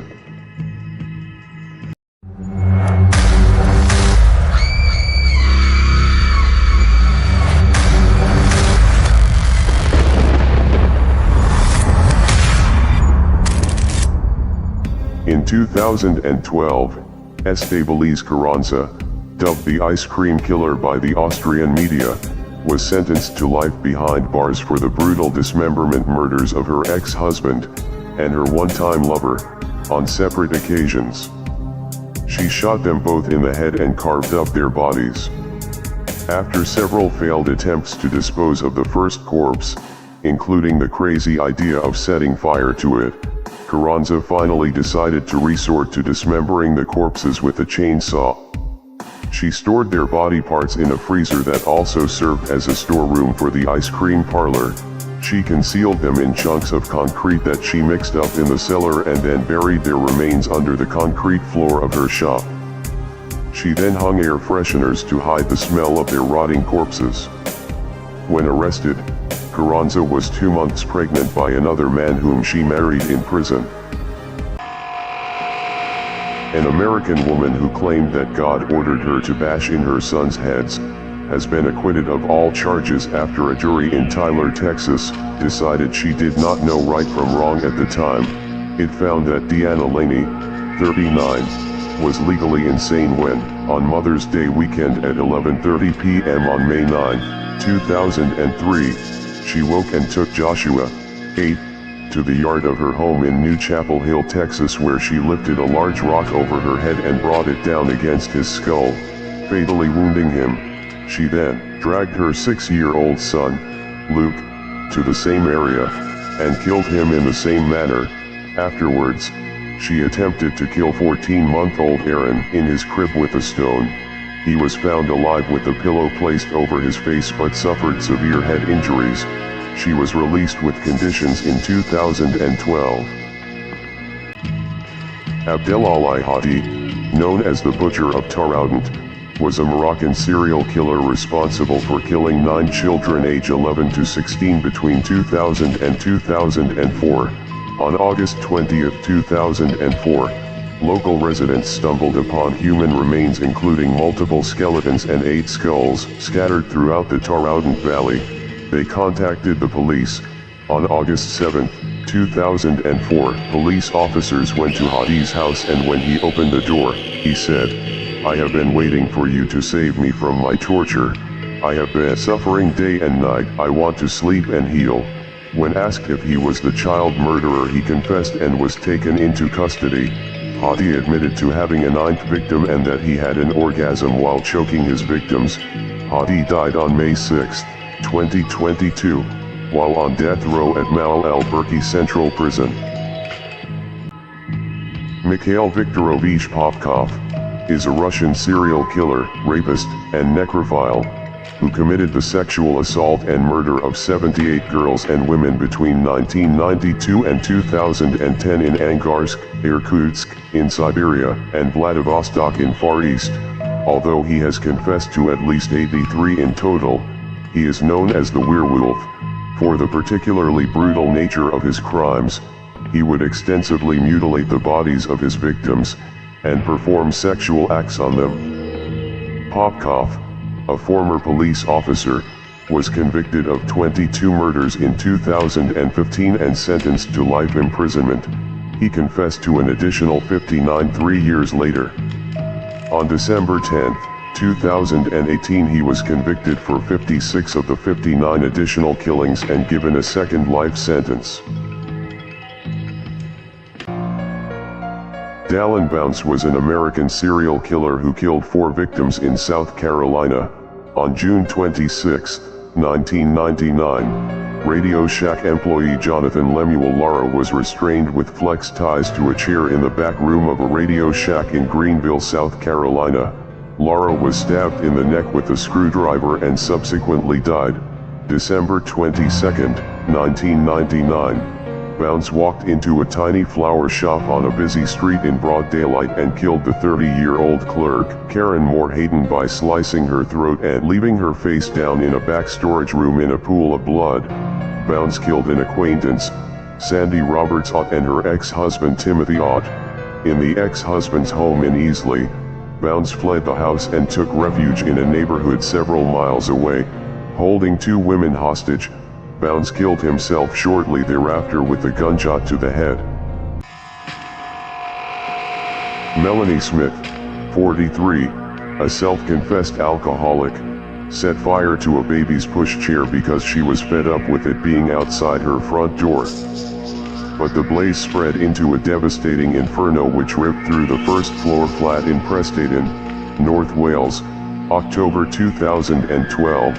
It trapped and killed Leanna Shires, 20, her partner Liam Timbrell, 23, their baby son Charlie, 15 months, Miss Shires' nephew Bailey, 4, and niece Sky, 2, who lived in the flat below.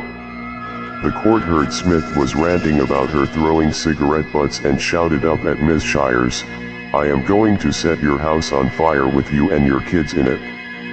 She was sentenced to life in prison with a 30-year minimum, on May 7, 2013. Virginia Krall was convicted in August 2009 of second-degree murder for the June 16, 2006 killing of Yolanda Meraz, 37, who was stabbed 30 times in the 4300 block of Quigley Avenue, along with 3 counts of attempted murder for the stabbings of Meraz's mother, daughter, and sister during the pre-dawn attack. At about 3 a.m., Virginia Krall, 22, carrying a 12-inch knife, allegedly climbed through a side window and stabbed and slashed Meraz's daughter, sister, and mother at the family's Lakewood home. Krall was arrested at the crime scene by sheriff's deputies and has remained jailed since then. She believed that there were devils in the world and that she was selected by God to attack and kill these devils. She was sentenced to just over 36 years to life in prison. Miroslav Stalik was a Czech sadistic murderer, who committed a total of 14 completed or attempted rapes in Prague in 1983, killing 2 of the attacked women. He had both sadistic and masochistic tendencies. He would cause conflicts at school because he enjoyed being beaten by other children. He began to commit violence against women.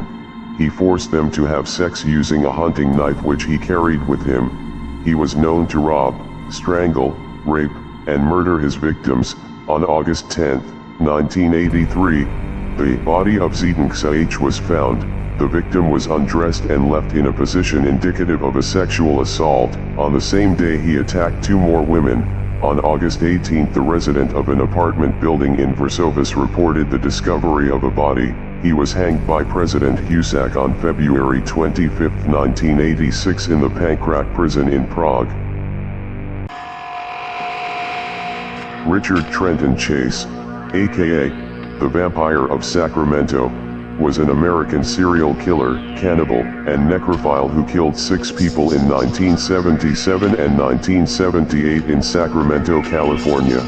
He drank his victims' blood, cannibalized their internal organs, and would engage in necrophilia with his female victims. He did this as part of a delusion that he needed to prevent Nazis from turning his blood into powder via poison they had planted beneath his soap dish. The jury found him guilty of 6 counts of first-degree murder and sentenced him to death on May 8, 1979. He was placed on death row, but was found dead in his cell at San Quentin State Prison. On December 26, 1980, age 30, the serial killer had been given prescribed medication, which he saved up to eventually overdose.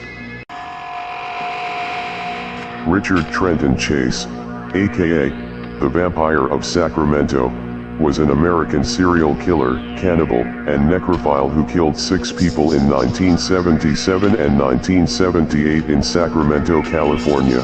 He drank his victims' blood, cannibalized their internal organs, and would engage in necrophilia with his female victims. He did this as part of a delusion that he needed to prevent Nazis from turning his blood into powder via poison they had planted beneath his soap dish. The jury found him guilty of 6 counts of first-degree murder and sentenced him to death on May 8, 1979. He was placed on death row, but was found dead in his cell at San Quentin State Prison. On December 26, 1980, age 30, the serial killer had been given prescribed medication, which he saved up to eventually overdose. David Fuller is a convicted English murderer and necrophile. In 2021, he was convicted of the murders of Wendy Nell, 25, and Caroline Pears, 20, whom he strangled and sexually assaulted after breaking into their homes, months apart in 1987, in Royal Tunbridge Wells, Kent, in what became known as the Bedsett murders. When finally apprehended, Fuller also received 12 years for mortuary offenses, having recorded himself abusing the bodies of more than 100 female corpses, over the course of his employment as an electrician at the Kent and Sussex Hospital, also in Tunbridge Wells, and the Tunbridge Wells Hospital in nearby Pembury, which replaced it. He was sentenced to life imprisonment with a whole life order on December 15, 2021. George Leather is a brutal murderer, who used 4 kitchen knives to inflict between 50 and 100 injuries to 56-year-old Paula Leather's face and neck, and between 200 to 300 injuries to her body, leaving her mutilated and her face destroyed beyond recognition. Having broken multiple blades during the murder, Leather left her for dead at the foot of the stairs in their Prescott, Merseyside home in England, and whilst behind bars over the savage attack, he hounded their kids with letters from jail, ordering them to get him possessions he'd left at the murder scene. George wrongly suspected his wife of having an affair. The 60-year-old was sentenced to a minimum of 18 years after admitting murdering Paula at 1:20 a.m. on November 16, 2020. A post-mortem concluded the grandmother died from stab wounds to the head. The 2009 Kuwait wedding fire was an arson attack that occurred during a wedding ceremony in Kuwait on August 15, 2009. At least 57 people were killed and about 90 others wounded when the groom's 23-year-old first wife, Nusra Youssef Mohammed Al-Enazi, to take revenge for her husband taking a second wife, poured petrol on a tent where women and children were celebrating and set it on fire. Within around 3 minutes the whole tent was engulfed in flames, trapping many inside. It was the deadliest civilian disaster in Kuwait in the last 40 years. Many of the bodies were burnt beyond recognition. In March 2010, Nusra was found guilty of 57 counts of premeditated murder and starting a fire with the intent to kill and sentenced to death. She was hanged at Central Prison on January 25, 2017. Robert Pickton is a Canadian serial killer known as the Pig Farmer Killer. Pickton was convicted in 2007 on 6 counts of second-degree murder. He was accused of murdering 20 other women, mostly prostitutes. He was known to torture, strangle, rape, mutilate, and murder his victims. In 1997, Pickton was charged with the attempted murder of a prostitute by handcuffing and stabbing her. Pickton was held at Eagle Ridge Hospital after being stabbed by the victim. The charges were dismissed in 1998 due to the victim being unreliable. Pickton claims his total number of victims was 49. On February 22, 2002, police arrested Robert Pickton at his farm in Port Coquitlam, British Columbia. He was sentenced to life imprisonment without the possibility of parole for 25 years. Dennis Rader is an American serial killer known as BTK, an abbreviation he gave himself for bind, torture, kill, the BTK Strangler, or the BTK Killer. Between 1974 and 1991, he killed 10 people in Wichita and Park City, Kansas, and sent taunting letters to police and media outlets. He was known to stalk, torture, strangle, and murder his victims. After a decade-long hiatus, Rader resumed sending letters in 2004. He claimed to be driven to kill by Factor X, which he characterized as a supernatural element that also motivated Jack the Ripper, the son of Sam, and the Hillside Strangler murders. He was arrested in 2005 and is currently serving 10 consecutive life sentences at the El Dorado Correctional Facility. Christopher Daniel Dunce, is a former American neurosurgeon nicknamed Dr. Death, for gross malpractice resulting in the maiming of several patients' spines and 2 deaths while working at hospitals in the Dallas-Fort Worth Metroplex. Some victims were paralyzed, while others suffered severe nerve damage and had to endure chronic pain. In July 2012, he performed surgery on a woman who lost massive amounts of blood after waking up and eventually died. One of his friends and patients underwent spinal surgery only to return from the procedure with a broken vertebral artery. Dunce was accused of injuring 33 out of 38 patients in less than 2 years before his license was revoked by the Texas Medical Board. In 2017, he was convicted of maiming one of his patients and sentenced to life imprisonment. Bryn Hartman was the wife and murderer of actor and comedian Phil Hartman, who had starred in such movies as 1994's Greedy and popular TV show The Simpsons. On May 28, 1998, she fatally shot him once between the eyes, once in the throat, and once in the upper chest with the Charter Arms .38 caliber handgun. Around 2 a.m. or 3 a.m., she drove to her friend Ron Douglas' house and confessed, but he did not believe her. At 6:20 a.m., the two of them drove back to the Hartman home where Douglas discovered the body. Douglas subsequently called the police, who arrived on the scene to escort the 2 children out of the house. Before the police attended to her, Hartman went back into the bedroom and killed herself with a second revolver, shooting herself in the right eye. Tamara Samsonova is a Russian serial killer known as the Granny Ripper.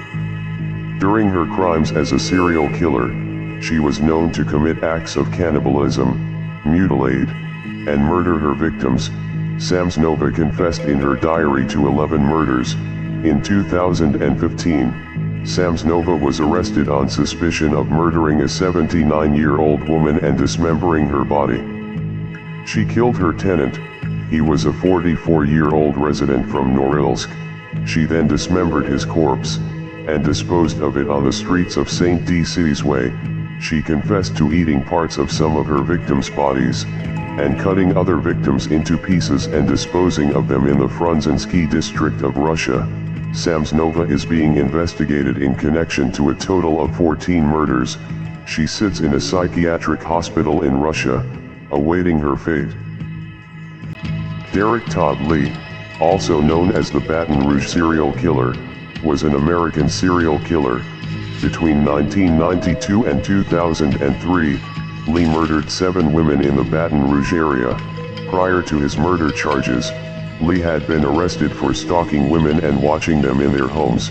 During his crimes as a serial killer, he was known to commit acts of necrophilia, stalk, rape, and murder his victims. Lee was linked by DNA evidence to the deaths of 7 women in Baton Rouge and Lafayette, Louisiana between 1992 and 2002. Lee is believed to have murdered several other women in Louisiana, Mississippi, and Alabama. Lee was convicted of 3 of the murders and sentenced to death by lethal injection in 2004. In 2016, Derek Todd Lee died of heart disease at the Lane Regional Medical Center in Zachary, Louisiana. Rebecca Olenchak beat her mother, Kimberly Vinos, with a baseball bat, then poured kerosene around her as she lay unconscious. After igniting the kerosene, Olenchak snapped a padlock on the shack's door, trapping Vinos inside, and drove away, her clothes ablaze. Vinos broke through a wall of the flaming shack and stumbled toward the road, crying for help. Before she succumbed to heart failure, she told a paramedic that her daughter had tried to kill her.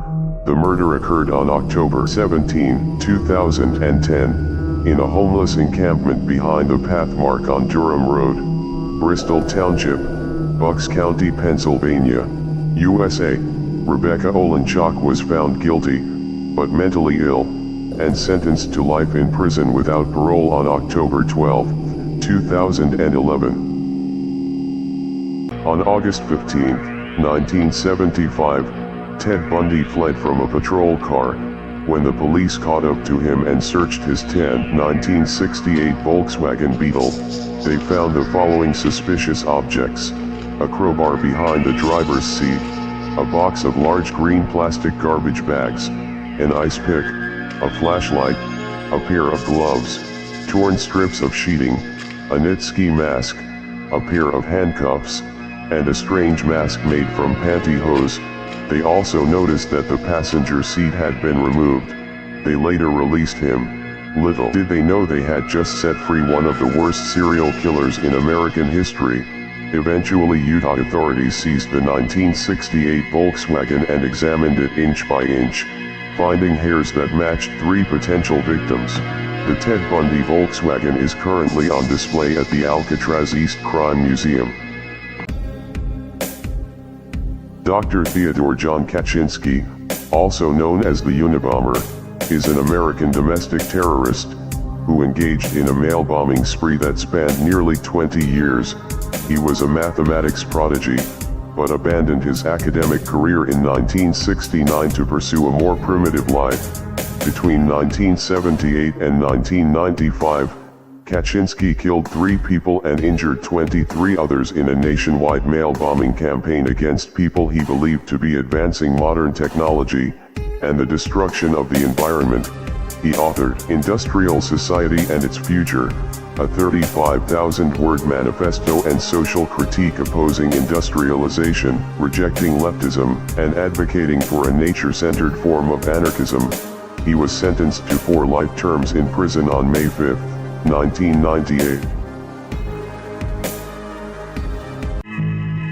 In the early hours of April 15, 1988 in Behar County, Texas, high on cocaine and after 3 six-packs of beer, Leopoldo Narvaez barged into the trailer home of his ex-girlfriend Shannon Mann, 17, and killed her and her sisters, Jennifer, 19, Martha, 15, and brother Ernest Jr., 11. Shannon's body was found nude and she had been stabbed 5 times and both of her arms were broken. Jennifer was found partially nude and had been stabbed 23 times. Martha also was partially nude and received 9 stab wounds. Shannon's brother received between 63 and 67 stab wounds. On the night of the attack, a mortally wounded Shannon Mann called 911 and identified Narvaez. He was executed by lethal injection in Texas on June 26, 1998.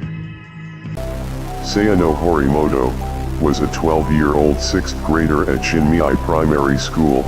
She became uncomfortable around 23-year-old Yu Hagino, a teacher at a cram school in Uji, Kyoto Prefecture.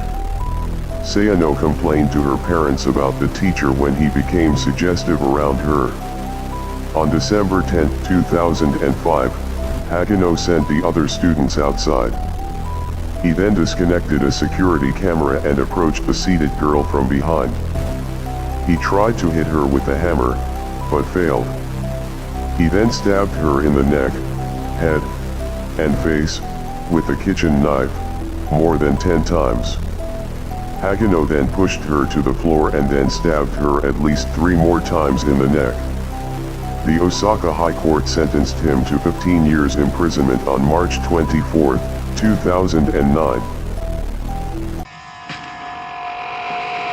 Jessica Tada, 24, was sentenced to 80 years for a murder conviction in the death of one of 4 children that were killed in a fire at her home daycare in Houston.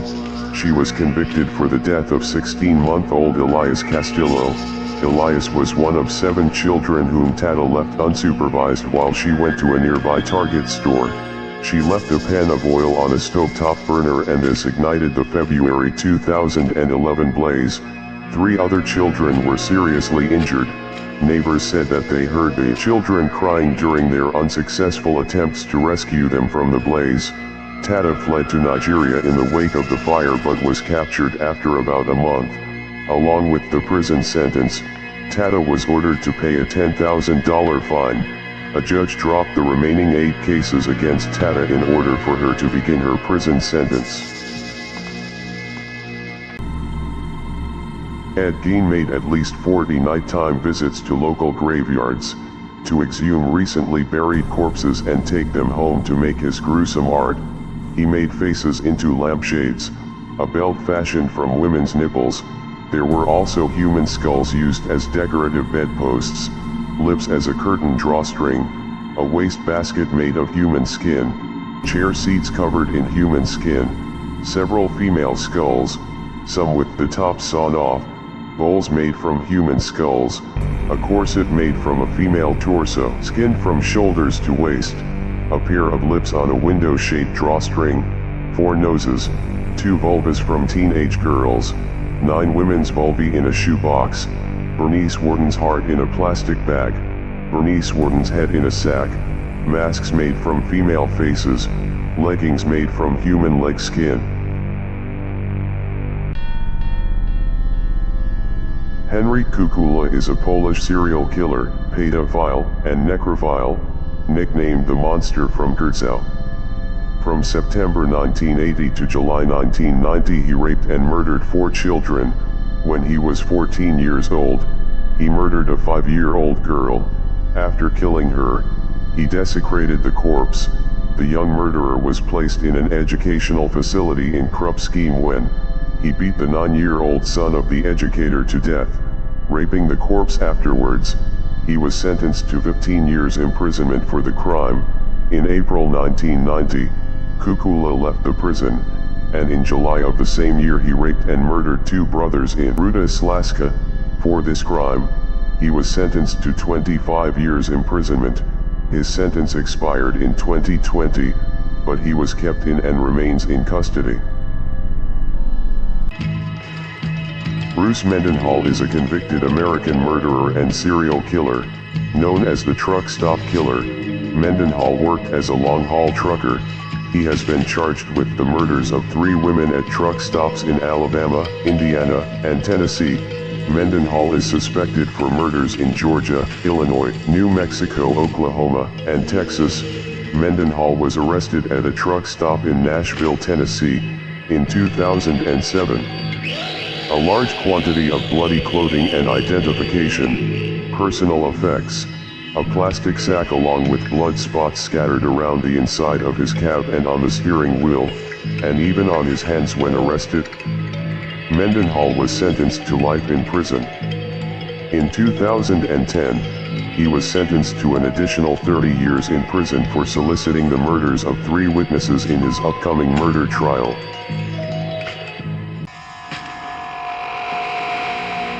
Marino is an American serial killer.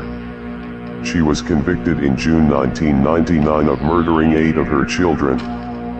Between 1949 and 1968, 8 of the 10 no children died of mysterious causes which were then attributed to sudden infant death syndrome. All 8 children were healthy at birth and were developing normally. 2 other children died of natural causes. No pled guilty in June 1999 to 8 counts of second-degree murder, and was sentenced to 20 years of probation with the first 5 years under house arrest and psychiatric study. As a condition of her plea agreement, No agreed to psychiatric study in hopes of identifying what caused her to kill her children. In September 2001, a study was filed with the court that stated No was suffering from mixed personality disorder. Daryl Peter is an American convicted murderer. On September 24, 1993, Pandeli picked up the victim, Holly Eiler. He paid the victim to have sex with him, but he was unable to maintain an erection. He decided that he wanted his money back. Pandeli claimed that the victim attacked him. Pandeli slit the victim's throat. He mutilated her corpse and cut off her nipples. He then dumped her body in an alley. Later, he flushed the nipples down a toilet. After being captured and interrogated for that murder, he confessed to killing Holly Humphreys more than a year before the Eiler murder.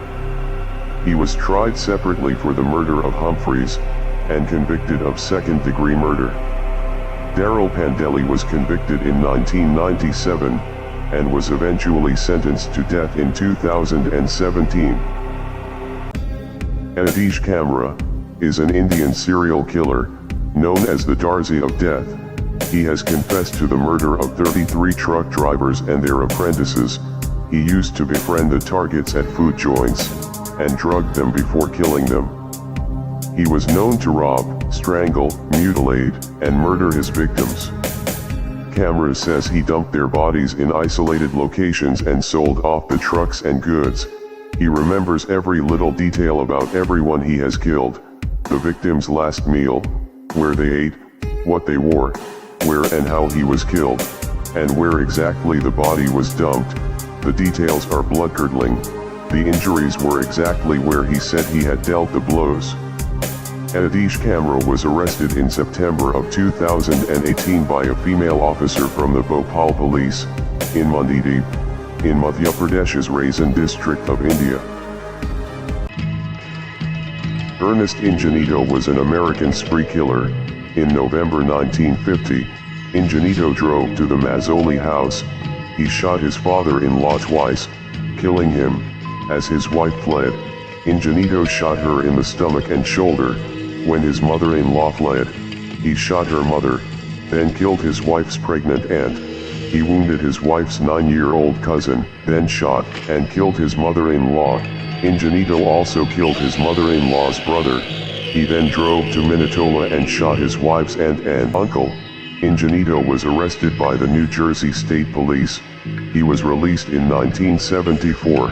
In 1994, Ingenito was arrested again for sexual assault. He was found guilty on 29 counts and sentenced to 50 years in prison.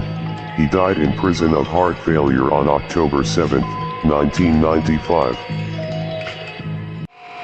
Larry William Eyler, aka the Interstate Killer, was an American serial killer. Between 1982 and 1984, Eyler is known to have committed a minimum of 21 murders. Victims were subjected to varying degrees of sadomasochism before being stabbed to death, with the majority of the wounds being inflicted to the victim's chest and abdomen. His victims were typically plied with alcohol and sedatives, such as F-chlorvinol, before their restraint and murder. Several victims were disemboweled after death, and Eyler is known to have dismembered the bodies of 4 of his victims. His victims were typically discarded in fields close to major interstate highways, with their trousers and underwear frequently discovered around their knees or ankles and their shirts missing. Eyler died of AIDS-related complications in 1994 while incarcerated on death row. Leatrice Brewer drowned and stabbed her 3 children believing that she was saving them from voodoo. On February 24, 2008, Brewer stabbed her 6-year-old daughter, Jewel Ward. She then drowned her daughter and sons, 5-year-old Michael Deemsyo, and 18-month-old Innocent Deemsyo Jr. in the bathtub of their Newcastle apartment. Next, Brewer attempted suicide by swallowing aspirin and household cleaners. When she awoke, she tried again by jumping out a second-story window. She pleaded not responsible by reason of mental disease on February 9, 2009. Incarcerated indefinitely at Mid-Hudson Forensic Psychiatric Center. While in state custody, she got pregnant and gave birth 4 years ago to a baby boy who is now in foster care. The boy's father is another patient. Francisco Acevedo is an American serial killer who was convicted of strangling 3 women to death in New York between 1989 and 1996. All 3 women were naked, their bodies facing skyward, their hands bound behind their backs and left in South Yonkers over a 7-year span, 2 in a remote industrial neighborhood, the other at an East Side motel. Described as sexual posing, he was posing bodies to get some type of psychological charge. Only about 1% of the nation's killers are sexual posers. Acevedo was linked to the murders in 2009, after voluntarily giving his DNA as a parole condition for drunk driving. In 2012 he was found guilty of the murders and was sentenced 3 times to 25 years to life imprisonment, each to be served consecutively, totaling to a minimum of 75 years. Arthur Shawcross was an American serial killer, known as the Genesee River Strangler. He was arrested in 1972 for the rape and murder of 2 children. He was released on parole in 1987. During his crimes as a serial killer, he was known to commit acts of cannibalism, strangle, rape, mutilate, and murder his victims. Shawcross killed most of his victims from 1988 to 1989 after his parole. He would rape, strangle, and beat, mostly prostitute victims prior to killing them. Shawcross once claimed to have eaten the vulvas of 3 victims and the genitals of another. He was sentenced to life imprisonment without the possibility of parole. On November 10, 2008, he was taken to Albany Medical Center where he went into cardiac arrest. He was pronounced dead at 9:50 p.m.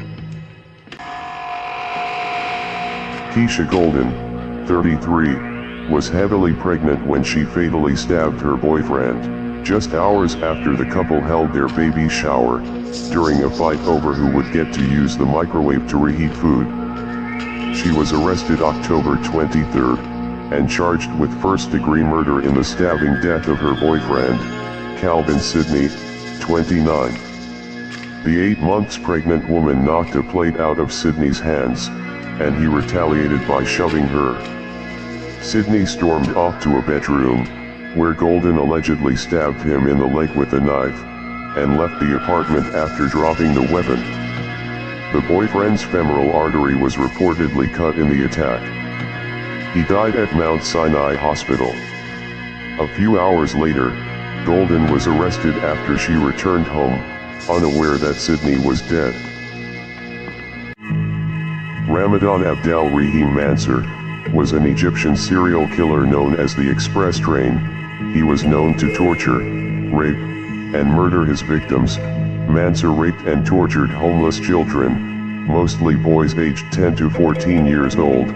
Mansour lured street children onto the carriage roof of the trains, where he then stripped, raped and tortured them, and tossed them naked onto the trackside, dead or barely alive. The murders took place aboard trains between Cairo, Alexandria, Calliope, and Beni Suef. Some of his victims were thrown into the Nile River, and at least 1 victim was buried alive. In 2007, Mansour was convicted by the criminal court in Tanta. He was also found guilty of illegal possession of weapons. Ramadan Abdel Rahim Mansour was executed by hanging in 2010. The box incident occurred in 1989. Jeffrey Dahmer was living at his grandmother's home in West Allis, Wisconsin. His dad came to visit and happened to see it, a 1-foot square metal and wood box, and was wondering what was in it. He said, "Jeff, open it up. I just want to see what's in there." They got into a bit of an argument because he wouldn't open it. His father then said, "Jeff, open it up or I'm going to just take it down into the basement and get a screwdriver and open it."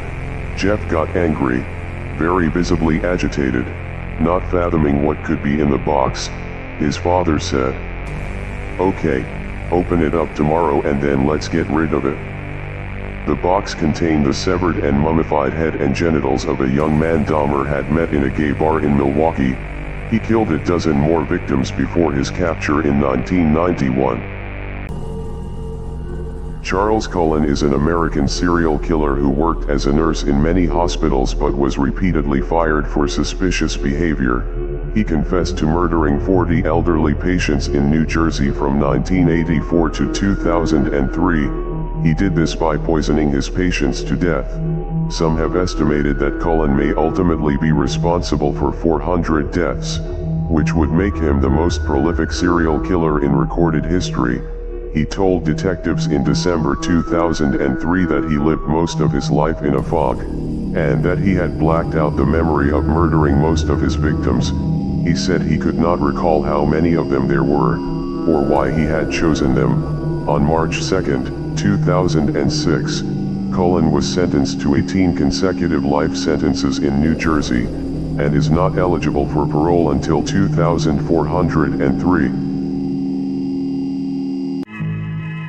Jana Porter Mallory was sentenced to 30 years in prison for slowly poisoning a 79-year-old woman over 4 months in 2007 and 2008.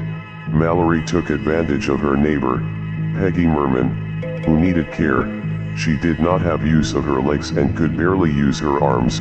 She moved in with Mallory, who lived a few doors down. Over the course of several months, Mallory stole money and jewelry, and poisoned Merman by giving her medications that exceeded 10 times her prescribed amount. Mallory was unable to explain the high dosages of drugs and the spending. Police arrested Mallory on charges of second-degree murder and aggravated abuse of the elderly. On Wednesday, she was sentenced to 30 years in prison, followed by 15 years of probation on the murder charge and 5 years in prison on the abuse charge, to be served concurrently. Rodney Alcala was an American serial killer known as the Dating Game Killer, for appearing on the game show The Dating Game in the middle of his killing spree. Alcala was convicted of 5 murders, though his actual total is estimated to be much higher. He was known to torture, strangle, rape, mutilate, and murder his victims.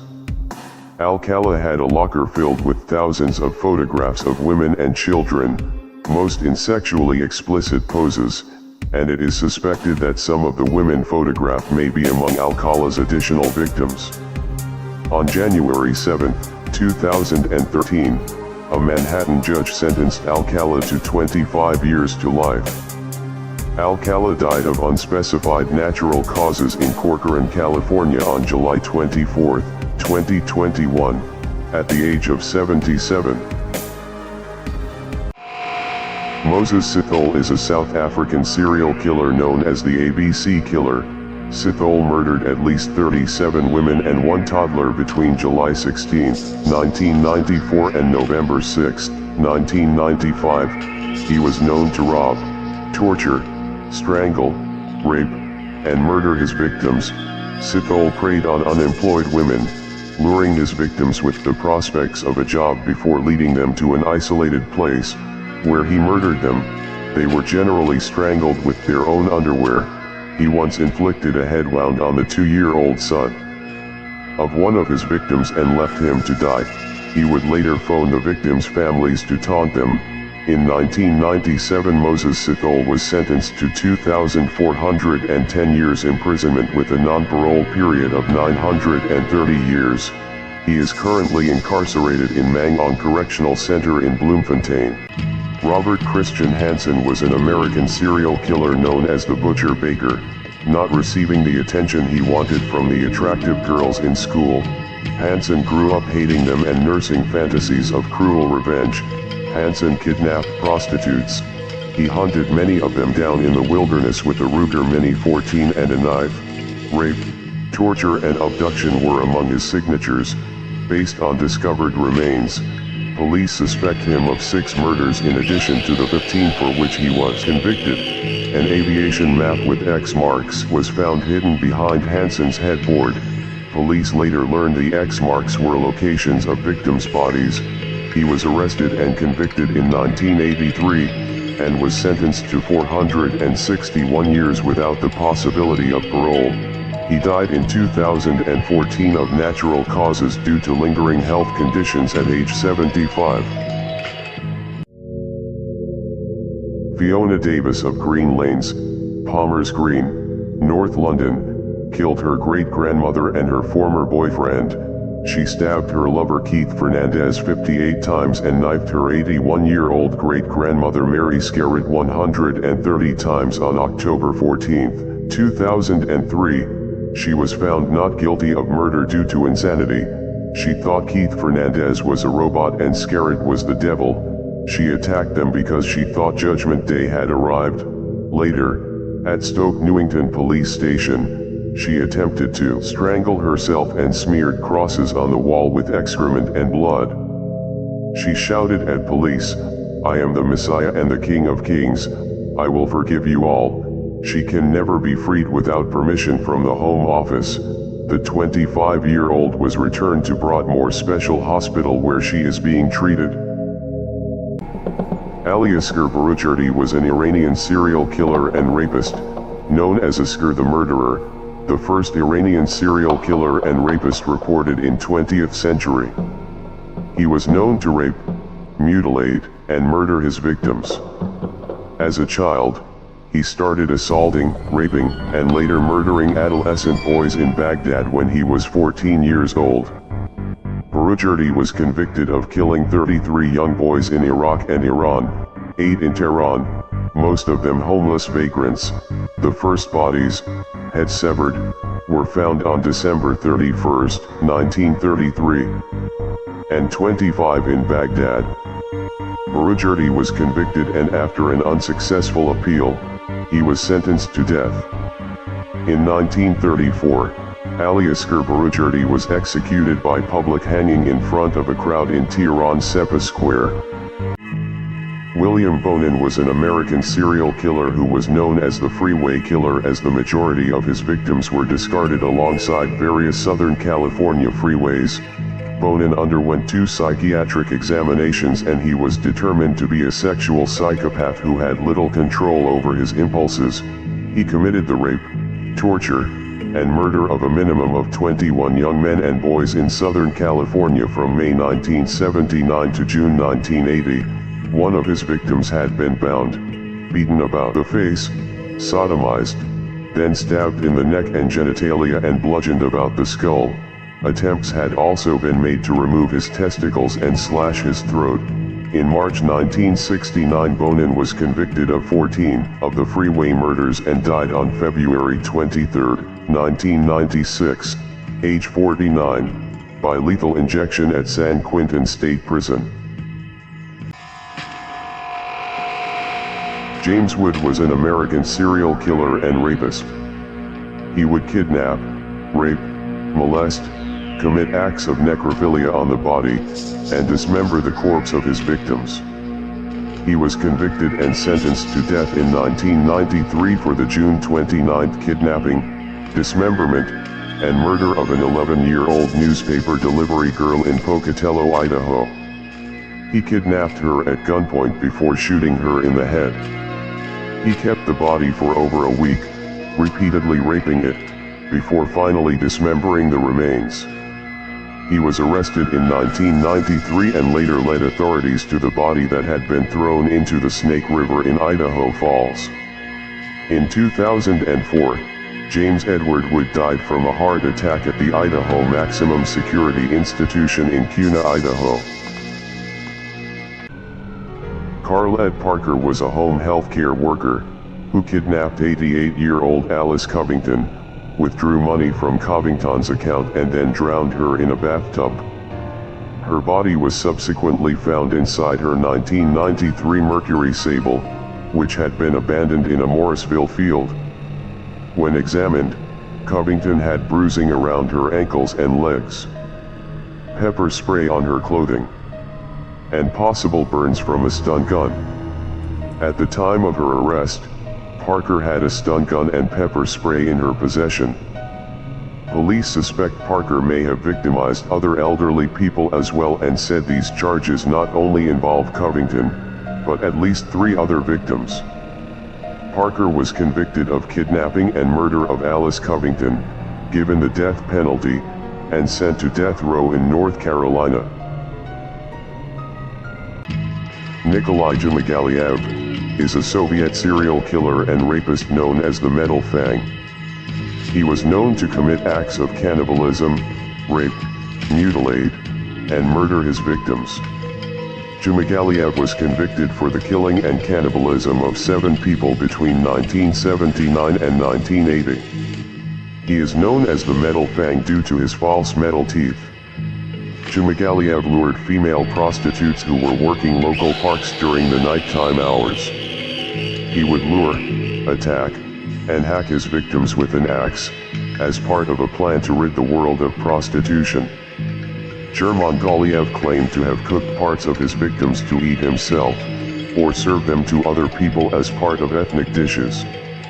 Nikolai Jumagaliev was found innocent for reason of insanity, and interned in a mental institution and is currently serving his sentence.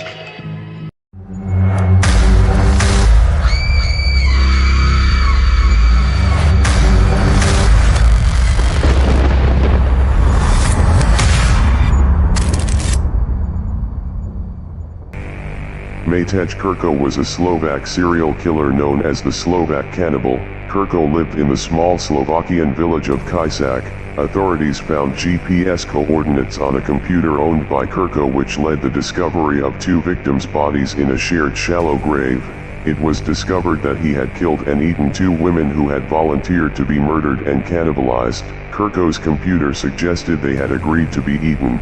The procedure involved the pair meeting in the forest, where Krko would drug the victim before stabbing them in the heart. He would cut up the body using a meat cleaver or one of his knives and mask the odor of rotten flesh using pepper. He would eat whatever part of the body he desired, storing the rest in his refrigerator. Krko died in a firefight with the Slovak police force on May 10, 2011. Interpol has sought to establish conclusive links between Krko and up to 30 other missing persons. Leonard Thomas Lake was an American serial killer. During the mid-1980s, he and his accomplice, British Hong Kong-born Charles Ng, raped, tortured and murdered an estimated 11 to 25 victims at a remote cabin near Wilseyville, California, in the Sierra Nevada foothills, located 150 miles east of San Francisco. They killed the men and infants immediately but kept the women alive, raping and torturing them, before killing them or allowing them to die from their injuries. After his 1985 arrest on unrelated charges, Lake swallowed cyanide pills that he had sewn into his clothing and died 4 days later. Human remains, videotapes, and journals found at Lake's cabin later confirmed Ng's involvement, and were used to convict Ng on 11 counts of capital murder. Charles Ng is a convicted Hong Kong-born, Chinese-American serial killer. Ng committed numerous crimes in the United States. He is believed to have raped, tortured, and murdered between 11 and 25 victims with his accomplice Leonard Lake, at Lake's cabin in Calaveras County, California between 1983 and 1985. They filmed themselves raping and torturing their victims. Police estimated that 21 missing women were shown as victims of malicious attacks in the tapes, or captured on still photos. After his arrest and imprisonment in Canada on robbery and weapons charges, followed by a lengthy dispute between Canada and the US, Ng was extradited to California, tried, and convicted of 11 murders. He is currently on death row at San Quentin State Prison. Richard Speck was an American mass murderer, who killed 8 student nurses in their South Deering, Chicago residence on the night of July 13th to 14th in 1966, via stabbing, strangling, slashing their throats, or a combination of the 3. One victim was also raped. A 9th potential victim survived by hiding beneath the bed. When asked why he killed the nurses, Speck shrugged, and jokingly said, "It just wasn't their night." Convicted of all 8 murders on April 15, 1967, Speck was sentenced to death. His sentence was reduced to 400 to 1,200 years in 1972. This was later reduced to 100 to 300 years. Speck died of a heart attack while incarcerated at Stateville Correctional Center on the eve of his 50th birthday.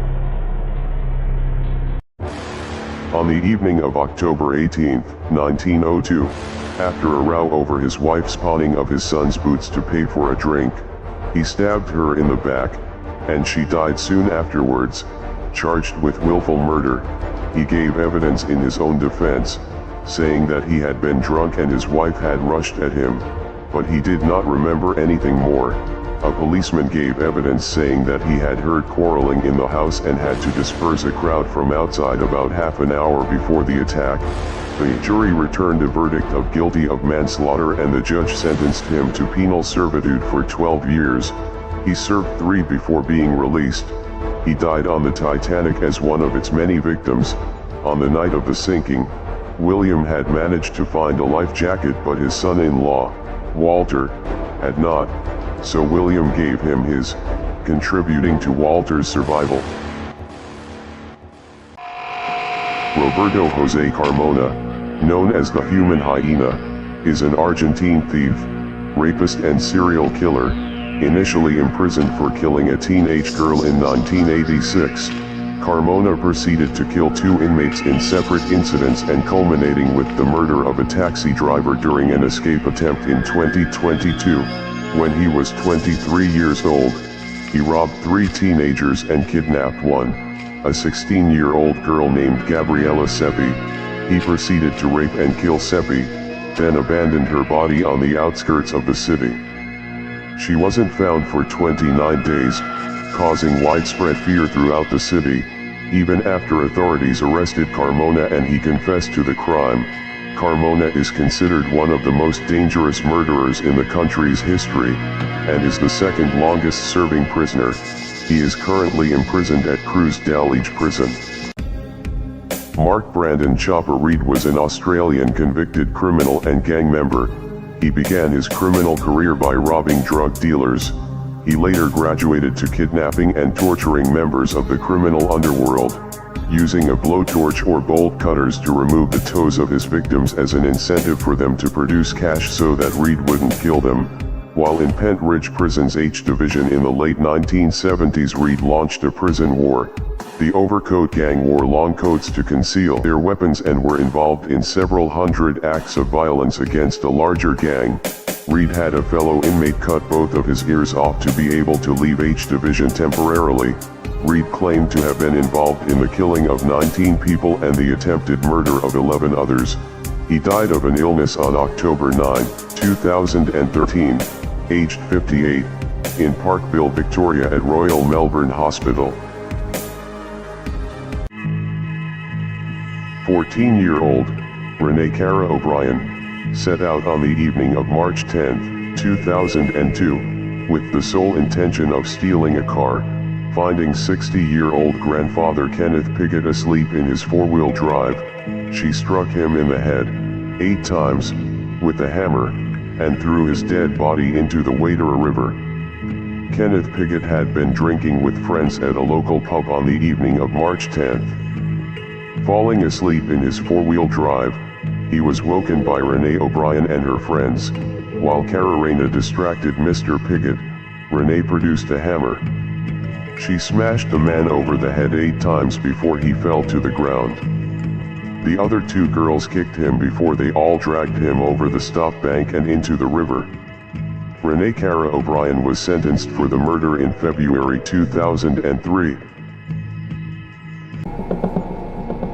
On October 12, 2011, Scott Evans Decra committed a mass shooting at the Meritage Hair Salon in Seal Beach, California.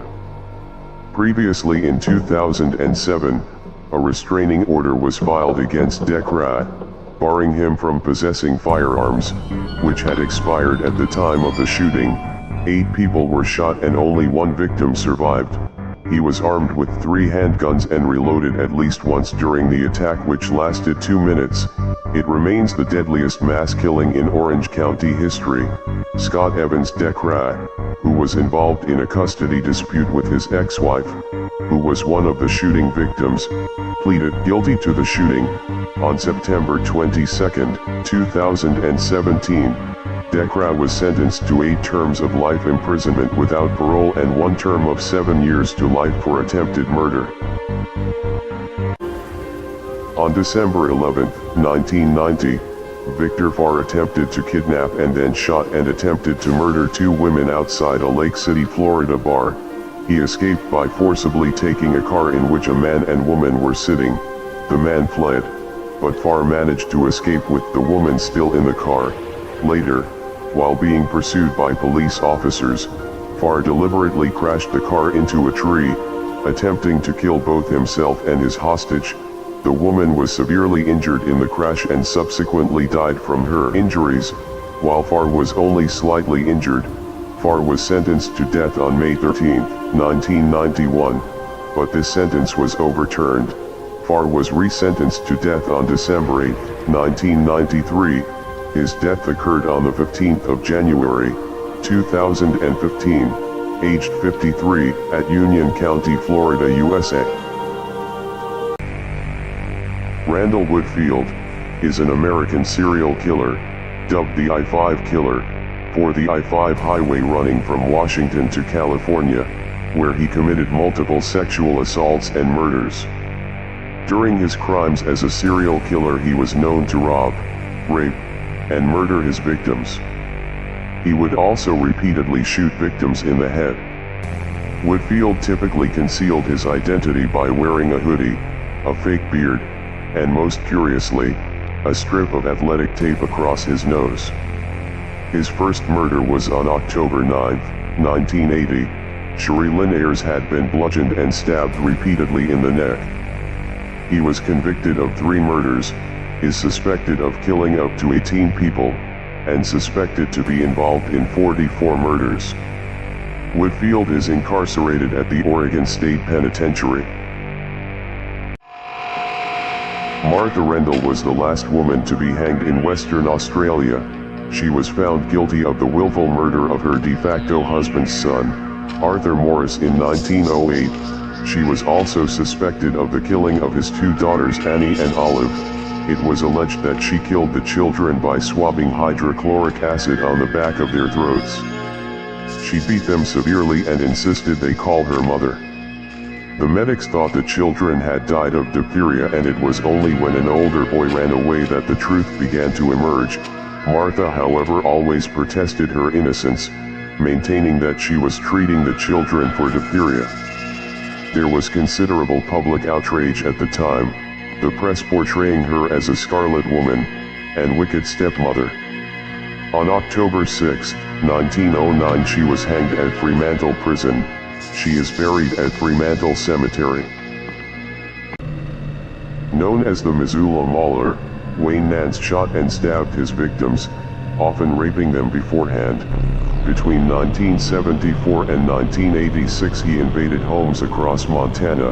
On April 11, 1974, Nance invaded the home of and tied up Donna Pounds, raped her at gunpoint, then fired 5 bullets into her head. 5 years later, the body of Devonna Nelson was found near Beaverhale Hill State Park. 3 months later, 16-year-old Marcella Bachman's body was found in Missoula's woods.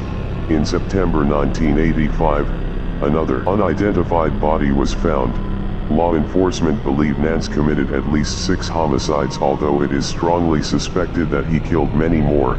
Wayne Nance was shot and killed by his final intended victim on September 3, 1986. Manuel Delgado Villegas was a Spanish serial killer known as the Strangler of Porto.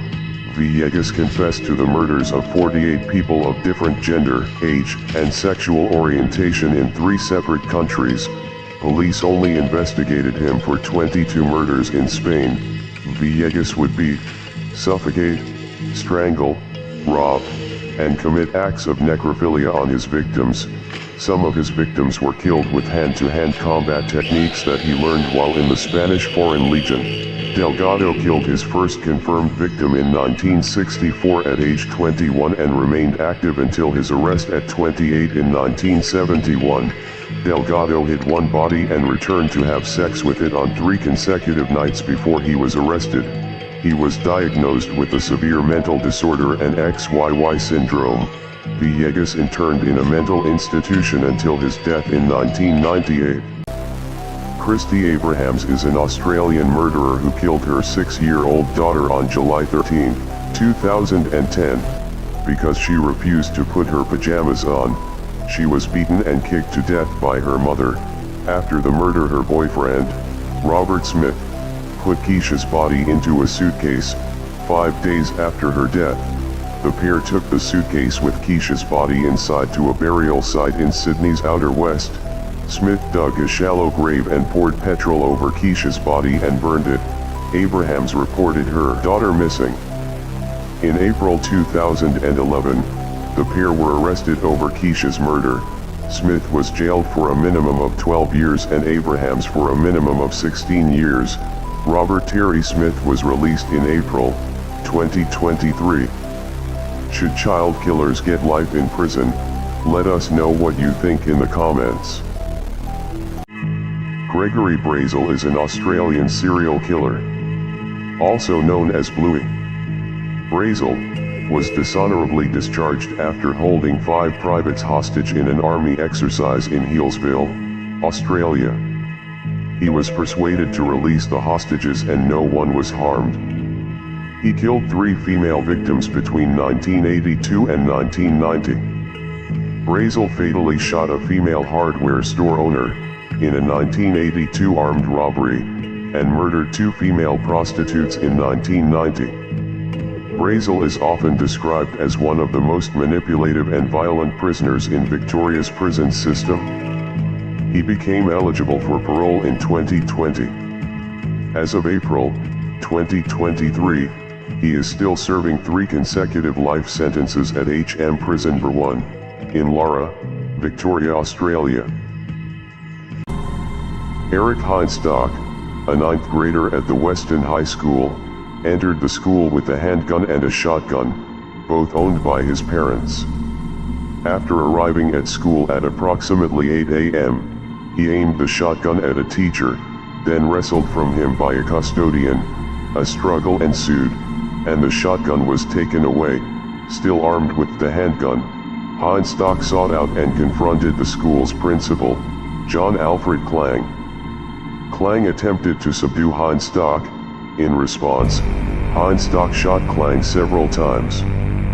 Klang then managed to sweep away the gun and wrestle Heinstock to the ground, where others helped to hold him down. Staff and students apprehended Heinstock, holding him until the police arrived. He was sentenced to life imprisonment, and will be eligible for parole in 2037 when he is 46 years old. Paul Augersov was a German railway worker and serial killer, known as the S-Bahn murderer, stalking female victims around Rummelsburg on the Berlin Line during World War II, between 1939 and 1941. He lurked aboard empty carriages waiting for potential victims. He relied heavily on the fact that lone female passengers were not suspicious of a uniformed employee of the S-Bahn. Augersov would attack, strangling, or striking the victim in the head with a 2-inch thick piece of lead-encased telephone cable. He was a sadist who killed for sexual satisfaction. He killed at least 8 women, raping most of them before they were beaten to death. He was 28 years old when his trial opened on July 24, 1941. Augersov was executed by a firing squad on July 26, 1941. C.G. Katagiri was a deranged pilot, flying Japan Airlines Flight 350, holding 174 passengers and crew. In 1982, he crashed the plane, killing 24 people and injuring dozens.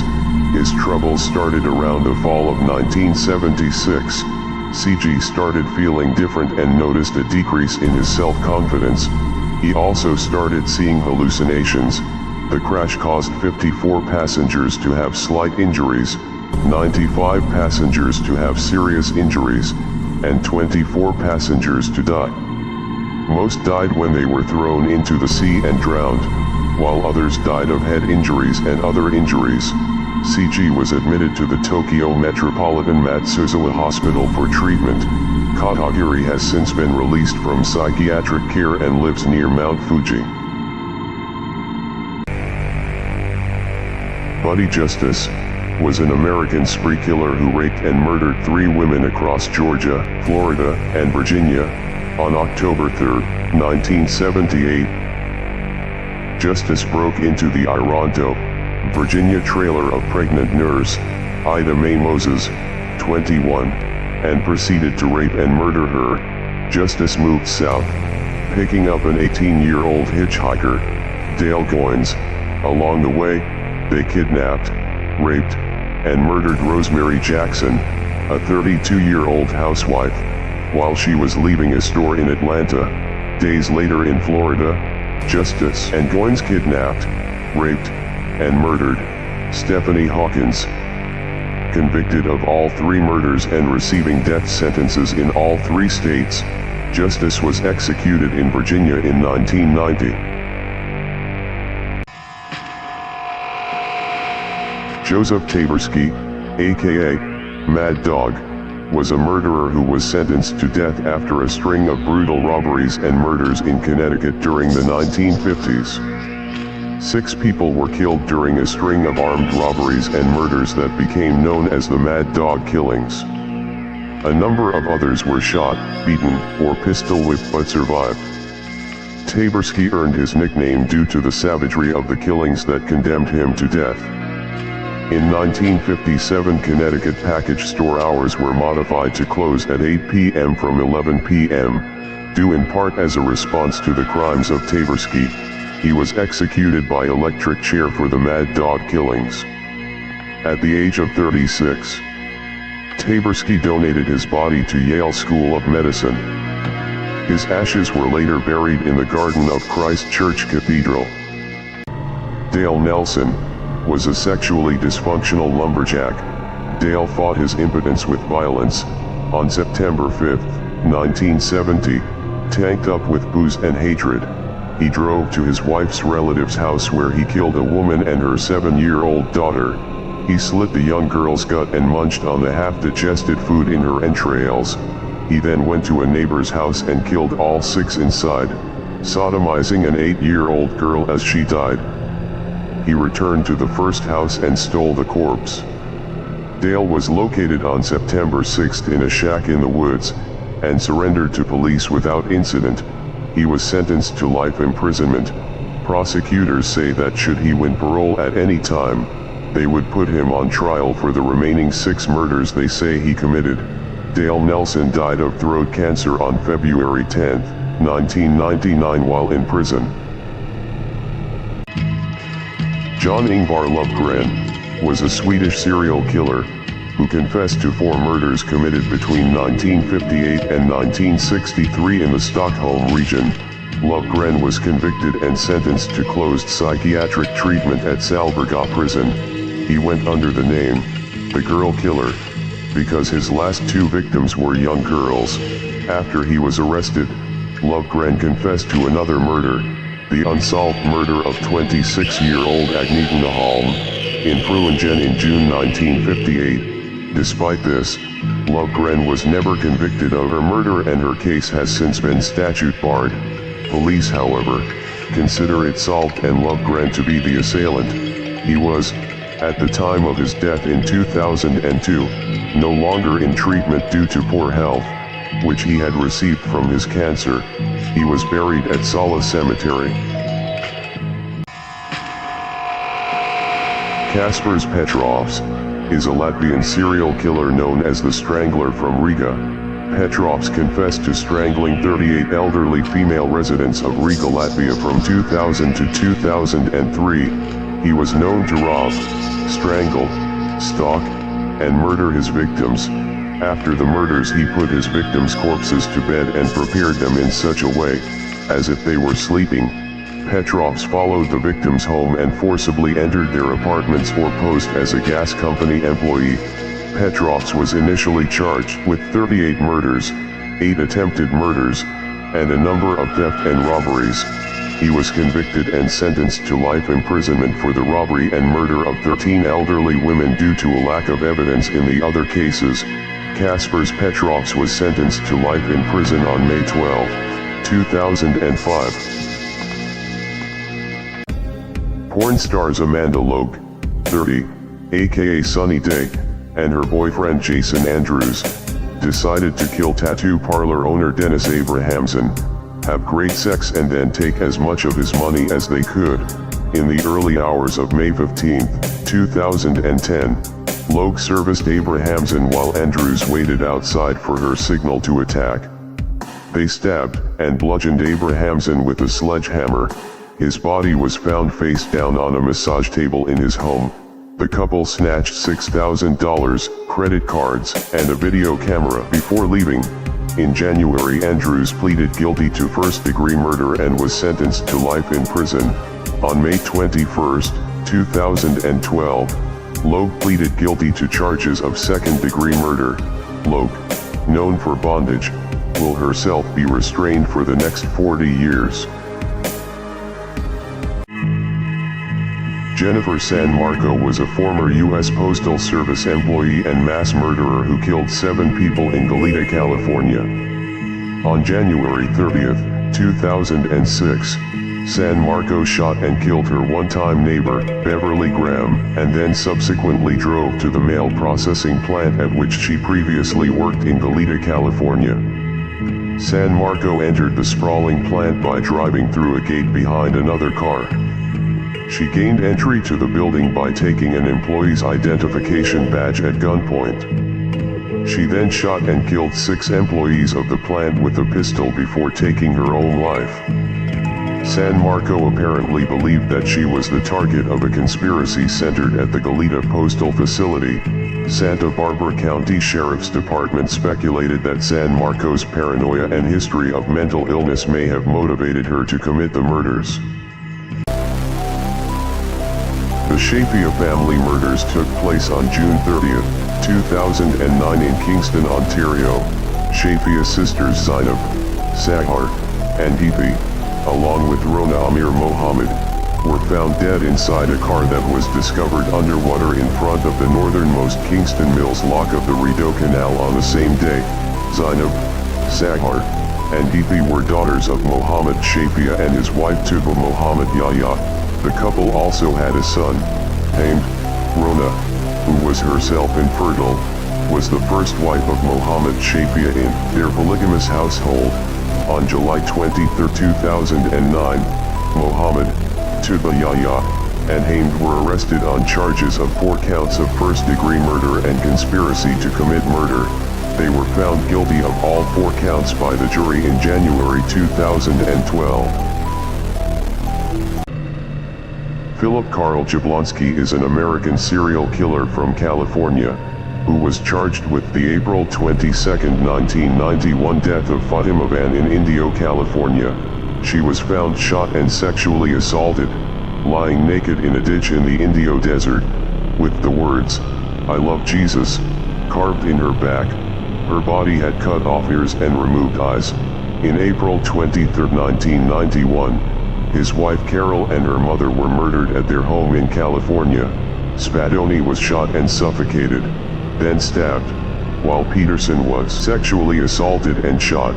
Jablonski was also charged with the murder of Margie Rogers in Utah on April 27, 1991. He was captured the following day. Jablonski died on December 27, 2019 at the age of 73 in San Quentin State Prison.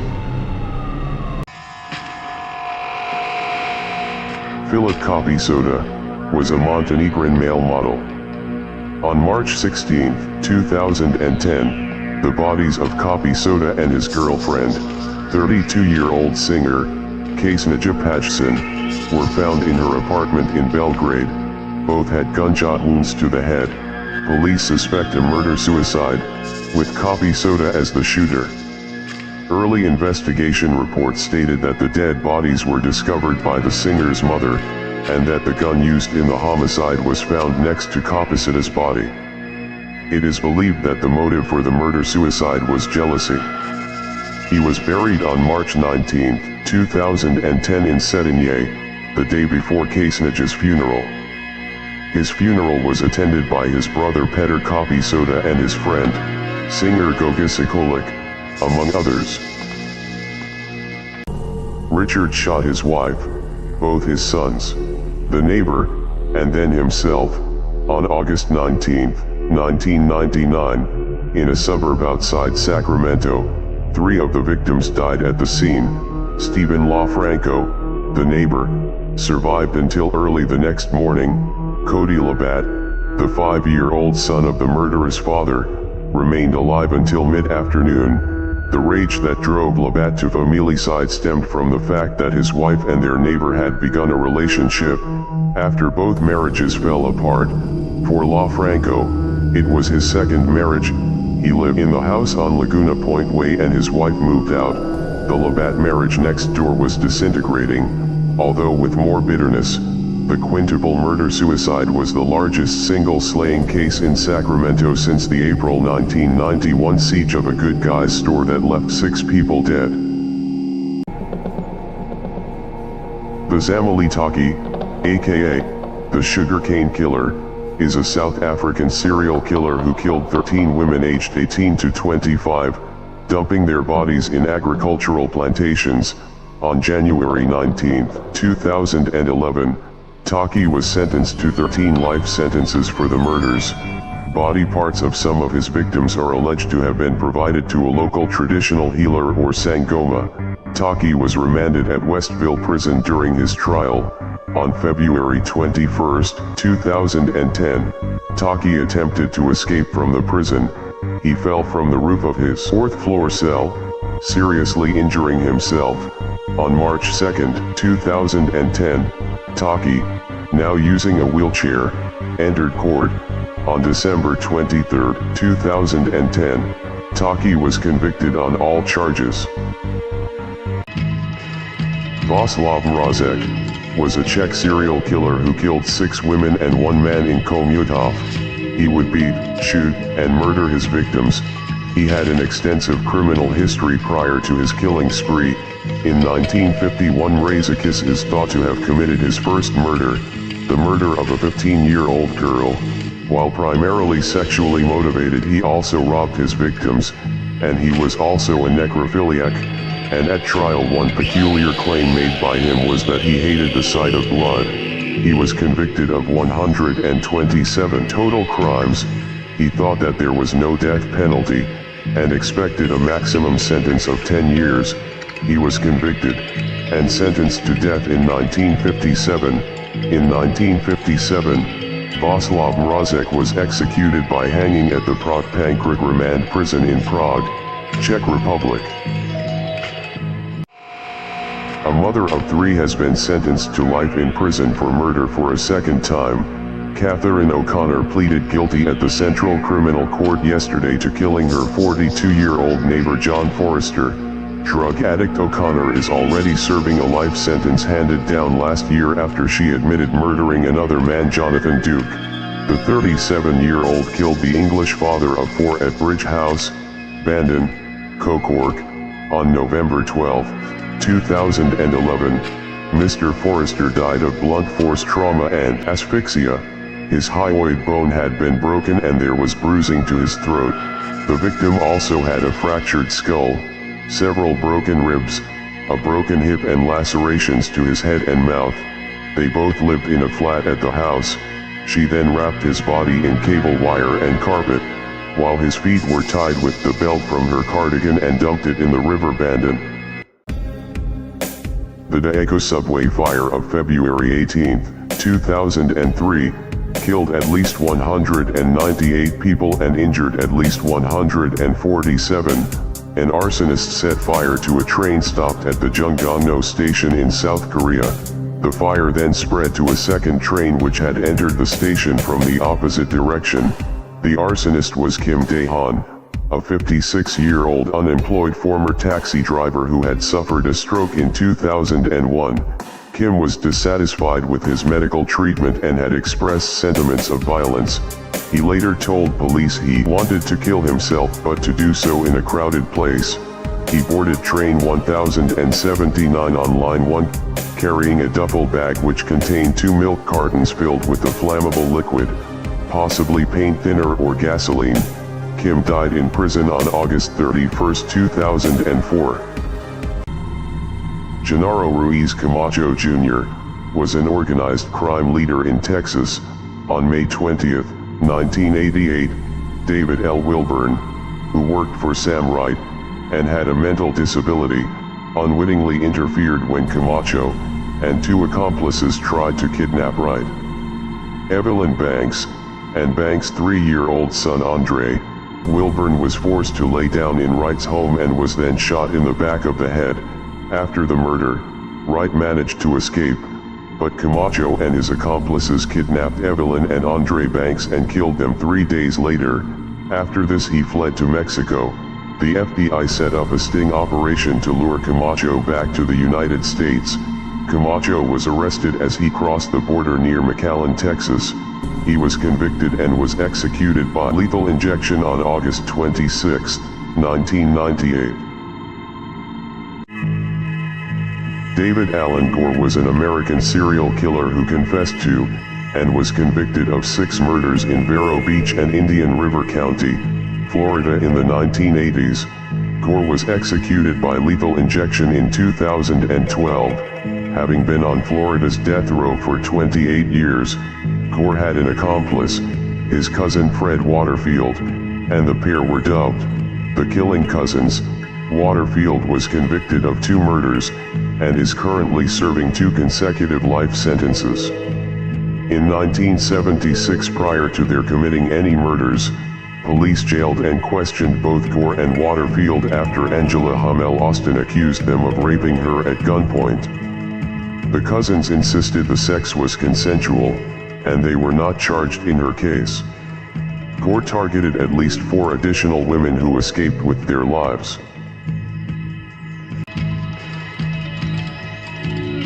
Fred Waterfield is an American serial killer. The Killing Cousins confessed to, and were convicted of 6 murders in Vero Beach and Indian River County, Florida in the 1980s. Waterfield had an accomplice, his cousin, David Alan Gore, and the pair were dubbed the Killing Cousins.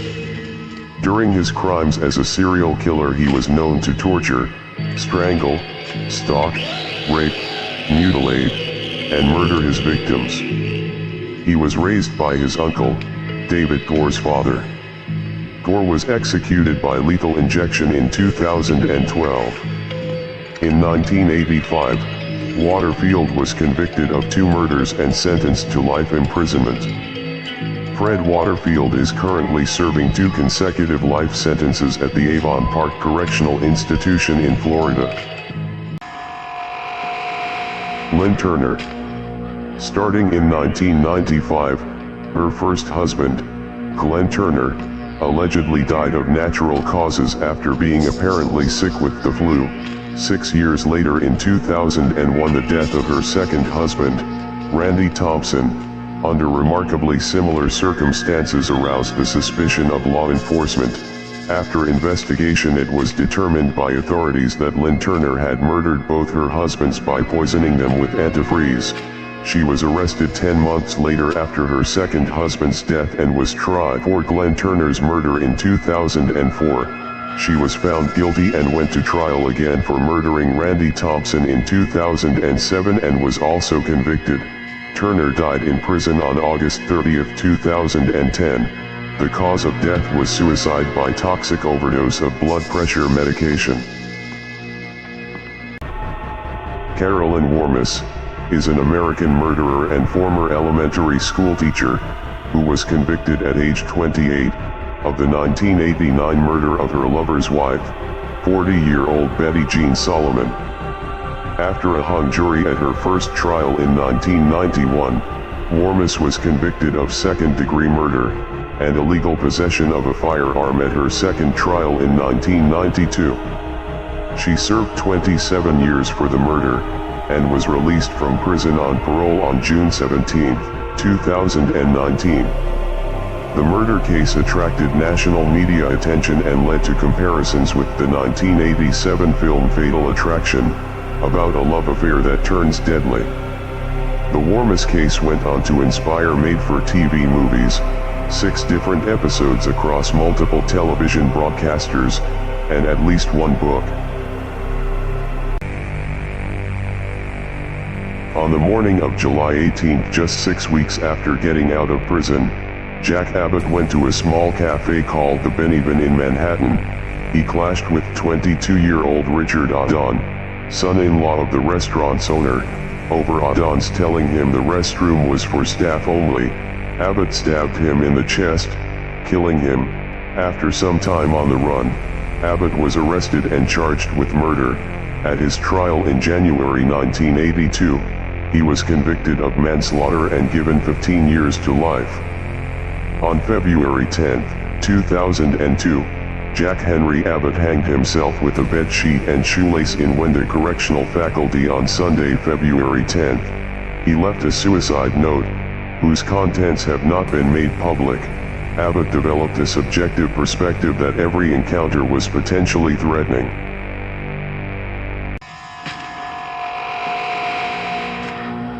In December 1990, Ronald Dale Yates was sentenced to death for the capital murder of 70-year-old Ruby Meeks Dodson. Yates was 28 years old at the time of the crime. Ruby Dodson was stabbed to death on September 23, 1989. That afternoon, Yates and a friend, Charles Vernon, drank beer and smoked marijuana and crack cocaine. When they arrived at the house, they opened the car's hood and the two men began looking at the motor. They told Dodson they were having trouble with their car. Yates asked for a glass of water, and as Dodson entered the house, Yates went in after her.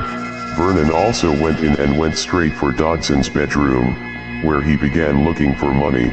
Ronald Yates slashed the elderly woman's throat. He was put to death by lethal injection in Virginia on April 29, 1999. On November 29, 1998, Jasper killed a 33-year-old musical engineer who owned a recording studio in San Antonio, and was a business partner of Jasper. Jasper had created his own record label and had his own rap group. He went to the recording studio of the victim, walked up behind him and grabbed him by the hair and slit his throat. The victim was then stabbed to death. He covered the victim with a black sheet in order to not have to look at him. Jasper then began loading vehicles with the equipment inside the studio. Jasper made several trips taking the property from the studio. Upon returning to the scene of the crime, he was observed to be suspicious and eventually apprehended by police. Jasper was executed by lethal injection in Texas on March 19, 2014. Body parts were found in June and July 2007 in the Camas region along the B1 in the greater Windhoek area between Rehoboth and Okahandja. These body parts were wrapped in garbage bags and belonged to two different women. In 2005, two similar murders of women occurred. Those two murders have subsequently also been attributed to the B1 butcher. The head and an arm of the last victim were found in August 2007. Further body parts of the same victim were discovered in September 2007 near Grootfontein in the Etiozandjipa region. This woman wasn't identified. Police took this sequence of events as a clue that the murderer might have moved from Windhoek further northward. In October 2007, investigations were helped by 3 senior serial murder detectives from the Republic of South Africa. It is believed the series of murders will never be solved. Francisco Guerrero Perez was a Mexican serial killer, also known as the Mexican Barba Azul. Guerrero killed 20 female prostitutes in Mexico City between 1880 and 1888 by strangling them or cutting their throats, in some cases also decapitating them. He then threw their bodies in the Consulado River. In 1908, he murdered an old woman and was given the death penalty, but died in prison of natural causes before he could be executed. He was the first serial killer to be captured in Mexico. He was arrested on June 13, 1908, sentenced to death at the Palace of Lecumberri, a former prison, in Mexico City. Perez was convicted on charges of murder and other possible charges during his lifetime. The Watertown trunk murder, Mary Farmer took an axe to her neighbor Sarah Brennan, stuffed her corpse into a trunk, then assumed Sarah's identity and ordered the deed to Sarah's house transferred into her own name. She then evicted Sarah's husband, who had no idea where his wife was, from the house and moved into it herself, bringing with her the trunk containing Sarah's corpse. Sarah's mutilated and decaying body was found in the trunk on April 27, 1908. When she was found out, Mary tried to pin the murder on her own husband James. Mary was arrested, and after deliberating only 3 hours, the 12-member, all-male jury returned a guilty verdict. On March 29, 1909, Mary Farmer was electrocuted at Auburn State Prison. According to her priest, she died a good Catholic.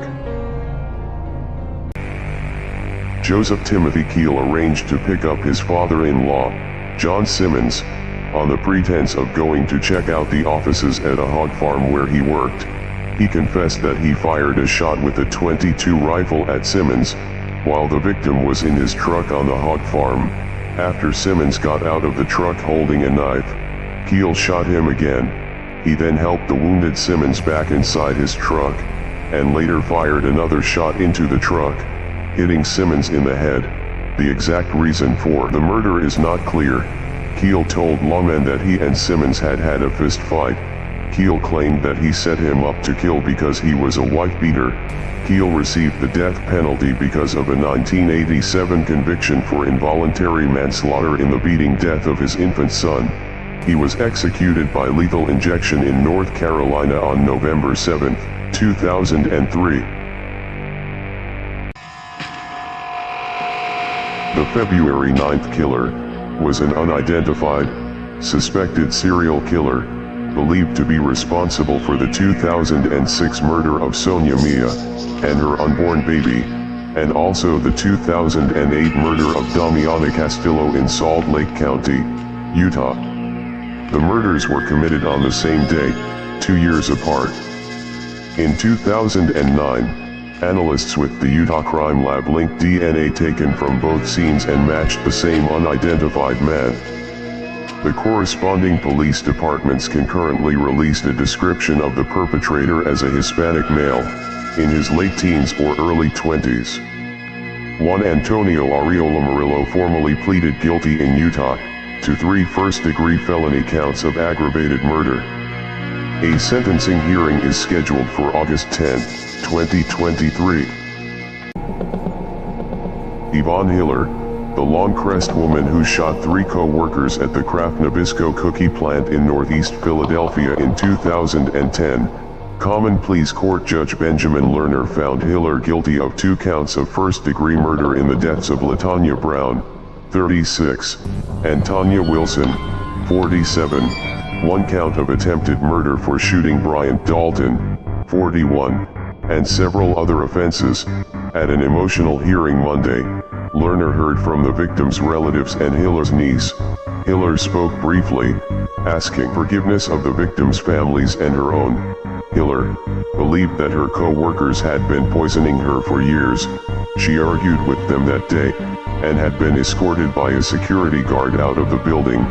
She was sentenced to 2 consecutive life terms without parole on September 24, 2012. Andres Panda was a convicted Belgian serial killer. The bone fragments plucked from the mud in Panda's basement had been studied and tested, but authorities were never able to determine whose remains they were. They were the remains of men and women, all of them over the age of 35, but their identities remained a mystery. He died in prison on December 23, 2013, while serving a life sentence for the Hammer murders of his 2 wives and 4 children. After he was arrested, his daughter, partner in crime, and former lover, Agnes Panda confessed being involved in at least 5 of the murders. A former clergyman, he was dubbed the Diabolical Pastor by the Belgian press. With 13 victims and counting, authorities refused to speculate on the lethal pastor's final body count. Amir Khayyam is a Pakistani serial killer. He was abandoned by his father and went to live with his uncle. Khayyam displayed violent tendencies at a young age and was thrown out of school. He would also be thrown out of his house by his brothers and sisters after he would beat them up. On September 25, 2003, his uncle was murdered by unidentified assailants. On February 28, 2004, a suspect named Hafiz Abid was arrested but shot and killed himself in a police van after taking a gun from a sleeping policeman. His uncle's murder caused Khayyam to want to take revenge against society. From June to July 2005, Amir Khayyam killed 14 homeless men with bricks or stones and was known as the Brick Killer. He was caught after assaulting a man with a stone and sentenced to death on May 10, 2006.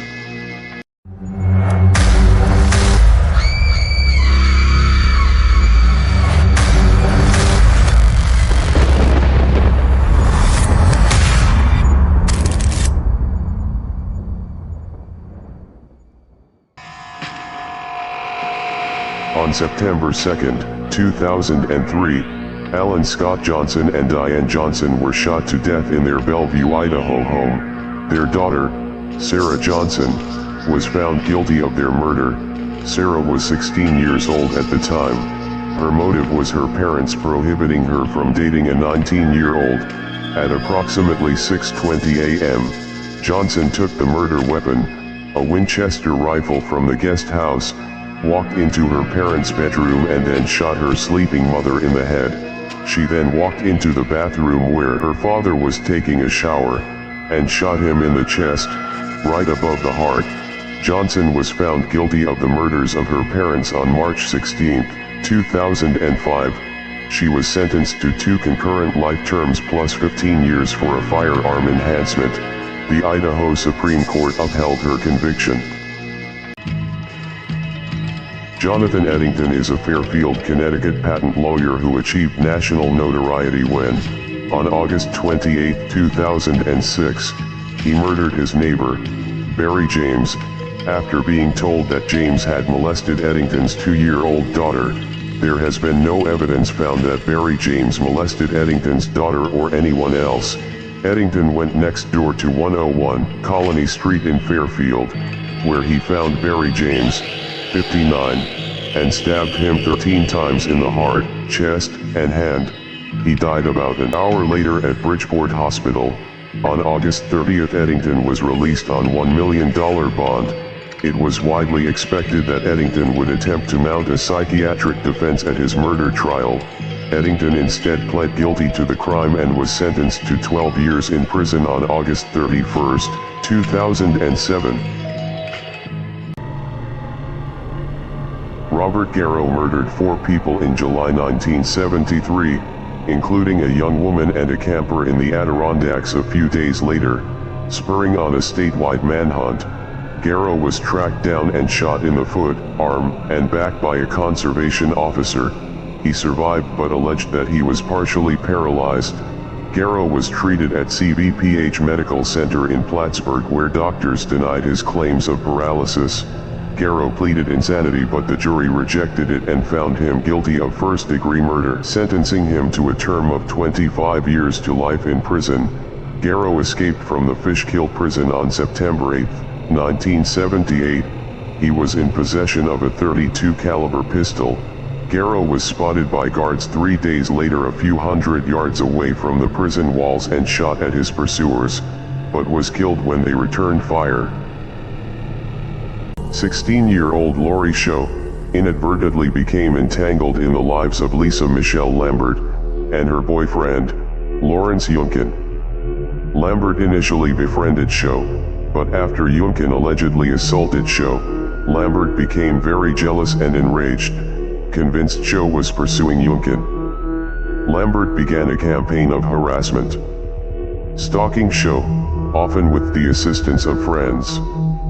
On December 20, 1991, Lori Sho was murdered in her home by Lambert and Lambert's friend, Tabitha Buck. Sho's mother found her corpse. Lambert, Yunkin, and Buck were quickly arrested. Yunkin pled guilty and testified against Lambert in exchange for a reduced sentence of 20 years. Eventually, Lambert and Buck were convicted and sentenced to life without parole.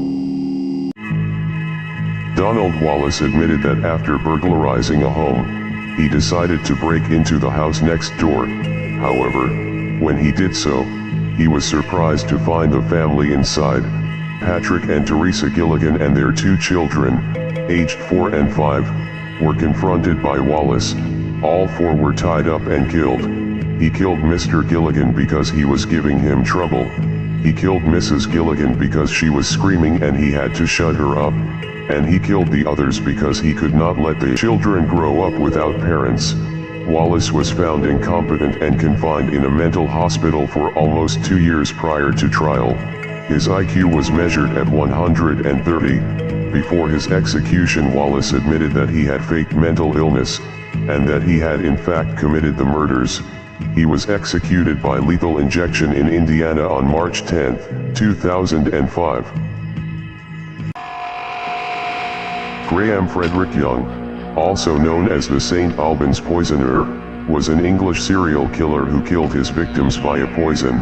Obsessed with poisons from an early age, Young started poisoning the food and drink of relatives and school friends. He was caught when his teacher became suspicious and contacted the police. Young pleaded guilty to 3 non-fatal poisonings and at age 14, was detained at Broadmoor Hospital. Young later took responsibility for the death of his stepmother. Though this has not been proven, Young got a job in a factory in Bovingdon, Hertfordshire, where he began poisoning his colleagues, resulting in 2 fatalities and several critical illnesses.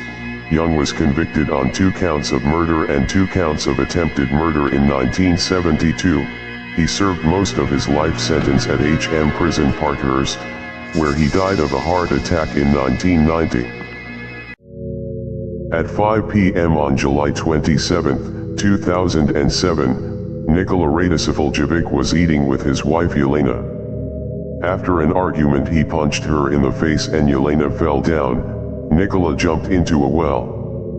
By 5:30 p.m., Dragoslav Badzikic got him out of the well. A few minutes later, Nikola got his hunting rifle and walked out into the street. He then killed a number of people in the vicinity. On the street at one point, Radosavljevic met an older woman. He asked her in Romanian if she practiced magic. When she said no, he let her live. At 1:30 a.m. the following day, Nikola was arrested and taken to NIS hospital. He was subsequently taken to a prison mental hospital in Belgrade where he was pronounced insane. He is currently serving a lifetime sentence in the same facility. Mel Ignato was a resident of Louisville, Kentucky, who murdered his girlfriend, Brenda Sue Schaefer, in 1988. The case was controversial because Ignato was acquitted of the charge, but photographs that proved his guilt were uncovered after the trial. Under the legal principle of double jeopardy, Ignato could not be tried a second time for the murder. He was convicted and jailed for perjury in his grand jury testimony for the case on several occasions. On September 23, 1988, Ignato kidnapped Brenda and locked her in the house. Brenda was blindfolded, gagged and bound hand and foot. Ignato forced Brenda to strip before killing her with chloroform. Ignato buried her behind a house. He took Brenda's jewelry and the exposed film. Cassidy went into labor on September 19th in a bathroom at her home, took a pair of scissors to pry the baby out, and delivered the child alive and into the toilet. Cassidy lifted the moving infant from the toilet, felt for a pulse, found one, then placed her hands around the infant's neck and squeezed until he wasn't moving or breathing any longer. She took the infant's pulse again and found none. Cassidy cleaned up the bathroom, bathed herself and the dead infant before placing him in a shoebox along with soiled towels and clothing. The teen claimed she miscarried. Dr. Stephen Nelson noted there were severe head injuries consistent with the child being struck repeatedly with scissors as well as signs of strangulation. She was sentenced to 18 months in a maximum security facility for juveniles on December 19, 2012.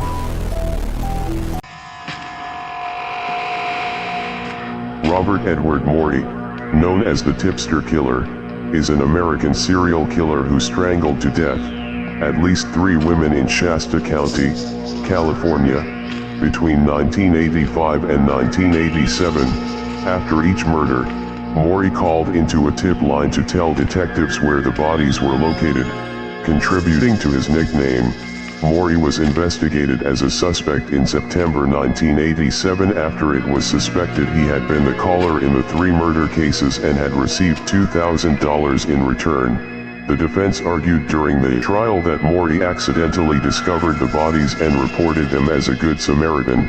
A jury found him guilty of all 3 murders. He was sentenced to death. As of 2023, Morey is still awaiting execution at San Quentin State Prison in San Quentin, California. Magan Qadri was an Iranian serial killer who was convicted of robbing and killing 6 elderly people, 1 man in 2006, and 5 women between February and May 2009 in Kashvan. She was subsequently convicted, sentenced to death and promptly hanged in 2010. Without a source of income to pay off her amounting debts, Qadri decided that the quickest way to find money was to steal valuable items and then resell them. After picking a suitable victim, she would offer to give them a ride home, before offering a juice box laced with an anesthetic. Once the victim was paralyzed or otherwise unable to properly fight back, Qadri would proceed to strangle them using her headscarf or her bare hands. Qadri holds the distinction of being the country's first identified, and thus far only confirmed, female serial killer. 1991. Experts on sociopathic killers have long opined that some murderers get off on keeping souvenirs from their victims. John Famularo went to the extreme. He was sentenced to death for the 1991 kidnapping and bludgeoning death of Newport Beach resident Denise Huber, 23. Famularo kidnapped Huber after her car broke down on the Corona del Mar 73 freeway, then murdered her at a Laguna Hills warehouse. He was arrested in Arizona in 1994 after sheriff's deputies discovered Huber's body in a freezer outside his home 3 years after she was murdered. Deputy District Attorney Christopher Evans argued that Famularo kept Huber's body as a trophy to remind him of the crime. He remains on death row. Authorities had sought a missing 10-year-old girl, Jamie Rose Boland, for whom an Amber Alert had been issued. Kevin Ray Underwood, who lived nearby, in the same apartment complex, was arrested April 17, 2006, and Boland's corpse, stashed in a large plastic container, was recovered from his bedroom closet. Police said in a press conference that Underwood had admitted to FBI agents and Oklahoma detectives that he had murdered and attempted to decapitate Boland, and that he told them, "Go ahead and arrest me, she is in there, I chopped her up." Underwood was convicted of having bludgeoned Boland to death with a wooden cutting board. Police stated that they found a meat tenderizer and barbecue skewers at the scene, which were intended for use on the victim. He was sentenced to death on April 3, 2008. Yoselin Ortega is the nanny charged with first-degree murder for the killing of 2 young children, Lucia and Leo Krim, in New York City on October 25, 2012. The children's mother, Marina Krim, walked into her Upper West Side apartment and saw Ms. Ortega stabbing herself in the throat with the same bloody kitchen knife she had already used on the children, who lay dead in a bathtub. Police Commissioner Raymond Kelly said, Ms. Ortega, 50, survived, but was in a medically induced coma in a hospital for a week. On November 3, during an interview with detectives from her hospital bed, she said she had resentment toward the family, who she complained were always telling her what to do. A law enforcement official said, Yoselin Ortega was sentenced to life in prison. Howell Donaldson III is a serial killer who was convicted of the 2017 murders of 3 men and 1 woman around Seminole Heights in Tampa, Florida.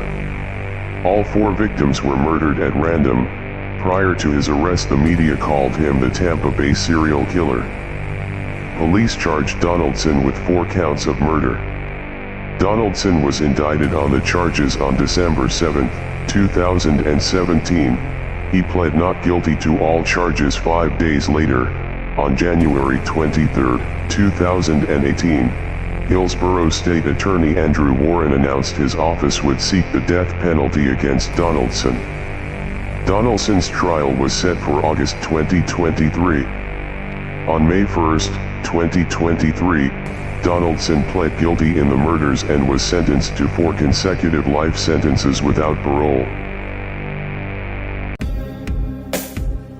Nikos Metaxas is a Greek Cypriot serial killer, known as the Cyprus serial killer, Orestes, and the Mitsaro murders. Metaxas confessed to killing 7 foreign national women and young girls in Cyprus between 2016 and 2018. He worked as a captain in the Cypriot National Guard. He met his victims on online dating sites, killing 5 women victims as well as killing 2 of the victims' daughters.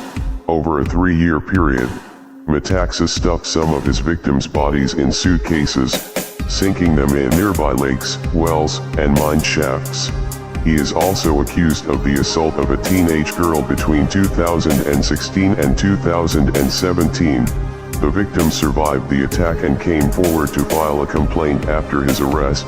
Nikos Metaxas was arrested on April 18, 2019. Peter Howard Moore is a British serial killer who managed cinemas in Badgilt, Holyhead, Kinmel Bay, and Denbigh in North Wales at the time of his arrest. He murdered 4 men in 1995, using a knife during his attacks. The bodies were found near small rural towns. Due to his attire when committing his attacks, he was also called the Man in Black. He also committed 39 assaults on men prior to his arrest. During his trial, Moore told the jury the crimes were committed by a fictitious lover he nicknamed Jason, after the killer in the Friday the 13th horror films. The jury found him guilty on all counts. Moore was sentenced to life imprisonment in 1996. Peter Moore became friends with fellow serial killer Harold Shipman while they were both serving time at Wakefield Prison. On November 4, 1997, Christina Riggs obtained the antidepressant Elavil from the hospital where she worked. Riggs gave the children a small amount of Elavil to put them to sleep. Then she placed each of the children in their beds. About 10 p.m., she injected 5-year-old Justin with undiluted potassium chloride. She then smothered the boy with a pillow. Moving to her 2-year-old Shelby, Riggs passed on the potassium chloride injection because of the pain it had caused Justin. She suffocated her daughter with a pillow. During the penalty phase, Riggs would not allow attorneys to put on a defense, saying she wanted a death sentence. Riggs was the 5th woman executed in the United States since the reinstatement of the death penalty in 1976. She was executed by lethal injection in Arkansas on May 2, 2000. On January 31, 1994, Edgar Tamayo Arias killed police officer Guy Gaddis outside of a nightclub in southwest Houston. Gaddis apprehended Tamayo. Tamayo had a hidden weapon and used it to kill Gaddis. The police officer had 2 bullets in the head and 1 in the neck. During the arrest, police did not inform Tamayo that he could contact the Mexican consulate.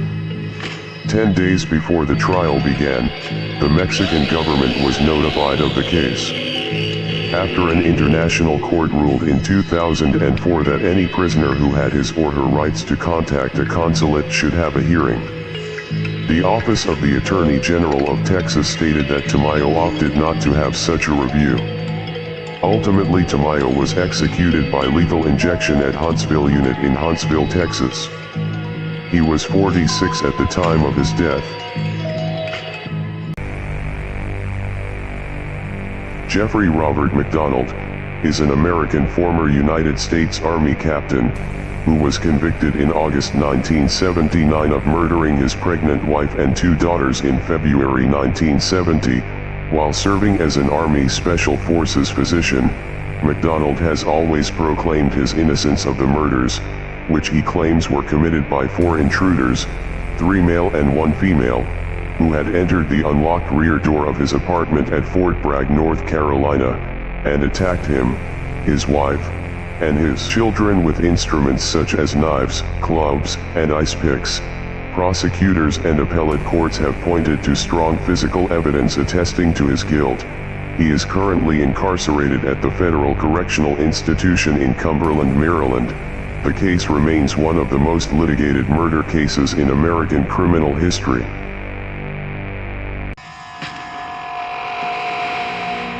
Ira Samuel Einhorn, known as the Unicorn Killer, was an American convicted murderer and environmental activist. He was convicted of murdering his ex-girlfriend, Holly Maddox, on September 9, 1977. Maddox disappeared following a trip to collect her belongings from the apartment she and Einhorn had shared in Philadelphia, Pennsylvania. 18 months later, police found her partially decomposed body in a trunk in Einhorn's closet. After his arrest, Einhorn fled the country and spent 23 years in Europe before being extradited to the United States. He took the stand claiming his ex-girlfriend had been killed by CIA agents who had framed him for the crime because he knew too much about the agency's paranormal military research. He was convicted and served a life sentence until his death in prison on April 3, 2020. May 1, 2009, in Farmington, New Mexico, USA, a 21-year-old Nageeza woman accused of beating another woman to death in a fight over a boyfriend. After police identified the body, detectives linked Ignacio to the crime through a Crime Stoppers tip, has pleaded to second-degree murder. Patricia Ignacio initially was charged with an open charge of murder in the death of 40-year-old Irene Armenta of Lake Valley in November 2008. She entered an Alford plea to the second-degree murder charge. An Alford plea means a defendant does not admit guilt, but acknowledges prosecutors might have enough evidence to be convicted. Armenta's body was found on November 25, partially buried by sand and broken cement in an undeveloped area of Farmington. Louis H. F. Wagner died June 25, 1875. He was a German-born fisherman who arrived in the United States around 1865. 8 years later, he was accused of the axe murders of two Norwegian women, Anitha Mathea Christensen and Karen Christensen, on Smutty Nose Island, in the Isles of Shoals of Maine and New Hampshire. Later convicted of the March 6, 1875 murders, he was sentenced to be hanged. After a failed escape attempt, Wagner became the fourth to last person to be executed by the state of Maine. Despite an aggressively prosecuted case, so vehement was his denial that doubts still remain as to his guilt. The murder house on Smutty Nose Island is long gone, ravaged by 19th century souvenir hunters who literally carried away blood-spattered bits of wall and floorboard.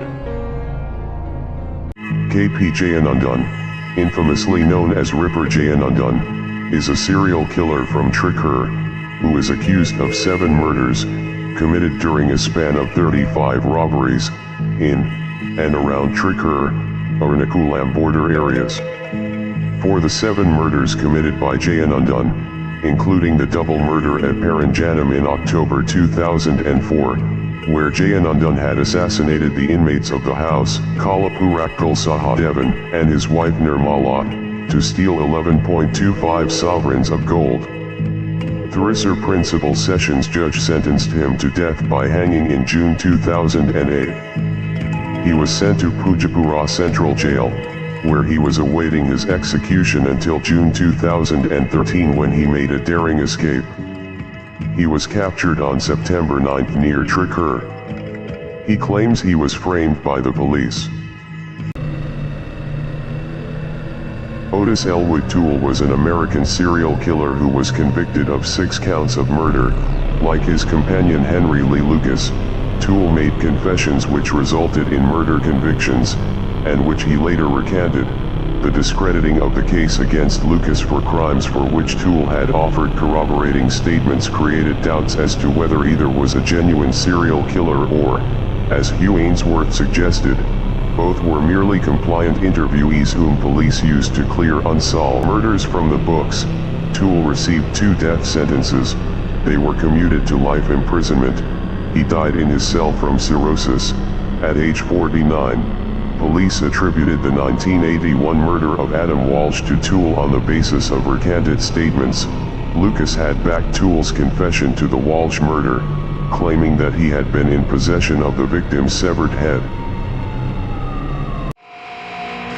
Henry Lee Lucas, also known as the Confession Killer, was an American convicted serial killer. Lucas was convicted of murdering his mother in 1960 and 2 others in 1983. He rose to infamy while incarcerated for these crimes when he falsely confessed to approximately 600 other murders.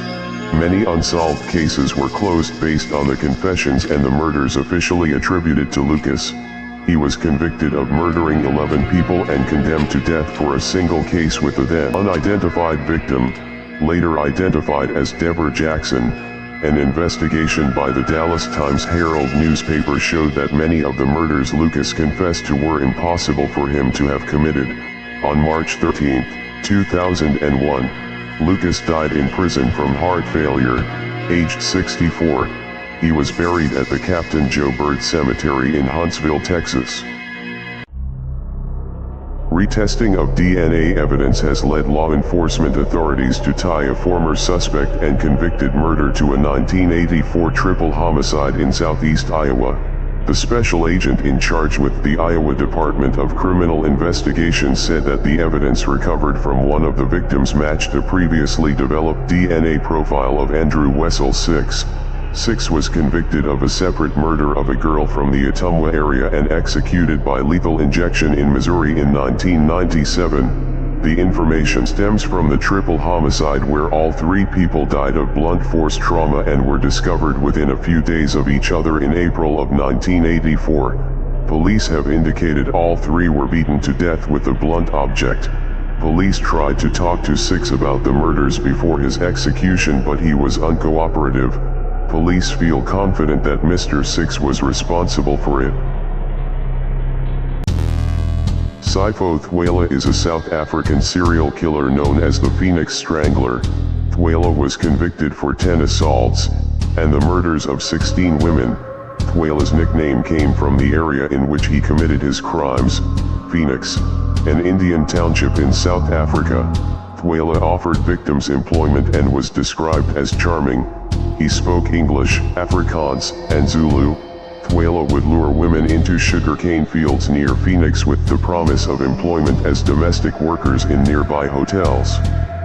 Then, he would bind, beat, and assault them, prior to strangling them. He also set fire to the field and the body of a victim in hopes of destroying evidence. On March 31, 1999, the High Court in Durban found Thwala guilty of 16 murders and 10 assaults, and sentenced him to 506 years in prison. On October 25, 2002, Linda Henning was found guilty of first-degree murder and of kidnapping, tampering with evidence, and 4 counts of perjury. Gurla Chu Hasenkopf was reported missing by co-workers at an Albuquerque bank. She had told co-workers that she was involved in a separation from her husband and that if she did not show up for work they should expect the worst. Linda faced the death penalty. Linda Henning's sentencing was held on April 18, 2003. Before her sentencing date, Linda Henning had made statements that she had actually consumed the flesh of Gurla Chu Hasenkopf, and that her remains and body would never be recovered by authorities. Despite the allegation, Linda was not given a death sentence. Instead, she was sentenced to 73 years in prison. Henry Landreau would seduce the women who came to his Parisian villa and, after he was given access to their assets, he would kill them and burn their dismembered bodies in his oven. Between 1914 and 1918, Landreau claimed 11 victims, 10 women plus the teenaged son of one of his victims. With no bodies, the victims were just listed as missing, and it was virtually impossible for the police to know what had happened to them as Landreau used a wide variety of aliases in his schemes. His aliases were so numerous that he had to keep a ledger listing all the women with whom he corresponded and which particular identity he used for each woman. Landreau stood trial on 11 counts of murder in November 1921. He was convicted on all counts, sentenced to death, and guillotined 3 months later in Versailles. She claimed her husband abused her. She plotted for him to be ambushed on his way to work, but a King County judge didn't buy Velma Ogden Whitehead's tearful story, his words stinging and stern. He scolded her for playing the part of a grieving widow. Domestic violence victims deserve our compassion and resources, but the domestic violence victim is not you. Judge Stephen Gonzalez told the gray-haired Des Moines woman, "Your claims of abuse and suffering, I must say, are hollow." Ogden Whitehead, 50, pleaded guilty to first-degree murder in the 2005 death of her husband, Ronald Whitehead, who was shot 4 times near Seattle-Tacoma Airport, and shoved from his car. She admitted helping her teenage son and his friend commit the murder. She was sentenced to 22 years in prison on June 5, 2008. Magnus Gaffgen is a German murderer. In 2002, he was arrested for the murder of Jacob von Metzler, the son of famous Frankfurt banker. On September 27, 2002, he kidnapped Jacob von Metzler in order to blackmail his parents, but killed him in his apartment. Gaffgen then demanded €1 million in ransom from the Metzler family. He was observed by the police when he picked up the ransom. After a few hours, during which he had booked a holiday and not released his victim, who was already dead, he was arrested. After being threatened with torture, as ordered by Frankfurt Police Vice President Wolfgang Daschner, he confessed and told where the body was hidden. The following year, Gaffgen was convicted and sentenced to life imprisonment.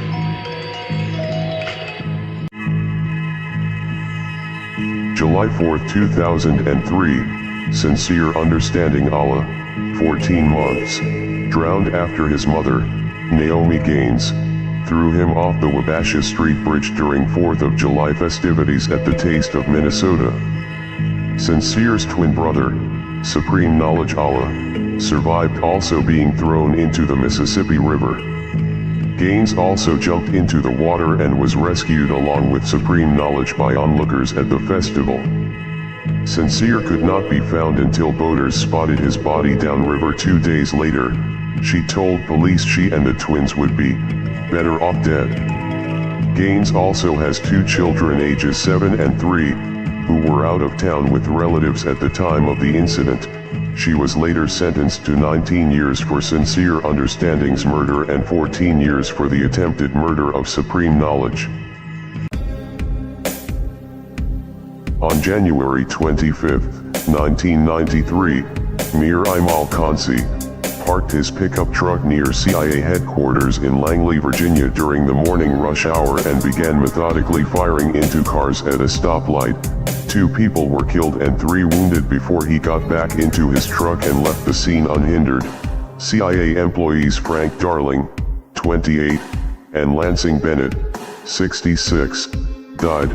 3 other people, Nicholas Starr, Calvin Morgan, and Stephen Williams, 2 who worked with the CIA and a telephone company employee, were wounded in Khansi's rampage. He fired 11 shots into 5 cars. He flew to Pakistan the next day but was arrested 4 years later, convicted and sentenced to die. He was executed by lethal injection in Virginia on November 14, 2002. Melissa Todorovic was convicted of first-degree murder in 2009 for ordering her then-boyfriend, David Bagshaw, to kill 14-year-old Stephanie Rengel. Both were sentenced to life in prison. Todorovic was able to apply for parole after 7 years. Rengel had become the focus of Todorovic's jealousy because she briefly dated Bagshaw years earlier. Todorovic, who was 15 at the time, repeatedly threatened to end the relationship unless Bagshaw killed Rengel, which he eventually did, by stabbing the teen multiple times on New Year's Day 2008. In 2018, Todorovic was granted 6 months of day parole, but she was brought back to prison after the board found she had become entangled in a secret love triangle. The board found she had contravened a condition of her release that required she disclose any new relationships. Eugene Walter Barrett was an American serial killer who murdered 3 women he was romantically involved with in Honolulu, Hawaii from 1959 to 1995. At his subsequent trial, Barrett claimed that he could not recall the murder as he was drunk at the time. This was contradicted by witnesses, who claimed that he said that she deserved it. Due to overwhelming evidence against him, he was sentenced to life imprisonment for the final murder. After his sentencing, Barrett was transferred to an out-of-state facility in Oklahoma, where he spent the majority of his prison sentence. He was occasionally contacted by his son's wife, who sent him photos of his grandsons. In 2003, Barrett was returned to the Halawa Correctional Facility, but fell ill, and was transferred to the Polimomi Medical Center, where he died from an undisclosed illness on November 8. Tanya Jamie Nelson, a North Carolina woman, received the death penalty on April 23, 2010, for murdering a Westminster fortune teller and her college student daughter. Jade Smith and her daughter Anita Nevio were found dead in Mrs. Smith's Little Saigon home on April 22, 2005. They died of multiple stab wounds to their faces and necks. Both also had cuts on their hands. What most baffled officers was why nearly a gallon of white paint had been poured over their heads and hands. The exact verdict was first-degree murder with special circumstances, including murder of multiple victims, murder during the commission of robbery, and murder by lying in wait. She remains incarcerated at Central California Women's Facility in Chowchilla, Madera County. Dr. Anthony Garcia is an American serial killer who was convicted of 2 separate double murders committed in 2008 and 2013 in Omaha, Nebraska. In March 2008, Dr. William Hunter arrived at his home in Dundee and found the bodies of his son and housekeeper, both of whom had been stabbed to death with knives taken from the home's kitchen. On May 14, 2013, at the home of Roger Brumback and his wife Mary, detectives found that Roger had multiple wounds and a stab wound to his neck, and Mary had been stabbed to death with knives taken from the home's kitchen. Garcia was arrested in July of 2013 and went to trial in October of 2016. He was found guilty and sentenced to death. He is currently imprisoned at Tecumseh State Correctional Institution, Tecumseh, Nebraska. Kang Ho-sun is a South Korean serial killer who was sentenced to death in 2010 for killing 10 women. The murders took place in Ansan, Gyeonggi Province. His first victim was Bae, a 45-year-old karaoke bar employee, followed by 3 murders in 2007, including a 48-year-old housewife and a 21-year-old student from Suwon. Their bodies were found in the woods. Kang was arrested by the police in 2009. He confessed to 10 murders. More victim remains have since been discovered and identified using DNA evidence. The families of the victims sued Kang for damages. Upon confessing to murdering 10 women, Kang was found guilty of murder and arson and was sentenced to death by a court in Ansan on April 22, 2009. Orville Lynn Majors was a licensed practical nurse and serial killer. He was tried for only 7 murders and convicted of 6. He was believed to have caused additional deaths between 1993 and 1995. He murdered patients who he claimed were demanding, whiny, or disproportionately adding to his workload. Majors' co-workers began noticing a correlation between the spike in deaths and when he was on duty, and joked about when the next patient would die. In 1995, nursing supervisor Dawn Styra checked the time cards to see who was on duty during the deaths. She discovered that Majors was on duty for 130 of the 147 deaths. She alerted hospital officials, who called in the Indiana State Police. He was sentenced to 360 years imprisonment and died on September 24, 2017. William Gohl was a German-American alleged serial killer, who allegedly murdered sailors passing through Aberdeen, Washington. He allegedly murdered for an unknown period of time and was a suspect in dozens of murders until his capture in 1910, spared from the death penalty by a request for leniency by the jury. He was sentenced to life in prison at Walla Walla State Penitentiary, where he died in 1927 from lobar pneumonia and erysipelas, complicated by dementia paralytic caused by syphilis. Recent scholarship has cast significant doubt on the veracity of the accusations against Gohl. Historian Aaron Goings arguing that the numerous bodies discovered in Grays Harbor were the result of accidental deaths caused by unsafe conditions on the docks and in the timber industry, and that Gohl was unjustly blamed for these deaths by influential local businessmen hoping to do away with a powerful figure in the local labor movement. Frederick Moors was an Austrian serial killer.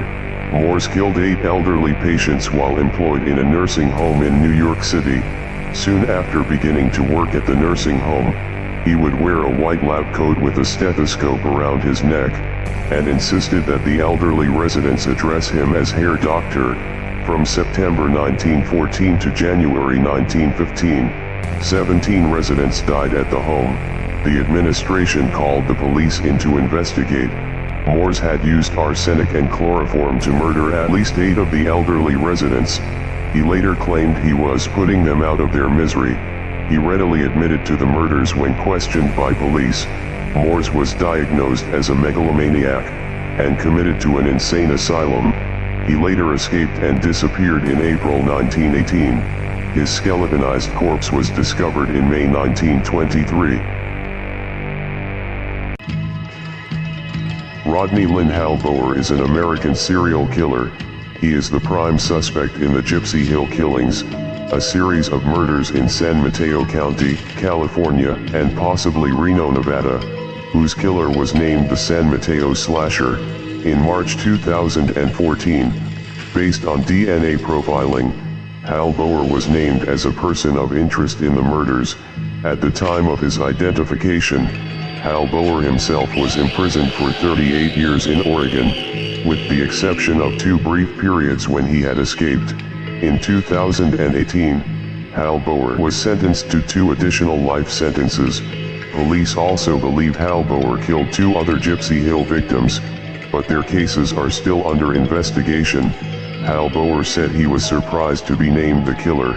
He said he was guilty of committing the crime in Oregon but not the Gypsy Hill murders. The Connecticut River Valley Killer, also known as the Valley Killer, is the name given to an unidentified American serial killer, believed to be responsible for at least 7 murders of young women in or around Claremont, New Hampshire, and the Connecticut River Valley, between 1978 and 1988. In 1985 and 1986, the skeletal remains of 2 victims were recovered within 1,000 feet of each other, in a wooded area in Kellyville, New Hampshire. Forensic examination indicated multiple stab wounds. Between the recovery of the first and second bodies, the murders apparently stopped in 1988 after a woman survived an encounter with the killer. A lead suspect in the case, identified by the surviving victim as her assailant, died in a murder-suicide in 2005. Tsutomu Miyazaki was a Japanese serial killer and cannibal. Known as the Otaku Murderer, Miyazaki murdered 4 girls aged between 4 and 7. He mutilated the corpse of at least one of his victims, he drank the blood of at least one victim, and ate her hands. A premature birth left him with deformed hands, which were permanently fused directly to the wrists. He blamed his actions on Ratman, an alter ego who he claimed forced him to kill. Miyazaki drew pictures of Ratman during his trial. Miyazaki's father committed suicide after hearing of his son's actions. After 20 years of legal hearings, Minister of Justice Kunio Hadoyama signed his death warrant. Tsutomu Miyazaki was sentenced to death in 1997 and was executed by hanging in 2008. Juanetta Hoyt was an American female serial killer who murdered all 5 of her biological children. Hoyt claimed sudden infant death syndrome was the cause of death, and the doctors agreed. In 1994, Hoyt confessed to smothering her 5 children, a confession she later recanted. She was diagnosed with dependent and avoidant personality disorders. The reason that she gave for the murders was that the babies were crying, and she wanted to silence them. On September 11, 1995, she was sentenced to 75 years to life, 15 years for each murder, to be served consecutively. Juanetta Hoyt died in prison of natural causes, pancreatic cancer, in 1998. She was buried at Highland Cemetery in Richford, New York. Carl Eugene Watts was an American serial killer known as Coral Watts and the Sunday Morning Slasher. Watts is believed to have killed over 80 women in multiple states between 1974 and 1982. Watts' first confirmed murders took place when he was 20 years old in 1974, by kidnapping his victims from their homes and then murdering them. Most of his victims were thin, attractive, white women.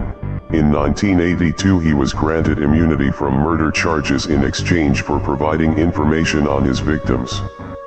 Watts confessed to 12 murders and was sentenced to 60 years in prison on the lesser charge.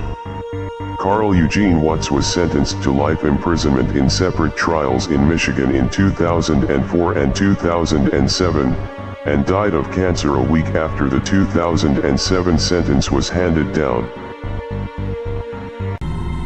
Martin Dumollard was a French serial killer, known as the Maid Killer. Dumollard was arrested and charged with the deaths of 3 maids from 1855 to 1861. His modus operandi was to approach young girls, especially from Lyon, and pretend to be a master employee looking for a new servant. Dumollard offered significant emoluments for this type of job and then trained the young girls, who usually learned quickly, in the rural region of Côte-d'Ivoire de l'Ain. Some of these girls would later become his victims. His wife, Marianne Martinet, was found guilty of assisting him and sentenced to 20 years of hard labor in a women's prison. She died in 1875 at Aubry Prison, in Haute-Marne, France. Martin Dumollard was publicly executed by guillotine in 1862.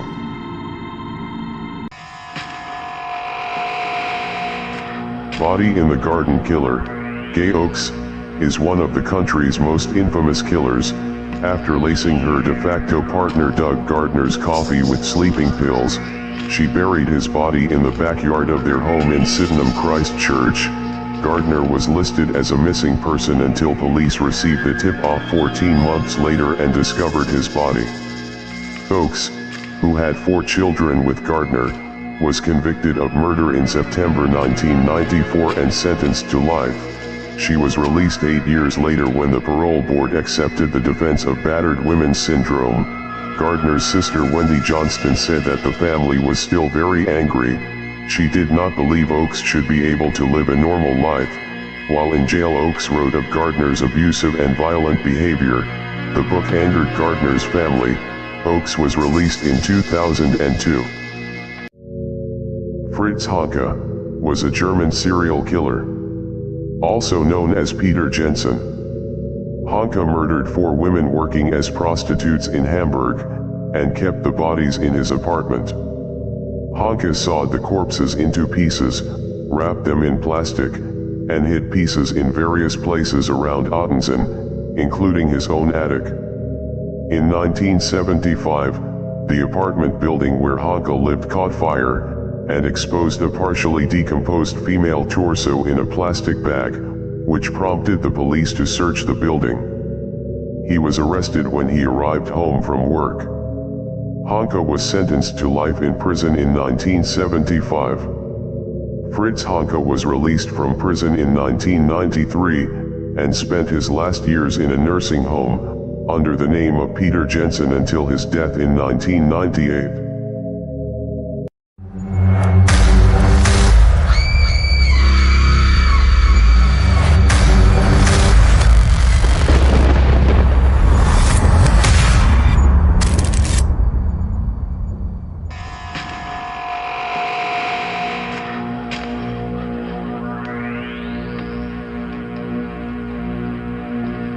Okay. First verdict reads as follows. We, the jury, find the defendant, Taylor Denise Schabusiness, guilty of first-degree intentional homicide as charged in count 1 of the information. Dated this date, July 26, 2023, signed by the foreperson.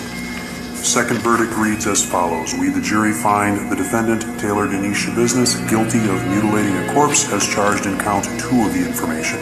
Dated this date, July 26, 2023, signed by the foreperson. The next verdict reads, we, the jury, find the defendant, Taylor Denise Schabusiness, guilty of third-degree sexual assault as charged in count 3 of the information. Dated this date, 26th day of July, 2023, signed by the foreperson. The verdicts appear to be in order. Pedro Pablo Nakata Lidena was abused by his family from a young age. His sisters would have him dress up as a woman. His father was an alcoholic who would abuse his mother. Lidena killed his victims with several 9mm pistols that were equipped with rubber silencers that he had made from slippers. He claimed of wishing to cleanse the earth by eliminating drug addicts and prostitutes, homosexuals, and criminals, after being commanded by God to do so. Lidena was arrested on December 28, 2006, when police went to his workplace and he ran out of bullets after firing at them and retreating. One officer was wounded. He was convicted of 17 murders and confessed to killing 25. He was sentenced to the maximum of 35 years in prison. Margaret A. Allen was sentenced to death on May 19, 2011 for torturing and killing her housekeeper, Wenda Wright, whom she thought had stolen money from her purse.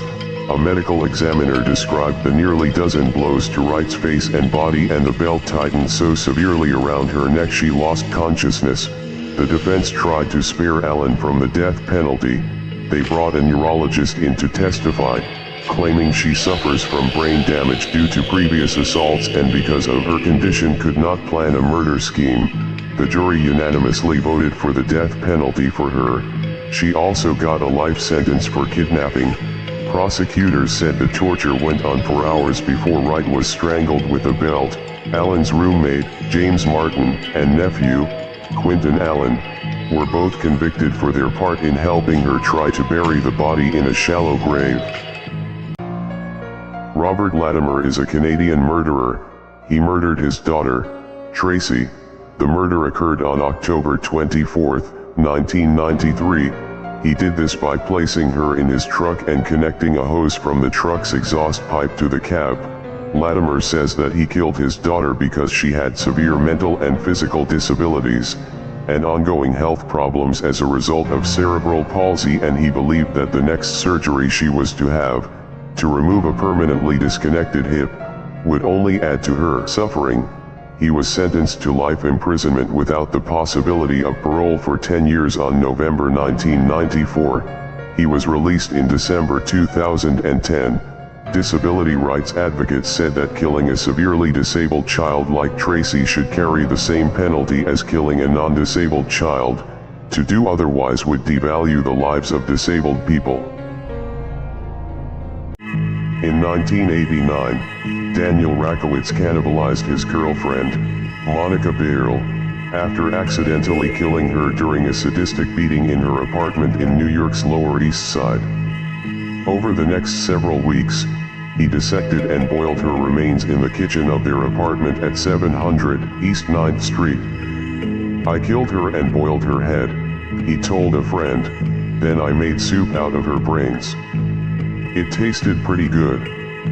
A small-time drug dealer and devil worshipper, Rakowitz enjoyed his cannibalistic transgression so much that he scrawled on the door of his apartment, "Is it soup yet? Welcome to Charlie Gaines Ranch East, home of the fine young cannibals." He was found not guilty by reason of insanity on February 22, 1991 and shipped off to a state hospital for the criminally insane. On November 17, 1972, Anthony Beck Elon stabbed his mother to death. When police arrived, they found him ordering a Chinese meal. At his Old Bailey trial, which began on June 6, 1973, witnesses told of the possibility of an incestuous relationship between Anthony and his mother. It was suggested that his mother had been trying to cure her son of his homosexuality. His defense, one of diminished responsibility, was successfully argued and he was found guilty of the lesser charge of manslaughter. He was sent to Broadmoor. He was discharged in July 1980 and went to live with his grandmother in New York. He had only been there a week before he attacked the elderly woman. Because she nagged him, he was locked up on Rikers Island and committed suicide there on March 21, 1981. Yakov Glusman was murdered on April 6, 1996, by his wife Rita Glusman, in his home in Rockland County, New York.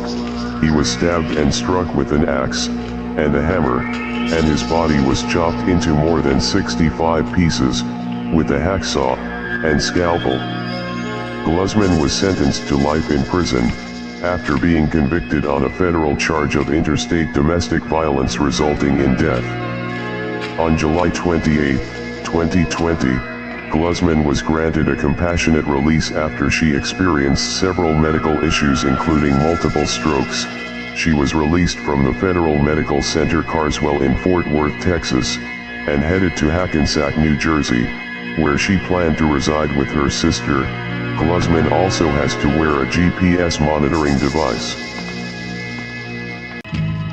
Christopher Dankovich, 16, apologized for what he did and said that he was not a violent person. The youth was a 15-year-old Rochester Adams High School student when he stabbed his mother, 50-year-old Diane Michelle, 111 times with a small knife on the night of April 24, 2005, inside their home near Tiankin and Adams Roads, Rochester Hills, Michigan, USA. Her body was found the next morning, after Dankovich had fled to his father's northern Michigan cottage, where he was arrested. After several attempts to negotiate a sentencing agreement, a deal was finally reached. The teenager's thoughts and beliefs are that he was on a mission from God, but he has recognized the inappropriateness of his behavior. He was sentenced to 25 to 37 years in prison on May 1, 2006. Victoria, Australia. On September 4, 2005, Robert Farquharson was returning his children to their mother after a Father's Day access visit. His white 1989 VN Commodore veered across the Princes Highway between Winchelsea and Geelong, crashed through a fence and came to rest in a farm dam where it filled with water and submerged. His 3 children, Jay, 10, Tyler, 7, and Bailey, 2, were unable to free themselves and drowned. Farquharson managed to escape and alerted another driver who took him to nearby Winchelsea.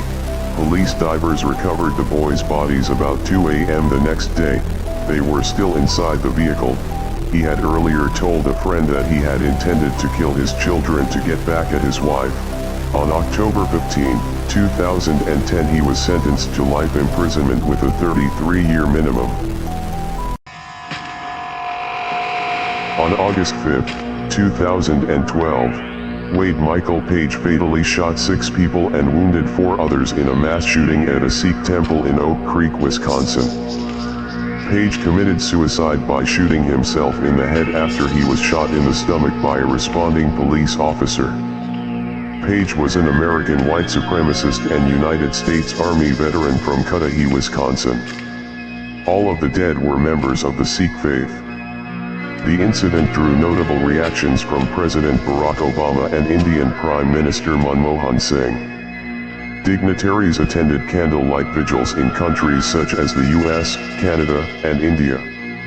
The First Lady Michelle Obama visited the temple on August 23, 2012. Page killed 5 men and 1 woman, ranging in age from 39 to 84. DeMarquise Elkins, 18, was sentenced in Georgia's Glynn County Superior Court, less than 2 weeks after a jury found him guilty of murder in the slaying of 13-month-old Antonio Santiago. The toddler was in his stroller and out for a walk with his mother, when he was shot between the eyes March 21st, in the Georgia coastal city of Brunswick. The mother and a younger teenager charged with being an accomplice, testified at the trial that Elkins killed the boy after his mother refused to give up her purse.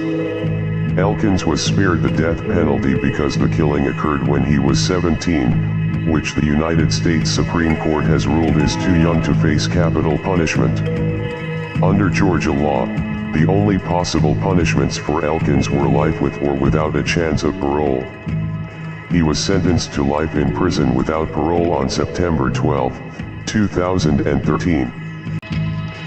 Juha Väliakkala was released from a prison in Turku on May 1, 1988, after which he started wandering through Sweden and Finland with his 21-year-old girlfriend, Marita Rautalänni. On July 3 they arrived in Amsel. One night, Väliakkala stole a bicycle. He was pursued by Sten Nilsson and his 15-year-old son Fredrik. The chase ended at a cemetery where Sten and Fredrik Nilsson were shot. Later that night, Sten's wife, and Fredrik's mother, Eva Nilsson, went looking for the two, and was stabbed to death outside the cemetery. Väliakkala and Rautalänni were caught in Odense, Denmark, just over a week later. Väliakkala was given a life sentence on 3 counts of murder, while Rautalänni got off with 2 years for complicity in assault and battery. A Pennsylvania man rear-ended his ex-girlfriend's car and then shot her and himself in a murder-suicide, authorities say. Amanda Boring, 37, was driving down the road in Johnstown, Pennsylvania, shortly after 10 p.m. on Friday when her ex-boyfriend, William C. Yarina, rear-ended her vehicle. Boring and Yarina got out of their vehicles. A verbal altercation ensued. Yarina then pulled out a gun and shot Boring and himself. Multiple people called 911 about the altercation, including Boring's 12-year-old son who had been in the vehicle and witnessed the incident. The boy was not harmed in the crash or the shooting. Both Boring and Yarina, 38, were pronounced dead at the scene. They had each suffered a single gunshot wound to the chest. Gertrude Banisowski, also known as Gertrude Wright, and the torture mother, was an Indiana divorcee, who oversaw and facilitated the prolonged torture, mutilation, and eventual murder of Sylvia Likens, a teenage girl she had taken into her home. The case is unique in that, while Banisowski did play an active role in Likens' death, the majority of the torture that eventually brought about Likens' demise was carried out by Banisowski's teenage children and other neighborhood children. She was sentenced to life imprisonment, without the possibility of parole, on May 24, 1966. Resentenced to 18 years to life. Released on December 4, 1985. Died on June 16, 1990. For 5 years, Violani Mabhai terrorized the rural villagers of Tholani in the Eastern Cape, preying on vulnerable women and children, who he assaulted, and in some cases, hacked to death. His modus operandi involved stalking his targets, who were mostly vulnerable. It mattered not how young the victim was. No one was spared, Judge Conjwe said. The High Court Judge Naluthundo Conjwe sentenced him to 25 life sentences for 25 crimes, committed between 2007 and 2012. Each of the sentences are to run concurrently, amounting to 625 years. As the judge handed down her sentence, Mabhai remained silent and avoided eye contact with the families and relatives of his victims sitting in the public gallery. On December 9, 1981, Daniel Faulkner, a 25-year-old Philadelphia police officer, observed a light blue Volkswagen driving the wrong way down a one-way street. Officer Faulkner then pulled the Volkswagen over. He exited his vehicle and approached the driver's side of the Volkswagen, which was being driven by William Cook. Sitting in a taxi cab across the street was William Cook's older brother, Mumia Abu Jamal.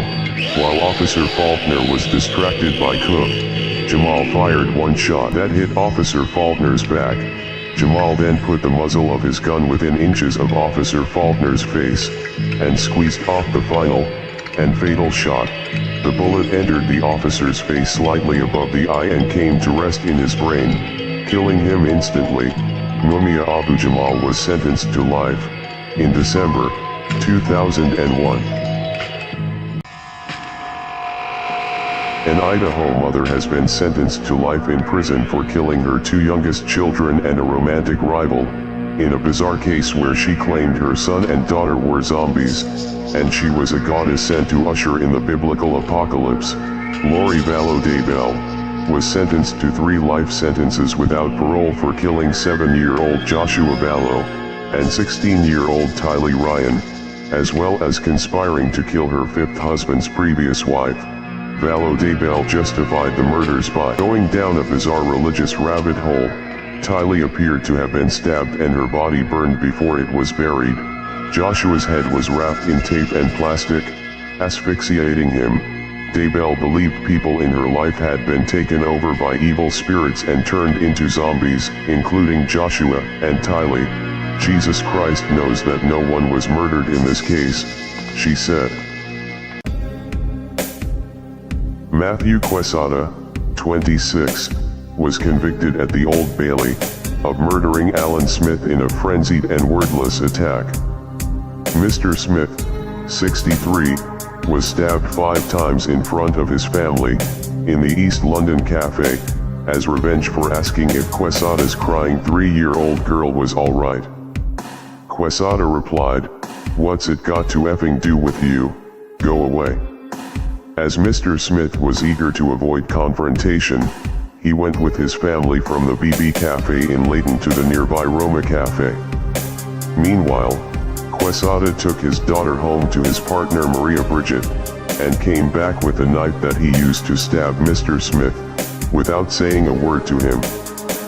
Paramedics carried out an open-heart surgery in the cafe but failed to save Mr. Smith, who died in hospital.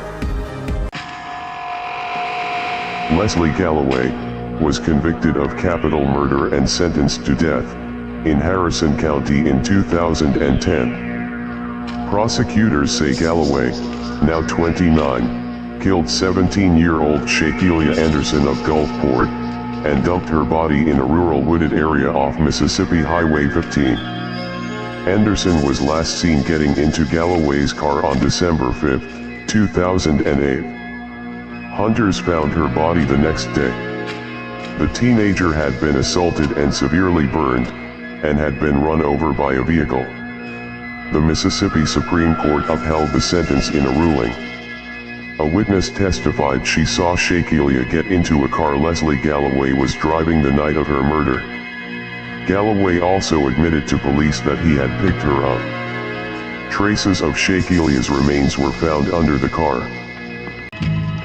In Satat, Morocco, between January 2, 2007, and January 3, 2008, serial killer, Hitam Rewi, assaults and kills 3 women, living in the same neighborhood. The police in the capital of Chewia caught the killer during the same year. The first corpse was discovered on Saturday, February 11, 2007, near the Slaughterhouse District. It is a young girl, aged 20, living in the Enada District. A few days later, the body of another young girl, aged 22, was discovered on the National Road. A year later, on Tuesday, March 11, 2008, a third body was discovered in a tree-covered pit behind the Industrial District, not far from Oued Abu Moussa. Hitam Rewi was sentenced to death.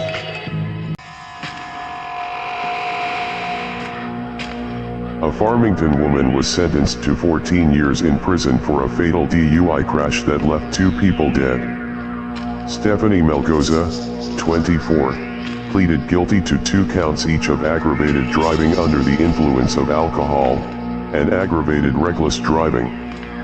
The vehicle Melgoza was driving struck and killed 55-year-old Paul Prowant of Avon Lake, Ohio, and Andrea Rosewiz, 43, of Seattle, Washington, on an East Peoria access road off North Main Street on the 10th of April, 2022. Police reports detail partial limb amputations and full blunt force trauma to both victims. An open bottle of Tito's vodka and cannabis were found in her vehicle. Upon finding out she was responsible for the deaths, she sang, laughed, and made jokes. On Saturday, August 24, 1867, 7-year-old Fanny and her young sister left their home to play with their friend.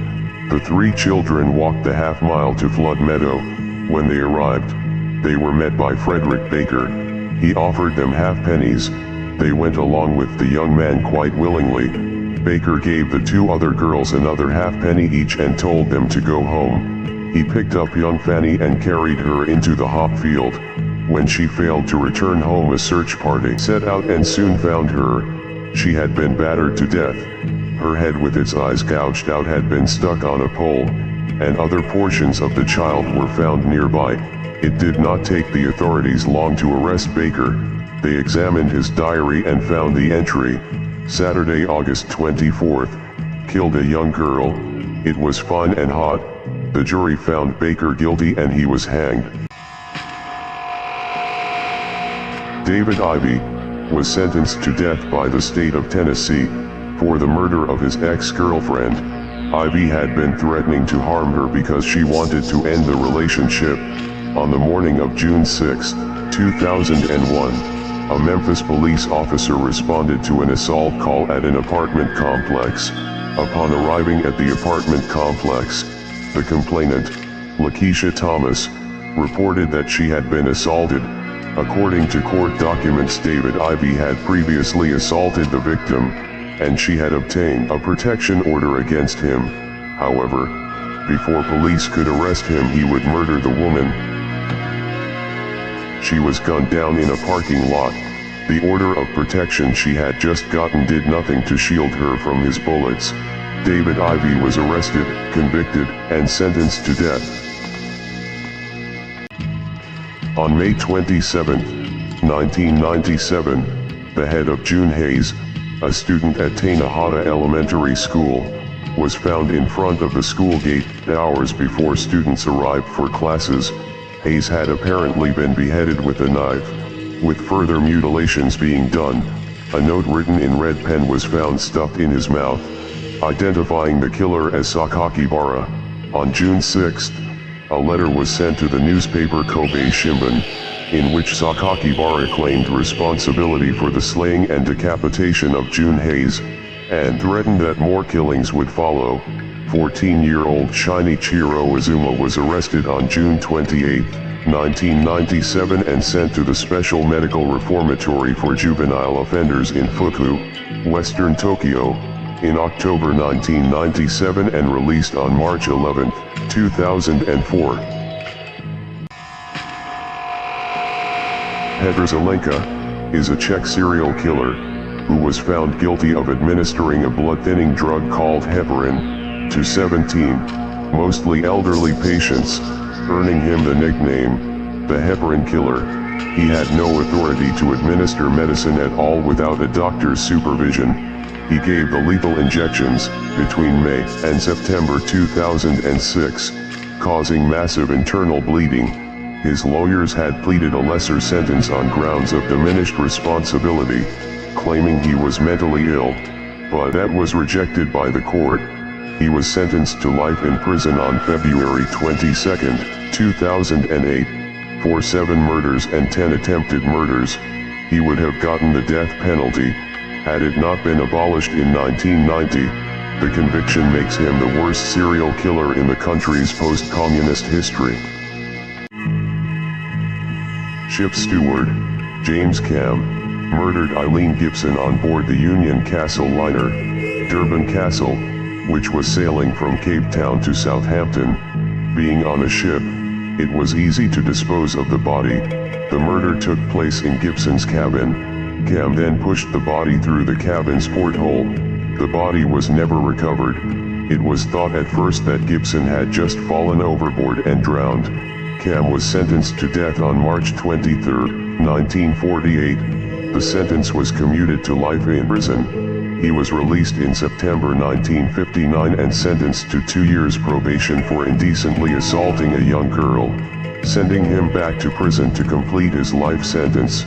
He was released from prison in 1978 and died on July 7, 1979.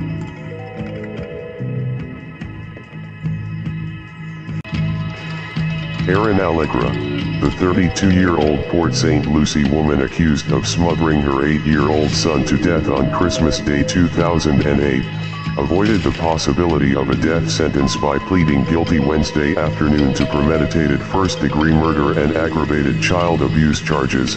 After smothering her son, Allegra got in the room's bathtub and tried to kill herself by slitting her wrists. When the suicide attempt was unsuccessful, she called 911. In an interview soon after her arrest, Allegra was asked by police if she considered herself crazy or insane. "No, I knew what I was doing and I did it," Allegra told police. She killed Tristan rather than leave him with his father. The couple had been separated. She was sentenced to life in prison for the first-degree murder charge, plus 30 years to run consecutively for the child abuse charge. Randy Haight escaped from the Johnson County Jail in 1985. He was there while awaiting trials in 3 counties. He stole guns and several cars. He shot at a Kentucky State Police trooper and caused another police officer's death in a gunfight. He executed a young couple while they were inside their car. He shot the man in the face, chest, shoulder, and in the back of the head, and shot the woman in the shoulder, temple, back of the head, and through the eye. He spent all but 2 of his 15 adult years in 4 Ohio, 3 Virginia, and 4 Kentucky prisons.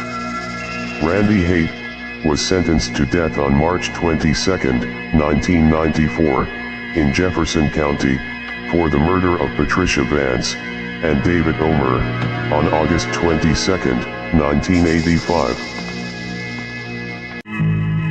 Officers carrying out an eviction in Detroit's East Side found the children's frozen bodies covered in plastic, on March 24, 2015 in a deep freezer.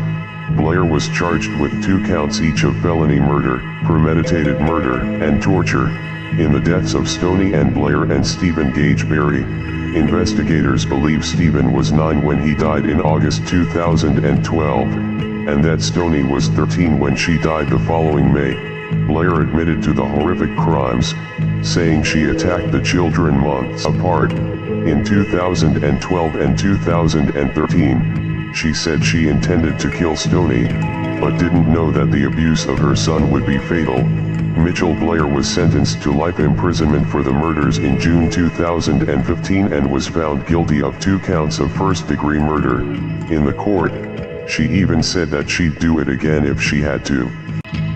Charles Jackson Jr., known as the East Bay Slayer, was an American serial killer who murdered at least 7 women and 1 man in the San Francisco Bay Area. Between 1975 and 1982, Jackson confessed quickly and was tried for the string of homicides. Evidently, after killing his victims, Jackson enjoyed assaulting their corpses and sitting down to a meal before taking advantage of the situation and stealing some valuables. He was sentenced to 18 consecutive life terms, convicted of a single murder. He died in prison in 2002, before the more complete exposure of his crimes was revealed. His death didn't slow the investigators down. In 2005, based on results from the DNA research, Jackson's involvement was revealed in several more murders. February 5, 1983, Kerry Lambrix and his roommate Francis Smith met Clarence Moore and Alicia Bryant and then took them back to their trailer. He killed Moore by hitting him in the head with a tire iron, and killed Bryant by strangulation. Smith then helped Lambrix clean up, bury the bodies and throw the bloody shirt and tire iron into a nearby stream. On February 8, 1983, Smith was arrested. On February 10, 1983, he informed the police about the two buried bodies. The police investigation led to the discovery of the bodies, Lambrix's bloody shirt and the tire iron. The medical examination of the bodies confirmed Lambrix's statements regarding the incident. Lambrix was sentenced to death and died by lethal injection at Florida State Prison in Bradford County, 2017. The Bombo shooting was a mass murder that occurred in Bombo, when UPDF Private Patrick Okot Odoch killed 10 people and wounded at least 2 others in a bar with an AK-47. During the night of March 8, Odoch was on duty at the 23rd Air Defense Regiment. He left his post armed with an AK-47 assault rifle and 30 rounds of ammunition and arrived at Young Bay Boys Bar in Pakili on March 9 at 12:12 a.m. Upon entering, he opened fire on the people present, killing one Ismasotul, his wife Florence, the owner of the bar Amina Siru, as well as 4 other soldiers and 2 civilians, while 2 persons were wounded. He was arrested in Oyam district 10 days later and charged with murder and attempted murder. He was sentenced to 90 years in prison on June 4, 2013. Matthew Quintiliano was a 14-year veteran of the Stratford, Connecticut Police Department. Quintiliano snapped one afternoon in May 1975, accosting his wife outside the Bridgeport Hospital where she worked, shooting her 8 times with a pistol. Arrested for murder, Quintiliano spent 3 years in custody, before a panel of judges found him innocent by reason of insanity. After 3 months of treatment, staff psychiatrists ordered his release. Remarried by 1983, Matthew was served with divorce papers on February 11th. He murdered his wife the next day, and was arrested on February 16th, faced with another count of first-degree murder. He was confined to prison when psychiatrists agreed, this time, that he was sane.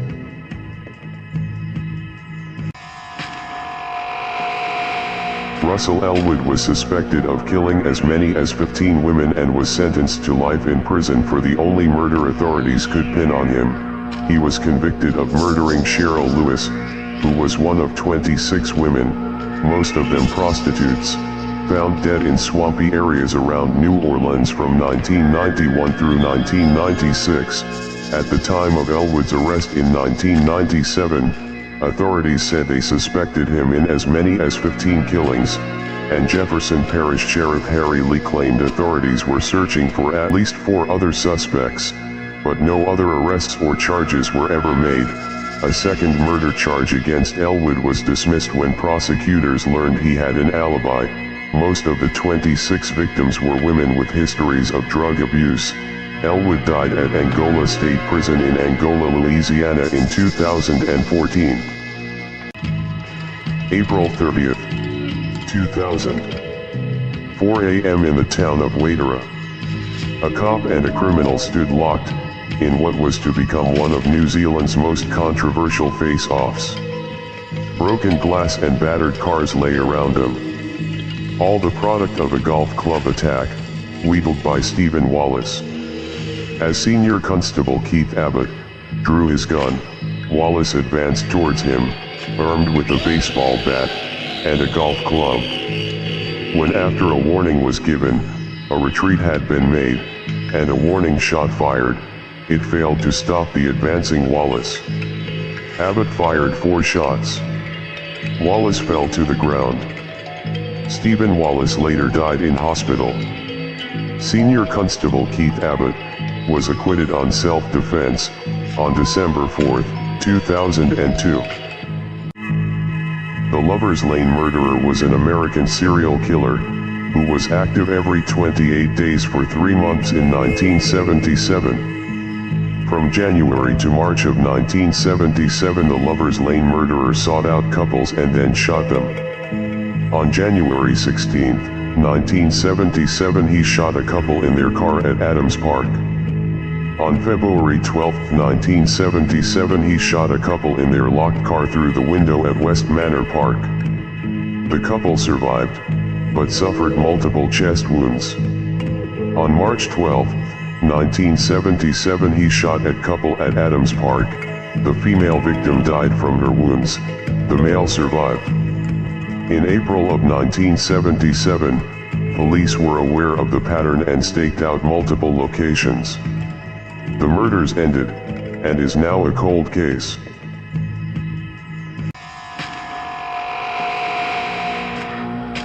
The Frankfurt Slasher is the name given by the media to a possible serial killer who operated in and around the neighborhood of Frankfurt in Philadelphia, Pennsylvania. From 1985 to 1990, Leonard Christopher was convicted in the murder of one of the 9 supposedly linked victims. All of the victims were assaulted and stabbed to death. Several of the victims were seen with a middle-aged white man shortly before their murders. A 9th victim was stabbed to death in the same fashion as the other women while Christopher was being held without bail. However, this murder was ruled a copycat killing by detectives. Leonard Christopher was tried and convicted of 1 count of first-degree murder on December 12, 1990, and sentenced to life in prison. He has since died of cancer, maintaining his innocence since the beginning. Martin Navis is an Indian psychopathic serial killer who operated in the city of Kollam, Kerala between June and August 2012. Pavement dwellers were bludgeoned to death while they slept. All the murders took place at night and were committed by using stones or hard blunt objects. Navis had already been convicted twice for murder. He was acquitted because there were no witnesses. A drug addict, Navis used to sleep by 8 p.m. and wake up at midnight to roam the city, targeting victims. He committed 7 murders, and had attempted 2 more murders, but the victims escaped with injuries. The lack of any obvious motive seems to indicate that his victims were merely objects on which to vent a homicidal rage. He was captured on charges of murdering one Shamir at Karakode in the city, following which he was arrested and convicted. Larry M. Ralston is an American serial killer who murdered by strangulation at least 4 hitchhikers in Ohio between 1975 and 1977. Linda K. Harmon, 17, Nancy L. Grigsby, 23, Elena Marie Baer, 15, Diana Sue McCroby, 16, Mary Ruth Hopkins, 21. Originally sentenced to die in the electric chair, Ralston's sentence was later commuted to 4 life sentences. 1 conviction was overturned, but in 1984, he received another life sentence for murder. He remains imprisoned. Despite multiple parole applications, Ralston is still alive, currently imprisoned at Madison Correctional Institution. He is now 74 years old.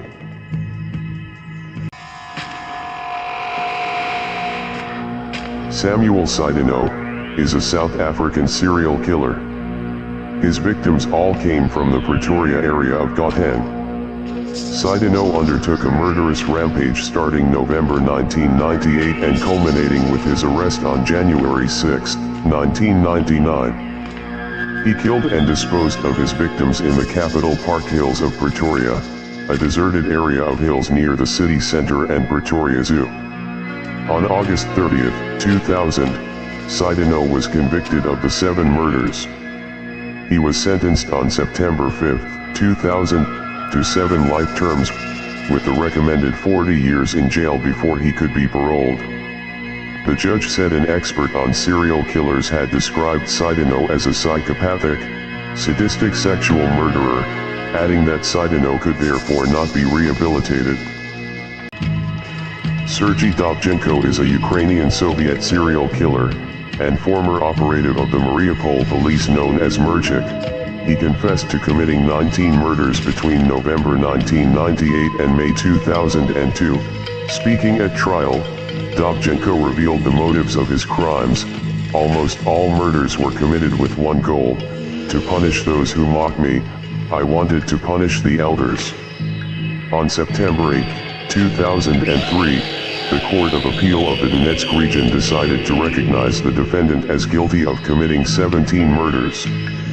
According to the conclusion of the forensic psychological investigation, Dobchenko was secretive, ambitious, vindictive, possesses the features of a leader, the motive of his crimes greed and revenge, transformed by internal unconscious marginal and necrophilic tendencies of personality. Saeed Hani'i was born in 1962. His mother violently abused him. He later claimed that she frequently scratched him with her fingernails hard enough to draw blood, and attempted to bite off pieces of his flesh. At the time of his murders, he was married and had 3 children. He was a construction worker by profession. The murders were referred to as the spider killings because Hani'i lured the women to his home and strangled them and dumped their bodies. He had killed 16 women between August 2000 and July 2001, when he was apprehended by the police. He claimed in court that he began killing prostitutes after his wife was mistaken for one and that God approved of his work. Hani'i was found guilty and hanged at dawn on April 8, 2002, in Mashhad prison. The Freeway Phantom strangled 6 young women and girls in Washington, D.C. in the early 1970s, dumping their bodies by freeways. One of the bodies contained a note from the killer, reading, "This is tantamount to my insensitivity to people, especially women. I will admit the others when you catch me, if you can." Freeway Phantom. Based on handwriting samples, authorities surmised that the note, written on paper cut from the victim's notebook. The Freeway Phantom case has seen a myriad of investigators and garnered much interest. Numerous investigative tips came from the general public by a telephone hotline operated by the Metropolitan Police Department of the District of Columbia. The case has been closed and opened a number of times and is currently open as a cold case. A reward of $150,000 remains open. Vadim Nikolaevich Arshev, also known as the Maniac with a Diary, is a Russian serial killer. Between 1992 and 1995, he committed more than 70 crimes in Krasnoyarsk and its environs, including 19 murders and 8 attempted murders. He is considered one of the most terrible serial killers in the history of the Krasnoyarsk Krai. While confessing to law enforcement, he pointed to his residence where irrefutable evidence was found: the tools of the crime, 2 knives, as well as the belongings of the victims. He suffered from a total delay in psychosexual development, with an anomaly of the sexual attraction of the sadistic circle, in the form of a desire to kill. He was sentenced to life imprisonment, and is currently serving his sentence in the Black Dolphin prison, in Solilitsk, Orenburg Oblast. Florencio Fernandez was an Argentine serial killer, who murdered around 15 women in his hometown of Monteros, by biting out their jugular veins. He would finally leave the victims to bleed to death, if they hadn't died already. He stalked his victims for several days, made sure they were alone at home, and taking advantage of the hot spring or summer nights, when residents left their windows open during the night, he entered the house through them.